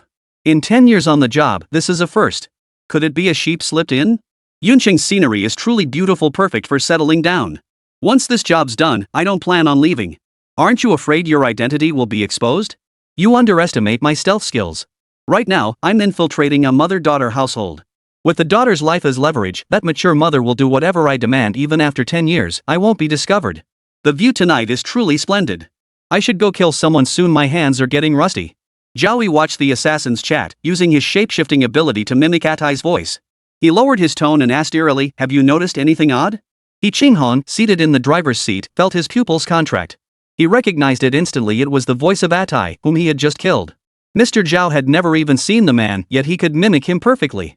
The assassin's curiosity was instantly piqued. Several lurkers who'd been secretly watching the chat popped up, all asking the one codenamed Rattlesnake what exactly he'd noticed that was off. Have you noticed how the group's membership keeps growing? It's only been 2 or 3 days since it was created, and we're already over 50 members. Reaching 100 shouldn't be a problem. Zhao Yi continued using Atai's fake voice, sending another voice message to the group. A 10 billion yuan bounty is indeed tempting. But even if 100 people split it, that's only 10 million each, and that's the most conservative estimate. The actual number of people getting a share will be much higher. Over 50 members, each harboring their own motives, found Cobra's reasoning compelling. 100 was definitely a conservative estimate. At the current rate of growth, 200 members wouldn't even be enough. Zhao Yi observed the silence in the group, knowing his scheme was taking root. Then, right before He Qinghong's eyes, his features blurred and gradually coalesced into an entirely new face, none other than the deceased Atai. He Qinghong's mouth fell open involuntarily. Once again, Mr. Zhao had shattered his expectations. It was simply unbelievable. For Zhao Yi, this was child's play. He'd been diligently studying transformation techniques lately and had made remarkable progress. Mimicking someone's appearance and voice was effortless. Combined with flipping through Atai's life history in the Book of Life and Death moments ago, it could be said that if Zhao Yi wanted to, he could truly become Atai. He activated his phone's camera and launched the recording function. With a look of urgency, he addressed the screen. I am Atai, ranked 900th on the dark web assassin list. I suspect the group leader is executing a counter-purge plan, hunting down assassins who've come to Yuncheng to prevent too many from competing for the 10 billion yuan bounty. 4 assassins have already been killed. I nearly met my end just now, paying a heavy price to escape pursuit. Only the group owner knows my true identity. I demand a reasonable explanation. After reviewing the recording to ensure it was flawless, he hit send to the group chat. Half a minute later, the group chat exploded. Nearly everyone was notified, tagging the group admin to demand an explanation. Atai ranked 900th on the assassination leaderboard and held considerable notoriety on the dark web. Combined with the recently surfaced video footage, his anxious demeanor seemed genuine and lying offered him no advantage. Assassins wishing to join the group chat must submit their public profiles to the admin. If information had truly leaked, the group admin was the prime suspect. No one suspected Atai. Having achieved his goal, Zhao Yi tucked his phone back into his pocket. 50-odd people will soon realize the 4 assassins they eliminated were actually killed by me. They'll turn their attention to the group admin. With no way out, the overwhelmed admin will have to reveal his identity to clear suspicion. Then I'll slowly track him down. A cold gleam formed in Zhao Yi's eyes. These assassins from across the globe had come to Yuncheng to commit every conceivable evil, even worse than the 4 great scourges. Once he found the group owner, he could uncover the identities of all members and eliminate them all. He Qinghong was too stunned to speak. Beyond his masterful disguise techniques, Mr. Zhao possessed an uncanny grasp of human psychology. With just a few words, he had shattered the group chat's cohesion, something he knew he himself could never achieve. Observing He Qinghong's dazed expression, Zhao Yi knew exactly what was on his mind. So, interested in learning? He Qinghong nodded repeatedly, his eyes brimming with anticipation. If he could truly master Mr. Zhao's disguise techniques, would there be anyone in this vast world he couldn't assassinate? Break into the top 100 of the assassin rankings within a year, and I'll consider teaching you the art of transformation. Zhao Yi offered the promise with a light chuckle. The art of transformation was indeed well suited for assassins, though it had been perfected by thieves. He Qinghong's heart pounded wildly with excitement. Breaking into the top 100 within a year was an immense challenge requiring dozens of major contracts and a total bounty of at least $100 million. But he would give it his all, determined not to disappoint Mr. Zhao's high expectations. Then, as if remembering something, he looked expectantly at Zhao Yi. All 29 trainee assassins have taken the tiger wolf pill and undergone their first transformation. Would Mr. Zhao have time to review their progress? This wasn't just He Qinghong's desire. All 29 assassins shared the same wish to showcase their results to Zhao Yi. Then I'll go see. I'm quite curious myself. With the assassin matter temporarily resolved, Zhao Yi felt considerably lighter. He instructed He Qinghong to drive them to observe. He paid close attention to every piece on the chessboard, fully aware that during the game, even the most insignificant pawn could play a crucial role. The assassin organization placed even greater importance on this, which was why they had gone to the trouble of developing the tiger wolf pill to accelerate their growth. The future would see them spread across the globe, gathering intelligence from every corner of the world. He Qinghong drove with palpable excitement. The base lay in a small, barren mountain in the suburbs, originally an air raid shelter built by the military district in the 1980s. Later, it fell into disuse and was gradually abandoned. Unmarked on any map, it took He considerable effort to locate. It had become a forgotten place, its history and purpose unknown to anyone. After initial modifications, it was suitable for assassin training. 3 hours later, he parked at the mountain's base. The bunker blended into the barren surroundings, its entrance concealed by dense undergrowth and weeds. Only a muddy path was faintly visible, winding toward a rusted iron gate. The 2 men approached on foot. Spiderwebs hung from the 7 or 8 meter high doorway, and a cold, damp chill hit them, mingled with the foul stench of decaying animals, making them involuntarily wrinkle their noses. The interior of the air raid shelter was a labyrinth of intricate passages, resembling a vast maze. Without a guide, anyone who stumbled in would likely spend days searching for an exit. Numerous hidden traps were also installed to deter those with malicious intent. Redline cameras and various defensive devices would be installed later, transforming it into a true fortress. Zhao Yi would no longer provide array assistance, lest it foster dependency.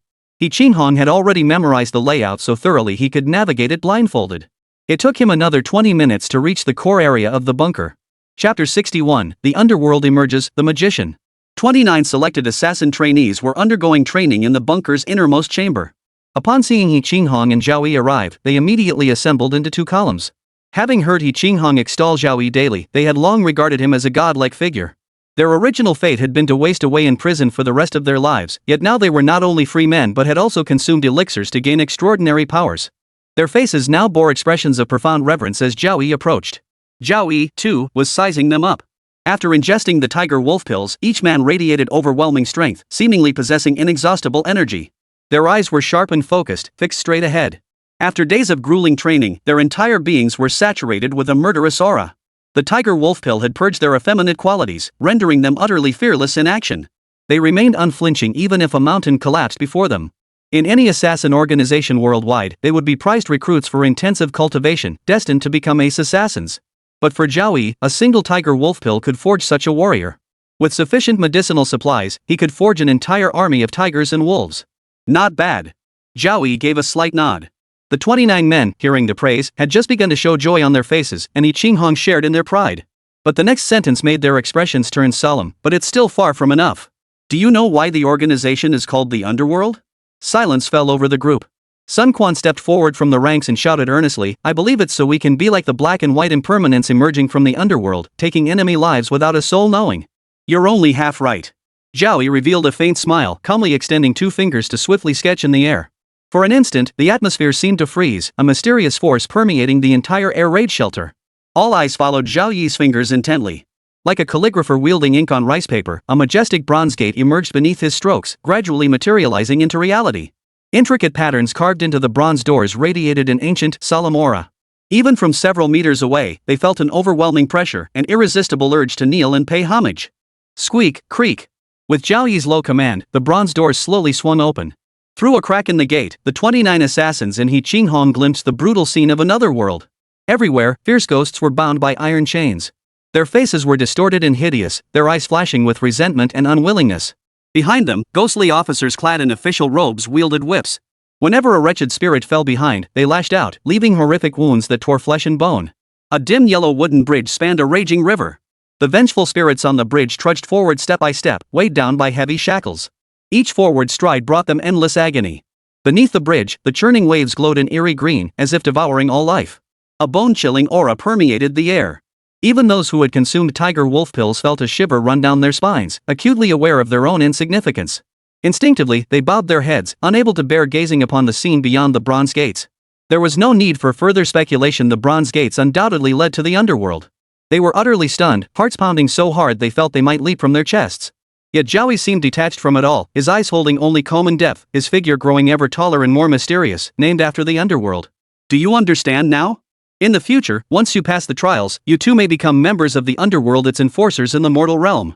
Observing the fervor on every face, Zhao Yi nodded with satisfaction before dousing their enthusiasm with a bucket of cold water. In the underworld, there are no failures. Either you complete your mission, or you die trying.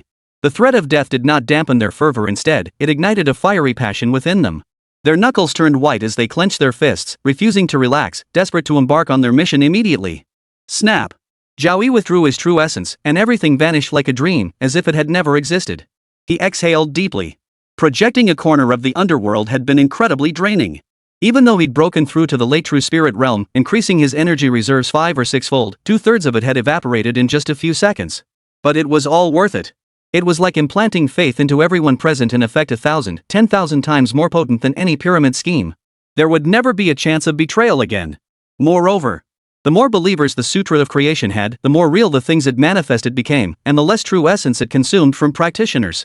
The horse-faced demon king was already highly refined, worshipped by countless believers. Li Botao would gladly burn incense daily. Now, unless destroyed, its true essence consumption was negligible. As long as Zhao Yi didn't perish, it could endure forever. As assassins complete their missions, leaving behind the fearsome reputation of the underworld, more believers will emerge. Sooner or later, Zhao Yi will be fully sketched out and able to endure for ages.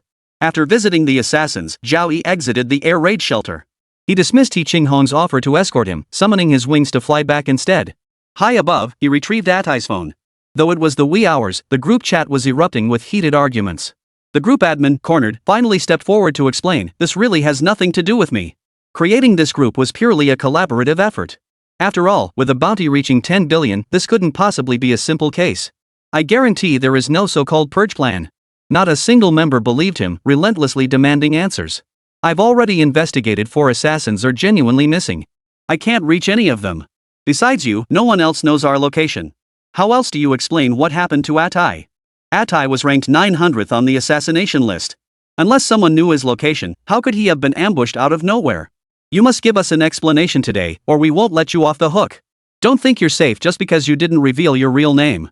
If we truly unite, we'll dig you out sooner or later. Reading the chat logs, Zhao Yi's lips curled into a smile. If it weren't for the fact that the group chat was built using a program developed on the dark web, making it impossible to trace the signal location, Zhao Yi would have already gone door to door and slaughtered them all. But, now, it was almost the same. If the group admin didn't give an explanation, having offended so many people, trouble was bound to erupt. True to Zhao Yi's expectations, after half a minute of silence, the group admin finally sent a voice message. I'm the magician, ranked 90th on the assassin S list. If I had really taken action, he wouldn't have stood a chance of escaping. Anyone who doubts this, including the victim, Atai, can come find me at the 7th Pavilion by Pingyang Lake now. I will give a full explanation. Changing course, Zhao Yi transformed into Atai's form and immediately headed for Pingyang Lake. Chapter 62, Fragment Landmines, Master Hypnotist. En route to Pingyang Lake, Zhao Yi used Atai's phone to log into the dark web and search for information on the magician. The magician, known as Henry, was an assassin from the United States.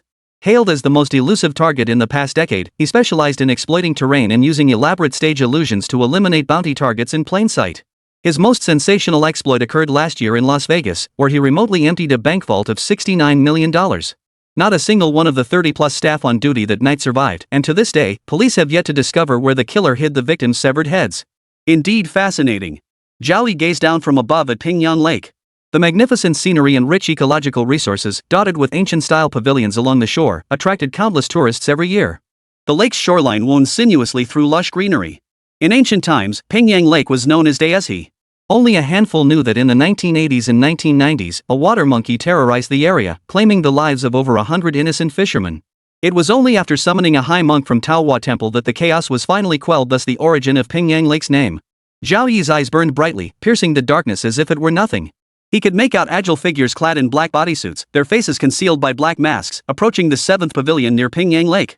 There were 8 or 9 of them, clearly with more watching from a distance, unwilling to risk exposure. To avoid drawing attention, Zhao Yi landed with a thud, feigning injury and dishevelment as he joined their ranks. Atai, he's here. You're actually injured? Only the magician could hurt you. Why hasn't the magician shown up yet? Did we fall for a trap? Tell us the details. It might not be the group leader, the magician. In Great Xia, there are martial arts and sorcery, and among them are extraordinary individuals. The international assassins, masked in black, turned their gaze toward Zhao Yi, the imposter Atai, demanding details of the ambush. As they regained their composure, numerous inconsistencies surfaced, prompting them to maintain a safe distance from Zhao Yi's disguised form. Zhao Yi remained silent, his gaze fixed on the pavilion. Out of nowhere, a tall, thin figure appeared, a standard Caucasian face, with dozens of iron studs piercing areas from his ears to his lips. A gray-blue satanic tattoo covered most of his face, giving him an eerie, demonic aura in the darkness. It really is the magician. The assassin closest to Zhao Yi exclaimed. The magician was simply too distinctive, impossible to imitate convincingly. The magician's voice was shrill as he glared directly at Zhao Yi, disguised as Atai. You've all been deceived.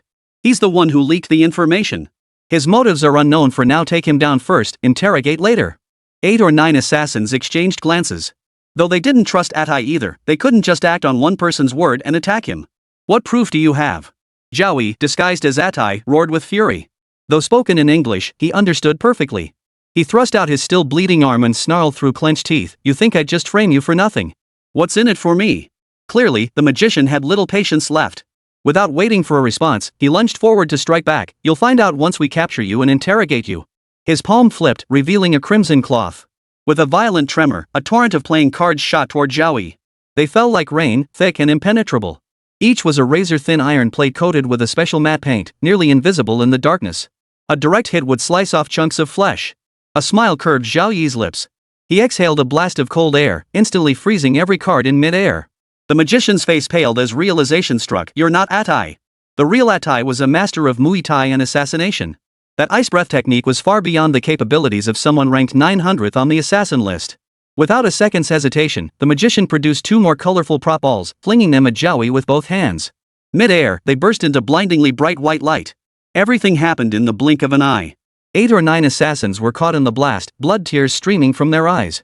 Zhao Yi blew another blast of cold air, extinguishing all life within them, turning them into frozen statues. Circus-level tricks. Not fit for the grand stage. Zhao Yi remarked, his gaze shifting to the magician who had fled far away. He immediately gave chase.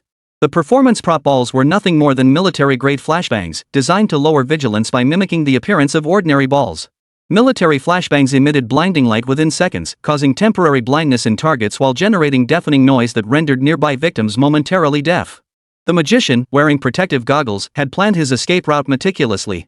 He fled at breakneck speed, using a series of intricate obstacles to disrupt Zhao Yi's vision and slow his pursuit.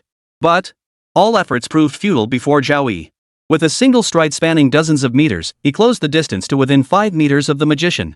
With a single breath, he expelled a blast of frigid air. Sensing imminent danger, the magician instantly shed his outer layer of clothing, using a golden cicada shedding its shell technique to evade the lethal attack. Immediately after, explosions erupted beneath Zhao Yi's feet as he stepped on 2 fragmentation mines that had been planted long ago. Must admit, the 90th ranked assassin has some skills. Zhao Yi remarked, having planned everything. He'd even set ambushes along the escape route for failure. Yet facing the imminent fragmentation mines, Zhao Yi didn't even consider dodging. This was a test of his physical prowess. How else could he make such a rookie mistake? Boom! A massive blast wave engulfed Zhao Yi. The magician glanced back, but before he could even crack a smile, he saw Zhao Yi emerge unscathed. What kind of monster is this? The magician let out a curse. Even a high-explosive landmine couldn't kill him? Is he even human? Zhao Yi had had enough. In the face of absolute power, even the most meticulously planned schemes were laughable. With a few swift strides, he closed the distance and delivered an ordinary-looking punch that slammed into the magician's chest. The magician flew backward like a hurled dozens of meters by the terrifying force. Even clad in bulletproof material, his chest caved in violently, shattering over a dozen ribs. Had Zhao Yi not held back at the last moment, the magician would have been reduced to dust. Sparing the magician's life wasn't an act of mercy, but rather a strategic necessity. Zhao Yi wasted no time. Summoning his crimson wings, he grabbed the half-dead magician by the collar with one hand and swiftly flew away from Pingyang Lake. Silently arriving at the rooftop of Qin Honkai's 3-star hotel, Zhao Yi sat casually atop the magician. Soon, a figure climbed the stairs wearing a hastily purchased Ultraman mask. Zhao Yi chuckled, the top disciple of master hypnotist Wu Yufeng. Did you think I wouldn't recognize you behind that mask? Chapter 63, The Night Watchman, Madness's Destiny. The man fought to steady his trembling right hand as he removed the Ultraman mask. In his mid-30s, his dark circles were alarmingly pronounced. I admit defeat today. Who are you, sir, that you could uncover my identity? Feng Yu, right? Zhao Yi watched him nod before continuing, the top disciple of master hypnotist Wu Yufeng. Now serving as a night watchman for the Great Xia Empire, assigned to Yun City to resolve the gathering of assassins. The Night Watch was a department established decades ago by the Great Xia Empire, possessing authority to deploy personnel across all provincial departments. Members were rigorously vetted. Its ranks were secretly assembled from elite experts drawn from diverse backgrounds, retired military personnel, reclusive martial artists, and descendants of generations of martial arts families. They lived ordinary lives when not on assignment. Their mission is to handle critical threats to public safety, monitor domestic sects and factions, and counter foreign organizations with hostile intentions toward the Great Xia. Confucian scholars subvert the law with their words. Martial heroes violate prohibitions with their strength. Those who wield extraordinary abilities inevitably stir trouble. For ordinary people, the double-edged swords of police and law hang over their heads. But martial artists and sorcerers are different. If they truly set their minds on crime, the police are powerless to stop them. That's when the Night Watch Department steps in to fulfill its duty. He had learned about it from old Master Yen before and heard Yin Shenzi mention it once. He never imagined he would see it today. Wu Yufeng was a renowned psychological master, a pioneer in the field of hypnosis. Zhao Yi had learned about him during his first visit to Cheng Zhao's home. He had assumed Wu Yufeng was merely a skilled doctor, but now it was clear that was far from the truth. Even his apprentice could hypnotize the magician ranked 90th on the assassin list. According to Feng Yu's life story, even the martial king would have to bow before Wu Yufeng. He was also a member of the Night Watch, and a highly ranked one at that. Feng Yu's expression shifted dramatically. How do you know about the Night's Watch? His back instantly drenched in cold sweat. He never expected the mysterious figure disguised as Atai to know about it. After all, Night Watch member information was top secret. No one below the rank of lieutenant general had access to it. Observing the other man's tense expression, Zhao Yi's lips curved into a smile. By flipping through the Book of Life and Death to review the man's history, Zhao Yi understood the full story and discovered they were surprisingly aligned. After arriving in Yuncheng, Feng Yu had accidentally discovered the magician ranked 90th on the assassination list. He successfully hypnotized him and established a collaborative group chat, aiming to take down all the international assassins at once. Unexpectedly, he ended up killing Atai and then framed Fengyu in the group chat. With no other choice, Fengyu exposed the magician's identity, luring Atai to Pingyan Lake to eliminate him, putting the plan back on track. But Zhao Yi, disguised as Atai, proved far more formidable than expected. The hypnotized magician was no match for him. The meticulously laid trap failed completely. Within a few exchanges, he was beaten to the brink of death by a single punch. Had Zhao Yi not held back, he would have met the same fate as those 8 or 9 assassins. Zhao Yi used this opportunity to follow the trail back to Fengyu at the hotel. Having witnessed his opponent's strength, Fengyu couldn't even muster the will to flee. He knew better than to attempt hypnotizing him. "Relax, I'm not here to harm you." Zhao Yi rose from the magician's body and patted Fengyu's shoulder apologetically. "Actually, I'm also part of the Night Watch department. I was sent to Yuncheng to support you. I was hoping to extract information about the assassins from the group chat, but it turned out to be a case of the flood washing away the Dragon King's temple." "Fengyu?" Though something felt terribly off, the man's actions seemed technically correct. "You really are part of the Night Watch?" Seeing Fengyu's skeptical expression, Zhao Yi nodded sincerely. Fengyu nodded in acknowledgement, "Welcome, comrade." Truthfully, he had no choice but to believe it. Exposing the truth now would only provoke the other party's anger and shame, leading to consequences too dire to imagine. "Alright." Zhao Yi didn't bother verifying Fengyu's sincerity. A verbal acknowledgement sufficed. "The threat posed by international assassins to Yuncheng is escalating. We must take action now." "What action?" Fengyu froze, feeling like he'd been set up. Zhao Yi spoke calmly, "Of course, we'll utilize your hypnotic abilities to subdue all the assassins in the group chat. Otherwise, with just the 2 of us, we're severely outnumbered." Originally, he'd planned to eliminate the 50+ assassins in the group chat. But now, witnessing Fengyu's hypnotic prowess, he had another idea: hypnotize them all into temporary allies and give Tiger Boss a huge surprise. "Sir, you're not joking, are you?" Fengyu thought the man was talking nonsense. "Hypnosis isn't as simple as you think. It's incredibly taxing on both the mind and body. Don't be fooled by me hypnotizing that magician. I was bedridden for 2 days afterward, and there's always the risk they could snap out of it at any moment. The stronger the individual, the greater their mental fortitude, making hypnosis exponentially harder. A magician's power was already on par with a martial artist's. Breaking through that barrier was extremely difficult. Unless the master himself intervened, it was absolutely impossible to hypnotize all 50 people." Zhao Yi flashed a confident smile. "Just focus on the hypnosis. Leave the rest to me." Fengyu had no choice but to follow.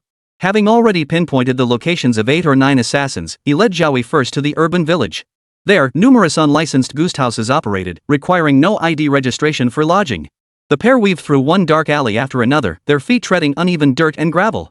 An indescribable odor hung heavy in the air as they entered a guesthouse bearing a sign advertising 21 nights. He slipped the owner a 100 yuan tip, instructing her to pretend nothing had happened. Zhao Yi waited at the entrance while Fengyu went upstairs alone. 10 minutes later, Fengyu descended, clutching a solid silver watch in his right hand. Weariness crept onto his face as he gestured to Zhao Yi. "Next one." The long hours of the night wore on as the 2 men raced against time.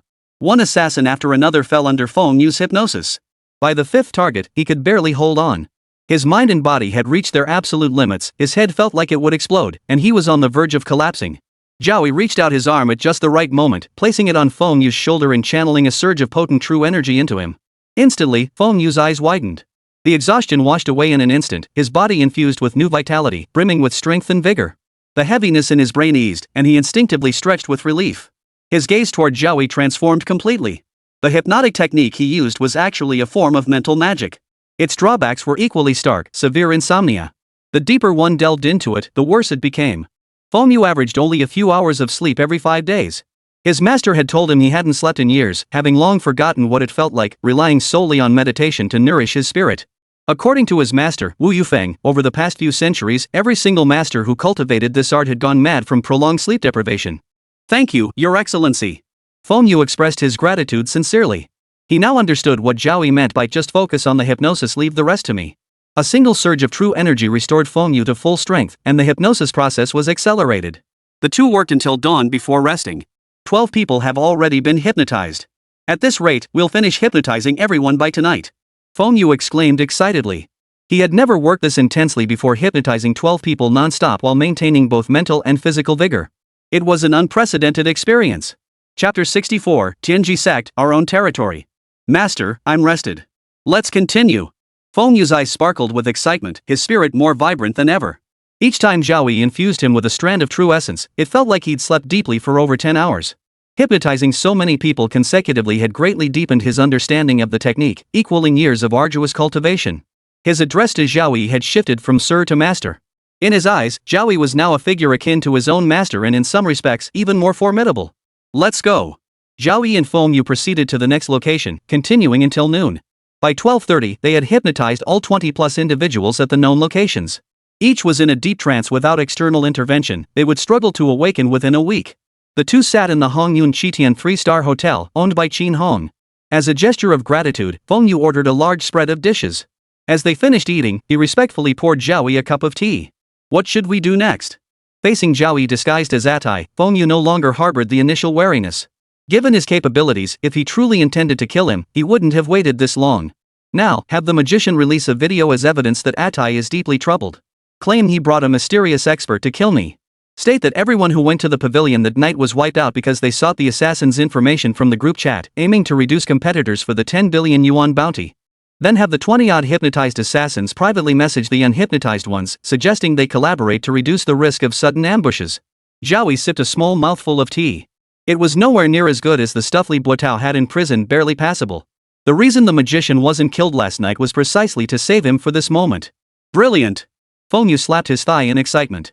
With all the assassins in the group now on edge, terrified of sudden attacks, many would surely seek safety in numbers. Let's get to it after dinner. I'm staying at the hotel. Notify me if you find anything. Zhao Yi took a few half-hearted bites before getting up and leaving the private room. Fulong Mountain watched his retreating figure until he was out of earshot, then a look of deep apprehension spread across his face. He pulled out his phone and called his superior. I now have 3 theories about the identity of the mysterious person posing as Atai. A second of silence followed. Continue. First, he genuinely is a member of the Night Watch department, though the probability is extremely low. Given his capabilities, it's unlikely he'd be underutilized in such a minor role. The Night Watch in Dongshan province is facing a serious crisis. They're clearly understaffed, otherwise, they wouldn't have sent only me to Yuncheng. Fulong Mountain paused mid-sentence. Of course, we can't rule out the possibility that he's a night watchman from another province, one of those highly esteemed types who happen to be traveling through Yuncheng. Night watchmen are spread across the nation, with branches in every province that operate independently. Since he's disguised, it's difficult to verify his identity quickly. The second possibility is that he's from the Heavenly Mechanics sect. They possess unfathomable abilities, capable of divining the heavens and making prophecies. That's how he could have deduced I'm a night watchman. Fulong Mountain smacked his lips after finishing. Of course, that's even less likely. Why? The superior officer across from him asked curiously. First, divining the heavens is inherently defying the natural order. Even the most gifted individuals require 30 years to enter the profession, and the youngest to achieve any measure of accomplishment are 60 or older. Moreover, peering into the heavens invites divine jealousy. Each divination exacts a heavy toll, and none have met a good end. Though possessing astonishing divine arts, they struggle to thrive. Throughout history, few successors have emerged, and they must hide away in remote mountains, avoiding worldly karma as much as possible. Though that man concealed his true appearance, one could sense his vitality surging like a blazing furnace. Beyond divination, he possessed the lethal ability to freeze breath into ice, a feat only achievable by a true immortal or martial king at minimum. Whether it was divining heavenly secrets or mastering the ice breath technique, each demanded immense time and dedication to cultivate. To excel in even one was already an extraordinary feat. Human energy and time are finite. Mastering even one would set one above peers.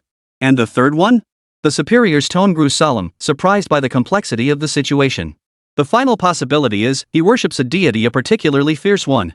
That explains both his divination and his ice breath technique, making him comparable to a true immortal or martial king. Fulong Mountain sighed after speaking, his voice tinged with urgency. Regardless, he's currently an ally.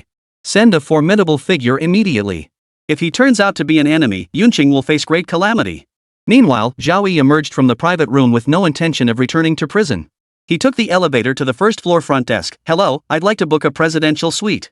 Qin Hong dared to set a trap for Tiger Lordsman. He wouldn't be leaving the funeral alive. By then, the only 3-star hotel in Yuncheng would be his own property. Checking in now was just an advance inspection. The front desk attendant, a young woman in a light gray pencil skirt, blue micro mini tight skirt, and black stockings, with a sweetly pretty face, checked the available rooms on the computer and said politely, the presidential suite is 9,800 yuan per night. May I see your ID, sir? Hold on a moment. Zhao Yi pulled out Atai's phone and dialed a number. Soon, a weak, middle-aged male voice answered. Who are you? How did you get my private number? I'm an international expert hired by Tiger. Due to being wanted by the Great Xia authorities, I currently have nowhere to stay. Tiger said I could contact you if there were any issues. Zhao Yi, lowering his voice to mimic Attai's tone, spoke into the phone. On the other end, Xin Hong paused for a second before his voice turned serious. Where are you now? Recovering quietly in the hospital, Xin Hong recognized the unfamiliar voice as the expert invited by Tiger Lord and felt little suspicion. I'm at your hotel front desk. She's asking me to show my ID. Upon hearing Zhao Yi's words, Xin Hong immediately replied, please hand the phone to the front desk. I'll handle it myself. Since this was an international expert hired by Tiger Boss, proper etiquette was essential. After Zhao Yi handed the phone to the front desk, Xin Hong repeatedly emphasized that they must reserve the highest grade suite and assign several observant attendants to provide round-the-clock service. Under no circumstances should the guest feel dissatisfied. The call ended. The front desk attendant respectfully returned the phone, her oval face flushed with a hint of crimson. It was the first time she'd encountered a guest who commanded such solemn attention from the boss. Led by the suite receptionist, Zhao Yi ascended to the hotel's highest floor, where the most luxurious presidential suite awaited. Normally off-limits to ordinary guests, it was reserved exclusively for the owner or esteemed VIPs. The most striking feature was the enormous floor-to-ceiling window, spanning nearly an entire wall. It flooded the room with natural light and offered an unobstructed panoramic view of the cityscape below. Before leaving, the receptionist placed a white sheet of paper on the table with her contact information written on it. Zhao Yi glanced at it, a sneer curling his lips. He crumpled the paper into a ball and tossed it into the trash bin. My damnable, irresistible charm. Chapter 65, Wealth Surpasses 10 billion, helping you become the martial king. Zhao Yi knew the month was nearly over, and Tiger Lord had already burned his bridges. Before the white-masked envoy arrived, he had to resolve every issue in Yuncheng. It wouldn't rely solely on the dark web bounty, but no matter what tactics were used, he was utterly confident he could crush them. Fulong employed Zhao Yi's strategy, having the magician record a video and send it to a group chat of over 50 people. As expected, it caused an uproar. In the video, the magician appeared gravely injured, barely clinging to life. His credibility far surpassed Attai's. Attai had merely lost an arm, while the magician had nearly lost his life. Everyone in the group knew full well how formidable the magician was, and his shadow fell over their eyes. Originally, they'd come to Yuncheng hoping to get a piece of the action, at least enough for the 100,000 yuan travel expenses. If things didn't work out, they could always treat it as a vacation. But now, realizing they'd become the prey themselves, they instantly lost their composure.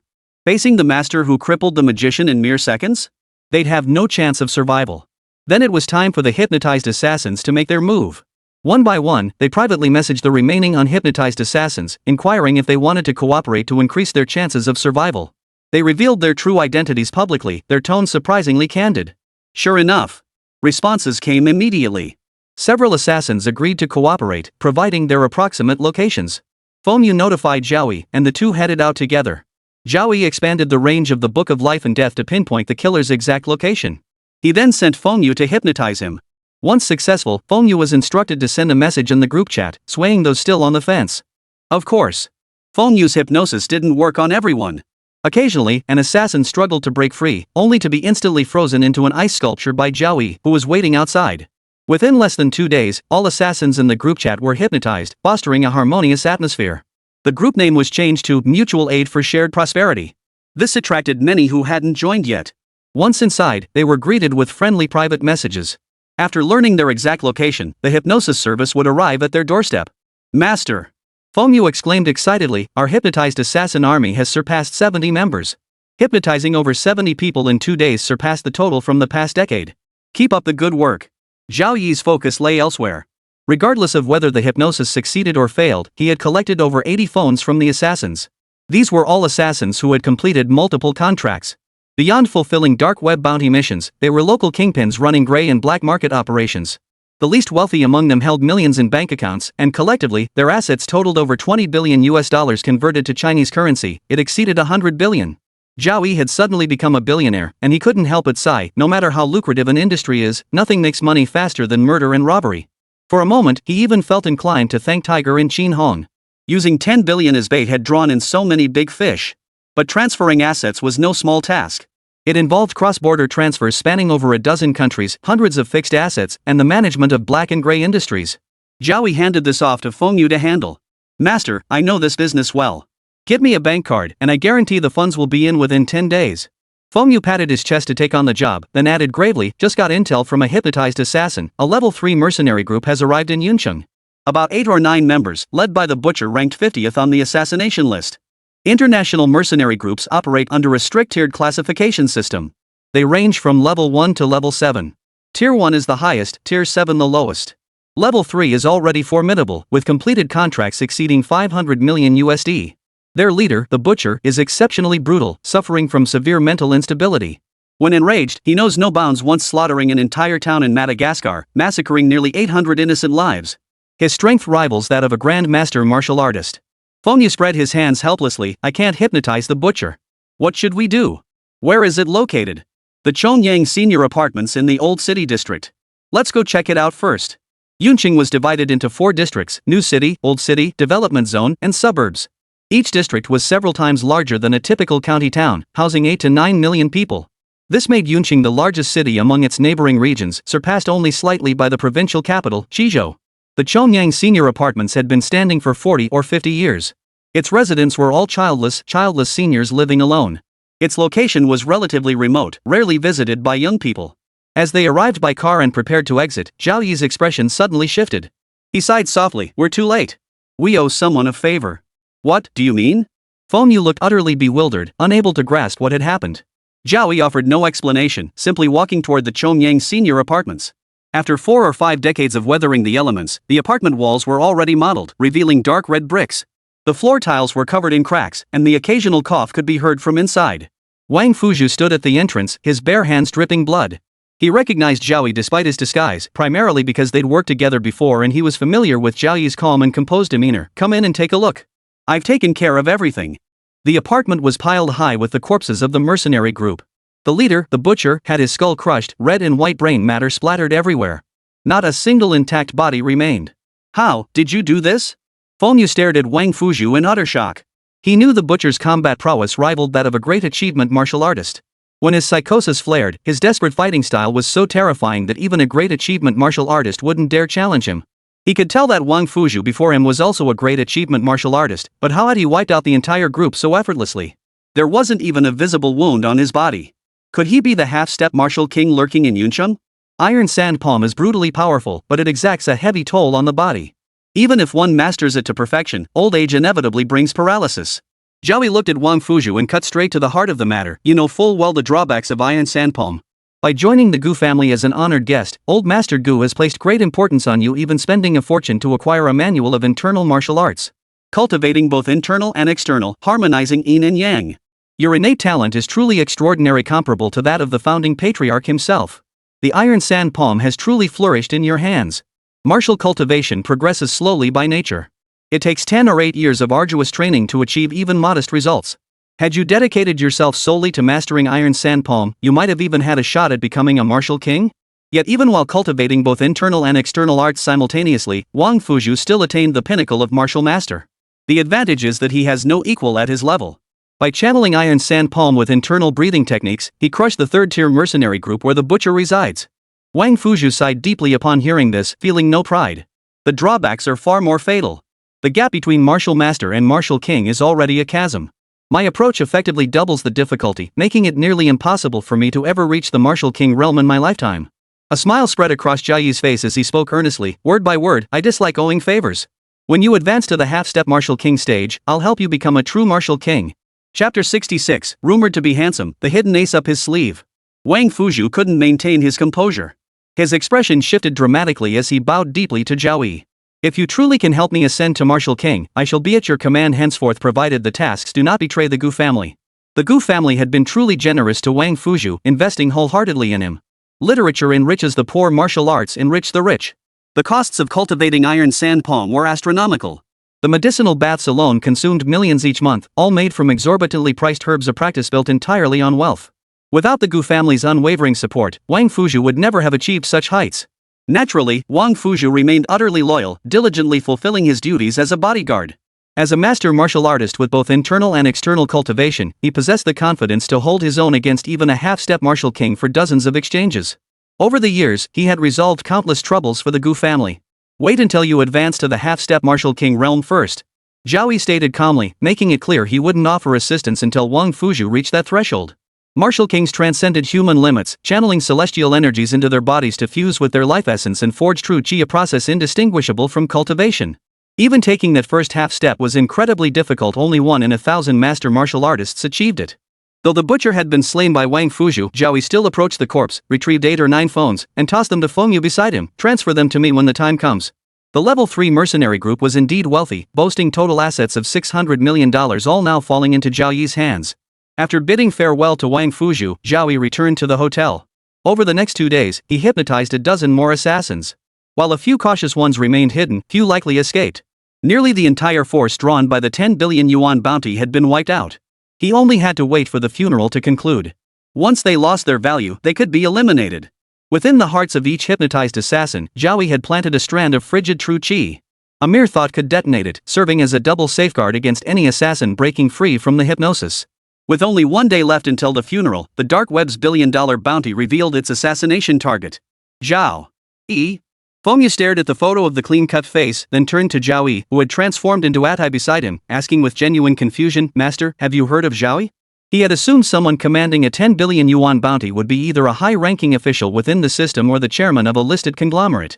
He never imagined it would be such an obscure young man. The poster with the tiger avatar stated that Zhao Yi would attend Qin Yuanhao's funeral tomorrow. They emphasized that he possessed fortune-telling abilities, likely due to worshipping a divine being. They advised against close-range assassination and instead recommended a long-range sniper shot to kill him instantly. Every notable figure in Yuncheng, big or small, had received an invitation. After all, Qin Hong was a major figure in Yuncheng. The vast majority would attend, and several local media outlets were invited to cover the event. He's supposedly a death row inmate in prison. I hear he's incredibly handsome. Zhao Yi replied indifferently to Feng Yu, his gaze drifting to the scenery outside the window. I need to make preparations too. The 90-plus assassins are yours to handle. Deal with the ones who weren't hypnotized on the day of the funeral. Feng Yu watched Zhao Yi walk out of the room, a nagging sense of unease settling over him. The characteristics described by the tiger head avatar's poster seemed to match this mysterious master standing before him. Realizing he'd uncovered the truth, he blurted out a curse before quickly clamping his mouth shut, embarrassed by his outburst. Zhao Yi summoned his crimson wings and headed to Fulong Mountain, where Yuncheng greeted him solemnly. After several days of practicing orthodox cultivation techniques, Yuncheng's wounds were gradually healing. Combined with the ever-increasing spiritual energy of Fulong Mountain, his strength had also improved significantly. Master Zhao, you've arrived. The seed hasn't sprouted yet, everything is perfectly fine. Bai Ri and He Yao, sensing the aura, had also sprinted over, excitedly rubbing against Zhao Yi's trouser legs. On Fulong Mountain, they were undoubtedly dragons returning to the sea. They spent their days gnawing on that mysterious beast bone, then using the Demon Emperor's heart method to temper their blood. When hungry, they hunted in the surrounding forests. In just a few short days, they underwent a transformation, now nearly reaching Zhao Yi's waist. Yuncheng's expression was complex as he exclaimed in astonishment, Master Zhao, these two little beasts are truly extraordinary. I'm beginning to wonder if they carry dragon blood within them. This was no flattery, it was genuine awe. Initially, the two kittens hunted herbivores like cicadere. Yet yesterday, they killed a 500-gene wild boar and devoured it entirely within half a day. A 500-gene boar was practically a spirit beast, covered in thick mud that even hunters' homemade earthen firearms couldn't pierce. Yet these two kittens had torn through it, their sharp claws cleaving the hardest vertebrae clean in two. Yuncheng felt a chill run down his spine. If he were to face such a beast, he doubted he'd even have time to cast a spell before becoming its prey. The two kittens, sensing Zhao Yi had another task, eagerly offered their assistance. The funeral is just a minor skirmish. The real battle comes at month's end. Zhao Yi gently rubbed their heads. After all, Tiger Lord was merely a puppet of the Shangli organization, holding far less status than the slain Kuing. The real danger lay in the special envoy arriving in Yuncheng at month's end. However, ignoring enemies was never Zhao Yi's style. Tiger Lord had dominated Yuncheng for 5 years, he surely had hidden cards up his sleeve. In short, tomorrow required utmost caution. He recalled the horse-faced Rakshasa and headed back to the prison. Having not visited the prison for several days, the rooftop had accumulated a significant amount of yin energy. He refined it all into true essence, bringing him one step closer to perfecting the true spirit realm. The next realm beyond true spirit was the five organs realm. Upon entering the five organs realm, divine abilities arise spontaneously. Tapping into the immense potential of the five organs greatly enhances one's power. Those with truly exceptional innate talent even have a chance to awaken a lifebound divine ability. After finishing his cultivation, Zhao Yi returned to his room and sat down to rest. Li Butao rushed over anxiously, knocked on the door, and upon receiving permission, pushed it open. Mr. Zhao. You're finally back. Someone has put a 10 billion bounty on your head.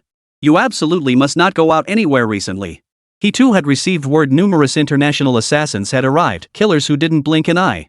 What's with all the panic? Straighten your tongue before you speak. Zhao Yi spoke with unshakable composure. His voice alone seemed to carry a soothing magic, calming anyone within earshot. Only after Li Buotao had regained his composure did Zhao Yi continue, "Go prepare 3 wreaths for me. Before attending the Snow Spirit Cosmetics product launch tomorrow, I'll first pay my respects at Qin Yuanhao's funeral." "Understood." Reassured, Li Buotao then asked in confusion, "But only one person died. Why prepare 3? "You'll find out tomorrow." Zhao Yi declined to elaborate further, closing his eyes once more to rest. The next morning, Zhao Yi rose early and had Li Buotao drive him to the funeral. "I've been preparing for this day for a long time. It's finally time to settle things." Chapter 67, Slaying 2 Men. Consequences will be yours to bear. Qin Yuanhao's funeral was grand, arranged in classical Western style. Over 100 security personnel maintained order, and a priest delivered the eulogy. Luxury cars filled the parking lot, each representing the status and standing of its owner, from classic Rolls-Royces to modern Lamborghinis. The security guard in charge of the entrance was utterly baffled. In his 5 years monitoring the parking lot, he'd never seen so many luxury vehicles gathered in one place. Every prominent figure in Yuncheng had arrived, each presenting a wreath to express their profound condolences. The organ's melody flowed softly, blending with the deep chorus to create an atmosphere of profound sorrow. Guests found their seats and waited for the funeral proceedings to begin. Qin Hong had spent a fortune to invite multiple Yuncheng media outlets. Many unsuspecting citizens also gathered out of curiosity, creating such a large crowd that traffic remained gridlocked for over half an hour. The goal was to create chaos, facilitating the assassin's upcoming operation. Seated in a wheelchair, pushed by a stunningly attractive woman, Qin Hong, still recovering from injuries that would take a year or more to heal, chatted animatedly with several men of similar age dressed in high-end suits. "I'm counting on you all for this matter. Tomorrow, I'll host a banquet at Hongyun Chitian." The men were all major players in Yuncheng's cosmetics industry.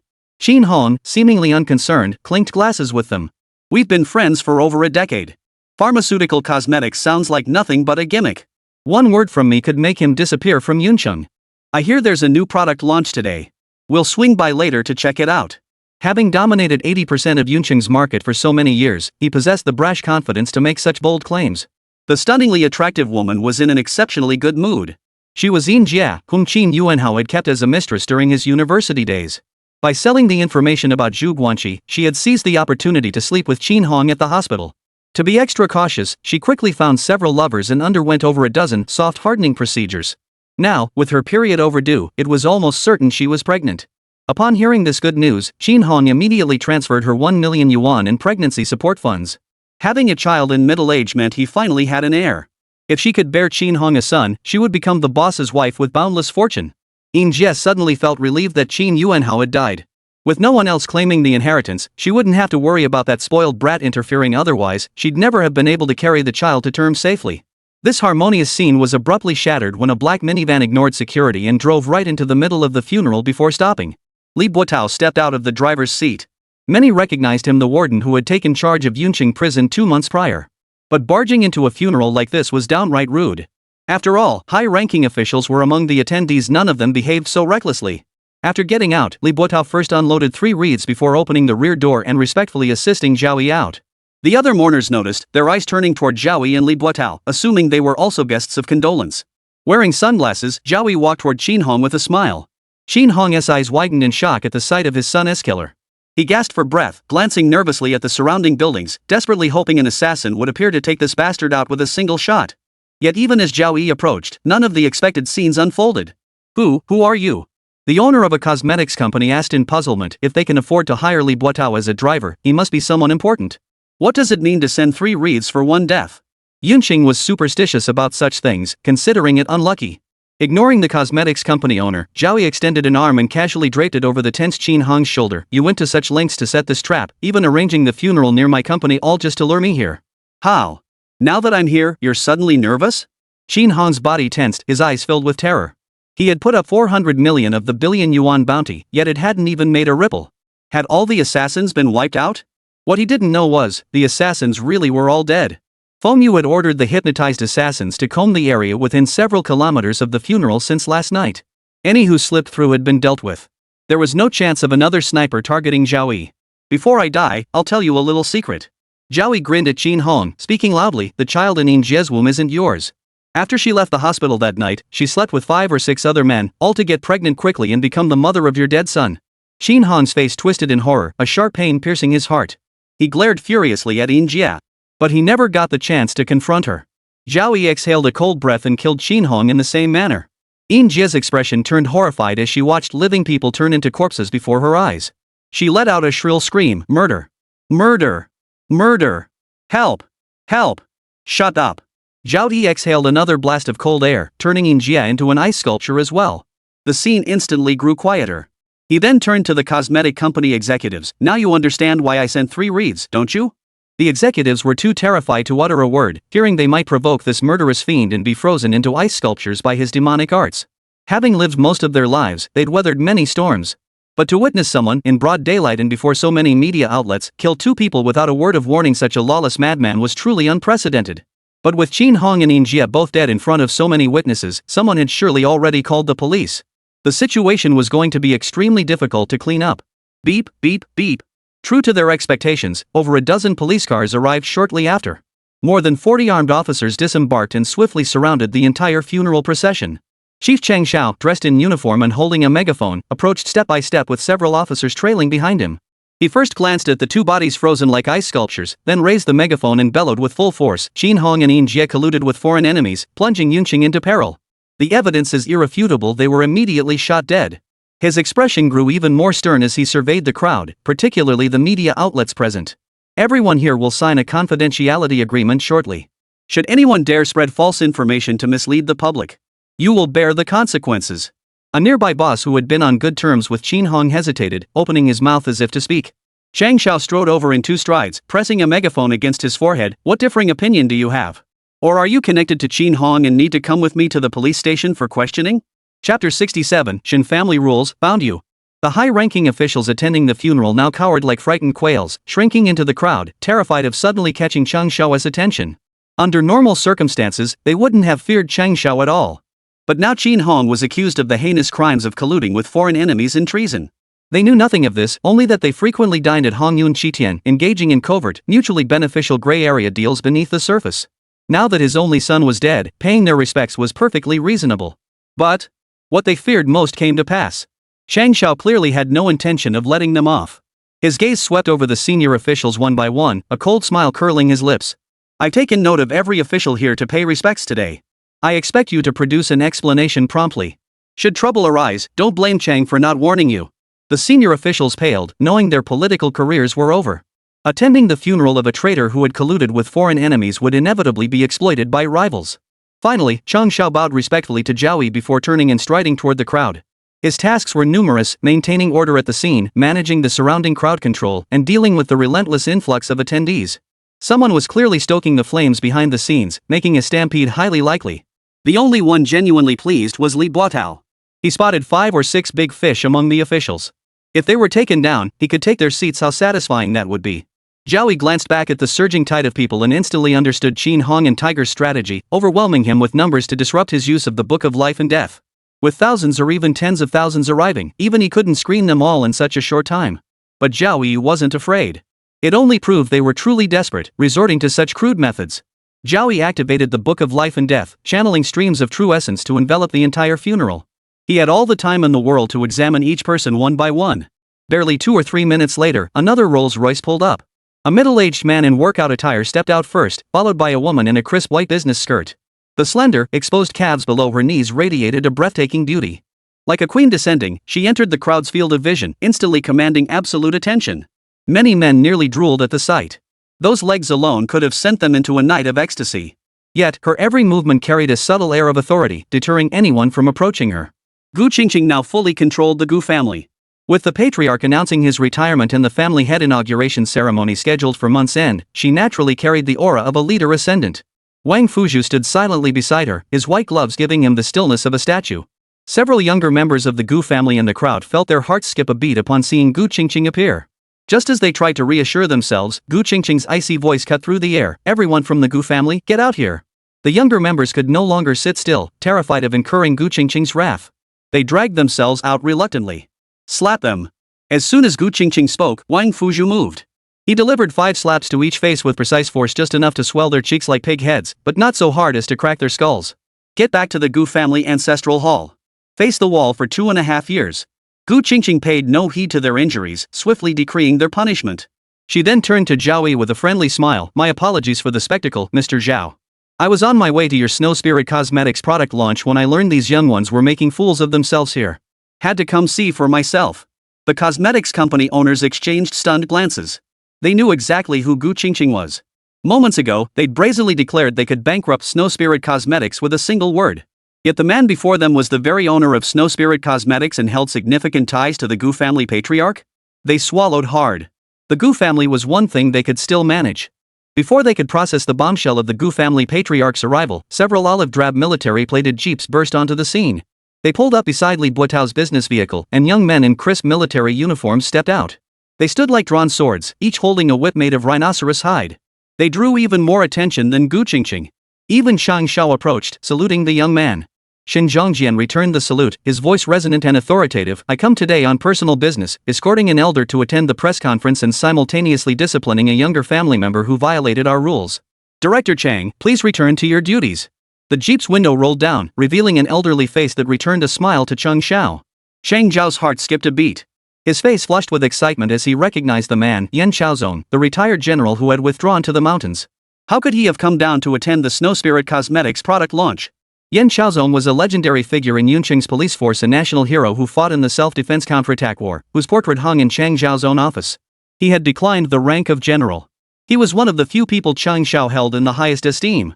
Shen Zhongjian ordered the Shen family's younger generation to come out as well, lining them up to kneel in order. I took the Shen family's disciplinary whip, aiding and abetting the persecution of our family's benefactor and participating in the funeral of a traitor. I shall receive 25 lashes with the whip. Any objections? Not a single voice dared to speak from the younger generation. Though some were older than Shen Zhongjian, he was the sole son of the current family head. Sent to the military for training at 16, he had seen battle multiple times and held the rank of major at a young age. He might well conquer the world one day.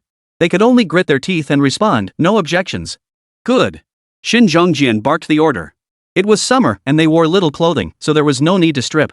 He showed no mercy as he lashed out, the whip cutting white trails through the air. 25 lashes each. Every man was flayed and bleeding, collapsing unconscious to the ground. Send them to the hospital. If they die, it's their own fault. Shen Zhongjian didn't even glance at the younger generation of his clan, his gaze instead shifting to the owners of the cosmetics companies. The executives instinctively took a step back. Though not a word was spoken, the palpable aura of lethal intent was far beyond what these pampered individuals could endure. They were finished. Shen Zhongjian, clad in military uniform and wielding the Shen family's ceremonial whip, represented both the Shen clan and the military district. Facing these two colossal entities, they stood no chance of holding their ground. Submission was their only hope to avoid annihilation. Everyone present today was a notable figure in Yuncheng. All eyes turned to Zhao Yi with curiosity. What an eye-opening experience. It was impossible to fathom what kind of background this young man possessed that could bring both the Gu family and the Shen family's leading figures to attend Shuling Cosmetics product launch. His identity in that jeep was even more extraordinary. Few in the entire city could provoke Chang Xiao into such a loss of composure. Zhao Yi's focus shifted elsewhere. His form vanished abruptly, accelerating to near supersonic speed before reappearing amidst the crowd. His fist slammed into the short monk clad in tattered gray-white robes, his head matted with scabs. Found you. Chapter 68, Immortal Truths Revealed, Tiger Lord emerges. The bald-headed monk clearly hadn't anticipated Zhao Yi's sudden discovery. Caught off guard, he instinctively raised his arm to defend, simultaneously emitting a faint Buddhist light from his chest that formed a protective shield meant to repel Zhao Yi. But Zhao Yi's fist wasn't about to be easily dealt with. The pale yellow Buddhist light, transformed into a Vajra shield, lasted only 3 seconds before shattering. The bald monk couldn't withstand the impact either, spitting blood as he flew backward. The surrounding crowd screamed, quickly clearing a wide space to avoid the battle's aftershocks. How could you be this strong? Raising himself from the ground, the monk's arms felt as if they were about to snap. He pulled the black bowl from the chest pocket of his monk's robe, now shattered into several pieces. If not for my sacred artifact and the Buddha's light protecting me at the critical moment, your fist would have crushed me to death. He was already on par with a master martial artist, and that black bowl was no ordinary object. It had been blessed by high monks chanting sutras day and night for decades. Even a martial king just short of full mastery would struggle to break it, yet it had indeed been shattered by a single punch. I truly cannot comprehend how you wield such immense power without communicating with celestial beings. Moreover, I wore an artifact that obscures divine omens. How did you uncover my disguise? And you also wore a celestial obscuring artifact? Why couldn't I see anything about you? Monk Lai too knew that those wearing celestial concealing artifacts carried a faint layer of misty haze. Even glaring until his eyes bled couldn't pierce it. Yet Zhao Yi was as clear as a pool of pure water, like a fallen immortal descended from the heavens. Zhao Yi observed the perplexed Lai too, realizing that the so-called celestial concealing artifact, a bracelet strung from a dozen tiny bone fragments, was utterly useless before the Book of Life and Death. A mere fraction of his true essence had pierced through it. So you're the one Tiger Master spoke of, the one who also worships the immortals. Monk Lai's expression shifted slightly. Beneath his gray-white robe lay festering sores, oozing a mixture of blood and green pus that was deeply unsettling. I take money to ward off misfortune. Today, you shall die without fail. With that, he began chanting a low, repetitive incantation, his aura shifting rapidly as he summoned the deity he served. His eyes suddenly became nothing but unsettling whites, while fine black hairs sprouted thickly across his skin. These hairs, coated in a foul, sticky mucus, clung tightly to his flesh. Even his features were changing. His nasal bridge rose sharply, his ears grew large and protruding, fangs jutted outward, and two white eyebrows hung down to his waist. He was transformed into a veritable ape. This was Zhao Yi's first encounter with a true devotee of celestial beings. Such individuals were also called immortal attendants, signifying their role in serving the daily needs of the immortals. Normally, when celestial attendants communicated with immortals, they wouldn't appear as terrifying as Monk Lai too. The main reason was that they sensed Zhao Yi was too frightening, so they directly used the most powerful method to summon the immortal to possess him, a ritual that consumed 20 years of life each time. I thought it was some immortal being, but it turns out to be an old ape. Zhao Yi scoffed, utterly dismissive. What exactly is a celestial being? Merely beings of profound cultivation in life, whose souls grew so potent they warped reality. After death, they lingered in the mortal realm, sustained by esoteric arts. Yet over time, even this proved unsustainable. The very persistence of the departed defies the natural order. Day and night, they are washed by the rules of the Great Way, their minds gradually clouding into a state of confusion. Thus, two choices emerge: either absorb the vital energy from the living, or establish a sect and a temple to bask in the incense offerings. Those who establish temples and enjoy incense offerings are extremely rare, with few such cases throughout history. Thus, draining the vital energy from the living becomes the choice of the majority. An unequal pact is formed between them, where the spirit offers power to the worshipper in exchange for draining their vital energy to sustain itself. Of course, not everyone can become a celestial child. Serving celestial beings carries immense karmic consequences. One must possess exceptionally strong destiny to endure, otherwise, death will come within 3 days.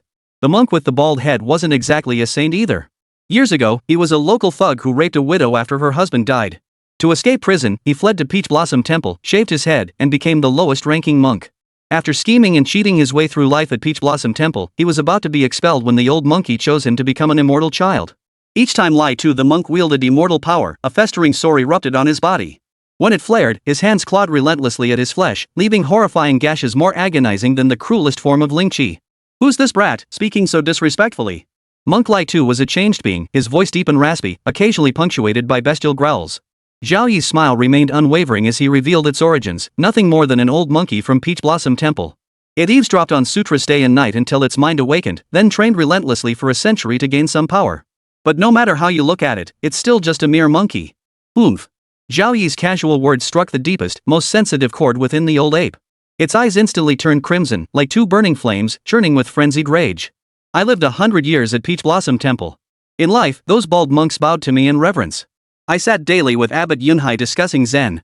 Yet you young upstart, call me a mere monkey. Today, I must kill you. The monk Lai too, now possessed by a celestial spirit, felt every hair on his body bristle like steel needles. His roar shook the heavens, reverberating through the funeral procession and causing thousands to collapse to the ground. Feng Yu had also arrived. But he was powerless to help. The current Lai Tu monk possessed the strength of a martial king, far beyond what any human could oppose. To intervene would be pure suicide. Ironically, the old ape, who had devoted his life to mastering Buddha's light, now died consumed by boundless resentment. His body was shrouded in pitch black, murderous energy, threatening to corrode Zhao Yi into a pile of sludge. Why don't you summon your immortal spirit? Let me see what kind of demonic force it is that dared to train you. You're not worthy. Zhao Yi grew serious. Wherever he passed, Frost suddenly appeared. He struck out with a palm, unleashing true essence imbued with the Nether Emperor's secret technique. The air temperature plummeted below freezing even the intangible black aura solid. The old ape's pupils contracted sharply as it scrambled backward. But Zhao Yi closed the distance swiftly, delivering blow after blow. Each strike froze the point of contact instantly, severely hampering its movements. The police officers brought by Chang Xiao frantically maintained order, urging citizens to retreat. The battle had long since shattered their expectations, and many pulled out their phones to frantically film the scene. Roar! The pain made the ancient ape howl in agony. It was no match for Zhao Yi. Had it not cultivated the invincible Vajra divine art, it would have been frozen solid long ago. Even now, its entire body trembled uncontrollably from the cold. It channeled its entire body's malevolent energy, activating the bone bracelet it wore. The pitch-black aura solidified into tangible ropes that swiftly expanded, binding Zhao Yi. Come out and help me now, or we all die together. As the words fell, a hunched figure darted from the crowd. Its right hand held a blood-red spike, launching a surprise attack from behind, aiming to pierce Zhao Yi's skull. Zhao Yi whipped his head around, glaring at the hunched figure. He blew lightly on the bone bracelet, reducing it to dust in an instant, revealing his snow-white teeth. Finally showing yourself, Tiger Lord hiding behind the scenes. I've been waiting for you for a very long time. Chapter 69, Eternal Retribution, Soul-Shattering Spike. The hunched figure concealed beneath loose robes. Zhao Yi's eyes blazed with invisible golden light, revealing its true form. Far from Zhao Yi's imagined figure, Tiger Lord appeared to be only around 30 years old. Bizarrely, his entire body was completely hairless. His skull was so smooth it reflected light, devoid of even a trace of hair. Fine vellus hair and armpit hair had vanished entirely. The skin on his lower body clung tautly to his bones, devoid of a single drop of blood beneath, resembling a stretched drumhead. This extreme emaciation made his face appear gaunt and his body exceptionally frail, as if a gust of wind could topple him. Wrapped in a layer of pure white cotton cloth, his entire being exuded an eerie aura, resembling nothing less than a Western mummy. Feng Yu and Wang Fuzhu were utterly stunned. It was clear that the mysterious figure who had suddenly appeared radiated an aura no weaker than that of the martial king. What kind of dark cultivation technique is he practicing? Why does he look so eerie? The elusive martial king, usually seen only in glimpses, had unexpectedly manifested two forms today. They too joined the crowd dispersal efforts, lest too many perish. Deep fissures crisscross the earth, too formidable for bulldozers to breach the very path of the old ape's fist. Several cosmetics bosses who had fled to safety even secretly wished Zhao Yi would die quickly. With him propping up Shuling Cosmetics, they'd all be reduced to trailing behind him like underlings. The old monkey possessing Lai Tu the monk let out a piercing howl, urgently trying to use the soul-extinguishing nails. This kid is dangerously unnatural. He still hasn't communicated with the immortal realm. Could it be that the immortal he worships has already attained divine status? It was utterly spine-chilling, a palpable sense of mortal peril. In life, he had cultivated the invincible Vajra divine art, forging a body so resilient bullets couldn't pierce it. After cremation, over a dozen relics remained, which were then personally refined into magical artifacts by several high monks. Yet, these artifacts had only managed to trap Zhao Yi for a single second? He'd been invited by Tiger Lord, who claimed to have discovered a weak immortal spirit. Consuming it would surely elevate his soul power to new heights. Yet this mere immortal child was about to be killed. You've forced me to this point. Ignoring the furious old ape, Tiger Lord spoke in his familiar raspy voice. His tongue had shriveled dry in his mouth, all his teeth gone, making speech difficult. His bloodshot eyes fixed on Zhao Yi as he demanded, "Do you have any idea the price I paid?" Zhao Yi nodded impassively. Through the book of life and death, he had already seen through Tiger Lord completely. Wang Shouhu, 32 years old. Originally a coal miner. Jealous that your foreman earned more than you drugged him with liquor before plotting his murder. You dumped his body at the bottom of the mine shaft, only to be exposed and hunted down. Fearing execution, you fled into exile. When you were at your wit's end, an envoy wearing a white mask found you. He injected you with a toxin, making you a member of the Shangliu organization. Over the years, you made several outstanding contributions and were rewarded with a complete human skin. It contained an ancient martial art technique. If cultivated to its highest level, it could grant eternal life. Overjoyed, you began your cultivation only to discover in horror that this path required you to devour yourself piece by piece. Feng Yu and Wang Fuzhu beside him paled in shock. While the Xia's magical arts had their drawbacks, they were never so twisted as to require self-cannibalism for power. Tiger Uncle nodded in agreement. The ancient technique inscribed on the human skin bore no name and was severely fragmented, revealing only the first two stages. Yet each stage attained granted bizarre powers. The first realm was called wild hair. One had to pluck every hair from their body, not even a single nose hair could be spared.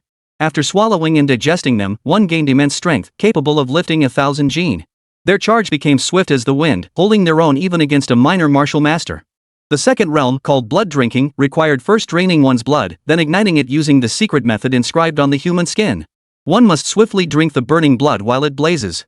The searing blood scorches the mouth and throat, inflicting indescribable agony from the stomach to the intestines, leaving the voice gravely hoarse. Upon mastering blood drinking, the body becomes utterly devoid of blood, shriveled like a Western mummy. Yet combat prowess rivals that of a martial king, harnessing the essence of heaven and earth for one's own use while greatly enhancing the body's self-healing capabilities. It took Tiger Lord 5 years to swallow all his body hair and reach the peak of the barren hair realm. He was torn by inner conflict. Drinking all his own blood, would he still be human? He never acted on it. As Zhao Yi gradually spiraled out of control, Tiger Lord had no choice but to grit his teeth and push forward with his cultivation. But the situation spiraled far beyond expectations. 3 of his 4 trusted confidants were dead, 1 gravely wounded. With the imperial envoy nearing Lingyun City, Tiger Lord had no choice but to exhaust his lifespan to hasten the process. The blood-drinking realm, which normally took decades to master, was completed in mere days. Now, with only months left to live, Tiger Lord yearned to crush Zhao Yi and drink his blood. Come at me both at once. Zhao Yi, at the late stage of the true spirit realm, possessed power equivalent to a fully accomplished martial king and immortal. Facing two martial kings barely at the minor accomplishment stage, he could easily toy with them single-handedly.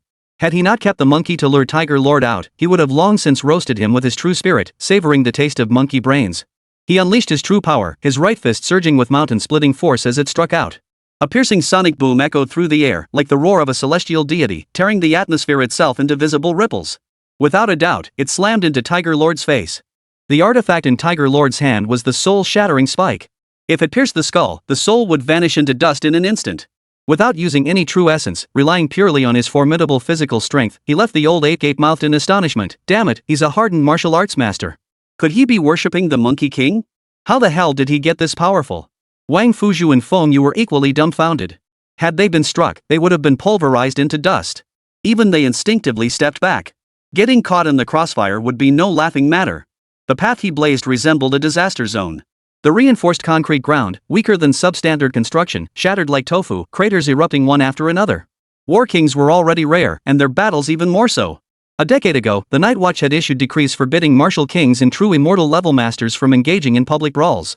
Any combat must be arranged in remote locations. Incidents erupting within cities like this had been exceedingly rare in recent decades. It was simply too rare.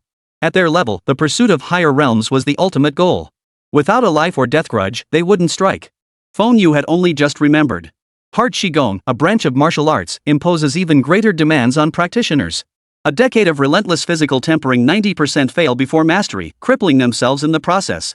At its pinnacle, it becomes an impenetrable fortress, bulletproof and bomb-proof. Old Monkey had cultivated the invincible Vajra technique from Peach Blossom Temple in his lifetime, but he was still far from mastering it. Tiger Lord was blasted over 100 meters, embedding himself deep into the concrete wall of an office building. Yet, the scene of him exploding into a bloody pulp never materialized.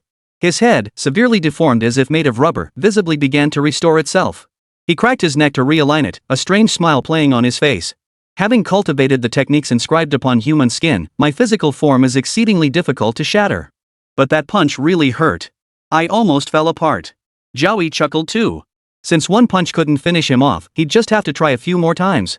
Chapter 70, Separation. Let's talk this out. Zhao Yi's attacks came like a violent storm, one punch after another smashing into Tiger. He wanted to see just how long this so-called immortal body could hold out. Each punch was as swift and fierce as the first, causing the surrounding air to warp violently. The earth trembled faintly beneath the overwhelming force, as if begging for mercy. The funeral site was beyond description, utter chaos, nothing but craters and deep gashes. Spectators were utterly stunned by the spectacle, watching Zhao Yi's assault with wide-eyed disbelief. Fear and awe filled their hearts. The timid among them bowed in reverence. This wasn't human strength, it felt like a god had descended upon the mortal realm. The most stunned of all was Xin Zhongjian. He had once wanted Zhao Yi to come to the military zone so the instructors could gauge his capabilities. Now, just thinking about it made him cringe with embarrassment. Forget sending a few instructors. Even if the entire Special Forces Brigade charged in fully armed, they'd likely last less than a minute. Yet immediately, reverent gazes followed. If Zhao Yi could become their instructor and train them for a few months or half a year, they would surely achieve outstanding results at the year-end military competition. Ghost Ape, attack. Tiger Lord was genuinely terrified. He could feel his self-healing abilities reaching their limit. His flesh was on the verge of complete collapse. The ancient ape possessing Lai Tu the monk was driven to desperation. Its black-haired hands clasped together, and a strange, Buddhist-like aura flickered across its savage face as it chanted intricate sutras. One by one, blood-red swastikas flew from its mouth, and sure enough, Zhao Yi's attack slowed. He was chanting a Buddhist technique from Peach Blossom Temple, specifically designed to assault living souls. For ordinary people, hearing it would instantly obliterate their spirit, consuming a year of their lifespan every 10 seconds. Yet, it only left Zhao Yi feeling dizzy and disoriented. The old ape, being a soul entity itself, paid a far heavier price. Monk Lai Tu was the first to suffer.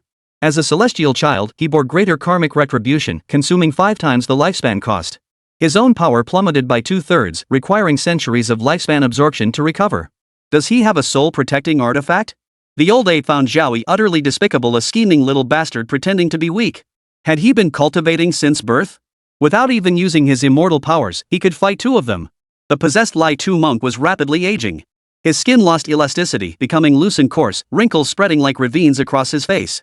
His hair turned pale and sparse, like autumn's withered grass, exuding a putrid stench.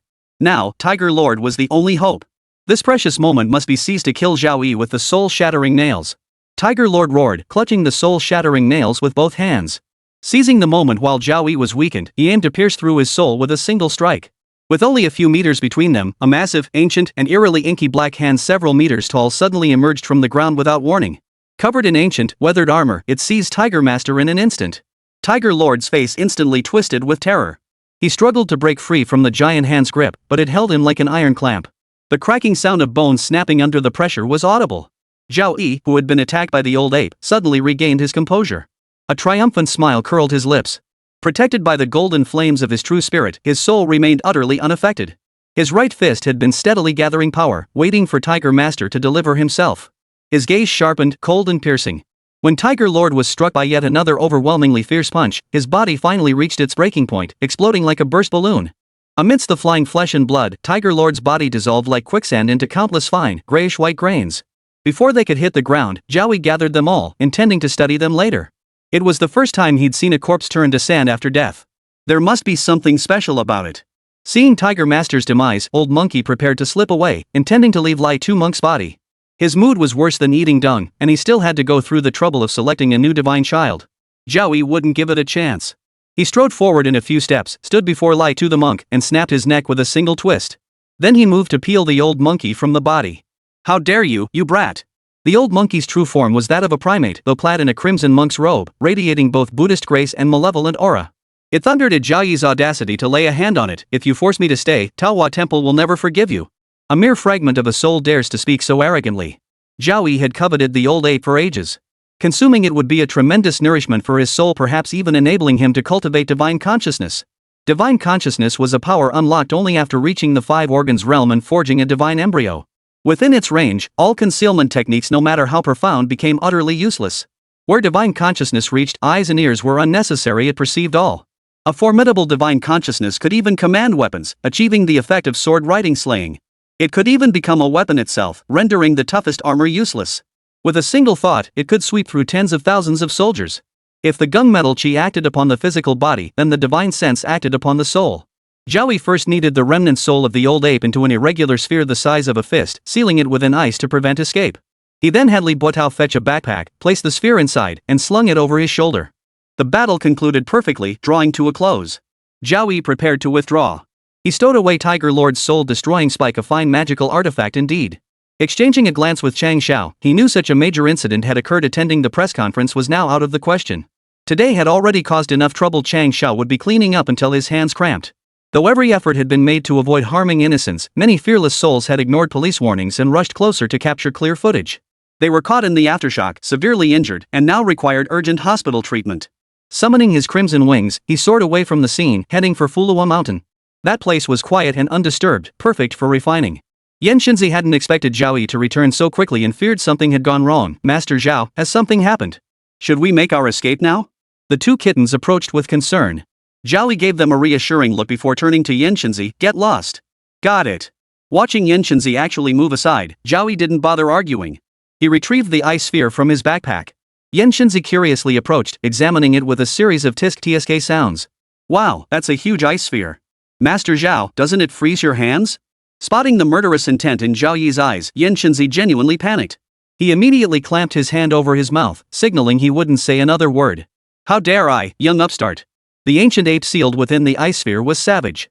Zhao Yi unwrapped the sphere to begin refining it immediately, unwilling to waste a single moment lest something went awry. Immortal beings whose souls endured after death and were worthy of worship possessed immense spiritual power, a perfect tonic for Zhao Yi. Seeing Zhao Yi get serious, the old ape truly panicked, his tone instantly softening. "Let's talk this out peacefully. We're not mortal enemies. If it comes down to it, I'll serve under you. There's no need to wipe me out completely, right?" Chapter 71, Foreseeing the Future, Disaster in Cloud City. The old ape was genuinely panicked, all traces of ferocity vanishing from his face as he spoke obsequiously. "I've resided at Peach Blossom Temple for over a century. I know the hundreds of martial arts manuals in the scripture hall by heart. If you'll spare me, I'll pass them all on to you." Even Yan Shinzi, usually slow to react, recognized the old ape's origins. "That's the white-browed old ape from Peach Blossom Temple. Didn't he pass away 70 years ago?" The white-browed old ape led a tumultuous life. He began as a mere monkey at Peach Blossom Temple, eavesdropping daily on the abbot's sermons. Through constant exposure, his intellect awakened. He was eventually taken as a disciple, gradually mastering scripture recitation and Zen discourse. He pored over the temple's tens of thousands of sutras, embarking on the path of cultivation. Yuncheng recalled it vividly. Legend has it the white-browed old ape had already attained the pinnacle of martial king cultivation, undergoing a profound transformation beyond mere physical change. He began to sense the cosmic principles of heaven and earth, his soul capable of influencing external matter. He was but a single step away from becoming an unparalleled master at the martial saint realm. Above martial king lies martial saint, a peerless master transcending the mortal realm. Martial saints commanded a hundredfold greater reverence in the mortal world than martial kings. In ancient dynasties, they would have been the patriarchs of top-tier sects, with lifespans reaching 300 years. In military terms, they were generals commanding armies of hundreds of thousands. Legend holds they can subdue all demons and evil spirits, representing the pinnacle of martial cultivation. Before the founding of the nation, Yuncheng, the leader of the Heavenly Alliance, was a genuine, long-standing martial saint. On the eve of the nation's founding, he attempted to seize control of Central Plains, seizing several provinces to proclaim himself king. In response, the state summoned a mighty warrior from Mount Tai, who drove both Yuncheng and the Heavenly Alliance out. That mighty warrior who emerged from Mount Tai later founded the modern Night Watch Department. The white-eyebrow old ape also attained near divine prowess, falling just short of becoming a martial saint. After death, his soul remained undestroyed, transforming into an immortal being. To prolong his existence, he committed countless sins, and now he falls into my hands. Zhao Yi let out a cold laugh. Keep the Tao Hua Temple's cultivation techniques for yourself. Wait until your next life to practice them. After death, the white-eyebrow old ape's lingering soul was less than a tenth of its former self, capable only of exerting the strength of a minor martial king. Had it truly unleashed its peak power, Zhao Yi would have had to retreat temporarily. The martial arts of Great Xia diverged from Zhao Yi's cultivation path starting at the martial saint realm. The true spirit realm equated to martial king. Beyond that, martial saints pushed physical cultivation to its limits while focusing on unlocking soul potential equivalent to the final stage of the transcendence period, the divine fetus realm. Zhao Yi had even interposed the five organs realm between them. The five organs realm focused on physical cultivation, offering superior development compared to the Great Xia martial path. Zhao Yi ignited golden flames, intending to refine the white-browed old ape into primordial soul energy to strengthen his own spirit. A golden flame leapt into existence in his palm, blazing so intensely and brilliantly it was impossible to look upon directly. The white-browed old ape, now in its soul form, materialized, its eyes flashing with venomous malice. Do you truly intend to go down fighting? Do you truly believe ordinary flames can harm my soul form? Zhao Yi ignored the white-browed old ape, casually tossing it into the flames. The next instant, the ape let out a wail as its soul body crackled and popped like butter melting rapidly. I was once the temple guardian of Peach Blossom Temple. Abbot Yunhai is about to ascend to Arhat. Are you certain you can bear the consequences? Its furious roar echoed like a storm, its threatening words shaking the surrounding mountains. Yuncheng stared in stunned silence. Master Zhao proved far more ruthless than he'd imagined, actually refining the white-browed old ape. Word of this would send shockwaves through Peach Blossom Temple. Peach Blossom Temple aided tyranny, letting this beast wreak havoc on the mortal realm. I refuse to believe they didn't know. If they dare come seeking retribution, I'll storm Peach Blossom Temple myself. Zhao Yi intensified his spiritual energy infusion, causing the golden flames to burn even more fiercely. Nourished by soul power, they coalesced into a complete furnace, elevating its state from. The white-browed old ape could only emit the most pitiful wails, its voice filled with despair and helplessness. Trapped within the furnace, it could exert not a shred of power, unable even to perform the most basic act of self-detonation. Gradually purified through refinement, it dissolved into a wisp of the purest soul energy, which Zhao Yi swallowed whole with a single gulp. Today, I shall condense my divine consciousness. Zhao Yi crossed his legs in meditation, having swallowed the white-browed old ape's soul energy. He then employed a special technique to strengthen his own soul. Divine perception was akin to spiritual energy, yet its potency far surpassed it by 1,000-fold. If mental energy were likened to cotton thread, then divine perception was steel reinforcement, a gap even greater than that between true chi and true essence. The hypnotic arts form you cultivated relied on mental energy. Had he been able to condense divine perception, he could have hypnotized hundreds or even thousands in an instant. To truly cultivate divine consciousness through this method, Zhao Yi must also practice a soul-related technique. At this moment, his spirit was intensely focused. After devouring the white-browed old ape's soul energy, his soul instantly expanded more than tenfold. Invisible ripples surged like a tsunami, radiating outward from Zhao Yi and sending everything nearby flying. Similarly nourished by the soul energy, his furnace had fully formed. His cultivation realm had broken through from late stage to perfection, with the next step being the five organs realm. Yuncheng, who had been spectating, was caught completely off guard. He collided with a tea tree and staggered to his feet. The two kittens had long since grown accustomed to this, so before Zhao Yi began the smelting process, they darted to a safe spot. Seeing Yuncheng take a tumble, they let out squeaky laughter just like humans. It really worked. Zhao Yi murmured with eyes closed, his divine sense sweeping over 2 or 3 kilometers. Every blade of grass and tree within its reach, the buzzing of bees diligently gathering honey, even the direction of the wind's path and the bubbling of crushing carp in the stream, nothing escaped his perception. The divine sense, typically cultivated only at the divine fetus realm, Zhao Yi possessed already at the true spirit realm. Moreover, this divine sense could foresee danger, allowing him to react in advance. Within 2 or 3 kilometers, it was nearly impossible to ambush him. More importantly, Zhao Yi continued excitedly, I've inherited everything from the white-eyebrowed old ape. Every cultivation technique he practiced, I've mastered them all. Zhao Yi's tone brimmed with excitement. The white-eyebrowed old ape had lived for 200 years, dabbling in 15 or 16 Shaolin martial arts techniques. Though he had only scratched the surface of each, his greatest mastery lay in the invincible Vajra divine power, followed by sutras specifically designed to attack souls. The crucial point was that he didn't need to study them, it was like gaining them for free. After finally calming his excitement, Zhao Yi attempted to activate the Book of Life and Death with his divine sense to see if it felt any different from interacting with a soul. The moment his divine sense activated the Book of Life and Death, Zhao Yi stood atop Fulong Mountain, gazing down at the bustling city of Yuncheng. His expression abruptly changed. He had glimpsed the future of Yun City. This bustling, booming metropolis, once a top-tier city vying for prominence, now appeared utterly transformed in Zhao Yi's eyes. The towering skyscrapers that once pierced the clouds were now nothing but crumbling ruins. Shattered glass glinted coldly in the sunlight. Streets that had once bustled with life were now deathly silent, the air thick with the stench of decay. Corpses littered the ruins. Beneath his feet, the recovering Fulong Mountain showed no trace of its dragon vein, having reverted to a barren, lifeless wasteland.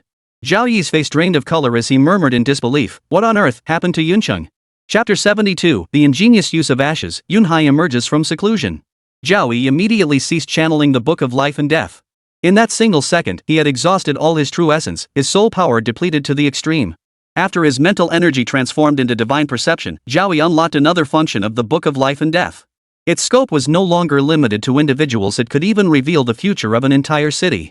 However, viewing the future of an entire city was still too demanding for Zhao Yi's current state. He quickly crossed his legs in meditation to recover his depleted true essence. Bai Ri and He Yao crouched nearby, their eyes vigilant as they scanned the surroundings. They wouldn't even let Yen Shenzi approach, bearing claws sharp enough to cleave boulders. Should Yen Shenzi dare to draw near, they would instantly tear him to shreds. After about half an hour, Zhao Yi regained some strength, his face still bearing a look of lingering fear. That was far too risky. Zhao Yi murmured inwardly. With Yuncheng's permanent population of 8 to 9 million, he had only glimpsed a fraction of it equivalent to simultaneously scanning tens or even hundreds of thousands of people. Had he lingered even a few seconds longer, he would have been drained dry. But, by some twist of fate, Zhao Yi had glimpsed the darkest corner of Yuncheng's future scene ravaged by catastrophe, where barely 1 in 10 of its 8 to 9 million citizens had survived. This doesn't resemble an earthquake or similar disaster. The dragon vein of Fulong Mountain is gone. Zhao Yi rubbed his chin, his mood unexpectedly heavy. He closed his eyes again, replaying the images he'd just seen, desperately searching for clues. Frame by frame, the scenes flashed before his eyes.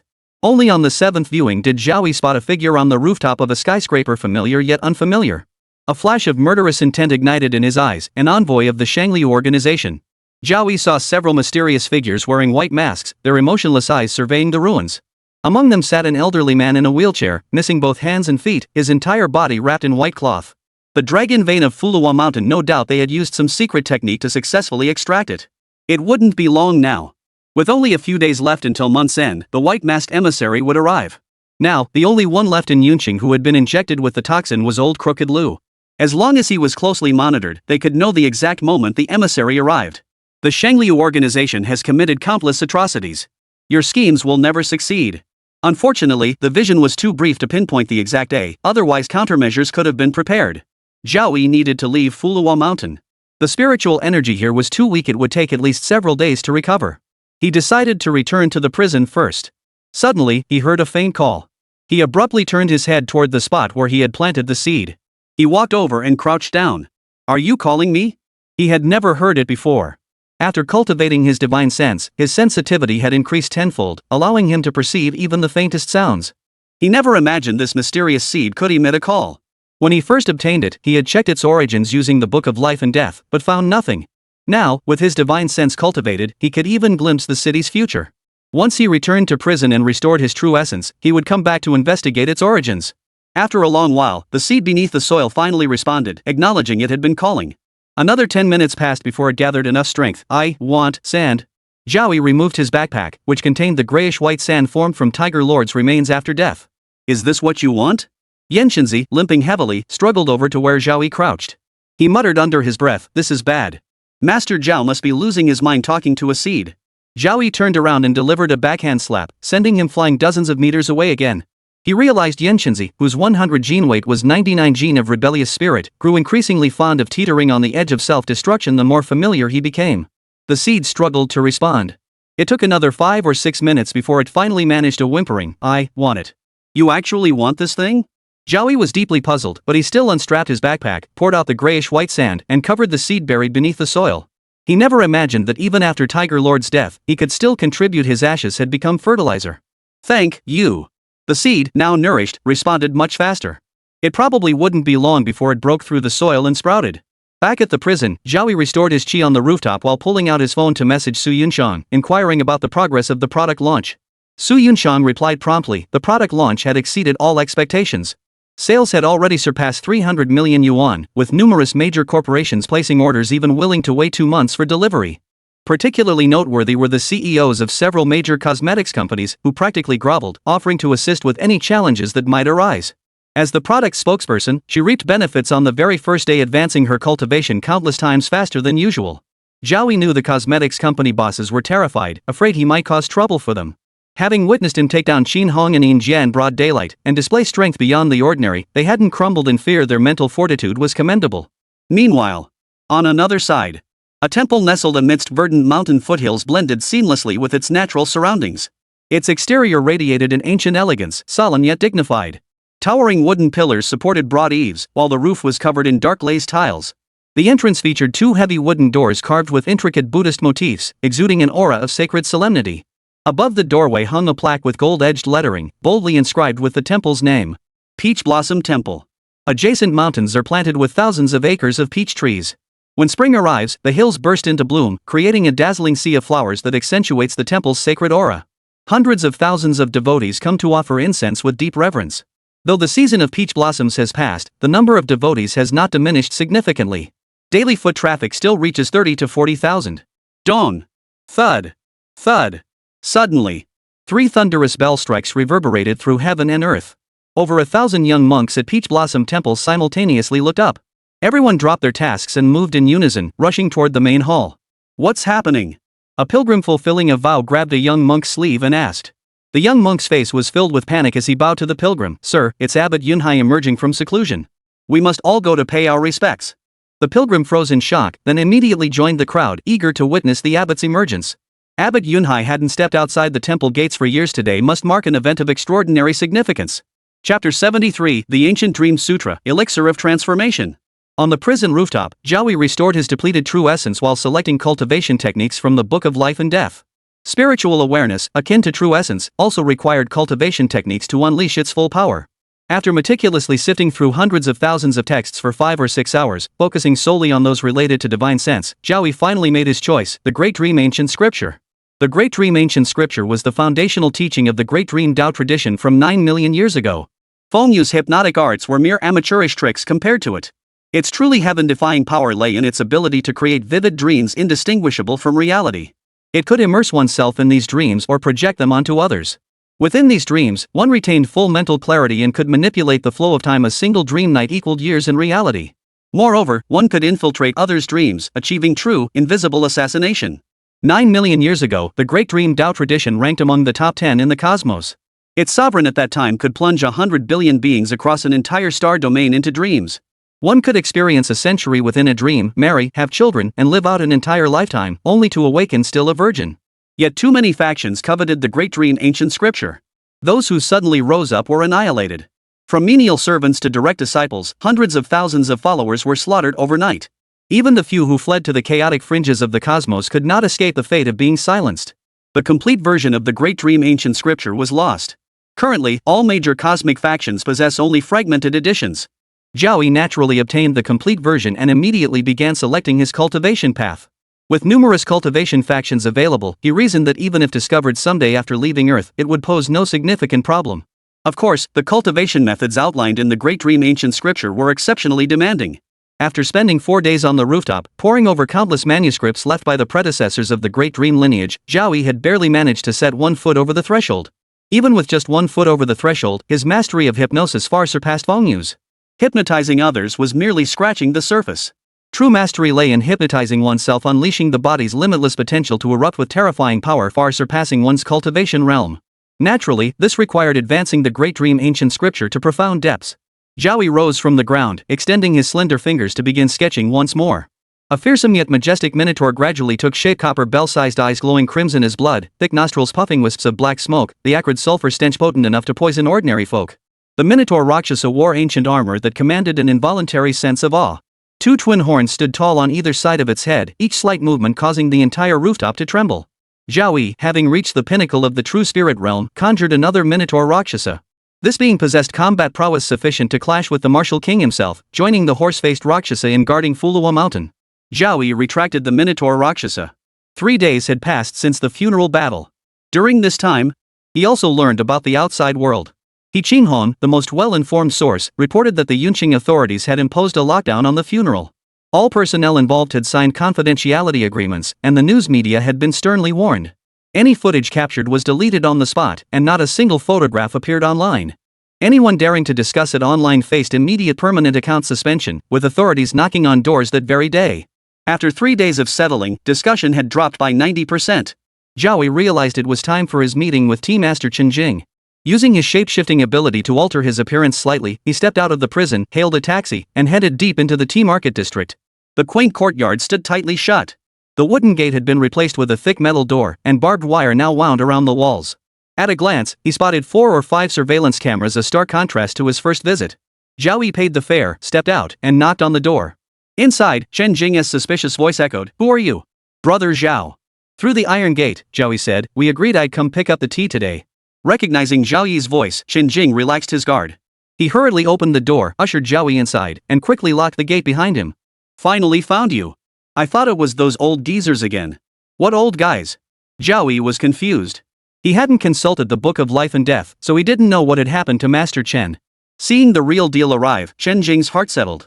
He sighed helplessly and began pouring out his troubles. "After you left that day, I started roasting tea. I never imagined your tea would be of such high quality. Its fragrant aroma wafted for miles, attracting those greedy pests. They all offered to buy it, but I had no authority to sell. I chased them all away. But it's not thieves stealing you fear, but thieves coveting. Those greedy old men camped outside the gate. To prevent them from harming the tea house, I had the courtyard reinforced overnight." The old men Chen Jing mentioned were tea connoisseurs with decades of experience. They couldn't resist fine tea, and these past few days had left him sleepless, terrified that he might wake up one morning to find his tea stolen. "Where's the tea?" Zhao Yi glanced at Chen Jing, who was clearly on edge, and couldn't help but let the corners of his mouth turn up. He knew that if he'd come to collect the tea just 2 days later, he'd probably have developed paranoia himself. "Please take a seat. I'll fetch it." Chen Jing slipped into the main hall and soon emerged carrying a box made of yellow rosewood. Seeing this box crafted from wrongfully wood, Zhao Yi was somewhat surprised. It must be worth at least 200,000 or 300,000 yuan, yet it was being used to store tea leaves. "You're really willing to spare it?" His grandson Chen Jian, working away from home, had only ever seen his grandfather as a petty bourgeoisie. He couldn't have imagined for the life of him that the money in his bank account had broken 9 digits. Chen Jing, however, seemed utterly unconcerned. Instead, he spoke with sincere earnestness, "Your tea is more precious than gold. Only wrongfully wood is worthy of it." Carefully opening the wrongfully box, Zhao Yi's gaze fell upon the tea leaves. Fully awakened by the roasting process, their fragrance was refreshingly invigorating.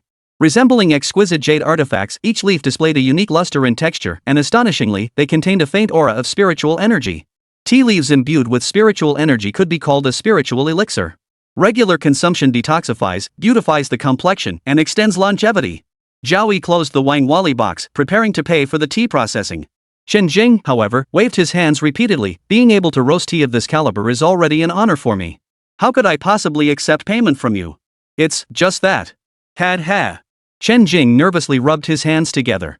"Young Master Zhao, if you have more tea like this, after the next batch is finished, would you consider selling me some? I promise the price will satisfy you." His bank account had broken the 9-digit mark. He'd originally planned to pass the craft down to his grandson, but the boy had dismissed tea making as too arduous and unprofitable, quitting after just a few days. Chen Jing, disdainful, had never revealed the truth. He wanted the boy to face some setbacks in the real world before revealing that his grandfather was a hidden millionaire. "Sure." Zhao Yi agreed. The first batch was just a test run to gauge quality, barely half a pound in the rosewood box, certainly not enough to sell. The dozens of tea trees on Fulong Mountain, however, were plentiful enough. Next time he processed the leaves, he could sell some to Chen. Chen Jing was overjoyed at the agreement, practically bubbling with excitement. He saw Zhao Yi off at the tea market before heading back himself. After leaving the tea market, Zhao Yi didn't return to the prison but headed straight for Old Yan's small courtyard. Old Yan had also appeared at the funeral, lending his support to Snow Spirit Cosmetics. This endorsement carried immense weight. Henceforth, relevant authorities would clear their path without delay, dare not display any bureaucratic arrogance. There was one crucial matter to discuss. Arriving at the courtyard where Old Master Yin resided, the two sat down in the pavilion. "You're a good kid, thinking of me when you have something special." Old Master Yin watched with excitement as Zhao Yi took out 5 or 6 leaves from the yellow rosewood box and placed them into a fine purple clay teapot. As hot water poured in, the tea leaves unfurled, releasing a refreshing fragrance that seemed to permeate every cell, calming even the most restless summer heart. As the tea steeped, its fragrance filled the air. The soldiers guarding the courtyard instinctively glanced over, their faces reflecting a sense of refreshing clarity. Eager to taste it, Old Yan lifted the teapot and took a sip. The wrinkles on his face smoothed out as every cell in his body moaned with pleasure. After a lifetime of drinking tea, I finally realized all that came before was nothing more than leaves. Old Yen grumbled, his tongue numb from the heat, yet he couldn't stop sipping. Zhao Yi took a sip as well. For someone like him, a spiritual elixir of this caliber had negligible effects, but the flavor was undeniably superb, far surpassing anything he'd tasted before. After 3 or 4 cups, Zhao Yi finally set down his teacup and revealed the purpose of his visit. "A few days ago, I accidentally foresaw a great calamity approaching Yuncheng in the near future." Chapter 74, The Taisher, the Sacred Medicine. What calamity? Knowing Zhao Yi was a fortune-teller, Elder Yin solemnly set down his cup. "Young Zhao, please tell us what calamity threatens Yuncheng? The exact cause remains unknown to me for now." "I merely witnessed several masked figures, all members of the Shangli organization secretly established by the Japanese in Great Xia. Millions of citizens will be devastated, with barely 1 in 10 surviving." Zhao Yi's expression was grave, his mind already speculating that this might be connected to the dragon vein of Fulong Mountain. Old Master Yin paled in shock. Decades of cultivated composure vanished in an instant. His lips trembling, he demanded, "Young Zhao, you must not jest. This is a matter of earth-shattering magnitude." With nearly 10 million people in Yuncheng, barely 1 in 10 surviving, the implications were simply too vast. There could be no room for error. "I assure you, I am not joking," Zhao Yi stated earnestly. "That's precisely why I came to inform Elder Yan. However, the sheer number of people involved has surpassed my limits, making it impossible to pinpoint the exact timing." "Very well." Upon hearing this, Elder Yan slammed his hand on the table. "This matter cannot be delayed. Yuncheng owes you a great debt. Young Zhao, have some tea in the courtyard. I'm heading to the military district immediately." He summoned 2 soldiers, who drove a vehicle out from the adjacent garage. Zhao Yi watched the car speed away, then sat alone drinking several pots of tea. As noon approached, Old Yen sent a message. The situation was tense, the military district was in discussions, and he likely wouldn't return today. "No problem," Zhao Yi replied with 2 words. Since the mission was accomplished, he planned to return to prison to continue his cultivation, aiming to step into the other foot as soon as possible. That way, he could cultivate within the dream realm and further compress the time required. Before he could step out of the courtyard, his phone buzzed in his pocket. It was Yuncheng calling. "What is it?" Zhao Yi asked, his tone sharp. "If this isn't urgent, I'll skin you alive." "Master Zhao, that seed, it's emerged." Yuncheng, on the other end of the line, could sense the murderous intent even from 100 kilometers away. His body trembled violently with fright, and he hastily added, "And this seed is a bit strange." "Master Zhao, you need to be mentally prepared." After hanging up, Zhao Yi spread crimson wings from his back. Flames formed feathers so lifelike they seemed to pulse with fire. His entire body shot skyward in an instant, transforming into a scarlet meteor streaking across the sky. Having reached the pinnacle of the true spirit realm, Zhao Yi's flight speed had reached new heights. At full throttle, he could break the sound barrier. The howling wind rushing past his ears felt like razor-sharp blades slicing through every part of his body. An ordinary person would be torn to shreds in an instant, yet Zhao Yi's body was as hard as steel, unaffected by it all. Zhao Yi slowly opened his eyes, surveying the ever-changing landscape below. With sufficient true energy sustaining him, what corner of this vast world was beyond his reach? In less than 10 minutes, he would reach Fulong Mountain. The scene that met his eyes truly astonished Zhao Yi. In just a few short days, Fulong Mountain had undergone earth-shaking changes. Originally, with the Dragon Vein seal lifted, Fulong Mountain had been gradually recovering its prosperity, but the pace was slow. Aside from a few ancient tea trees that had lived for ages, no other noticeable changes were apparent yet. From above, it still appeared as a barren mountain with exposed yellow earth. Now, however, diverse plants vied for growth. Lush green branches and leaves intertwined densely, draping the barren mountain in a fresh, emerald green garment. Overnight, it had been reborn, transformed into a place of such beauty and abundance. The entire wilderness pulsed with vitality and energy. 7 or 8 varieties of wild fruit trees were laden with ripe fruit, releasing waves of enticing fragrance. Zhao Yi narrowed his eyes, having already guessed the truth, but he needed further confirmation. Descending from the sky onto Fulong Mountain, Yuncheng hurried over and told Zhao Yi with a trembling voice, "This morning, I was inspecting the seeds as usual when they suddenly emitted a fluorescent glow. Before I could react, Fulong Mountain transformed into what you see now." The 2 kittens also ran over, nodding at Zhao Yi to confirm Yuncheng's words. "Where is it?" Zhao Yi asked aloud. The dramatic changes to Fulong Mountain were indeed connected to that seed. Yuncheng spread his hands helplessly, his expression innocent. "It seems to possess considerable sentience." The moment it emerged from the soil, it transformed into a streak of white light and vanished. "If you don't believe me, ask those 2 gentlemen. It has nothing to do with me." Vanished? Zhao Yi hadn't expected that after all the effort and hardship of cultivating this thing, he hadn't even gotten a glimpse of it. Now it was gone, who knew where it had vanished to? Now I only hope it hasn't strayed too far, or else all my efforts will be for naught. He released his divine sense, enveloping Fulong Mountain. "So you're here." Zhao Yi's lips curved into a smile as he strode forward several dozen meters. "What a mischievous little fellow." Yuncheng exchanged glances with the 2 kittens before swiftly following Zhao Yi. He too wanted to see what on earth had sprouted from the ground. It was the first time he'd heard of a plant escaping after breaking through the soil. The man and 2 cats were stunned they hadn't caught up, not even catching a glimpse of it. The spirit herb that had burst through the soil hadn't fled, but was nestled in an old tea tree, fast asleep with its eyes squinted shut. The mysterious spirit herb that had emerged from the soil stood about 8 or 9 centimeters tall. Its form resembled a flawless piece of jade, shimmering with 5-colored radiance under the sunlight. Its appearance was utterly bizarre. The top resembled the cap of a mushroom, yet its face bore human-like features, somewhat resembling a newborn infant. As someone approached, the mysterious herb abruptly opened its eyes. Just as it prepared to vanish again, it recognized Zhao Yi and slowly halted. Its soul struggled to utter 2 words, nutrient. It recognized Zhao Yi as the kind soul who had provided nourishment days prior. No need to flee now. It chuckled softly, extending a milky white tentacle to pluck a tea leaf, then began eating it absent-mindedly. "Tai Sui." Zhao Yi murmured softly, recognizing the origin of this great elixir.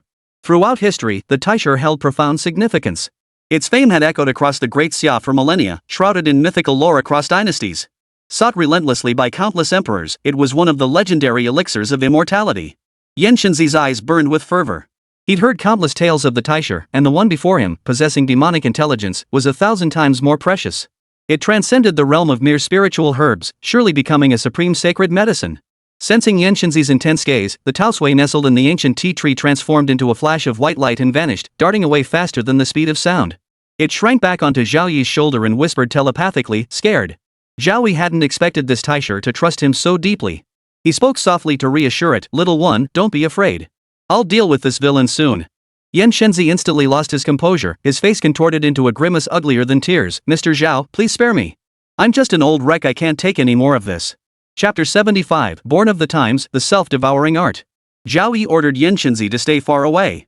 The taisher possessed a pure heart untouched by worldly strife, capable of piercing straight to a person's true nature. The fiery intent in Yuncheng's eyes was easily detected by the taisher, making it wary of him. "But it trusts me deeply and hasn't fled Fulong Mountain. It must have grown fond of this place." Zhao Yi knew the taisui favored dragon veins. The 2 complemented each other.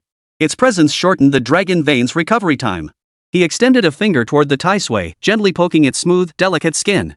Soft and springy, it felt plump and fleshy, prompting another giggle from the creature. "Little one, if you like it here, stay. But don't wander off." Zhao Yi's tone grew serious. "To others, you're like Tang Seng's flesh, something they'd stop at nothing to obtain. And don't get into trouble, or I won't keep you here." Emphasizing his final words, Zhao Yi knew the taisui, freshly emerged from the earth, was curious about everything and easily led astray. Without proper guidance, it would surely become a mischievous troublemaker. The taisher possessed innate spiritual awareness, roaming freely through mountains and rivers. No matter how intricate the magical arrays laid before it, they were utterly useless, as if they didn't exist at all.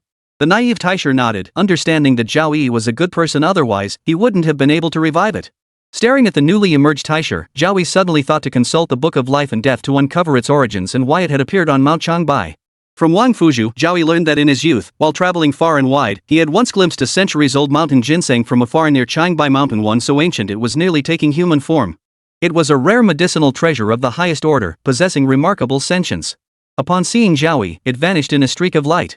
He descended the mountain and questioned elderly hunters in the area.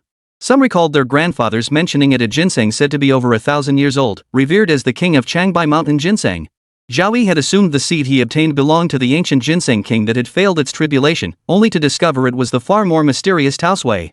This only deepened his curiosity about its origins. But he was fully prepared. Should anything go wrong, he would immediately halt the Book of Life and Death. The last time he glimpsed a corner of Yuncheng's future, his true essence had been drained in an instant.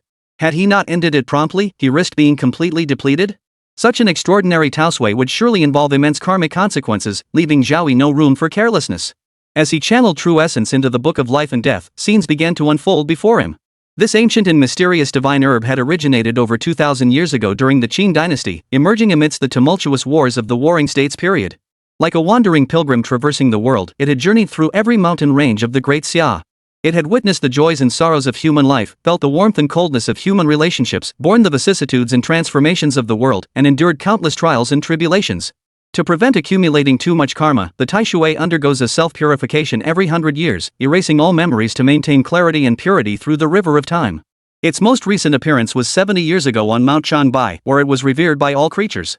Even the 1,000-year-old ginseng king honored it as the ancient ancestor. Yet, just as it prepared to initiate self-purification, a group of mysterious figures wearing white masks appeared. Using a special secret technique, they temporarily sealed the dragon vein of Changbai Mountain, trapping the Tai Sui and preventing its free movement. After a fierce battle, aided by the spirits of Changbai Mountain, the Tai Sui was about to escape when it encountered an old man in a wheelchair. The old man was completely hairless, lacking arms and legs, yet possessed power beyond measure greater than any being encountered before. Before him, the myriad spirits of Mount Changbai seemed as insignificant as blades of grass. In the end, the Taisher summoned a thunder tribulation to halt the sinister old man, but suffered severe injuries himself. With barely a tenth of his original form remaining, he only revived thanks to Zhao Yi's aid. This concluded the Taisher's life history. The purifying events occurring every 100 years meant that records from centuries past were fragmented and offered little useful information. A cultivation technique that grows stronger by consuming itself. I think I know which one it is. Zhao Yi gleaned more valuable insights from the elder who attacked the Grand Duke, narrowing the scope significantly in the Book of Life and Death. He ultimately pinpointed a cultivation technique called the self-consumption art. Back when first Emperor Yuncheng unified the 6 states, he sent the alchemist Su Fu across the seas to seek the art of immortality. Su took 500 young boys and girls with him. After crossing the ocean to Hua, he struck a deal with the local spirits and demons, creating this cultivation technique himself. Zhao Yi uncovered a hidden secret involving the Qin dynasty's alchemists. This technique defies common sense, demanding power from heaven and earth at the cost of self-consumption. The 2 great cats, Bai Ri and He Yao, crouched nearby, listening intently. Since awakening their intellect, they had become exceptionally studious, eager to broaden their knowledge and enrich their experiences. When Zhao Yi paused, they meowed incessantly. Taisher, equally curious, crept closer, desperate to understand how that old man could remain so powerful even when barely clinging to life. 3 curious little devils, Zhao Yi thought. Since they were all interested, Zhao Yi continued, the first realm is called wilderness hare. The second realm is called blood drinking. 9 out of 10 people stop their cultivation here, because the next realm is called earth crippling, consuming one's own legs. Only the most extreme can endure it, and the agony is unbearable. Many don't survive. The next realm is heavenly ruin, where one consumes their own arms. Zhao Yi looked at Taisher. That old man who attacked you on Mount Changbai was likely a heavenly ruin realm powerhouse. He's easily on par with a half-step martial saint in the great Xia martial arts. The further one advances, the greater the price paid to draw power from heaven and earth, and the longer the journey becomes. For every gain, there is a loss. The next realm is called bone dissolution. One must first melt all their bones, then digest them internally. By then, only flesh pulp remains within the skin, yet it possesses power truly on par with a martial saint. Both Bai Ri and He Yao shuddered visibly, clearly finding this extreme practice too gruesome. Zhao Yi stopped there. The Book of Life and Death recorded Su Fu, creator of the self-devouring art, reaching the bone-melting realm and then the organ-sealing realm where one consumes even their own internal organs. Beyond that, the records ceased. At the organ-sealing realm, Su Fu was nearly invincible in Hua state. To this day, the Hua people venerate him as an ancestor. He even slaughtered the spirits he had made deals with a true killing machine. It seemed he too had perished over the past 2 millennia. True immortality does not exist in this world. Every technique he cultivated originated from tyrants, yet ultimately, none escaped death's inevitable fate. One must admit Su Fu was a true genius. That such a monstrous cultivation technique he created could survive and be practiced by so many in Hua must be acknowledged.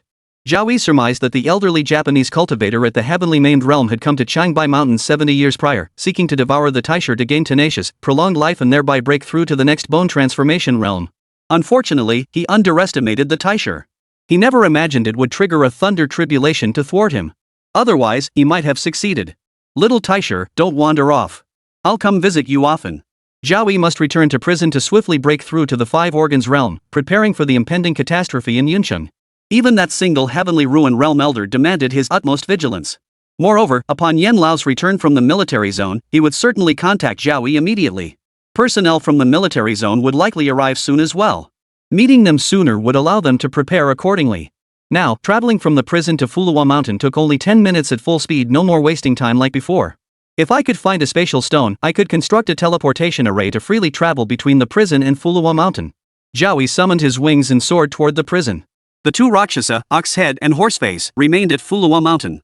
Both were combatants capable of clashing with the martial king, adding an extra layer of security. He picked several more pounds of tea leaves and sent them to Master Qinjing for processing. These ancient tea trees, growing beside the Taisher, accelerated their growth and evolution. They truly had the potential to reach over 10 meters tall. When that happened, harvesting hundreds of pounds would be no problem, and their medicinal potency would be far more potent than now. With 8 or 9 minutes left before returning to the prison, Zhao Yi suddenly slowed down. Narrowing his eyes, he scanned the ground and spotted two unusual figures hiding outside the prison walls, whispering to each other. Chapter 76, I want to join the Night's Watch, the military district commander has arrived. A man with features more delicate than a woman's, likely unwashed for days, giving him a disheveled appearance, leaned against Fengyu, his sky-blue hair falling to his waist, held back only by a simple headband. He whispered, Are you absolutely sure that Zhao Yi you mentioned is inside the prison?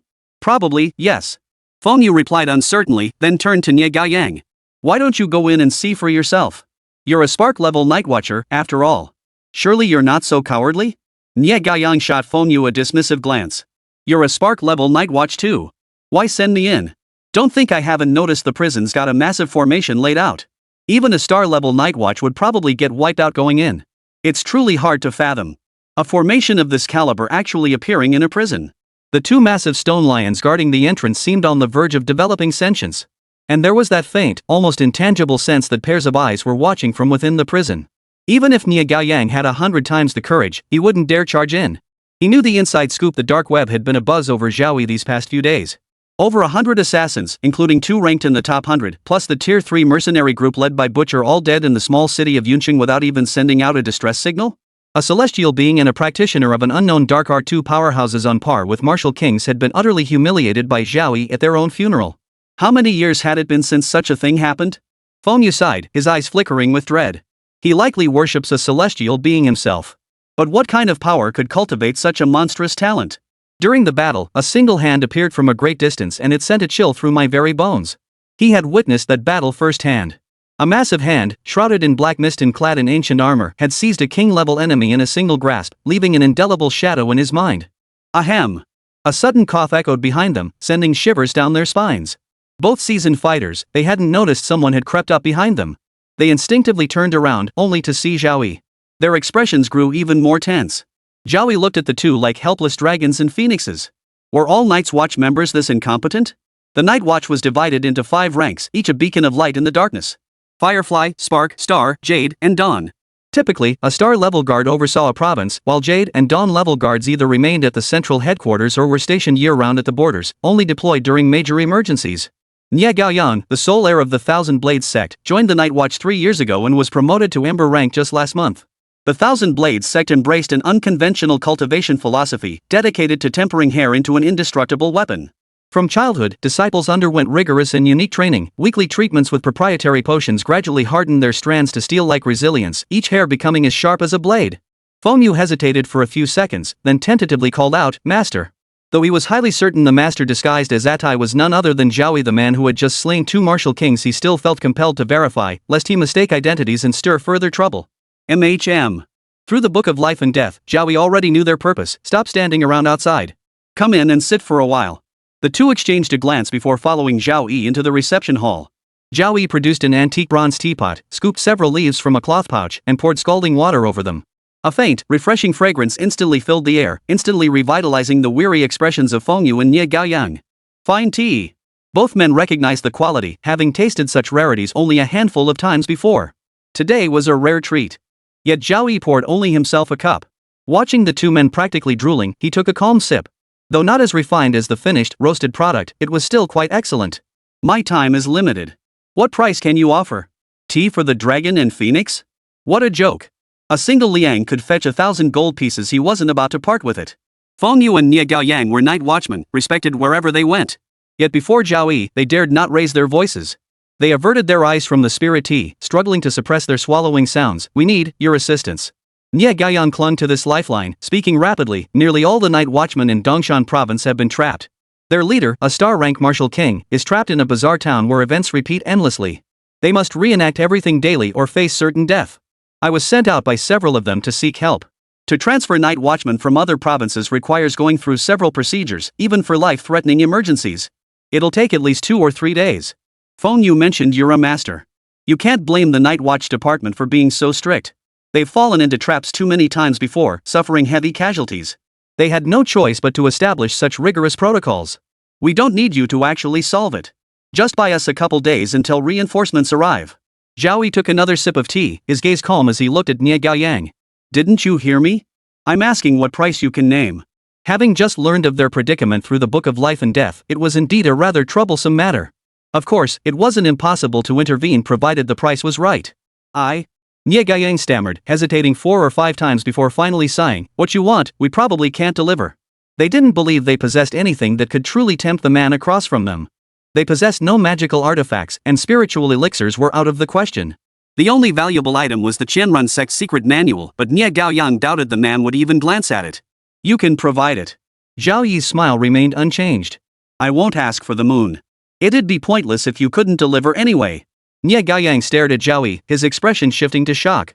Though he was a man, his features were more delicate than many women's. Could it be that the other man had a taste for young men? He'd encountered plenty of suitors before, including one willing to pay $1 million a month to keep him, but Nie Gaoyang had turned them all down. 2 conflicting voices battled inside his mind. His expression hardened. Zhao Yi was actually quite handsome. If he truly offered to help. Zhao Yi sensed Nie Gaoyang's thoughts and felt a chill run down his spine. He quickly cut him off before his mind wandered further. "Don't get any ideas. I just want to join the Night Watch." The Night Watch held high status, wielding the authority to act first and report later, and enjoyed considerable freedom. Without an official identity, he was too hampered, constantly having to weigh every move. If he could join the Night Watch department, he could kill enemies on sight whenever he encountered them.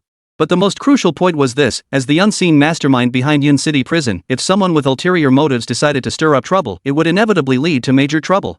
An official identity would make everything legitimate and lawful. Nie Gaoyang and Feng Yu wore conflicted expressions. 3 Night Watch members united could indeed recommend a new recruit to the department. They only needed to find one more person. But facing Zhao Yi, whose background was unknown, they couldn't afford to be careless. If they were to invite a wolf into the fold, the consequences would be dire. "Take your time deciding. Another guest has arrived, I must attend to them." Zhao Yi rose to leave the reception room but paused at the doorway, turning back with a playful glance at the 2 men. "The visitor is the commander of the Yuncheng military district. Care to tag along?" Chapter 77, Divine Soldiers Descend, Constructing the Dreamscape. Feng Yu and Nie Gaoyang exchanged glances, well aware of who commanded the Yuncheng military district. The Night Watch held authority over all departments. Changshao had been summoned by Feng Yu for the funeral except the military district. The military represented the Great Xia's national defense and strength, serving as the first responders to emergencies like earthquakes and floods. These rigorously trained soldiers often played a more critical role than the Night Watch itself. The commander-in-chief of the Yuncheng military district was a general, equivalent to a dawn-level night watchman. Dawn signifies the first rays of sunlight after nightfall, symbolizing the end of long darkness and possessing the mighty power to overcome all adversity, a truly state-level figure. The 2 had yet to meet the commander-in-chief in person, but they eagerly followed behind. Commander Kong Yuhong of the Yuncheng military district was a legendary figure himself. He didn't come from a military family. Instead, he hailed from a poverty-stricken mountain village so remote it was practically uninhabitable. He was sent to enlist because he ate too much. His father wanted to save grain. In his youth, he was a fearsome warrior who earned countless merits on the battlefield, climbing step by step from the lowest ranks to his current position. His prestige among Yuncheng's 500,000 soldiers was immense, and his legendary tales still circulated widely throughout the military district. Moreover, Kong Yuhong currently topped the dark web's most wanted list for 5 consecutive years, with a bounty of $500 billion offered by Japan's left-handed god temple. Yet no faction had dared to claim it. Zhao Yi stood beside the prison square, Feng Yu and Nie Gaoyang behind him, gazing up at the dark, storm-laden sky, feeling profoundly deceived. Roar, roar, roar. Suddenly, the roar of engines erupted, seemingly right beside their ears, reverberating across every inch of the prison grounds. Rapidly spinning rotors sliced through the thick, dark clouds like blades, while figures as swift as hawks flickered in and out of view high above. The dark green paint gleamed with a cold, sharp light. Feng Yu and Nie Gaoyang both gasped, their breaths quickening. They recognized them instantly, the military region's armed helicopters. 6 of them arrived at once. Only the military district commander could command such an escort. The entire prison erupted in commotion. Inmates operating sewing machines nervously peered through windows at the sky. The burly guard overseeing them drew his baton from his waist and slammed it hard on the table, instantly snapping them back to work. Even if the sky falls or the world ends, you must complete your tasks. The towering guard bellowed through a megaphone to the 100 inmates in the production hall, today's quota doubles. Those who fail to meet it won't eat. If you're tired, drink coffee. Don't let me catch anyone nodding off. Yuncheng Prison was notorious for supplying inmates with unlimited high-concentration coffee. Former Warden Chang Shao had read that during the food shortages of the last century, caffeine was used as a veterinary drug for donkeys and mules. It not only made them eat less and work harder but also allowed them to labor tirelessly around the clock. Chang Shao adopted this practice, and production indeed far exceeded that of other prisons. Prison officials, unaware of the situation, rushed out of their offices, looking up at the formation of armed helicopters. When the leading warden, Li Buotao, spotted Zhao Yi in the square, his heart finally settled. With such a large-scale operation, the target must be Mr. Zhao. Dozens of fully armed soldiers descended like tigers from the mountains, leaping swiftly from the helicopters. They spread out, forming tactical formations and occupying every high vantage point across the prison square. Their eyes scanned the surroundings vigilantly, ensuring no threats remained. The once peaceful prison square instantly filled with a grim, tense atmosphere. The door of the armed helicopter in the center opened, and an elderly man nearly 2 meters tall stepped out. Dressed in a crisp dark green military uniform, he still radiated a commanding presence despite being over 70. His silver-gray hair stood on end like the mane of a hunting lion on the savannah. Though time had etched its marks upon his face, his eyes burned with an undimmed intensity, untarnished by the passage of years. Kong Yuhong showed no sign of elderly frailty as he strode purposefully toward Zhao Yi, who stood at the edge of the square. Several soldiers hesitated to approach, but a single glance from Kong halted them. Only Xin Zhongjian followed. "What are you afraid of? We never misjudge people. Young Zhao isn't a bad man." Xin Zhongjian, captain of the Special Forces Brigade, ranked among the top fighters in the entire military region. Personally recommended by the esteemed Old Yen, he enjoyed Kong Yuhong's profound trust. His gaze toward Zhao Yi brimmed with deep respect. Stepping before Zhao Yi, he extended his hand warmly. "Hello. I've heard your name many times. You saved Old Yan's life, we owe you a debt of gratitude." Feng Yu and Nie Gaoyang behind him had to crane their necks to see. Though Kong Yuhong hadn't trained in martial arts, his years of frontline combat and the authority honed by high office commanded an aura that made ordinary people tremble involuntarily, filled with awe. The prison officials stationed around the square recognized the elderly man in military uniform too, their faces contorting with utter shock. The commander-in-chief of the military region had come for an inspection, and they hadn't been granted permission to even approach him. The heavily armed soldiers on guard were not to be trifled with. Mistaking someone for a hostile intruder could result in a fatal shooting, with no recourse for the wrongly accused. Only Li Buotao wore a mask of wild elation. If not for the crowd around him, he would have let out a frenzied shout. His earlier investment had proven so spot on, even the military commander-in-chief had come to meet Mr. Zhao. With this connection now established, even the mayor would have to address him respectfully as brotherly. Zhao Yi was remarkably at ease with Kong Yuhong, showing no sign of nervousness. He extended his hand for a brief shake. "I grew up hearing stories about Old Yen. He's like an elder to me. Now that I've met you, I won't stand idly by. Ha ha ha ha. Heroes have always emerged from the young. You're right up my alley." Kong Yuhong's smile faded as he glanced at Feng Yu and Nie Gaoyang, seemingly recognizing their identities. Though he lowered his voice, he made no effort to hide it. "I hear you're a fortune teller. This morning, Old Yen mentioned you predicted a great calamity would soon befall Yuncheng?" "Correct." Zhao Yi nodded, anticipating the military zone's reaction. He remained remarkably calm regarding the commander-in-chief's arrival. "Do you have evidence?" Kong Yuhong's expression turned grave. His hands were casually clasped behind his back, and though he stood nearly 2 meters tall, he didn't appear stooped. "This concerns the lives of nearly 10 million people. Even someone in my position can't take your word for it without proof. I'm prepared to convince you, Commander Kong. Relax your mind, and you'll see the evidence shortly." Zhao Yi observed Kong Yuhong's relaxed state. Using the ancient Dream Sutra, he constructed a few seconds of dream imagery depicting the scene witnessed that day atop Fulong Mountain. With Kong Yuhong's defenses lowered, this was no difficult task for him. He extended a finger and gently tapped Kong Yuhong's forehead. Kong Yuhong closed his eyes and fell asleep. After about 5 or 6 seconds, he opened them again, his breathing becoming erratic. Chapter 78, Chief Instructor, a Sky-High Reward. Cold sweat beaded on Kong Yuhong's forehead. Everything felt too real, he couldn't tell it was a dream. He witnessed the city reduced to ruins, strewn with severed limbs and shattered remains. Only when he painfully opened his eyes and saw all the gun barrels aimed at Zhao Yi did he manage to shout hoarsely, "Everyone, drop your weapons. In front of so many people, what could Brother Zhao possibly do to us?" Another man drenched in cold sweat was prison warden Li Buotao. Seeing the icy muzzles retract, he forced himself not to collapse to the ground. If anything happened to Mr. Zhao today, he'd be the first to go. Commander Kong, do you believe me now? Zhao Yi waited for the nod before continuing his invitation. It's too sunny out here. Why don't we head to the reception room? We can chat over tea. Kong Yuhong agreed, alright. The reception room could barely fit a few people. Kong Yuhong still brought only Xinjiang. Zhao Yi instructed Feng Yu and Nie Gaoyang to follow them, while the rest remained outside the building. Once inside the reception room, only Zhao Yi and Kong Yuhong sat down. The other three dared not sit, standing nervously behind the sofa. The reception room's air conditioner ran year-round, and the cool air greeted them upon entry, easing the tense atmosphere. Zhao Yi poured Kong Yuhong a cup of tea. It had only been 10 minutes, and the teapot was still piping hot. Kong lifted his cup, took a light sniff, and his eyes immediately brightened. His peripheral vision caught sight of the cloth tea bag. It really is fine tea.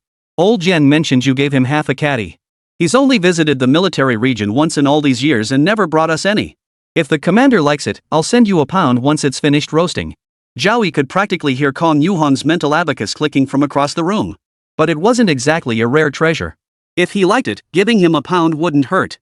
Building goodwill with Kong Yuhong meant few in the Great Xia dared to cross him. Well then. Kong Yuhong hadn't expected Zhao Yi to be so straightforward.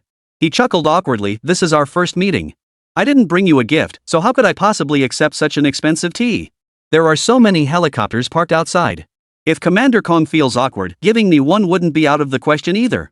Zhao Yi beamed, showing no trace of formality. Kong Yuhong, mid-sip of tea, choked violently.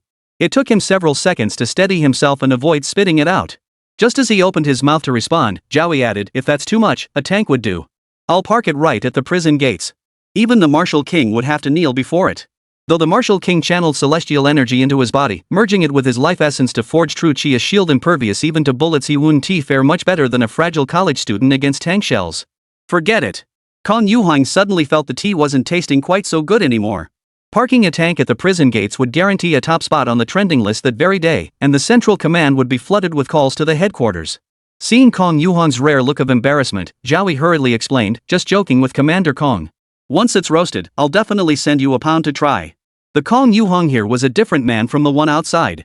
Through the book of life and death, Zhao Yi knew what he was like. Back when he first enlisted, he hung around with old Yan every day. There was no way he hadn't been influenced. He hadn't invited many people in precisely to avoid keeping his nerves on edge. Kong Yuhong understood the jest and took no offense. His fingers tapped lightly on the table. A gift is definitely in order. Once we return to the military district, I'll give it some thought. Rest assured, I won't disappoint you. Oh, right. As if remembering something, he glanced back at Xinjiang standing at attention before turning to Zhao Yi. The position of chief instructor for the Baizhe Special Forces Brigade in Yuncheng Military District remains unfilled. Commander Shin has been strongly recommending you for it. Would you be interested in taking that position? Feng Yu and Nie Gaoyang, who had remained silent, were stunned twice over. First, Zhao Yi had warned of impending disaster in Yuncheng, threatening the safety of millions. Then, Commander Kong Yuhong had expressed his belief in Zhao Yi's warning. Both men were stunned. Then came Kong Yuhong extending an invitation to Zhao Yi to become the chief instructor of the Baizhe Special Forces Brigade. A third wave of shock washed over them. Every military district in Great Xia cultivated special forces battalions, ranging from 100 to several hundred members. Each soldier was handpicked from thousands, subjected to hellish training, equipped with the most advanced weaponry, and tasked with accomplishing the impossible. The two exchanged a glance, each understanding the other's hidden agenda. If Yuncheng truly faced grave danger in the future, having Zhao Yi join the Night Watch seemed like a wise move. They couldn't stand idly by then. Moreover, if he agreed to become the chief instructor, that would be even more crucial. The position of chief instructor for a military region's special forces unit carried immense prestige. The starting rank was lieutenant colonel, and with outstanding contributions such as achieving high rankings at the regional combat conference, one might even be promoted to general. A general in his 20s would strike fear into countless hearts. But Feng Yu and Nie Gaoyang grew uneasy. With the military extending an olive branch, why would Zhao Yi join the Night Watch? Any clear-eyed person would know which path to choose.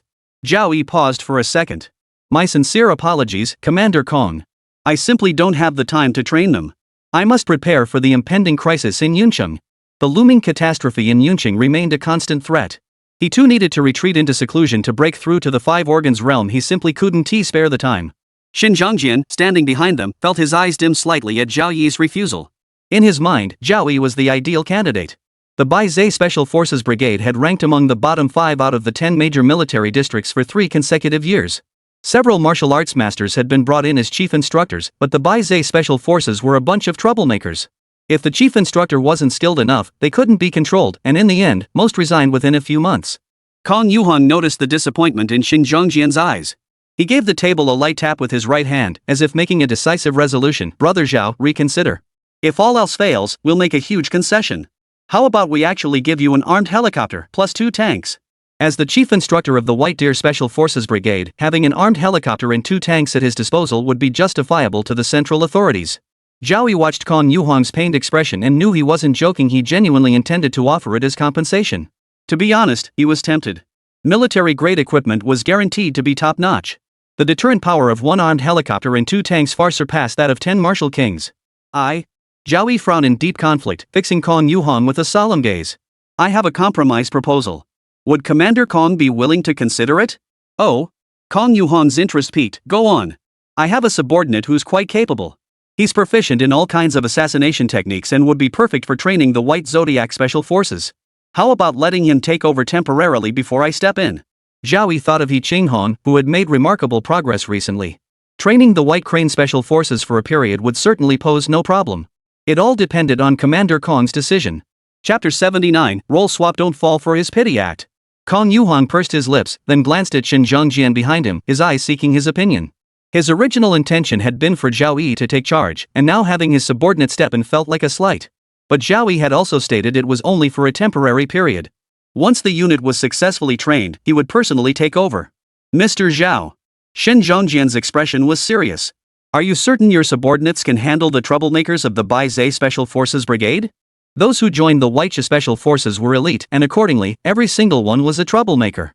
They didn't even give a damn about the military police, but they held genuine respect for instructors with real ability. As for those incompetent, phony instructors, not one lasted more than half a month. If Zhao Yi were teaching, there would be no problem. But an obscure subordinate without solid skills would be toyed with by the White Zhe members, wasting everyone's time. Zhao Yi understood Xin Zhongjian's concerns and responded with equal confidence. I guarantee it won't be a problem. Give him 3 months to train the White Deer Special Forces, and you'll see remarkable progress. Those martial arts masters are indeed formidable, but their strength comes from decades of relentless, daily practice. You won't see noticeable changes in just a few years. That's precisely why martial arts can't be widely adopted in the military. My subordinate, however, has never trained in martial arts a single day, yet he can assassinate martial masters. He's more than capable of instructing the current White Deer Special Forces. After all, He Qinghong was already training the 29 Yama Reserve Assassins. Adding the entire White Deer Special Forces Brigade wouldn't be a problem.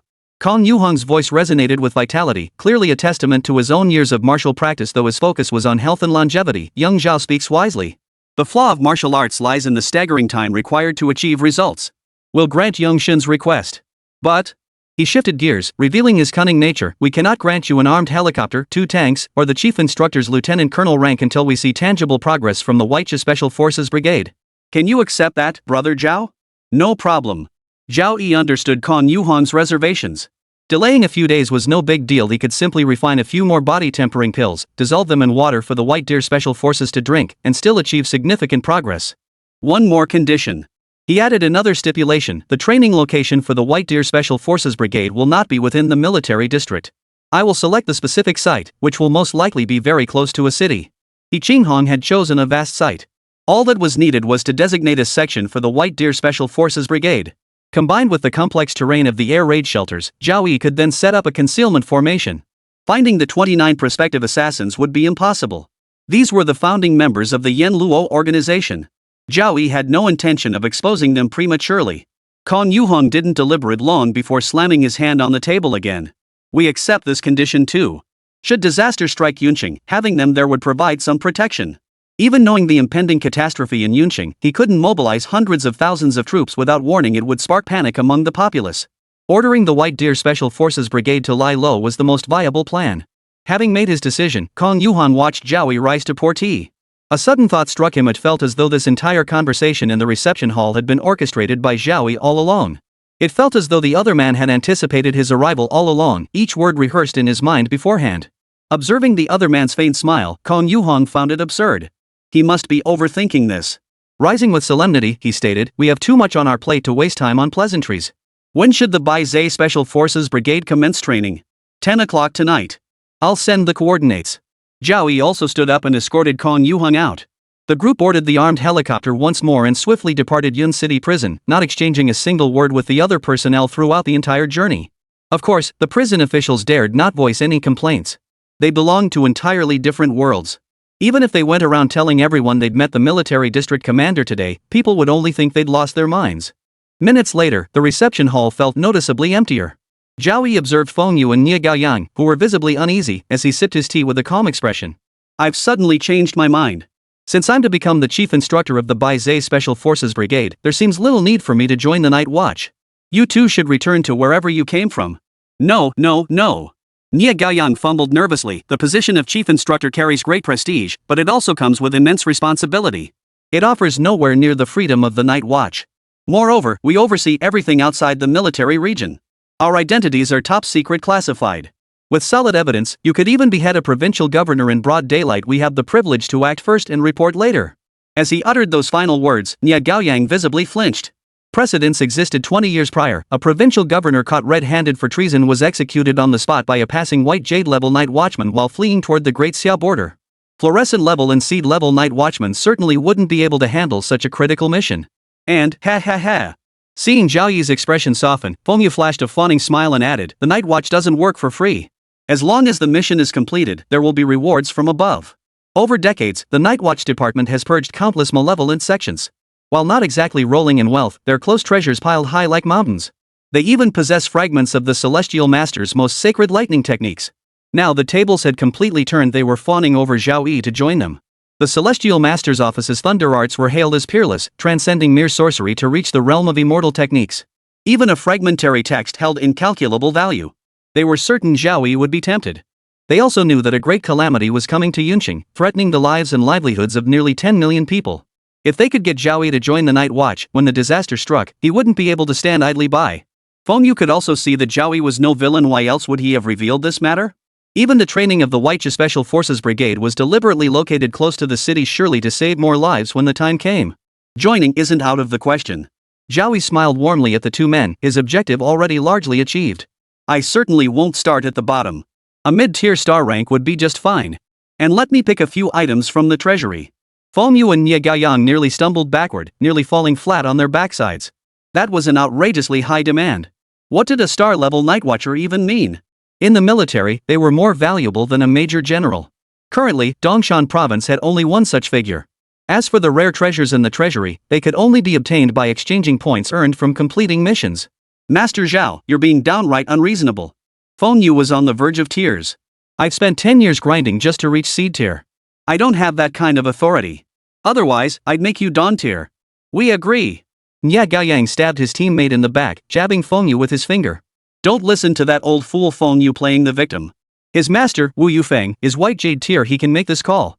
Chapter 81, A Humiliating Defeat and a Puppet with Fierce Potential. Yi Qinghong stood beside Zhao Yi, still as a statue. The night sky stretched like a deep velvet cloth, dotted with countless stars. A low, rumbling whir of rotors suddenly pierced the distant darkness. Yi Qinghong turned toward the sound. 5 or 6 armed helicopters, like black specters, had already appeared on the horizon. They weaved through the mountain ranges, heading straight for them. "They're here. Welcoming our guests," Zhao Yi murmured, motioning for Yi Qinghong to follow. A pre-prepared open clearing served as the ideal landing spot for the helicopters. As the rotor roar grew louder, dust was whipped up by the airflow, rising dozens of meters before settling precisely at the foot of the barren mountain. The doors of the armed helicopter opened one after another. Soldiers clad in gray-white Special Forces uniforms leaped out swiftly, each moving with rapid precision and order. Their expressions were stern, radiating an aura of lethal intent. 95 members of the White Zodiac Special Forces Brigade, each bearing the marks of rigorous training, landed and scanned their surroundings vigilantly. Leading them, naturally, was Brigade Commander Xin Zhongjian. Xin Zhongjian, also clad in the gray-white Special Forces uniform, appeared even more stern than usual. His status within the White Deer Special Forces Brigade was exceptionally high. The Weiche was a legendary divine beast dwelling in the Kunlun Mountains, manifesting in the form of a qilin. It was said to dispel all evil energies from the mortal realm and protect the people from calamity. Kong Yuheng had personally chosen the name, imbuing it with boundless expectations. Xin Zhongjian approached Zhao Yi and executed a standard military salute, reporting to the chief instructor, Baizhe Special Forces Squadron, 95 personnel present and accounted for. "Ready for inspection. Enlisted." "Roger that." Watching Xin Zhongjian return to the ranks, the 95 men moved as one cohesive unit. From the moment they landed until now, over half a minute later, they had not uttered a single discordant sound in this unfamiliar environment. Zhao Yi let out a laugh. You're probably not thrilled about this, are you? Your average age is 26 or 27, 3 or 4 years older than me, yet I'm the one training you. All 95 men opened their mouths simultaneously, their voices booming like thunder. No. Good.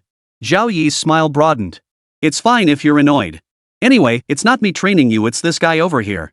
He gestured toward the younger man beside him, Yuncheng, who looked barely 18 or 19, and greeted them. This is my first time as an instructor, and I don't have much experience. I hope you older brothers will bear with me. Every Baizhe Special Forces member except Shin Zhongjian narrowed their eyes, feeling deeply humiliated. I refuse to accept this. One of them couldn't hold back any longer. He stepped forward and bellowed at the top of his lungs, we can endure the harshest training. We disregard death when executing missions. But we absolutely cannot tolerate being looked down upon. The others nodded in agreement, fully endorsing his words.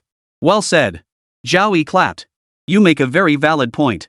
See that mountain over there? The group turned to follow his gaze, seeing a barren mountain barely 200 meters high. Zhao Yi continued, I'm giving you a chance. I'll have instructor Zhao Yi climb that mountain in 10 minutes, then you'll have 2 hours.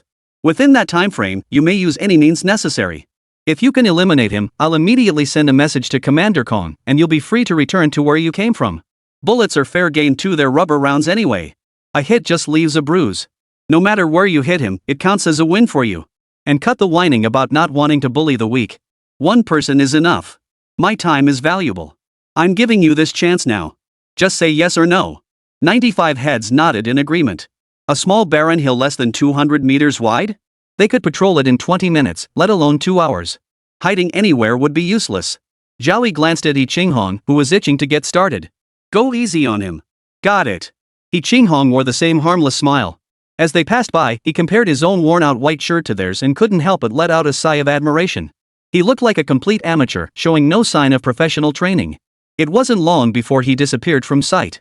10 minutes later, the Special Forces unit sprang into action, advancing from 4 directions to conduct a thorough search. Zhao Yi glanced at Shin Zhongjian, who hadn't joined the operation. So confident you don't even need the squad leader participating? We lost. Shin Zhongjian forced out the words.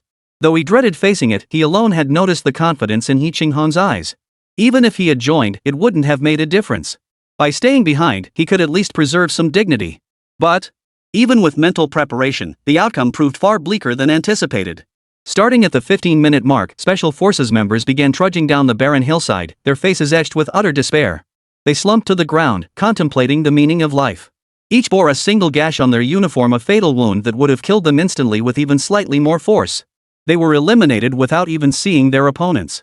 Even at the full army competition against the top-ranked Thunder God Special Forces Brigade, they hadn't lost this humiliatingly.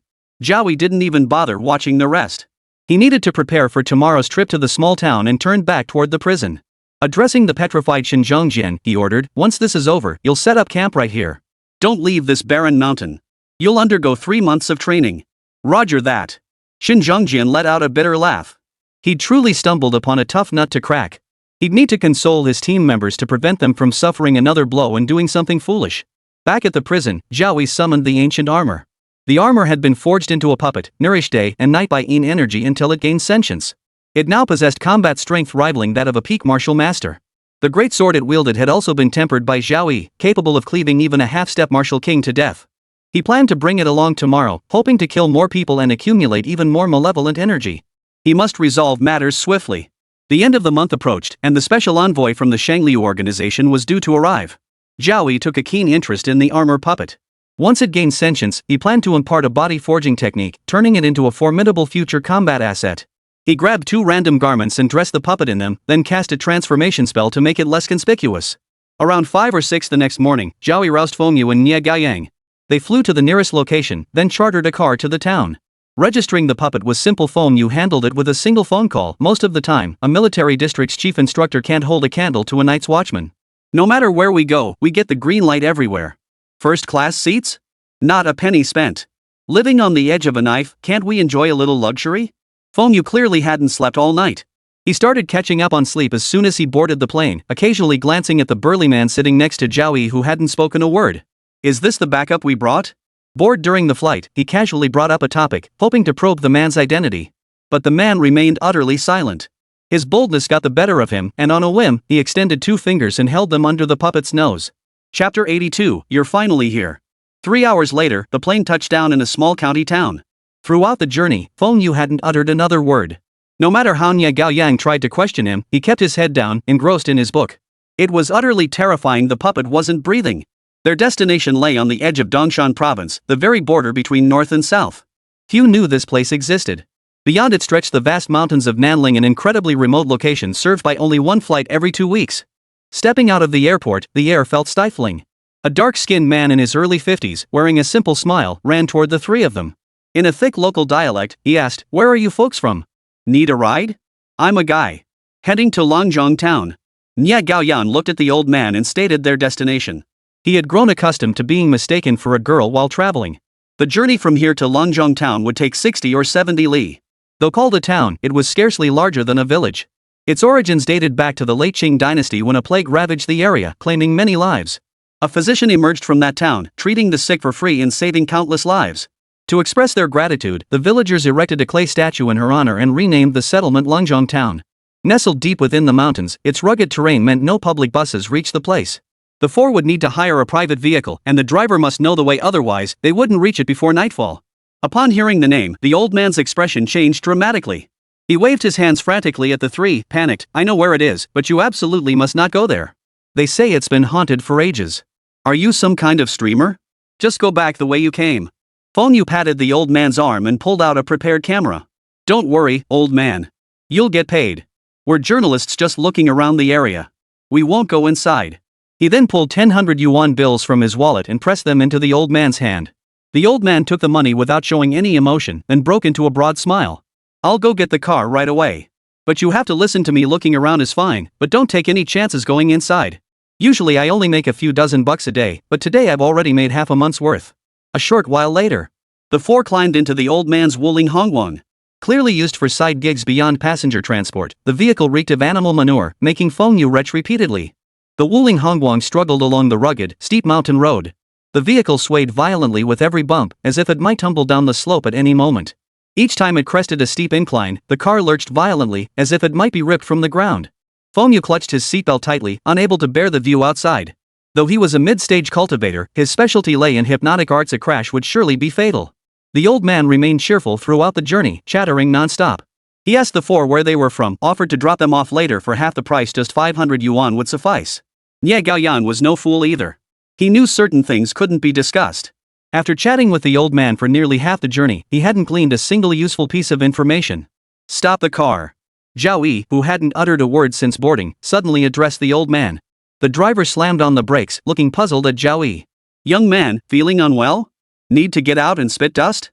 Just hang in there another half hour. We'll be in Longzhong town soon. We won't be riding anymore. We'll walk the rest of the way." Zhao Yi looked at the dark-skinned old man. "You've driven us this far, and you've worked hard. This spot out here is perfect. Consider it your burial ground. Kill him." Without giving the old man time to react, the armored puppet in the passenger seat lunged forward. Raising its blade, it severed the man's head. Kicking open the broken door, it tossed both the head and the headless corpse over the cliff. Feng Yu and Nye Gaoyang froze, staring at Zhao Yi in disbelief. He'd killed the driver before even reaching their destination? He was an outer disciple of the soul-capturing sect. Zhao Yi revealed the truth. He'd already used the soft bone powder. "If we'd been any later, both of you would have been poisoned." Both men knew the soul-capturing sect by reputation. Renowned for their ghost-summoning arts and formidable power, they were also infamous throughout the southern mountains for their shadowy operations and ruthless methods. The soul-capturing sect's history stretched back centuries, founded by a master who had mastered ghost-summoning arts rumored to have transcended mortal realms. Over the years, the soul-capturing sect had committed numerous atrocities, sparking outrage and resistance across the South Ridge.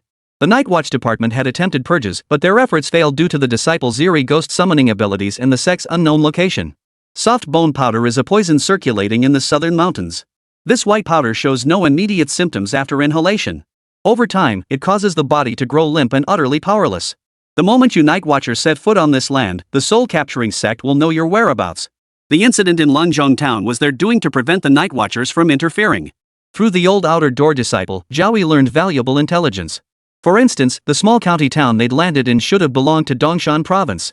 Yet after over a decade of gradual encroachment, it had fallen under the soul-capturing sect's control. Their spies were everywhere, and key figures were all neutralized. Nye Gaoyang and Feng Yu suddenly understood. They turned their gaze to the puppet in the passenger seat. They had witnessed its intervention earlier. Zhao Yi commanded such formidable power. Yet they also recognized that beneath the loose garments lay not a human form but ancient armor. A suit of armor capable of normal movement, possessing such formidable combat prowess, and responding to Zhao Yi's commands. It was utterly mind-boggling.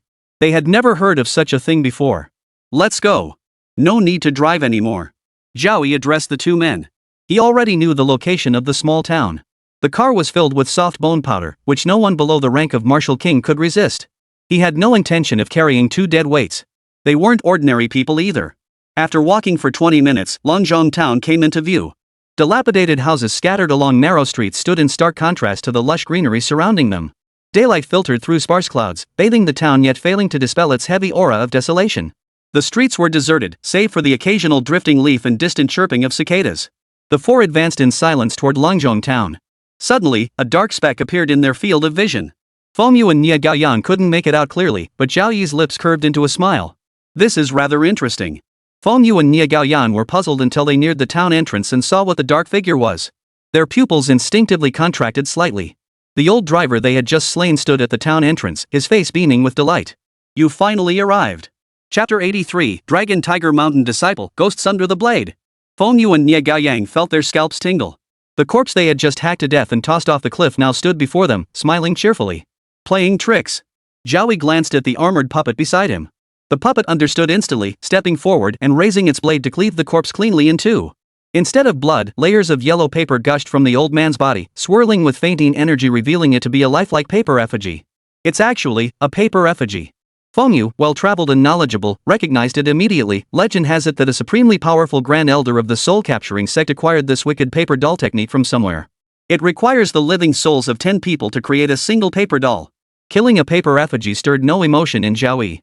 He led the way into the town. Let's not waste time. Deal with this quickly. I need to return to my seclusion.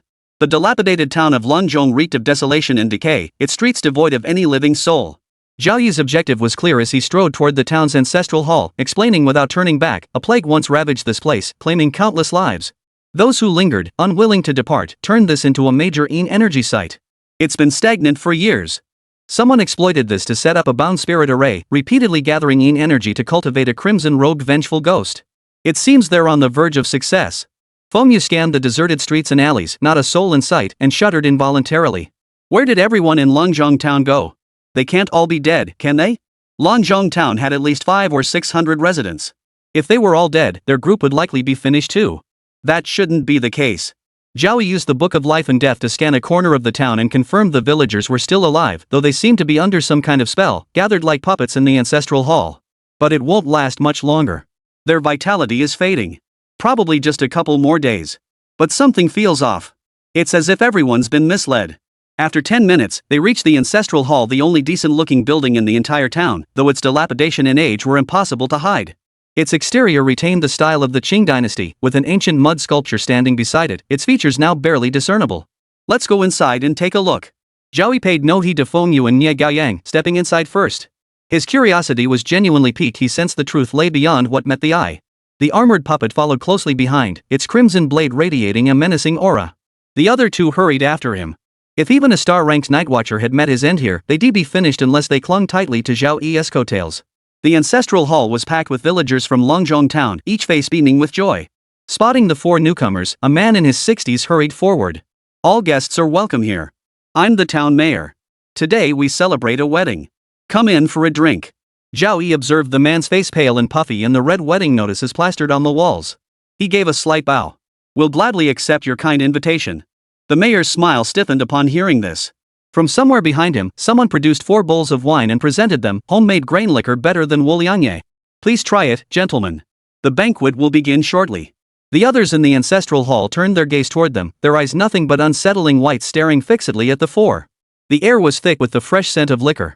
Even Fengyu, who knew little about wine, couldn't resist taking a few extra sniffs.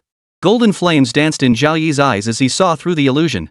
The 4 bowls of wine, once clear, instantly turned murky like urine. Several fingers, swollen and white from prolonged soaking, were visible, crawling with plump, white maggots. Zhao Yi stood frozen in place, suddenly don't feel like drinking anymore. If Zhao Yi wasn't drinking, Fengyu and Nie Gaoyang weren't pushovers either. They knew exactly where they were. Not even 1,000 dares would make them touch that stuff. The tension hung thick in the air as villagers began to gather, their eyes flashing with menace. Feng Yu and Nie Gaoyang both assumed combat stances when suddenly, a young man dressed in a simple Taoist robe, fair-skinned, delicate-featured, and pale emerged from the crowd. He took the wine from before Zhao Yi and declared, "Grain-based liquor is so rare these days. If they won't drink it, I'll drink it all myself." With that, he picked up 4 cups of wine and, without a flicker of emotion, performed a subtle switch.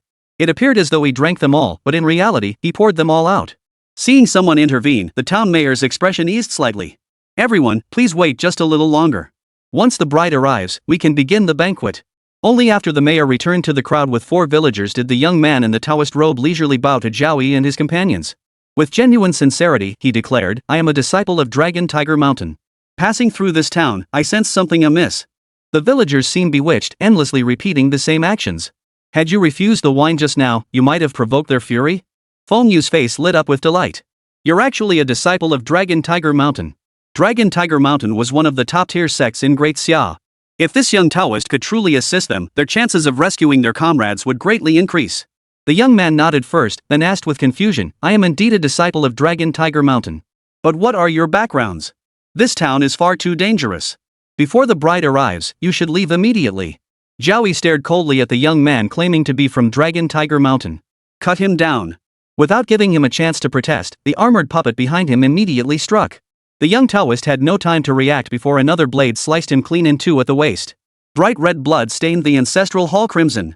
The young man stared at Zhao Yi in disbelief, unable to comprehend how his meticulous disguise, which had deceived so many, had been exposed today. And this was far too ruthless and decisive. Not even a chance to speak his defense? Feng Yu and Nie Gaoyang stared at Zhao Yi in utter shock. A disciple from Dragon Tiger Mountain, he just went and chopped him down? Fulong Mountain was a top-tier sect, after all. Its disciples held status no less than that of the Night Watch. The Grand Celestial Master himself was one of the mightiest figures standing at the pinnacle of Great Xia. If word of today's incident spread, it would spark no small controversy. Fulong Mountain is a world away from Longzhong Town. How did he just happen to show up here? He's a disciple of the soul-capturing sect too. I dare you to check his sleeves, they're stuffed with that potent bone-softening powder. Even a martial king couldn't withstand a few puffs of that stuff. Zhao Yi was grateful for the Book of Life and Death. No one could deceive him now, even the most convincing act was futile. That young Taoist held considerable status within the soul-capturing sect, second only to the sect master and elders. A formidable spellcaster who had attained great mastery in the Tao, yet he hadn't even shown a single trick before becoming a lifeless puppet beneath the blade, a soul unjustly claimed. Feng Yu and Nie Gaoyang searched his sleeves and indeed found a small vial. The man had been unconsciously trying to draw information from them earlier. One moment of inattention and they would have fallen into the trap. Let us take our seats as well, awaiting the bride's entrance into the ancestral hall. Zhao Yi casually took a seat, waiting for the truth to surface. Chapter 84, The Truth of Longzhong Town, Forging the Crimson-Robed Wrathful Ghost. Zhao Yi, Feng Yu, and Nie Gaoyang sat in an inconspicuous corner of the ancestral hall. Hundreds of villagers stood quietly in the center. As hazy moonlight filtered through the clouds, casting an eerie glow upon the dilapidated paths of Longzhong Town, the atmosphere grew even more unsettling. Tap tap tap, tap tap tap. Tap tap tap, tap tap tap. A heavy footsteps echoed, and the hundreds of villagers, as if receiving a command, instantly grew solemn. With eyes showing only whites, they fixed their gaze upon the temple's entrance. 8 figures clad in black, men, women, young, and old, carried a vivid red sedan chair with expressionless faces, stepping steadily into the dimly lit ancestral hall. The crimson silk fluttered softly in the breeze, emanating an eerie aura. The faint outline of a figure inside swayed with the gentle rocking of the palanquin. Flanking the palanquin, 2 young attendants, a boy and a girl, held white candles, their expressions blank. Their eyes were hollow and lifeless, devoid of any spark of vitality, like soulless shells. Their grayish-white mourning robes stood out starkly against the surroundings. Scattered red paper fluttered through the air, dancing lightly in the night breeze like flying butterflies or blooming blood blossoms. Funeral music echoed over the town, its mournful, wailing melody piercing the heartstrings. The sorrowful tune seemed to transcend time and space, drawing looks of terror and unease across the faces of the townspeople. They all snapped back to reality, seeing something else behind the red palanquin, a dense, endless swarm of souls clad in tattered garments. Feng Yu nearly cried out. But it wasn't just the spirits behind the ancestral hall. More crucially, the 8 men carrying the coffin were none other than the Night Watchman's accomplices. The leader of the 8 Night Watchmen was a man in his 70s. Though his body was skin and bones, his eyes were sharper than an eagle's in the night. When he saw Feng Yu and the others, he opened his mouth as if to warn them of something, but then, remembering some taboo, he clamped his lips shut. Spotting the young Taoist priest, severed cleanly at the waist into 2 halves, he spat on the corpse with a satisfying sense of vindication. Damn satisfying. If only they hadn't trusted that fraud and inhaled that specially concocted bone-softening powder, they wouldn't have ended up as fish on a cutting board. Zhao Yi scanned the gaunt old man with the Book of Life and Death. The old man seemed to sense something, glancing over instinctively. Zhao Yi felt an uncanny sensation, as if he'd been stripped bare, exposed from head to toe. Zhao Wuji, a rare martial arts prodigy, began practicing Xingyi Quan at age 5. Diligently trained for over 60 years. Last year, he channeled the essence of heaven and earth into his body, merging it with his vital essence to cultivate true qi. He officially entered the realm of martial king. He's a man of great integrity, though fiery-tempered and lacking in diplomatic finesse, which has caused him no end of hardship. Zhao Yi murmured inwardly. This was his first encounter with a genuine martial king, a master of Xingyi Quan whose skill reached divine heights, truly extraordinary. Arriving in Langzhong town, he mistakenly trusted a fake Taoist priest and inhaled a specially concocted bone-softening powder. When he awoke, he had become a sedan chair porter. Many thoughts flooded his mind, and he began to suspect it had all been a scheme from the start. The specially formulated bone-softening powder that could subdue even a martial king was incredibly precious. Even the soul-capturing sect treasured it greatly. How could that fake Taoist have possessed it? It seemed the soul-capturing sect's true objective from the start was to lure a martial king-level night watchman into their trap. The life essence of a martial king was immensely potent, sufficient to forge a crimson-robed specter that would be unmatched among its peers. Yet several inconsistencies remained. His gaze shifted back to the red palanquin. The wandering soul standing outside swarmed into the ancestral hall, violently dragging the bride from the red sedan chair. The spirits behind them brought forth a paper effigy. Ignoring the bride's desperate struggles, they forced the ceremony to proceed within the ancestral hall. The effigy's mangled face screamed with maniacal fervor. First bow to heaven and earth, second bow to the elders, now the couple bows to each other. As the bride, her head held down by force, bowed to the paper effigy, a corner of her face peeked out from beneath the red veil. Tears streamed down her snow-white, oval face. The villagers, now lucid, watched in terror. They could no longer recall how many times this had happened. They had been trapped in this cycle for far too long. I know everything now. Zhao Yi, who had been watching intently, let out a cold laugh. The truth about Langzhong town. There was never any doctor, just a fabricated lie. He had pieced together the entire truth from the ghost bride in the sedan chair and the 2 soul-capturing sect disciples he had slain. The hundreds of awakened villagers of Langzhong town, Fengyu, Nie Gaoyang, and the 8 night watchmen all turned to look at Zhao Yi, confused by his meaning. Zhao Yi stared at the frenzied souls, his eyes brimming with disgust. During the late Qing dynasty, plagues ran rampant, claiming countless lives. An old Taoist priest arrived here, telling everyone the plague was the wrath god's fury. He claimed salvation required a virgin born on a Yin year, Yin month, Yin day, and Yin hour to marry the wrath god in a ghost marriage. You thought of old Yen. His 18-year-old daughter was born on a Yin year, Yin month, Yin day, and Yin hour. She was unmarried and still a virgin. You demanded old Yen sacrifice his daughter. When he refused, you brutally murdered him. His daughter, unable to bear the shock, threw herself into the well. You retrieved her body and arranged a ghost marriage with a papier-mâché plague god. The plague did indeed gradually subside. Fearing exposure, you covered up your double murder by fabricating the identity of a physician and even sculpted a clay statue in his likeness. Everyone kept silent about it by mutual agreement, so no one ever found out. Nie Gaoyang finally understood. The dense crowd of restless spirits before him were the villagers of this town during the late Qing dynasty, but they'd been dead for ages. Why do they still linger? Fengyu felt a chill run down his spine. He never imagined the soul-capturing sect would scheme so deeply, setting this trap all the way back in the late Qing dynasty. Because from the very beginning, it was all a scheme. Zhao Yi's eyes grew colder. The plague was fake. The soul-capturing sect poisoned the townspeople to sacrifice old Yan's daughter born on an inauspicious day, month, and year to create a blood-red vengeful spirit. The village was bound by an earth-binding array. The deceased villagers couldn't pass on, becoming vengeful spirits who repeatedly entered ghost marriages, amplifying their malevolence. The rest needn't be said, everyone present understood. Sacrificing another 500 or 600 villagers, along with all their night watchmen, would forge an exceptionally powerful red-robed specter. The reason it went unnoticed before was that the malevolence hadn't accumulated sufficiently, and the living hadn't been drawn in. Now the timing is nearly ripe, no one can leave. They'll all become nourishment for the ghostly brides. As Zhao Yi finished speaking, the bride who had been forcibly wed emitted a chill so palpable it sent a dozen nearby spirits flying. It began to drift, its centuries-old resentment now but a step away from becoming a crimson ghost save for its embroidered shoes, still a ghostly gray. But it didn't matter. All it needed was to devour every living soul present. Chapter 85, Desolate Lands Breed Wicked Folk, Spatial Artifacts. The night was as dark as ink, pierced by a bitterly cold wind. Her face, once pale as paper, now glowed with a blood-red hue. Her eyes held a chilling, icy glint. Opening her bloodless lips, the dozen or so souls flung aside by the blast seemed drawn by an invisible force. Struggling in vain, they surged toward her mouth. With each soul she consumed, the bridal ghost's malevolence deepened. The spirits churned painfully within her, desperately trying to tear open her belly and escape, yet they could not evade their fate of being devoured. She rose slowly, floating in midair. Finally, a single drop of blood stained her embroidered shoes, her aura growing ever more sinister as if capable of freezing everything around her. When the last embroidered shoe was stained crimson, she transformed into a blood-red specter. The ghost bride turned her gaze back to the souls fleeing outside the shrine. Everyone who appeared in Liangzhong town tonight would die. But first, she must deal with the murderer who, over 100 years ago, slaughtered her father, drove her to suicide, and forced her into a ghost marriage with a paper effigy. Watching the ghost bride fly out of the shrine, the 8 pallbearers guarding the night breathed a sigh of relief. They rushed to Feng Yu and Nie Gaoyang. The leader, Zhao Yi, looked at Zhao Yi, clasped his hands, and asked, "Young brother, you must be the outside help we invited." Zhao Yi recognized Zhao Yi's exceptional abilities. He had seen through the fake Taoist's deception and revealed the truth from a century ago. Seeing the other nod, he asked, "May I ask, young friend, do you have a way to break this curse?" He had come to Liangzhong town, fallen victim to a special bone-softening powder, and become a palanquin bearer to protect himself. He was forced into repeated ghost marriages, unable to escape the town. The town entrance seemed sealed off. At full strength, he could have broken through with his Xing Diiquan, but now, with barely a tenth of his combat power remaining, his only hope lay in the young man before him. The burly figure concealed beneath the loose robes behind him also seemed formidable. He had been transformed into a puppet, and the great broadsword he wielded radiated a palpable aura of malevolence, making it a formidable magical artifact.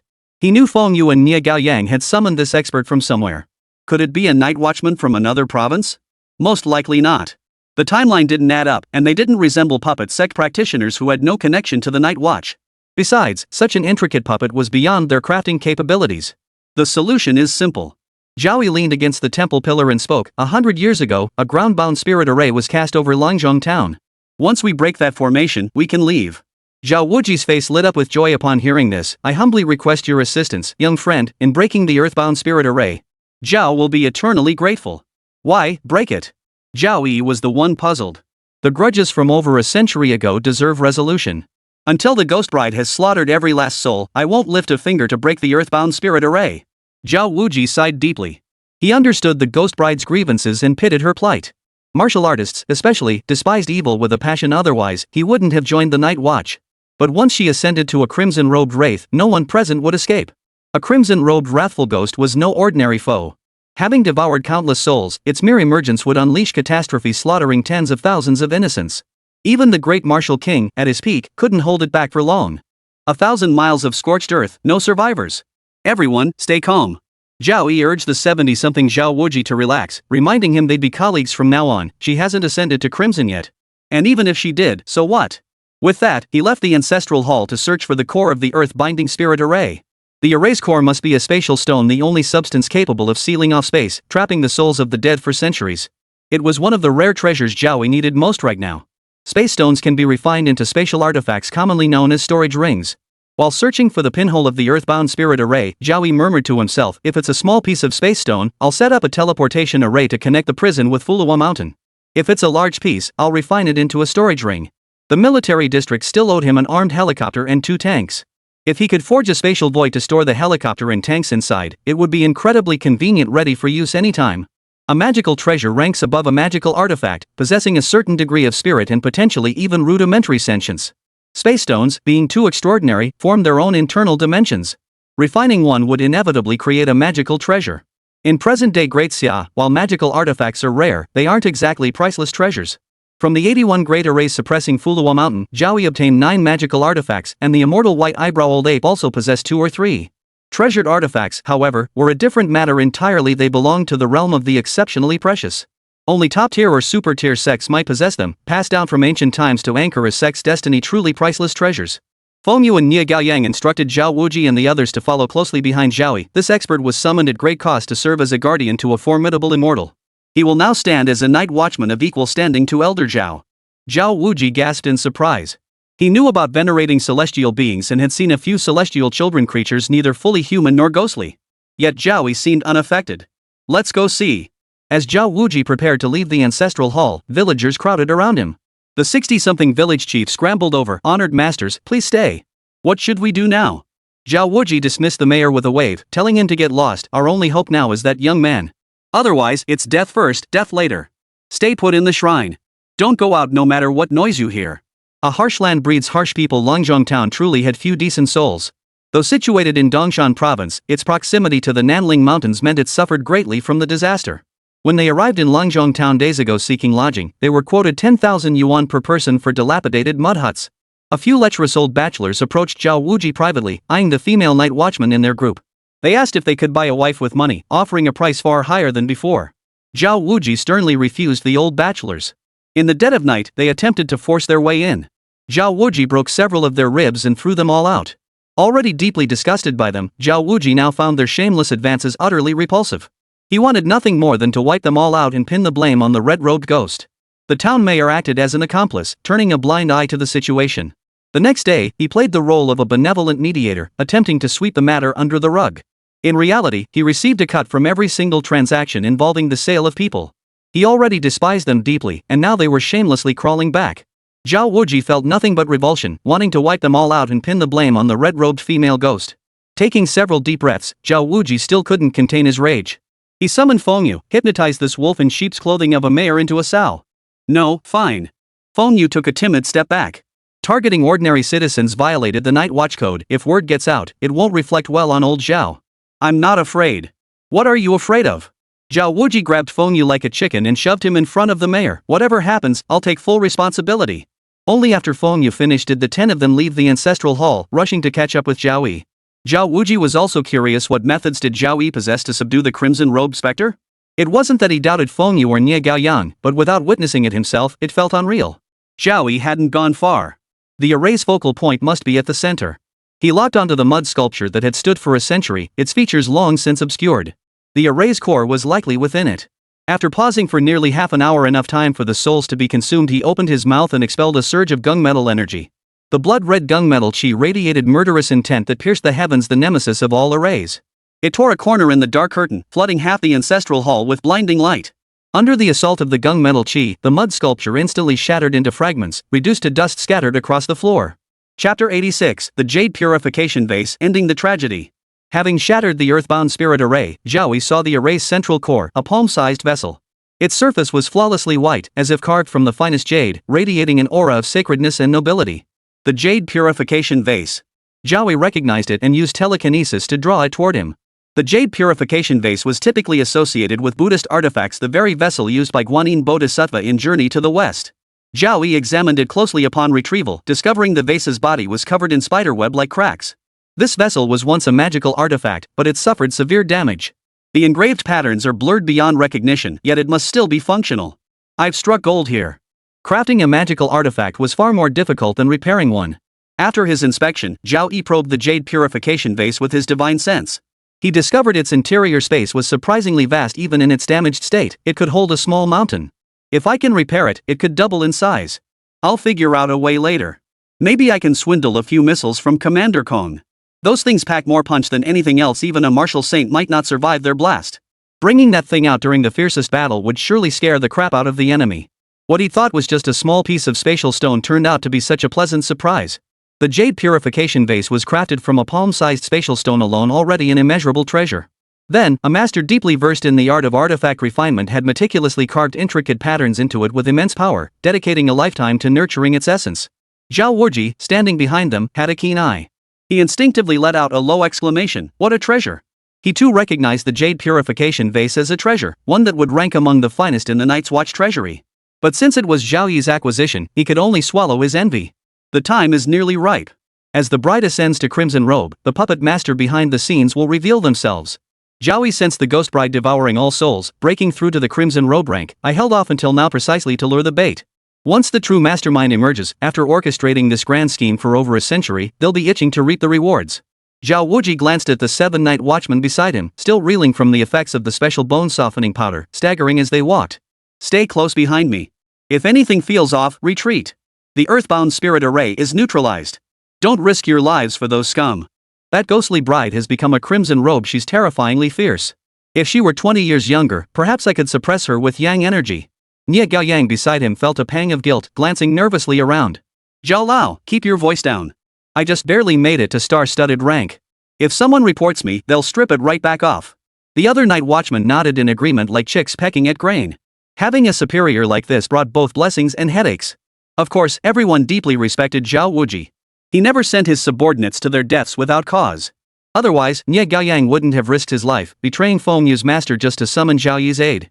The moment the 10 arrived at Lungzhong town's entrance, they spotted a figure cloaked in a wide, black robe. The face was hidden in shadow, indistinct, with only a pair of eyes glowing eerily exposed to the air. The entire form swayed with the chilling wind. His gait was unnaturally stiff, each step mechanical and rigid. When he reached the town entrance, he abruptly halted. How could the earthbound spirit array be broken? Zhao Wuji is the star-ranked night watchman of Dongshan province, and he was also poisoned with that special bone-softening powder. Could a master have arrived? No time to dwell on that now. The crimson-robed wraith is fully formed. I must subdue it immediately, no mishaps allowed. Slowly, he drew a jet-black, gleaming flute from his robe. The flute radiated a thick aura of darkness, as if it were a demonic artifact plucked from hell itself. A fervent light flickered in the man's eyes as he raised it to his lips, ready to play. I know who he is. Zhao Wuji turned to Zhao Yi, his eyes burning brightly in the night. He's the former leader of the soul-capturing sect. Decades ago, he attained the realm of immortal being. His countless evils drew the Night Watch's pursuit. The final blow was mine. I punched through his chest. Wasn't he supposed to have died long ago? How could he be the one appearing tonight? He did die. Zhao Yi saw more clearly than Zhao Wuji. Having checked the records in the Book of Life and Death decades ago, he was indeed struck through the chest during that ambush. But he used a forbidden paper crafting technique to transfer his soul into 3 paper effigies. The forbidden technique had too many flaws. Splitting into 3 paper bodies created 5 separate, incomplete beings. The one before us is merely one fragment, far from the real person. That flute was fashioned from the thigh bone of the previous sect master.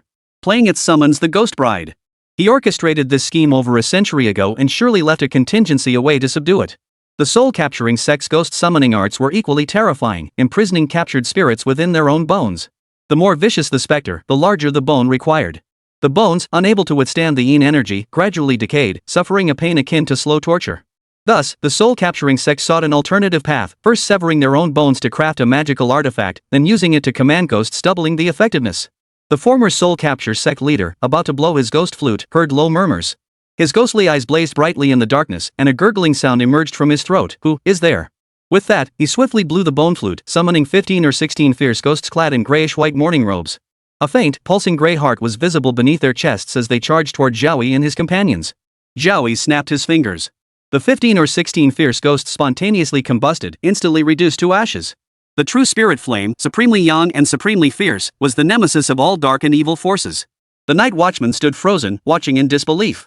15 fully formed white-robed ghosts, each comparable in power to martial masters and far more difficult to deal with. Only spellcasters could harm them, and even then, only those below the martial king realm could inflict damage. Yet they were all wiped out with a single snap of the fingers? After the white-robed ghosts came the yellow-eyed ones, and above them were the red-robed ones. Feng Yu and Nie Gaoyang didn't just find some backup, they clearly brought in a godfather. Zhao Wuji nearly jumped up in excitement, slapping their shoulders hard as he laughed heartily. You two did brilliantly. Where did you find this godfather? You'll have to introduce him to me properly later. Zhao Yi approached the paper figure, who revealed deep apprehension. Who exactly are you? Though the figure showed no signs of martial cultivation and hadn't cast spells or incantations, it had instantly slain 15 or 16 fully matured white-robed ghosts. Zhao Yi had never seen this person before, and logically, such a figure should have some renown. I'm not wasting breath. You're not worthy of knowing. Zhao Yi grew even more decisive. Since the puppet master behind the scenes had revealed himself, it was time to send him on his way and end this century-long farce. Chapter 87, Zhong Kuei subdues demons. Zhao Yi struck immediately, expelling a blast of frigid air. The cold air rapidly crystallized mid-air, transforming into dozens, perhaps hundreds of razor-sharp ice spears. They radiated an oppressive chill, as if the surrounding air itself was freezing, gleaming with a blue-white light under the moonlight. This deeper application of the Nether Emperor's art, condensing 100 ice spikes from a single breath, proved far more potent than the dark web assassin magician's abilities. The former leader of the soul-capturing sect was shaken to his core. The technique of blowing ice spikes was indeed formidable. His black robe was made of paper, which he swiftly tore from his body, transforming it into a giant mouth filled with teeth, intent on swallowing all the ice spikes. The gaping maw was instantly pierced like a sieve, falling to the ground in tatters. Zhao Wuji and the others now clearly saw the true form beneath the black cloak, a brownish-yellow paper effigy. Its features were carved with extraordinary precision, almost lifelike. Yet it was precisely this uncanny realism that sent a chill down their spines. The expression of the former soul-capturing sect leader froze rigidly. A cruel and frenzied glint flashed in his ghostly eyes as he produced 10 miniature, greenish-brown paper figures. Muttering a few obscure incantations, he hurled them toward Zhao Yi. The 10 miniature paper figures grew in the wind, as if imbued with life, transforming into 10 towering demons. Each demon wore bronze armor that shimmered with a cold, eerie glow. Their massive forms, each over 3 meters tall, seemed hewn from stone, radiating a thick aura of malevolence. Armed with various weapons, some brandishing battle axes, others swinging long swords, and still others gripping shields, they advanced relentlessly toward Zhao Yi and his companions. Ning Qian, you've committed every evil deed imaginable. Zhao Wuji's eyes widened in fury as he recognized the 10 demons, roaring to the heavens. Each demon demanded the soul of a martial artist, many at the mid-stage or peak stage levels. The leader was even a martial king. All were members of the Dongshan Province Night Watch who had perished decades ago alongside Zhao Wuji during the campaign against the soul-capturing sect. Unbeknownst to them, their souls found no peace after death, instead being bound into iron-blooded demons. Ha ha ha, ha ha ha. Kill them. Ning Qian, being a paper construct, emitted an eerie laugh. I've waited over a century for the crimson-robed wraith. There can be no mistakes. And since you've broken the earthbound spirit array, that jade purification vase must not fall into enemy hands. Today, you all die. Crafting 10 such demons consumed decades of my accumulated resources. The paper used is worth 1,000-fold more than gold. Its raw material comes from the soul-capturing sect's treasured ancient iron blood tree. It must be nourished daily with the blood of 10 people. Its outer bark is impervious to blades and bullets, and fire cannot scorch it. Crafted from this, it becomes the most precious material. It also required soaking in a liquid ground from multiple minerals. The iron blood demons fashioned from it became even more formidable than their original forms in life. The only regret is that it can only be used once, reserved for the most critical moment. Otherwise, with 10 iron-blood demons at my command, I could sweep across half of the southern mountains and elevate the soul-capturing sect to the ranks of the top-tier sects. These 10 iron-blood demons were the crowning achievement of his decades of work. Today, as he deployed them, he boasted arrogantly to the crowd, unable to stop himself from bragging. He didn't want to use them, but he had no choice. Zhao Yi's threat was too great. Moreover, the jade purification vase was the founding patriarch's most sacred treasure, even more crucial than the crimson-robed wraith. He had no choice but to play his ultimate trump card, leaving them no chance to turn the tide. Zhao Wuji, consumed by fury, felt his heart sink to the depths once more. A blood demon forged from 1 martial king and 9 martial masters, had he been at his peak, he might have stood a chance. Now, facing Zhao Yi alone, yet seeing Fulong Mountain still brimming with fighting spirit, he couldn't fathom where such confidence in Zhao Yi came from. Only those who had witnessed Zhao Yi in action knew his true strength. Fulong Mountain firmly believed that Zhao Yi, having cultivated both sorcery and martial arts to the levels of martial king and true immortal, was unmatched unless confronted by a martial saint or earth master. Earth masters stood above true immortals, unmatched in their mastery of sorcery. They represented the pinnacle of the sorcerer's path, capable of commanding mountains and rivers to their will. Their power could shake the heavens and earth, even reverse the course of a realm. Zhao Yi watched the 10 towering figures charging toward him, directing his armored golem to engage the iron-blooded demon of martial king caliber. Victory or defeat mattered little, the battle itself would temper it, proving immensely beneficial. Then, turning his gaze to the remaining 9 demons, Zhao Yi sneered, "You dare show off your petty tricks in front of the master? Decades of shoddy work, and you have the nerve to flaunt it? Today, I'll let you witness Zhongkue subduing demons." With 2 fingers as a brush, he sketched in the void. A towering Zhongkue, 5 or 6 meters tall, with an iron mask and a bushy beard, swiftly materialized. His countenance was stern and resolute, his brow radiating a deep aura of lethal intent. His massive muscles resembled small mountains, dwarfing the 9 demons before him. He had heard tales of Zhongkue since childhood, how Emperor Xuanzong of Tang, stricken with illness at his Lishan mountain retreat, trimmed one night of a figure of immense stature who claimed to be Zhongkue, the demon devourer. Though a fictional character, today's inspiration had drawn him forth. Zhao Wuji and the others were stunned. They knew Zhao Yi venerated a divine being, but never imagined it was Zhongkue. Zhongkue was no mythical fabrication, yet never before had anyone worshipped such a deity. Only Fulong Mountain's expression betrayed true horror. He had seen the Han Zhao Yi worshipped as a deity utterly different from the Zhongkue before them. Could he have worshipped 2 deities? Zhongkue, now solidified, unleashed a killing frenzy. He extended an arm thicker than a tree trunk, snatching a bloodthirsty demon by the scruff. No matter how violently it struggled, it was futile. Zhongkue promptly shoved the demon into his mouth and began chewing. Crunch, crunch. The crisp sound echoed far and wide. The iron-blooded demon, impervious to blades and arrows, shattered into pieces. Crimson blood flowed from the corners of Zhongkue's mouth. The 10 people nearby stared in disbelief, their eyes nearly popping out of their sockets. Having devoured 1 demon, Zhongkue showed no sign of satiety.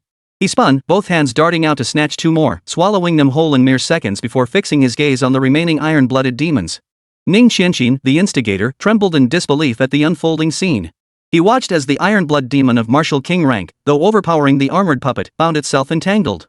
Especially that blade, radiating overwhelming killing intent, held a profoundly suppressing effect on demons.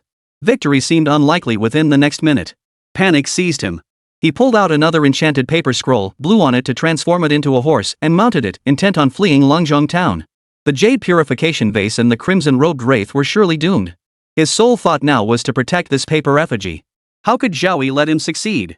His footsteps seemed to shrink the ground, instantly breaking the sound barrier as he seized Ning Qian, the former leader of the soul-capturing sect, in his hand. When we get back, I'll fold a little pig and stuff your soul inside it. Then he glanced toward the northwest, where a crimson shadow suddenly appeared, rushing this way. The ghostly bride, having devoured all the souls, heard the sounds of battle and was drawn toward them. Chapter 88, The Drought Demon's Divine Power. This outcome? The atmosphere grew tense in an instant. A bone-chilling cold swept over everyone, like the light touch of a beast's claws on their skin, making every hair on their bodies stand on end. They couldn't help but look toward the northwest. A crimson figure drifted out of the darkness.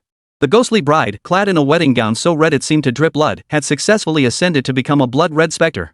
She blazed like a fiery inferno against the night, starkly contrasting with the gloomy surroundings.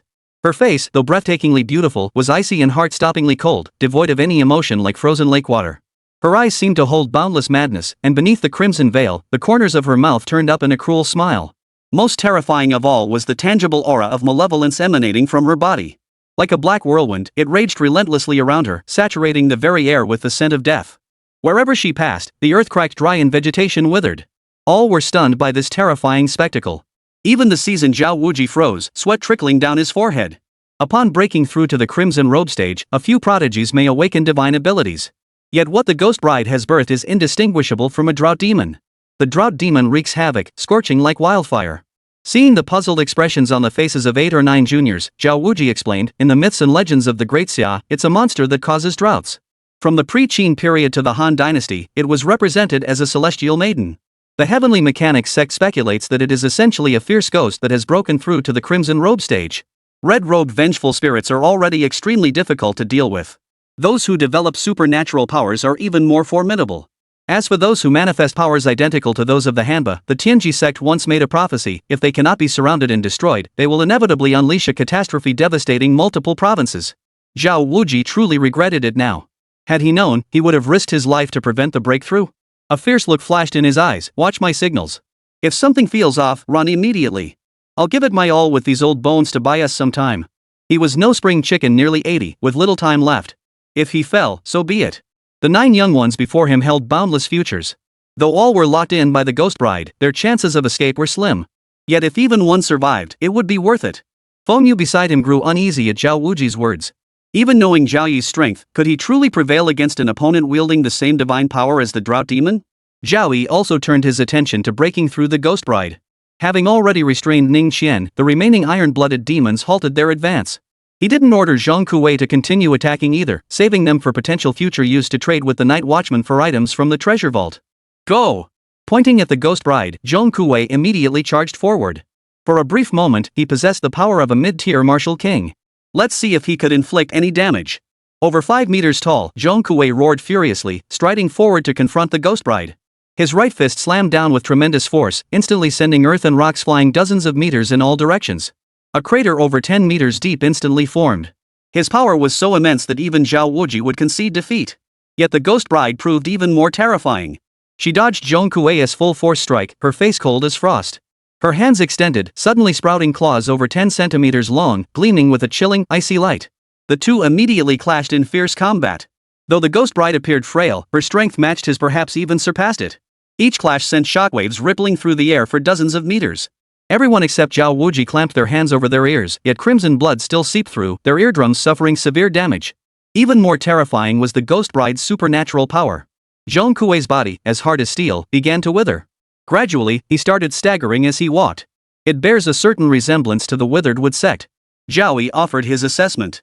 However, it was several tiers stronger. The Deadwood sect required physical contact to inflict damage, whereas the Ghost Bride's power functioned more like a domain, affecting everything within its reach. The Ghost Bride's power seemed inexhaustible.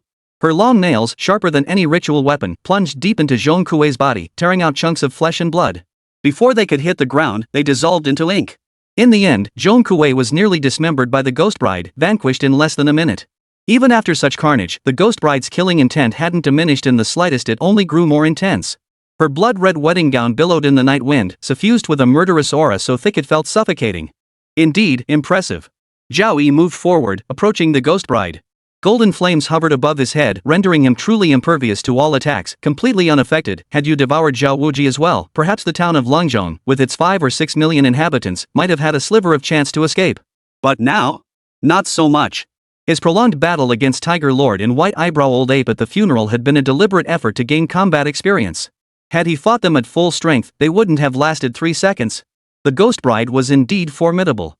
Even against a great achievement martial king, if the opponent lacked countermeasures, prolonged combat would inevitably lead to their demise. Everyone held their breath, awaiting the impending battle whose outcome would determine their very survival. The Ghost Bride stared blankly at Zhao Yi, even tilting her head as if deep in thought. Fulong Mountain was struck by a strange illusion that the Ghost Bride seemed almost sweet and innocent. Standing beside him, Nie Gaoyang instantly recognized the thought running through his mind. He was ready to slap him across the face the next second. At a moment of life and death crisis, how dare he let his mind wander like that? The atmosphere was as taut as a stretched string, ready to snap at any moment. Yet the Ghost Bride unexpectedly withdrew her life-bound divine power. She descended slowly from midair, like a delicate petal drifting with the wind, untouched by dust. She took a graceful step back, bowed slightly toward Zhao Yi, and murmured with parted vermilion lips, "Master." Her voice was as soft as the night breeze, conveying submission. Whether it was illusion or not, a faint, almost imperceptible blush appeared on her previously expressionless, frost-like face, lending her a touch of human-like bashfulness. The 10 night watchmen hiding nearby nearly popped their eyes out of their sockets. They had mentally rehearsed every possible outcome, win or lose, but never imagined this one. Am I dreaming? Fulong Mountain, overcome with shock, gasped violently, then lightly slapped his own cheeks. It doesn't hurt at all. I must be dreaming. Beside him, Nie Gaoyang delivered 2 swift slaps. Watching Fulong Mountain's face swell, he declared with unruffled composure, "I've tested it for you. You're not dreaming." Zhao Yi was utterly perplexed. He'd never heard of a red-robed vengeful spirit willingly submitting. Was there some trickery involved? Ning Xian, already restrained, also wanted to use his methods. Over a century of thorough understanding of ghost brides, the soul capture sect's unique ghost controlling techniques, and the endless repetition of the earthbound spirit array all aimed at a protracted battle of endurance to subdue them. But what had Zhao Yi done? He hadn't done anything at all, yet the Ghost Bride had submitted. What kind of joke was this? Chapter 89, the master of the heavenly mechanism sect pulled them all out. Zhao Yi gazed at the Ghost Bride with a smile, his eyes unusually deep. "Now that you've pledged allegiance, you belong to me. No one will dare bully you anymore. Everyone involved in this case will be dealt with one by one." Ning Xian, restrained and trembling with fear, thought, how could the soul-capturing sect possibly survive after provoking such a terrifying enemy? Yanzhui, her face veiled in red, gave a slight nod in response to Zhao Yi's words.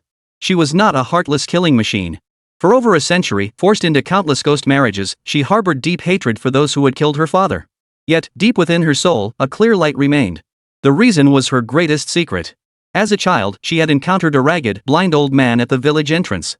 The man claimed to be the master of the heavenly mechanics sect, traversing the lands of Great Xia on foot. Passing through the village, he offered to cast a fortune for just 2 steamed buns, only to be chased away by the townspeople. A group of mischievous children followed him, teasing him until he was thoroughly flustered. Yet the blind man showed no anger. Even when a stone struck his forehead, leaving it bleeding profusely, his expression remained serene. The children, finding the situation dull, eventually scattered. Yanzhui pitied the old man. She stole 2 steamed buns from home and gave them to him for free, urging him to leave quickly afterward. She wasn't a child anymore and knew fortune-telling was all trickery. The old blind man was delighted after eating the steamed buns and insisted on reading Yanzhui's fortune. After inquiring about her birth date and hour, he sighed deeply and foretold that at 18, she would face a great calamity, followed by over a century of tragedy. The blind man warned Yanzhui, even if she bore a blood feud, she must not sink into the abyss, lest she face an irrevocable fate. Before departing, he gave her an ancient coin. Yanzhui carried the ancient coin close to his body for years, yet it never seemed to have any effect. Until he stood before Zhao Yi. The ancient coin awakened the dormant clarity deep within Yanzhui's heart. The moment he saw Zhao Yi's face, he knew this was the variable the blind old man had spoken of. Yanzhui extended her pale arm, moonlight making her skin resemble flawless jade, and handed over an ancient coin now shattered into 2 pieces. The heavenly mechanism sect is truly formidable. The Great Xia Empire still harbors hidden talents, many reclusive masters. They foresaw events over a century ahead, even before the soul-capturing sect made its moves. To prevent Yanzhui from falling into the abyss, they left this contingency plan. Zhao Yi stroked his chin as he spoke, recognizing it as a supreme magical artifact capable of restoring clarity to souls that had not yet fully succumbed to oblivion. Artifacts were also graded by quality. Low grade, medium grade, high grade, supreme grade. The talismans Zhao Yi crafted from supreme jade were all low grade. The bone bracelet made from the relics of the white eyebrow old ape, incinerated from its own remains, was a medium grade artifact. Tiger Lord's soul-extinguishing spike, however, was high-grade, ranking alongside the great sword wielded by the armored puppet as the highest tier. A single supreme-grade artifact held more value than 10 superior-grade ones combined. Even the Heavenly Mechanics sect likely possessed few such treasures. Even though the Heavenly Mechanics sect master was profoundly mysterious, having glimpsed a corner of the Great Summer's heavenly mechanisms, he still couldn't calculate Zhao Yi's existence. He could only vaguely discern a variable, perhaps one that might grant Yuncheng a favorable outcome. The crimson-robed vengeful ghost defied heavenly justice. Its very existence made it the enemy of all under heaven, doomed to perpetual pursuit and extermination. The clarity within its heart would inevitably be ground away. Zhao Yi tucked away the ancient coin, now shattered into 2 pieces, contemplating whether he could repair it upon returning. The opponent had gifted him such a promising subordinate given time, this subordinate would surely attain the rank of an in spirit. "Let's go," Zhao Yi said to Yuncheng. The crimson-robed specter knew no bounds it could walk under the blazing sun, let alone in the dead of night. When they approached Zhao Wuji and the others, the sight of the ghost bride hovering behind Zhao Yi made their legs tremble involuntarily. They still found it hard to believe she had been subdued. "Young brother Zhao, is she truly dealt with?" Zhao Yi offered no further explanation, merely tossing the 2 shards of coin. This artifact was left by the Heavenly Mechanism sect over 100 years ago, designed to make the ghost bride submit to me. If you don't believe me, feel free to investigate. With that, he extended a finger and tapped Zhao Wuji's forehead, weaving the visions he'd witnessed on Yuncheng into a simple dreamscape. When Zhao Wuji awoke, he examined the 2 ancient coins, unable to tell their authenticity at first glance. Yet he believed Zhao Yi hadn't lied. Realizing all immediate dangers had passed, he exhaled in relief before asking again, "What do we do now?" "You're both deeply poisoned and need to regulate your qi. Rest here tonight. This place isn't worthy of being called Longzhong Town. From now on, it shall be renamed Guild Town." After deliberation, Zhao Yi made the decision, effectively becoming the squad's core. "Well said." Zhao Wuji slapped his thigh emphatically. He'd never liked this place, and now that he knew the truth from over 100 years ago, it repulsed him even more. "We should expose the truth and let the world see their ugly faces." Zhao Yi led the way to the town mayor's residence, the only 3-story villa in the entire town. Decades of rampant profiteering meant every illicit income was split among them. The house was filled with every conceivable appliance, and the refrigerator overflowed with food perfect for filling their long-starved stomachs. Yuncheng declined to meet with the crowd, choosing instead to retreat to the villa's rooftop.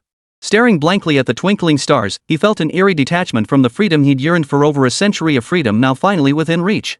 Zhao Wuji sat across from Zhao Yi, unable to fathom this young man they had invited. How could someone so young possess such terrifying combat prowess? Even if he had enlisted the aid of immortals, wouldn't there be a price to pay? His conjecture mirrored Wang Fuju's that Zhao Yi possessed means to counterbalance the immortal being, compelling its unconditional service. Only this explanation seemed plausible. Zhao Yi's gaze remained calm and undisturbed as he looked at the languid Zhao Wuji. "I've completed the rescue mission. Are you now a star-level night watchman?" At this question, Zhao Wuji's expression turned serious. He nodded and said, "The department began reviewing your background the moment you left Yuncheng. It turns out both your grandfather and great-grandfather served as militia members, contributing to the defense against the Japanese invasion of Yuncheng." The Night Watch department was indeed thorough. His grandfather and great-grandfather had indeed served as militia, though they received only minimal training. Their hasty enlistment hadn't been recorded in the official registers, leaving them without even the most basic proof of service. They had gone straight to the battlefield and died heroically.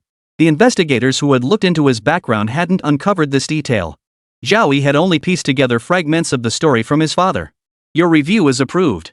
Recommended by White Jade level Night Watchman Wu Yufang and appointed as chief instructor of the White Jade Special Forces Brigade in the Yuncheng Military District, you are now officially a star-level Night Watchman. You may also select 3 rare treasures from the treasury at your discretion." Zhao Wuji felt deeply moved. He had only attained star-studded rank last year at the advanced age of 71.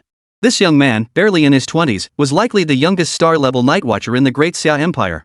He oversaw the Empire's intricate cultivation factions, wielded the significant power to act first and report later, and served as the chief instructor of the Yuncheng Military District's Special Forces Brigade. With the future possibility of receiving military honors and ranks, such dazzling achievements were unmatched even in the imperial capital. Then there were the rare treasures within the Night Watcher's treasury, each priceless beyond monetary measure. Even he found himself drooling at the sight. To take 3 pieces for free? He'd be smiling in his sleep. What arrangements do we have for later? Zhao Yi, satisfied with the answer, found this trip's rewards exceeded his wildest expectations. The effects of that special bone-softening powder hit me too hard. It'll take at least 2 days to fully recover. I hope we can leave by then. Zhao Wuji sighed. The other 7 night watchmen who'd been hit by the powder were barely able to stand, needing 2 days to recover. 2 days. That's plenty. Watching Zhao Yi utter those words, Zhao Wuji, seated in meditation on the ground, suddenly felt an ominous foreboding. What are you planning to do? A smile curved Zhao Yi's lips as he spoke calmly. We'll root out every single pawn the soul-capturing sect has planted in this county, leaving not a single one behind. Chapter 90, The Old Virgin, Counting the Small Fry. Zhao Wuji's pupils contracted slightly, his breathing becoming erratic. Many people will die. What if there are innocents among them? Night Watchman held the privilege of acting first and reporting later. He himself was reckless enough to have done terrible things to scum like the town mayor, but he would never let it escalate to bloodshed. Harming the innocent was a cardinal sin for a night watchman. Even a Dawn Tier 1 couldn't violate it. He considered himself reckless enough, but compared to Zhao Yi standing before him, he was practically a model citizen. Not a single innocent soul has died by my hand. How do you prove it? Zhao Yi's gaze on Zhao Wuji grew intense, that familiar feeling of being seen through returning. You started training in Xingyi Quan at 5. At 12, you peeped on your senior sister bathing and got 2 ribs broken by your master. At 15, you stole your master's aged ginseng and were beaten so badly you were bedridden for half a year. At 17, you had the audacity to spy on your master's wife bathing and nearly got expelled from the sect. You bragged to disciples and outsiders about how fierce and formidable you once were, boasting nicknames like 13 and One Night and recounting your youthful romantic escapades. Now that you're old, you claim to have washed your hands of it all. But Zhao Yi's expression turned teasing, and he couldn't help but chuckle. Xingyi Quan is all about raw power and that vital breath. And you're still a virgin to this day. 70-something Zhao Wuji flushed crimson with shame, veins bulging on his neck. If he could have beaten Zhao Yi, he would have killed him to silence him. His deepest secret exposed in public, he nearly spat out a mouthful of blood. I'm going with you. Zhao Wuji bellowed, his voice trembling with guilt. I'm warning you, even if you have solid evidence, killing so many people might backfire. Though I'm not at my peak, these old arms and legs can still handle a simple task like disposing of bodies. With solid proof, killing them was no problem. In fact, it came with reward points. But Zhao Wuji was thinking of just getting familiar with Zhao Yi, finding a way to shut him up, making sure he didn't spill this secret. Otherwise, he'd be laughed at by those old friends and wouldn't be able to hold his head up. Aren't you afraid I'll harm the innocent? Hearing Zhao Yi's slightly sarcastic tone, Zhao Wuji feigned reassurance, carefully controlling his voice to avoid sounding choked up. I trust you to handle things. Zhao Yi beamed triumphantly, having successfully baited Zhao Wuji. Having arrived in the county town that very morning, he expanded the scope of the Book of Life and Death and discovered there were indeed quite a few pawns. Having just joined the Night Watch, wiping them all out might truly cause trouble. After all, Feng Yu had pleaded with his master, Wu Yufeng, and he couldn't burden him further. Things would be different if he could bring Zhao Wuji along. As a seasoned night watchman, they could shoulder the burden together if push came to shove. Old Zhao, go rest. We'll depart tomorrow morning. Zhao Yi's smile faded as he prepared to visit Yenzhou. As Zhao Wuji was about to step out the door, he spoke with lingering concern. Don't leave me behind tomorrow. I feel we get along quite well. Why not become ageless friends right now? Seeing Zhao Yi's growing impatience, Zhao Wuji slipped away quietly. Downstairs, he bumped into Feng Yu. Old Zhao, up this late? Where'd you be heading? Zhao Wuji clasped his hands behind his back, his expression resigned. Young Zhao mentioned he's in his 20s and still doesn't have a partner. He wanted my advice. After all, I am his savior. Before I knew it, we'd chatted for quite a while. And that's why he didn't want me to leave, insisting I become his mentor. I'm practically 6 feet under. I need some dignity. So I declined. Feng Yu bowed respectfully, flattering him. Only you could pull that off. Truly brilliant. Zhao Wuji basked in the praise, patting Feng Yu's shoulder. Just follow my lead. Zhao Yi, who had just arrived on the rooftop, looked at Yenzhou, who was staring blankly at the moon. I'll be away for the next couple of days. You stay here and protect them. Make sure nothing goes wrong. Yenzhou snapped back to attention, nodding slightly beneath her red veil. Oh, one more thing. As if remembering something, Zhao Yi reached out and gently tapped the ghost bride Yenzhou's forehead. Calm your mind. Her skin was cool and smooth, like dewdrops in the morning glow. Primordial, monumental symbols leapt from his fingertips, sinking into Yenzhou's soul sea. Yenzhou, the ghost bride, possessed a pale yet exquisite beauty. Her jet-black hair was coiled into a bun, her eyes deep as the sea. Clad in a vibrant crimson wedding gown, she resembled a blooming red spider lily. As she sensed the meaning carried by the primordial symbols, astonishment flashed in her eyes. Zhao Yi had imparted the profound secrets of the Taiyin True Classic, sufficient to propel Yenzhou swiftly to the Yin Spirit realm. The True Classic of the Dark Moon was also extraordinary, connected to the Nether Emperor's secret art he cultivated. In ancient times, when the Nether Emperor unified countless realms, a disciple of exceptional talent created a similar Taiyin True Classic. Its power was equally terrifying and boundless, devouring all Yin attributed energies. The Nether Emperor praised it, declaring it had inherited part of the classic's essence. Having received the technique, Yenzhou immediately entered meditation to cultivate, with the moonlight serving as natural nourishment. The pure moonlight bathed her form, intertwining with her own shadowy aura to create an eerily sacred aura. Zhao Yi departed, unable to wait for dawn. Summoning crimson wings, he seized the armored puppet with his right hand and soared toward the county town. The county was named Jinxiu. Beneath its beautiful name lay utter filth. Long ago devoured by the soul-capturing sect, it was now governed by several cultivated lackey families. Infusing his true essence into the Book of Life and Death, he transformed into a walking radar, striking down every target he detected. The battle against the martial king-level demon had pushed the armor puppet to the brink of gaining sentience. Now, fueled by relentless slaughter, two eerie, mesmerizing lights began to rise from the empty eye sockets of its helmet. Since you've gained sentience, you're alive now. I'll give you a name. Zhao Yi examined the armor puppet, noticing the character Yuan carved on its left arm, likely the surname of its previous master. Taking the surname of your former master, born for slaughter, I pray you slay all the wicked in this world. Thus, you shall be called Yuan Shasheng. Upon hearing the name Yuan Shasheng, the eerie glow in the eye sockets intensified, clearly indicating approval. I shall further bestow upon you the Buddhist Vajra subduing demons technique. Slaying evildoers will earn you heavenly merit, a specialized hardening art for tempering the body. Killing the virtuous is evil, killing the wicked is virtuous. Zhao Yi lightly tapped Yuan Shasheng's brow. The Vajra subduing demons technique ranked among the universe's foremost arts. At its pinnacle, it could even manifest a wheel of merit, granting divine protection from the Tao. Anyone attempting to harm the practitioner would face the rejection of heaven and earth. As dawn began to break, Zhao Yi scanned the area. The minor threats were mostly cleared. He found a spot to eat breakfast. A breathless old man ran over, glaring at Zhao Yi with resentment. Didn't we agree to act together? Why did you go off on your own? Zhao Wuji, who had slept soundly, woke to find Zhao Yi gone. After a brief exchange with his companions, he rushed to Jinxiu County. Spotting Zhao Yi drinking kanji at a breakfast shop, the weight lifted from his heart. Couldn't sleep last night, so I came to clear out the stragglers. We haven't even officially started yet. Zhao Yi scooped a spoonful of hot porridge and offered some to Zhao Wuji. Time is tight and the task is heavy. We might not have time for lunch or dinner. Zhao Wuji sat across from Zhao Yi, ordering 20 steamer baskets of buns and 50 eggs from the owner. He picked up the large pot of egg soup by the door and began drinking it down.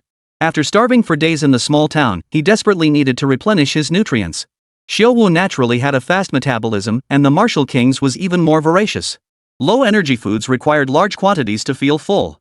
The stunned owner served the breakfast, watching the 70-year-old man wolf down his food. Silently, he pulled out his phone to take a picture. Zhao Wuji paid no mind, letting him snap away. The state strictly protected night watchmen's privacy. Photos were logged on record. If uploaded online, they'd be automatically taken down within 5 seconds, with relevant authorities dispatched to investigate. As Zhao Wuji feasted heartily, he seemed to recall something and turned to the leisurely Zhao Yi. How many small fry did you clear last night? Not many. 300. Put. Chapter 91, The Grand Gathering, The Judgment. 300? Zhao Wuji gaped in disbelief, staring at the youth across from him sipping porridge. Beneath his delicate features lay a true killing machine. He expected many casualties, but never imagined clearing out just 300 small fry. The sheer number of deaths to come was beyond comprehension. Hurry up and eat. Zhao Yi remained as calm as ever. 2 days is still too tight. Otherwise, I'd have stormed the soul-capturing sect and wiped out that entire sect too. The month's end was approaching. The special envoy from the Shangli organization would arrive soon. The soul-capturing sect was hidden deep within the 100,000 mountains. Traveling there and back would take at least 7 days. Otherwise, he truly would have gone there and wiped them out. Do you know where the soul-capturing sect's lair is? Zhao Wuji's sharp mind instantly latched onto the crucial detail, his speech unconsciously quickening. Don't joke about this. It's vital. Decades ago, the Night Watch failed to wipe them out precisely because the 10,000 mountains of the southern ridge featured treacherous terrain. Year-round miasma shrouded the area, impenetrable even to warriors. Venomous insects lurked beneath leaves and in rock crevices, while countless hidden traps made defense impossible. They suffered heavy losses before even locating the lair. Of course.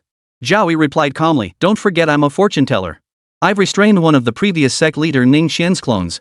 Except for a few isolated areas, I know the soul-capturing sect inside out. I know exactly where every one of their 1,000 traps is hidden. Brother Zhao, you never cease to surprise us. Zhao Wuji's eyes burned with fervor, brimming with boundless energy. He yearned to return to the fields back home, kick the donkey aside, harness the plow himself, and till 10 acres to vent his rage. If we could pinpoint the soul-capturing sect's lair and bypass those 1,000 deadly traps, he could submit a proposal to the Night Watch Department for another campaign to wipe them out. Decades ago, when he was still a martial arts master, he'd watched his comrades die before his eyes, helpless and broken. Ever since, his dream had been to annihilate the soul-capturing sect. Focus on your work first. We'll discuss this later. Zhao Yi knew full well that revealing the soul-capturing sect's location would be a major achievement within the Night Watch department. There was no way he'd just hand that information over to Zhao Yi, that brute. After finishing their meal, the two left the breakfast shop. The second wave of purges proceeded noticeably slower, though the targets were now high-ranking figures unlike the insignificant pawns on the outer layers. It wasn't until 8 or 9 in the evening that it concluded. Zhao Yi was already numb to it all. Another 400 had been beheaded by Yuan Shashang. Before executing each victim, Zhao Yi would pull out his phone to record the act, reciting their crimes to Zhao Yi, crimes that legally warranted the death penalty. Zhao Yi incinerated the bodies, leaving nothing behind. What astonished Zhao Yi was that despite slaughtering so many, Yuan Shashang's aura of malevolence not only failed to intensify but actually radiated a Buddhist sanctity. Having lived most of a lifetime, Zhao had heard countless strange tales, but this was the first time he'd witnessed anything so peculiar. If killing one saves thousands or tens of thousands, what difference is there between me and the Buddhist path? Zhao Yi's expression was stern as he questioned Zhao Yi.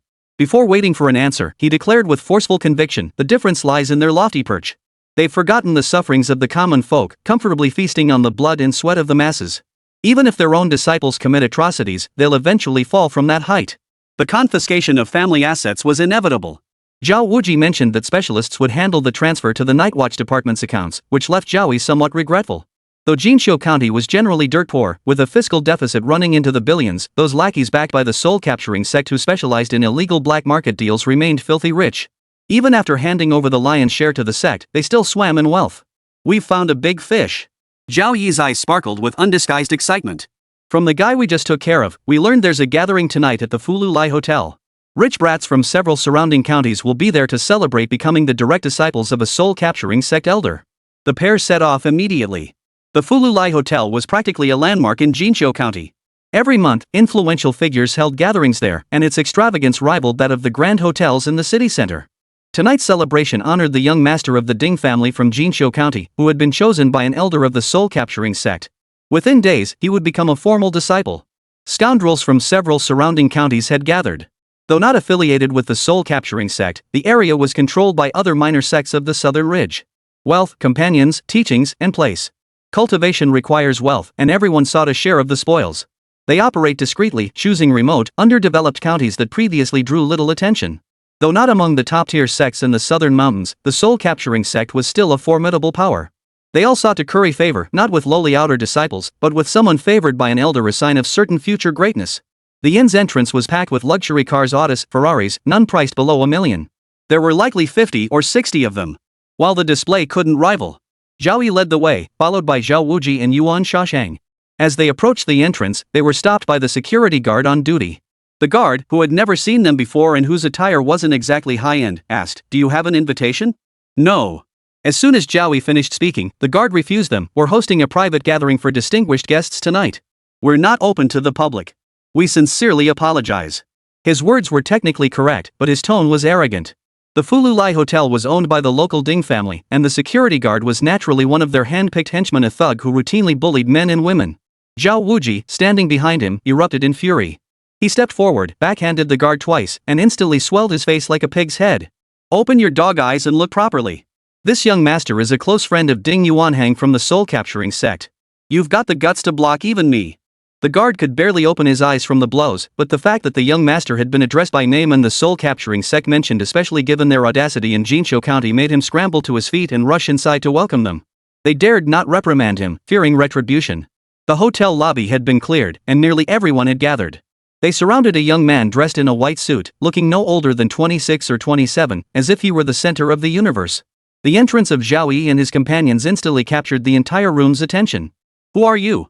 Ding Yuanhang narrowed his eyes, his gaze already tinged with murderous intent as he glanced at the security guard who had been knocked unconscious. "You'd better have a reasonable explanation, sir. Otherwise, you won't be leaving here tonight." Originally, he had planned to leverage his status as a direct disciple of the soul-capturing sect elder to win over the spoiled brats from other sects in the county, thereby building his own faction to gain momentum for future advancement. But this incident had left him utterly humiliated. Glancing at Zhao Yi, who remained silent, he signaled to his henchman beside him. The subordinate understood immediately, pulling a handgun from a small bag on the table. He walked over and aimed it at Zhao Yi's temple. "Damn it! I'm talking to you, are you playing deaf?" Zhao Yi turned to face the henchman, his expression unchanged, his tone calm. "Wang Hongzhe, relying on being Ding Yuanhang's underling, you lent money at usurious rates, shattering 32 families. You drugged 45 people and sent them to the soul-capturing sect, where they were subjected to the iron blood magic ritual, drained of their blood until death. Sentence, death. With that, Yuan Shashang stepped forward from behind, raised his great blade, and brought it down swiftly. Wang Hongjia's head rolled to the ground. Chapter 92, The Butcher. As the severed head rolled across the hall, every face turned deathly pale, eyes filled with terror. The dead Wang Hongjia's expression remained frozen, retaining his former arrogance and insolence. As his body rolled down the slope, his bulging eyes stared fixedly at them. How dare you kill someone at Fulong Mountain? Kill him together. Ugh! Someone frantically drew a pistol, aiming to shoot Zhao Yi in the chaos. But Zhao Wuji was faster, appearing before him like a ghost. A seemingly feeble punch landed lightly on his chest, instantly tearing a gaping hole through it. Zhao Wuji struck relentlessly, instantly eliminating any who dared retaliate. It was truly unimaginable how this frail old man before them possessed such terrifying strength. Faster than bullets, he casually took lives. No one dared make a reckless move anymore. The shadow of death hung over their heads. Those with weaker nerves knelt on the ground, sobbing and begging for mercy. Zhao Yi ignored them all, approaching a girl and gazing down at her with a stern expression. Kneeling on the ground, tears streaming down her face like rain on pear blossoms, she wore a white gauze skirt. Beneath the thin fabric, her full breasts trembled slightly with her body. With a pitiful plea, she begged, "I'm not from Jinqiu County. I only came to this gathering because a friend invited me." She pressed closer, softly rubbing against Zhao Yi's pant leg. Wang Xiaoxue. Zhao Yi pronounced judgment, the youngest daughter of the Wang family from Antai County, a lackey propped up by the Black Witch cult. She preyed upon the county's 450,000 citizens, drugging and killing 17 high school students over the years. Beneath her human skin lies the soul of a monster. Sentence, death. Yuan Shasheng, who had been waiting nearby, raised his great sword and brought it down. The beauty met her end. The living were terrified out of their wits, yet escape was impossible.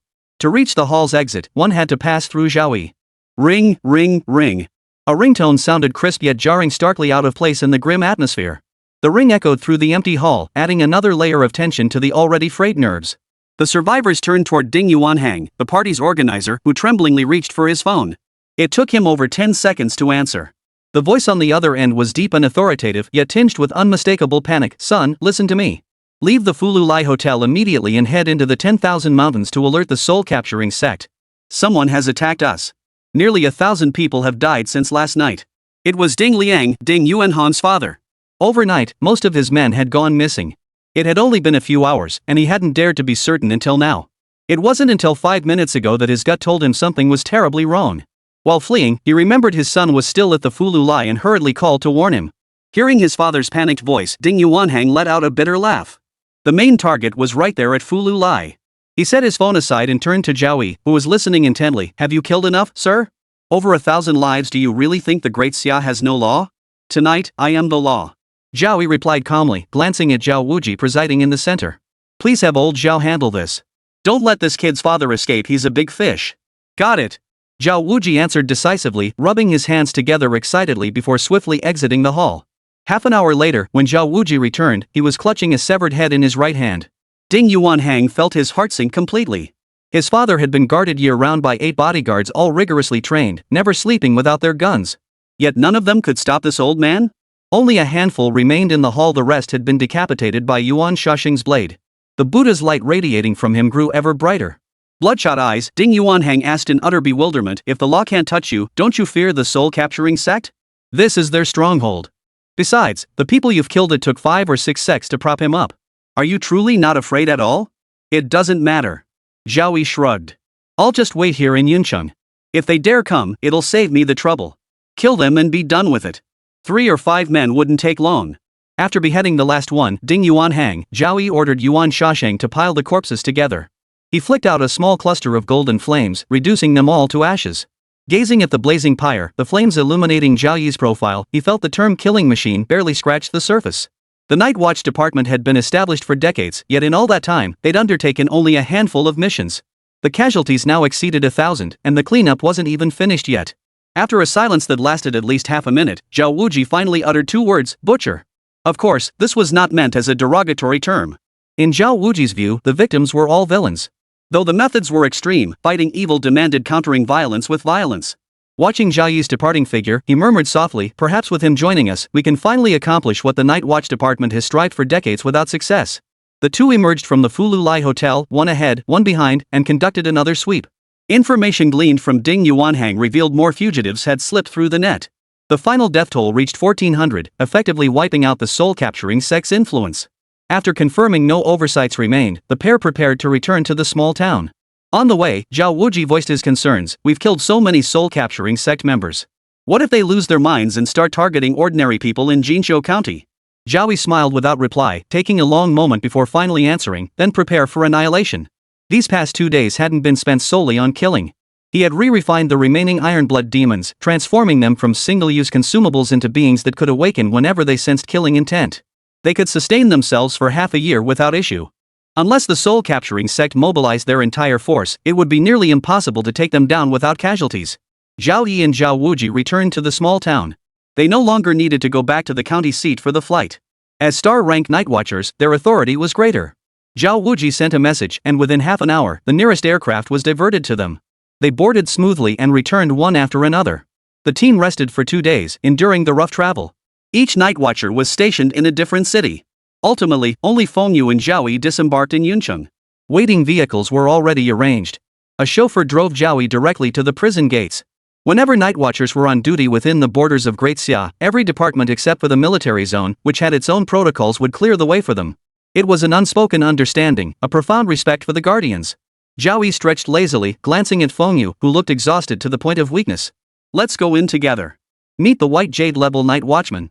At the mention of White Jade level, Fengyu perked up instantly, though his voice betrayed uncertainty. My master, has he arrived? That shouldn't be possible. He murmured softly, afraid of being overheard. White Jade level guardians have designated oversight areas. They rarely cross provincial borders. Not your master. Zhao Yi walked into the prison without looking back. An even more interesting and mysterious old man. Only those above star grade know about him. Even though Zhao Wuji mentioned him on the way back, seeing him now still feels surreal. Chapter 93, Codename, Shadow. Zhao Yi and Fengyu arrived at the reception room, where someone was already waiting. More accurately, it was a shadow made tangible. Its featureless face radiated an eerie mystery, revealing no discernible expression or emotion.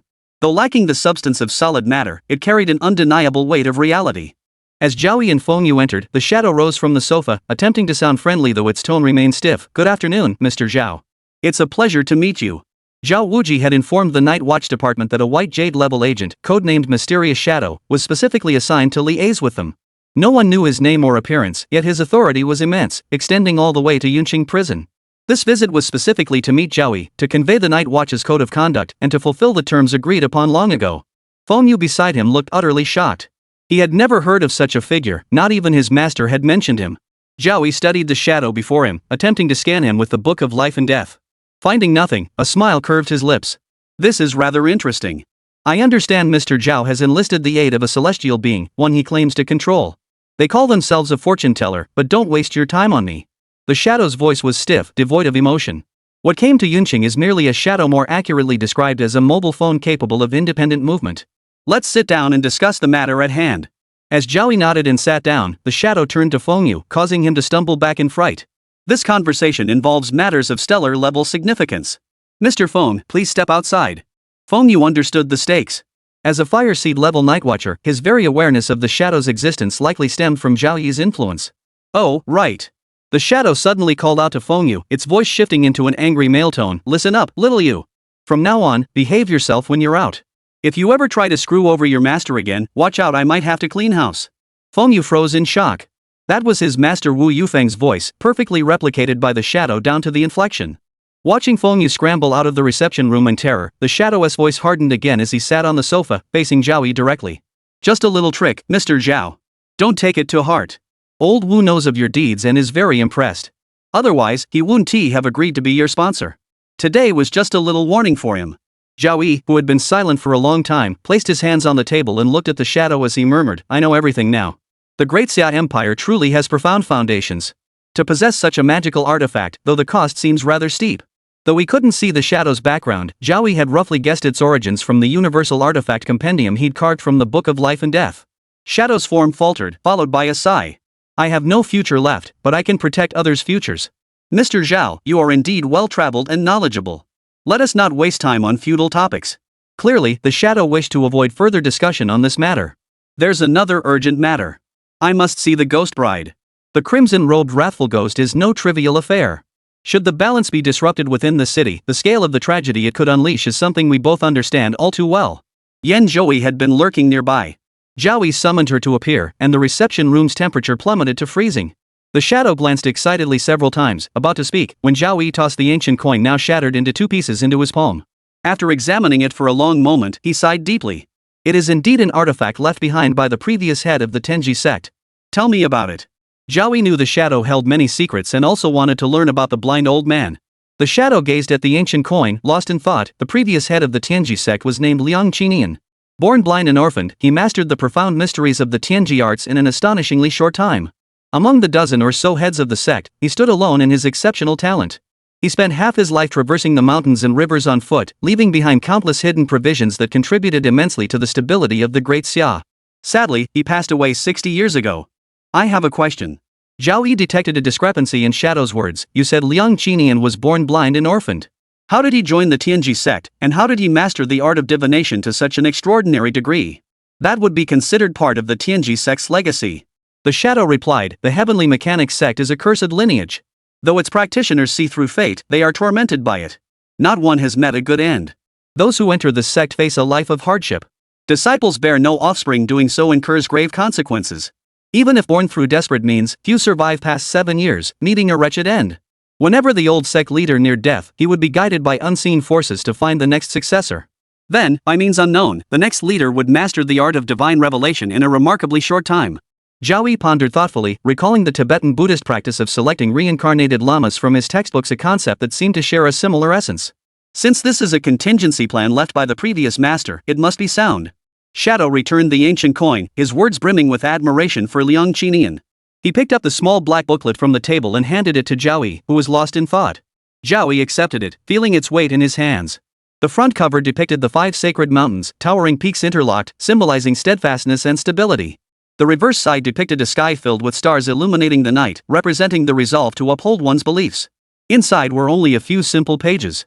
A photograph of Zhao Yi was affixed to the very front. Shadow rested his chin on his hands. Welcome to the Night Watch. From this moment on, your identity is encrypted at the highest level. Additionally, the Night Watch members of Dongshan province are now under your command. He then provided a username and password. Logging in would allow Zhao Yi to check his points balance and redeem supplies from the treasury. Zhao Yi skimmed through the details. The accumulated resources were indeed vast. Decades of eradicating sects, excavating ruins and grand tombs had yielded many treasures left behind by the ancients. There were 75 magical artifacts, 5 of which were classified as supreme grade. Beyond artifacts were rare treasures, along with handwritten manuscripts detailing ancient martial arts and magical techniques. Any single volume could be used to found a new sect. Some items existed only as images, accompanied by scant descriptions, with departments unable to identify their true nature. Zhao Yi believed he was seeing only the tip of the iceberg. The true treasures were undoubtedly kept off limits to the public, or perhaps reserved for higher-level Night Watch members.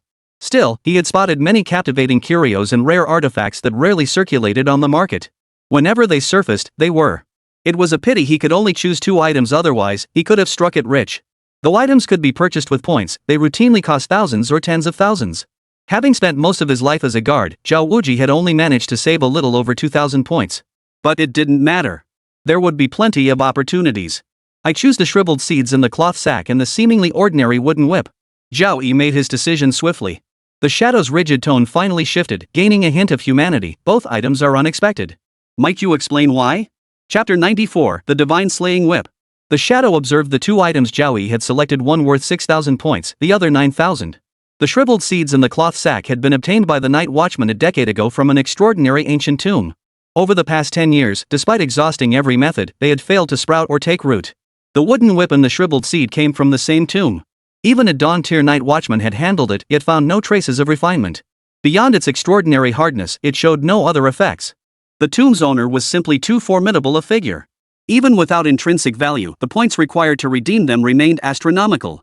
What truly piqued Shadow's curiosity was how these 2 items, so vastly different and described in mere scant words, could be listed together. If Zhao Yi hadn't spotted the trick, even Feng Yu, that blockhead, would have noticed something fishy. Of course. Zhao Yi flashed a smile.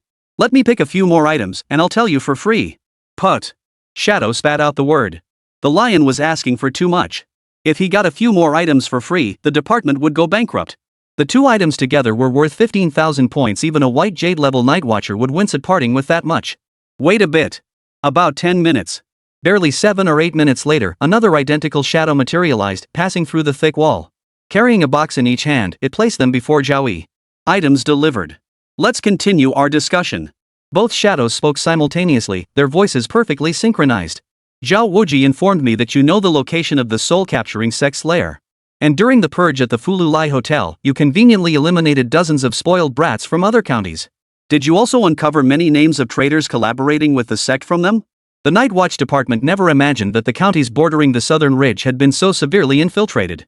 If timely control measures weren't taken, the consequences would be unimaginable. Yet upon deeper reflection, it made sense. Dongshan, Nanling, Shihe, Beiyuan. These 4 provinces, bordering each other within the Great Xia's territory, formed a vast expanse with a combined population exceeding 500 million. Among them, the most economically developed was North Plains, bordering the capital. Dongshan and Shihe provinces, one relying on mountains for minerals and the other on rivers for ports, were fairly comparable. Southern Ridge, however, is dominated by endless stretches of worthless low mountains. Its climate traps toxic miasma year-round, making it so harsh even birds struggle to fly there. This is precisely why it became a hideout for demonic cults. Seeing Zhao Yi's hesitation, Shadow immediately guessed his thoughts and cut him off. Forget about the treasure vault. Besides, you're a night watchman, what's wrong with making a contribution? Hey! Zhao Yi chuckled. Don't bully me for being new. Old Zhao himself said night watchers aren't charity cases. Contributions deserve rewards, especially when I'm handing over a sex lair and a list involving over 1,000 people. 5 points per name? That's not unreasonable, right? Both shadows fixed their gaze on Zhao Yi. Just from those few dozen spoiled brats, there were already over 1,000 people involved. Immediate action was necessary. One of them rubbed his forehead. Forget about the stuff in the treasury. I might be able to work something out for the rest. He realized Zhao Yi was far too shrewd. Who knew which immortal he'd bribed? His access to intelligence surpassed even the Night Watch Department. If he let Zhao Yi pick freely, all the best items might vanish. Is that true? Zhao Yi's eyes lit up. Substitutes would suffice. Seeing the shadow nod, he finally spoke. I want 10 cruise missiles. Though the shadow had no discernible features, its shock was palpable. It could scarcely believe its ears. But seeing Zhao Yi's earnest expression, it stiffly asked, what do you need those things for? Cruise missiles were weapons renowned for their formidable penetration capabilities, high strike precision, and flexible launch methods. Even the most basic warhead could create a 10-meter exclusion zone. Such weapons were only used by military districts. The Night Watch Department certainly didn't have them. Frankly, no one had ever imagined anyone would choose intercontinental missiles for self-defense. How exactly would one carry them around? Enemies would flee in terror just seeing them. And 10 missiles? That felt like buying eggs at the market. Self-defense. Zhao Yi answered with genuine candor. It truly was for self-defense. He possessed the Jade Purification Vessel, large enough to hold cruise missiles. He kept them as his trump card.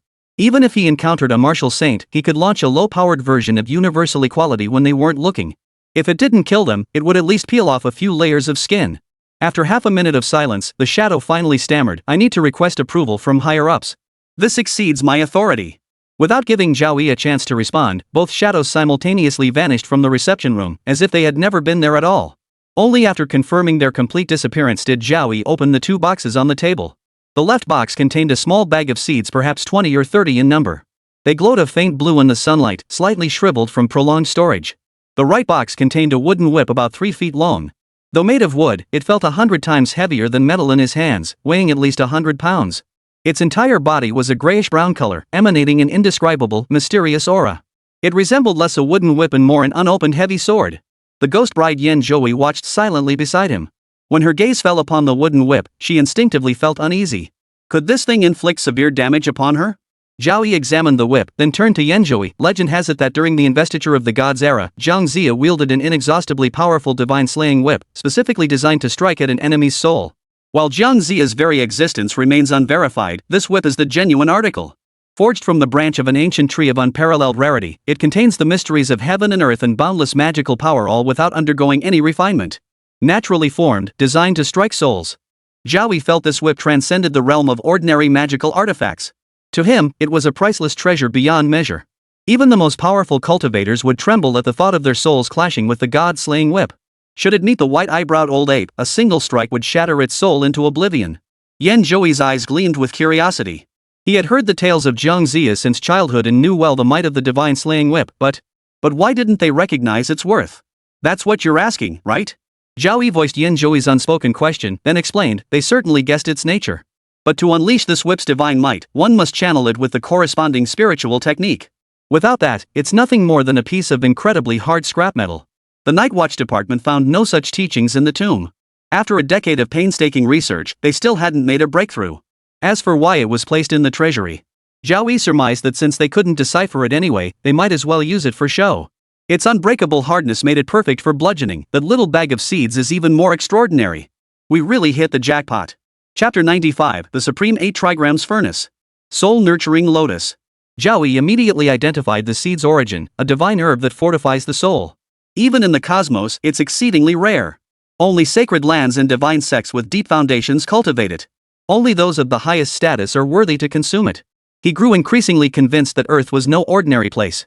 Could the tomb's owner truly be Jiang Zia? How else could the burial offerings include the god-slaying whip and 2 or 30 soul-nourishing lotus seeds? The reason the Night Watch Department failed to germinate it was simply that it had been left too long. 1,000 years had plunged it into the deepest slumber, requiring soul energy to slowly nourish it before it could awaken. Where exactly is that grand tomb? I want a piece of the action too. Zhao Yi licked his lips excitedly, his eyes gleaming as he stowed the small cloth bag. He suspected the grand tomb remained largely unexplored, with many unknown areas still hidden. Otherwise, the cultivation technique to activate the divine slaying whip wouldn't have been so elusive. As if struck by an idea, Zhao Yi retrieved the jade purification bottle and released the paper avatar of Ning Qian, the former patriarch of the soul-capturing sect. Ning Qian, bound by Zhao Yi's immobilizing talisman, couldn't even move his eyes. Trapped within the jade purification vase, he finally saw daylight again. Recognizing they were no longer in the village, he casually remarked, "I'm merely a clone and a former sect master at that. Even if you imprison me, I hold no value. Don't even think about obtaining the paper effigy's inheritance. Even if I die without a proper burial, I won't reveal it." He wore a carefree expression, utterly fearless. The ghostly bride Yan Zhouyi, floating nearby, shot Ning Qian a gaze brimming with deep hatred. Her already crimson wedding gown seemed even more vivid against the chill, and blood dripped slowly from beneath her embroidered shoes. The temperature in the reception hall plummeted to below freezing. "It matters not." Zhao Yi's single sentence snapped Yan Zhouyi back to normal. She now gazed at Ning Qian as if he were a cute little thing. "Do you really think you can fool your way through this? The forbidden secret arts you cultivate, though split into 3 separate entities, can be reunited upon reaching perfection. When that happens, your power will surge to unprecedented heights, perhaps even granting you a glimpse into the realm of Earth Masters. The current leader of the soul-capturing sect is merely a puppet you've propped up for public display. How could the other 2 factions simply stand by? Using you as bait will surely lure them out." A look of horror spread across Ning Qian's paper-folded face. This forbidden secret art had never been revealed to anyone. How on earth did he learn of it? And Zhao Yi picked up a pink cardstock from the table, folded it into a palm-sized shape resembling Peppa Pig from the cartoon, and held it over Ning Qian's head. "You think this paper doll tradition is precious, but to me, it's no different from trash in the garbage bin." He yanked Ning Qian's soul out of the paper doll and forced it into the pink hairdryer, then carved binding talismans onto it to prevent escape. Once Ning Qian adjusted to his new body, a shrill crackling erupted. Never in his wildest dreams had he imagined this outcome. He scrambled to leap off the table. "I'll kill you. I'll kill you. I'll kill you." Having lived over 130 years, he'd built a formidable reputation during the Republic era. To be treated like this now was more agonizing than death itself. Zhao Yi had already sealed all its power. He let it bounce around on the table, then flicked it with a finger, sending it flying into the corner where it landed precisely in the trash can. "Behave yourself," he said. "Otherwise, I'll seal you into a roll of toilet paper and plant you in a public prison toilet. Care to guess what the inmates will do with you?" Ning Qian dared not speak. Was this even a method a human could conceive? Zhao Yi was a genuine devil. "What exactly do you want? Killing someone is no big deal. Why treat me like this?" He couldn't fathom the meaning behind Zhao Yi's actions. If there was a grudge, killing him outright would have been the end of it. Surely this wasn't some peculiar sadistic pleasure? "You've asked a crucial question." Zhao Yi smiled as he pulled Ning Qian toward him through the air. "Have you heard of the Supreme 8 Trigrams Furnace? It appears as one whole, yet it is divided into Yin and Yang furnaces. You are placed in the Yin furnace, while I reside in the Yang furnace. Using the Yin veins beneath as fuel and my true spirit as the erase core, I can seize your destiny and transform it into my nourishment." The Supreme 8 Trigrams Furnace formation was extraordinary. In its complete form, it could incinerate an entire star domain, sacrificing trillions of innocent lives to forge the future of a celestial prodigy. Though impossible to fully deploy in Great Xia, a simplified version could be constructed using the minor azure void array and the Yin veins beneath the prison. Then, on the inside of the Supreme 8 Trigrams Furnace, a special cell block for detained cultivators could be constructed. Zhao Yi's office building would be positioned on the Yang side. Using his own golden flame spirit as the erase core, he could capture all those heinous criminals into the cells, seize their divine essence for himself, and cultivate at a terrifyingly rapid pace. After all, Zhao Yi's status as a night watchman made it perfectly legitimate to target those sin-laden villains. With solid evidence, killing them would even earn rewards. Ning Qian stared at Zhao Yi in shock, then descended into madness, refusing to accept this cruel truth. Stay put. This is your fate. Zhao Yi carved a silencing talisman onto the Peppa Pig figurine housing 1/3 of Ning Qian's soul. He tied a string around it and hung it from his waist like a keychain. After all, it had lived for over 100 years, better to keep it close for safety. Joey, stay in the prison. There's a in vein at the bottom. I'll carve out a cultivation site for you, allowing your cultivation speed to reach new heights. The rooftop of the office building served as Zhao Yi's primary cultivation site. With nearly 90% of the prison's in energy at his disposal, creating a secondary cultivation ground for Yan Zhouyi was no great feat, though its effectiveness would be vastly inferior. Yan Zhouyi nodded lightly. She could sense the in energy here. Cultivating here would be dozens of times faster than outside. But Zhao Yi had more pressing matters at hand. Summoning his crimson wings, he soared toward the Fulong Mountain range. After flying at full speed for over 10 minutes, he arrived. With the revival of the Fulong Mountain dragon vein, the surrounding peaks had regained vitality. The surface vegetation grew tall and lush, showing signs of merging into one continuous expanse. Viewed from above, it truly resembled a winding, colossal dragon. He landed smoothly atop Fulong Mountain. The two kittens, Eri and Baiyao, caught their master's scent and sprinted excitedly toward him. Standing upright, they now measured nearly 2 meters tall, radiating a powerful energy like two young tigers. Affectionately, they rubbed against Zhao Yi's pant legs, expressing their longing after days apart. Where's that smoke smell coming from? Zhao Yi's brows furrowed slightly, a hint of murderous intent flashing in his eyes. Damn Yuncheng. If he dares smoke on Fulong Mountain, I'll clean house. His senses were terrifyingly sharp. Even from a distance no more than 10 kilometers away he could detect the faint scent of smoke. But he soon realized Yuncheng was nowhere to be found. Yuncheng was in the midst of intense cultivation, diligently practicing the techniques passed down by Zhao Yi. His once white hair was gradually turning black. Spotting Zhao Yi approaching, he scrambled to his feet and greeted him with a fawning smile. Master Zhao, you've arrived. Could it be you?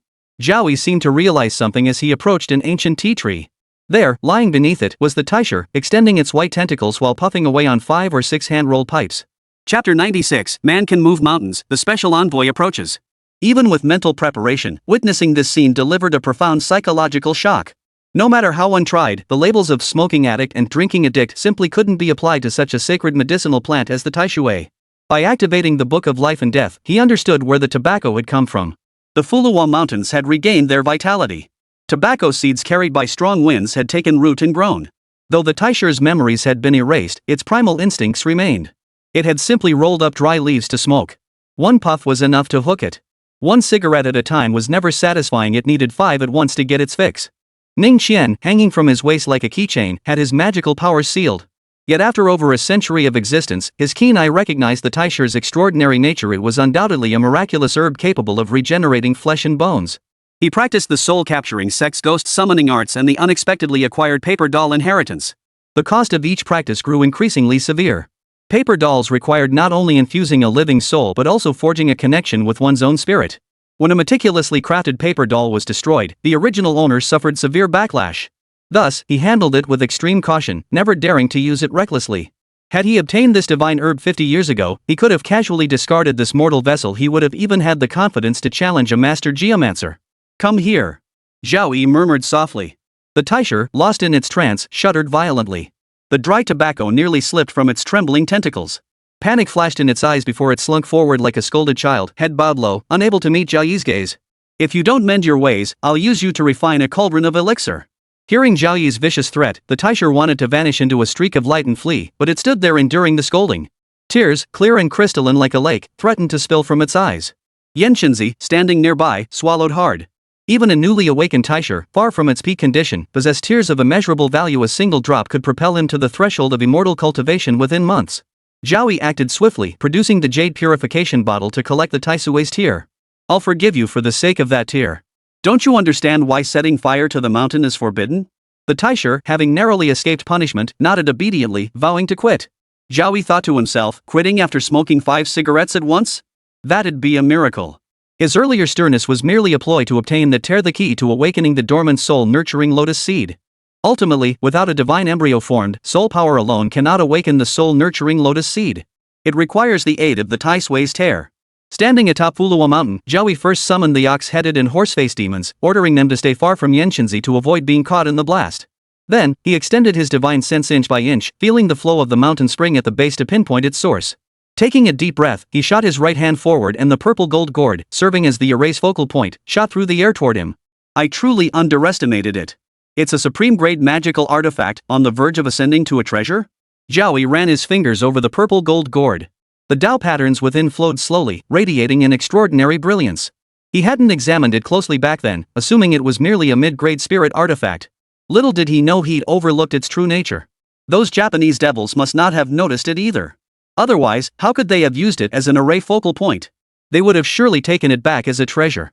After a thorough inspection, Zhao Yi uncovered the truth. Originally, a seal had been placed within the gourd, making it appear only as a mid-grade magical artifact. Over the past 50 or 60 years, the seal had significantly weakened. Serving as the erase focal point, it had been nourished by spiritual energy day and night, allowing its true form to finally be revealed. Vast true essence surged forth from Zhao Yi's body, pouring into the purple gold gourd like a violent storm. Suddenly, streaks of purple gold lightning shot from the gourd's mouth. Sharp and fierce, they emitted a clanging sound, like solidified sword chi, carving out trails in the air. They slashed toward the mountain body of Fulong Mountain, producing deafening booms. Under the golden light's relentless strikes, the mountain crumbled like fragile tofu. Massive boulders flew through the air, and billowing dust obscured the sky, causing half of Fulong Mountain to tremble. Yuncheng and the two kittens stared in stunned silence. They had tried activating the purple gold gourd before, nearly draining their true chi dry like deflated balloons, barely managing the weakest strike. But Zhao Yi? He had unleashed 20 or 30 strikes in rapid succession without pause, showing not a hint of exhaustion. His ferocity was jaw-dropping. A blurred outline of a Taoist gradually materialized mid-air. With each successive blast, it grew clearer and clearer, rising dozens of meters high. Seated majestically on a cushion, its solemn countenance instantly reminded Yuncheng of the current celestial master of Dragon Tiger Mountain. That Xia dynasty had only one Taoist priest, yet even his mere outline could command such awe-inspiring presence. It was hard not to wonder if the purple gold gourd were activated continuously, might that silhouette truly manifest? But that was as far as it went. What a pity. Zhao Yi let out a sigh before activating the purple gold gourd once more, unleashing another 40 or 50 bolts of purple gold lightning. He too showed signs of fatigue. The old Taoist silhouette showed no further changes. Perhaps ascending to the level of a magical artifact would bring him new size. It was now certain this was connected to Dragon Tiger Mountain, a lineage specializing in thunder magic. It was easy to imagine that during the Japanese invasion of China, the Taoists of Dragon Tiger Mountain had descended from their mountain. The celestial master must have set this restriction to prevent it from falling into enemy hands, intending to use it against them instead. Of course, their target was not ordinary soldiers, but fellow practitioners. It seems Japan's military might shouldn't be underestimated either, capable of putting Longhu Mountain at a disadvantage. It was a pity that Ning Qian, that bastard, had hidden himself away in the 10,000 mountains upon hearing news of the invasion. Otherwise, Zhao Yi might have witnessed the specific events of the Japanese invasion. Clear springs gushed from beneath the stone walls, cascading down the mountain slopes to form a majestic waterfall. Like a silver dragon racing downward, it slowed only halfway down the mountain before finally forming a small stream at the base. Zhao Yi carved a massive pit into the mountainside. The surrounding rock walls were smooth as mirrors. As the clear spring continuously filled it, a natural pool of rippling emerald water took shape. The soul-nurturing lotus must be planted in flowing water, hence the creation of this natural pool halfway up the mountain. Creating the pool was only the first step. Zhao Yi then retrieved the tear from the taisher, refined it, and combined it with his own soul energy to envelop the soul-nurturing lotus seed within the small cloth bag. The withered seed slowly plumped under the nourishment of his magical power. Its surface gradually shed its withered yellow hue, revealing a deep blue luster. Like stars in the night sky, it shimmered with an enchanting glow that stirred the souls of onlookers. It was worth noting that the soul-nurturing lotus possessed remarkable beauty and a peculiar enchantment. Those with unsettled minds who gazed upon it too long would be forever lost within its allure. Planting the seeds in the water pool had successfully awakened them. Now it was simply a matter of waiting quietly for them to mature. The soul-nurturing lotus has a remarkably short growth cycle, blooming within just 3 to 5 years. By then, Zhao Yi might harness the soul-nurturing lotus to strengthen his soul to the point of forming a divine embryo even before breaking through to the 5-organ realm.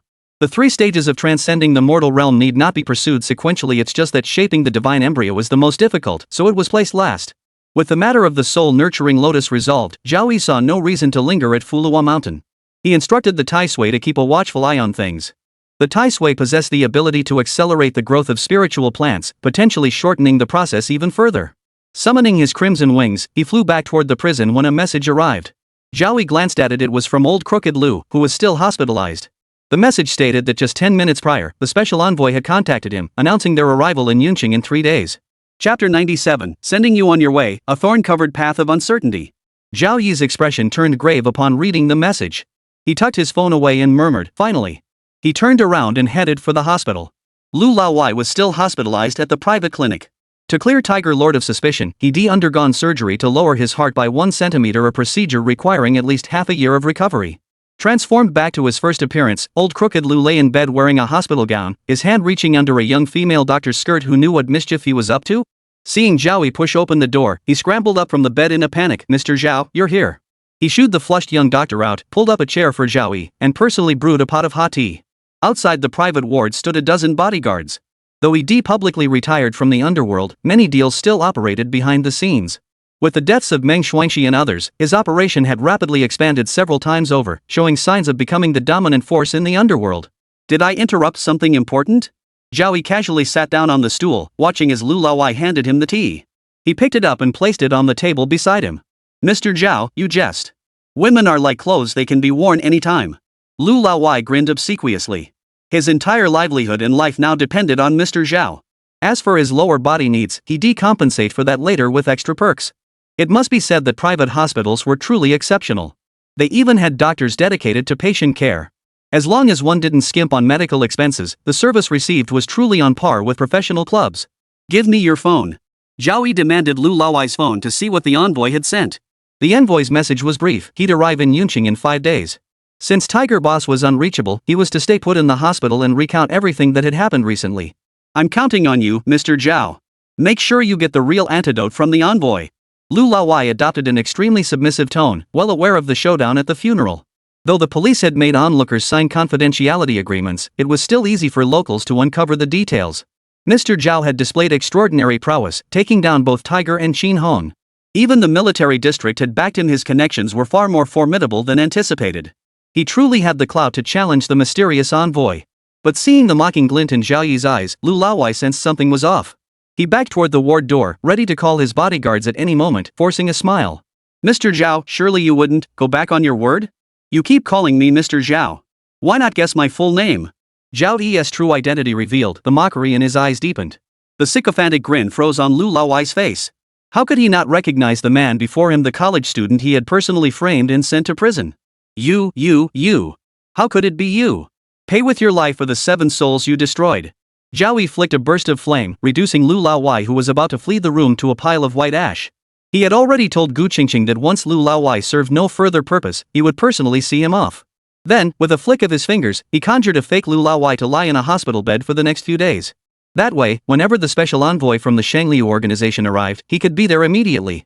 Zhao Yi knew what had transpired at the funeral. The Shangliu organization's envoy had almost certainly learned of it. He didn't believe the poison injectors were merely the overt players. There were undoubtedly hidden pawns yet to surface. Since he could still reach old Lu, Zhao Yi decided to see what tricks he had up his sleeve.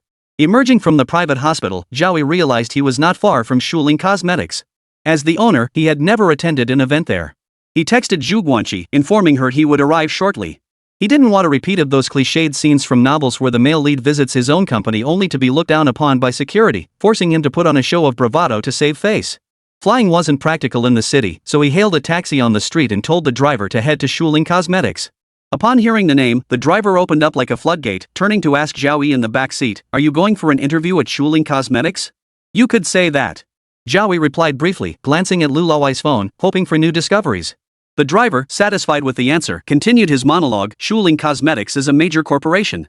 They do business with several prominent families in this city and are preparing to go global. If you pass the interview, young man, your future prospects are incredibly bright." His pride swelling, he straightened his chest proudly. "What's your name, young man? We're meant to meet. My son is a department manager at Shuling Cosmetics. If you get the job, I'll make sure he looks out for you." Zhao Yi listened quietly. The father boasting about his son to passers-by wasn't a bad man at heart. Zhao politely declined with a few words. 20 minutes later, as they approached the entrance of Shuling Cosmetics, the driver, before the car had even come to a complete stop, spotted 2 women standing outside. Startled, he nearly slammed on the gas pedal and sped away. Thanks to his son, Zhao Yi recognized both women. The older woman was Shuling Cosmetics' acting general manager, while the younger was the deputy general manager and head of the research department, the company's top 2 figures. Glancing at Zhao Yi in the back seat, the driver wondered, who the hell is this Prince Charming? What kind of interview gets the top brass personally greeting him? Zhao Yi paid the fare and stepped out, greeting the two women with a gentle smile. Gu Qingqing wore her usual attire, exuding a subtle, lingering fragrance. Standing beside anyone, she never seemed overshadowed by their beauty, possessing an indescribable aura. She was genuinely delighted to see Zhao Yi had actually come. Zhao Yi then turned his gaze to Luo Shui, the acting general manager recruited by Su Yuncheng.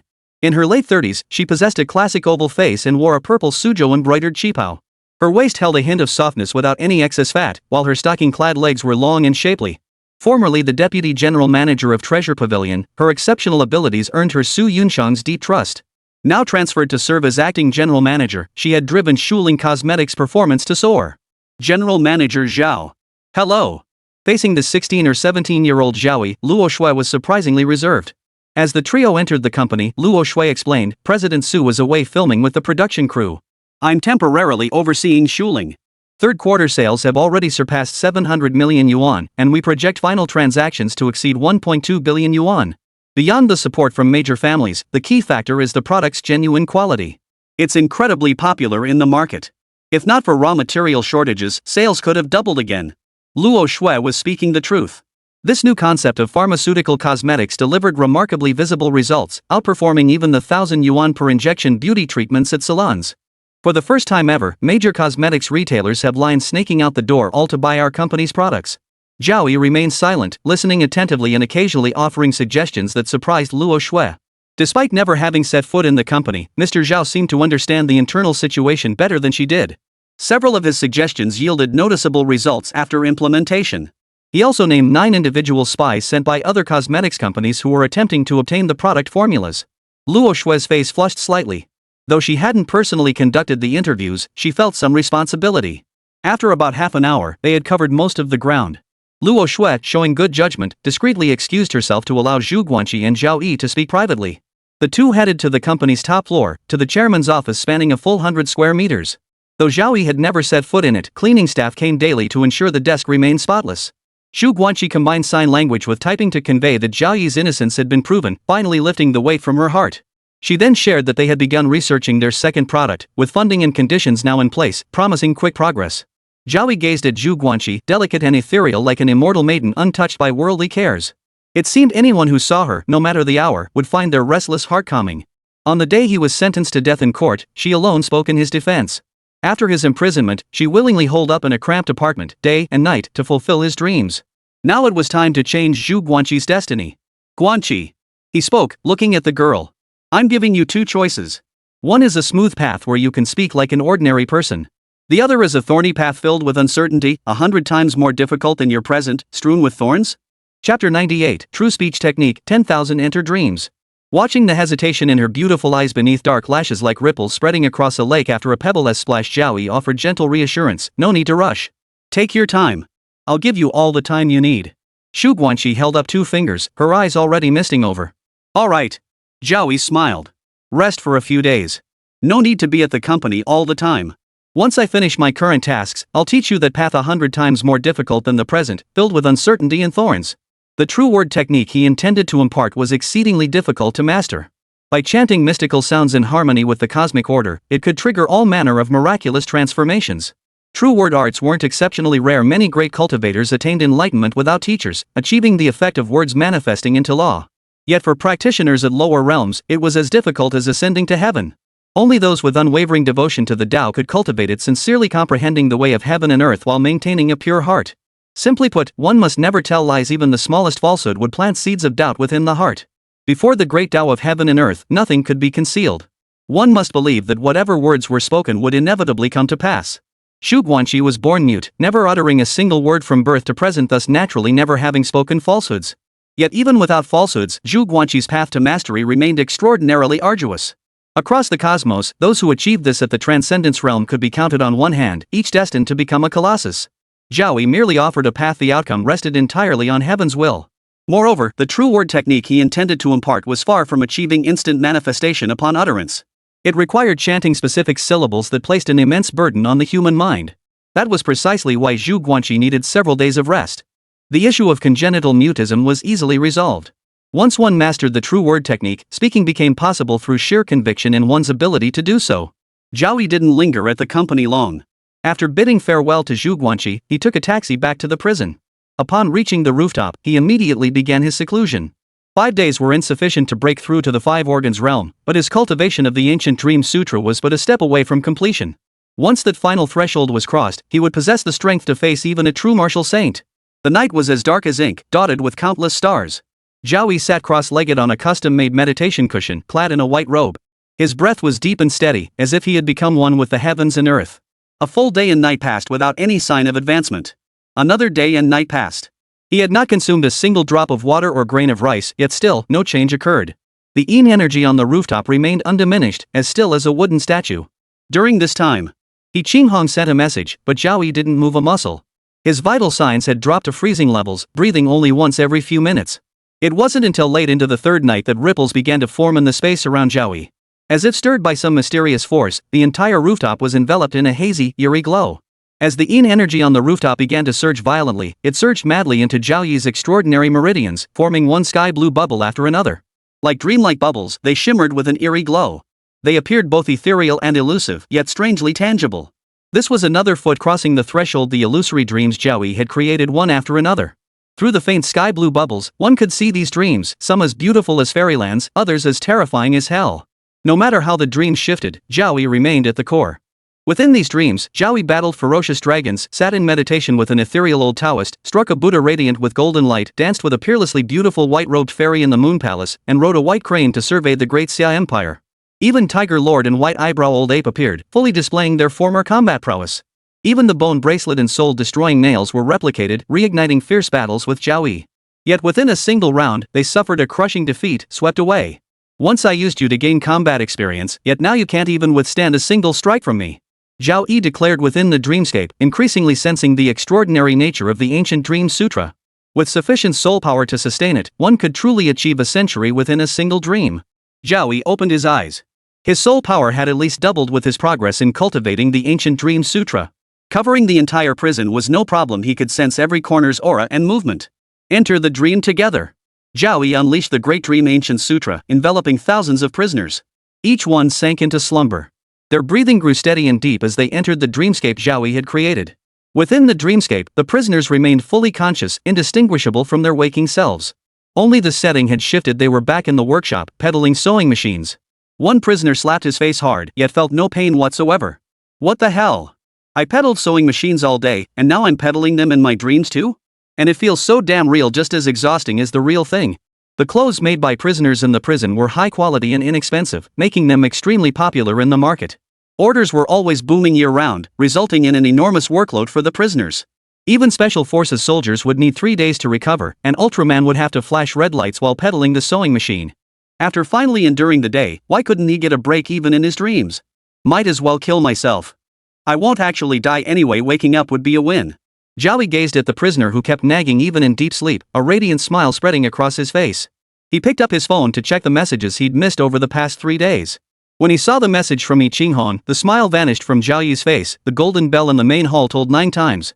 Abbot Yunhai, who had been in seclusion for 9 years, officially emerged 3 days ago.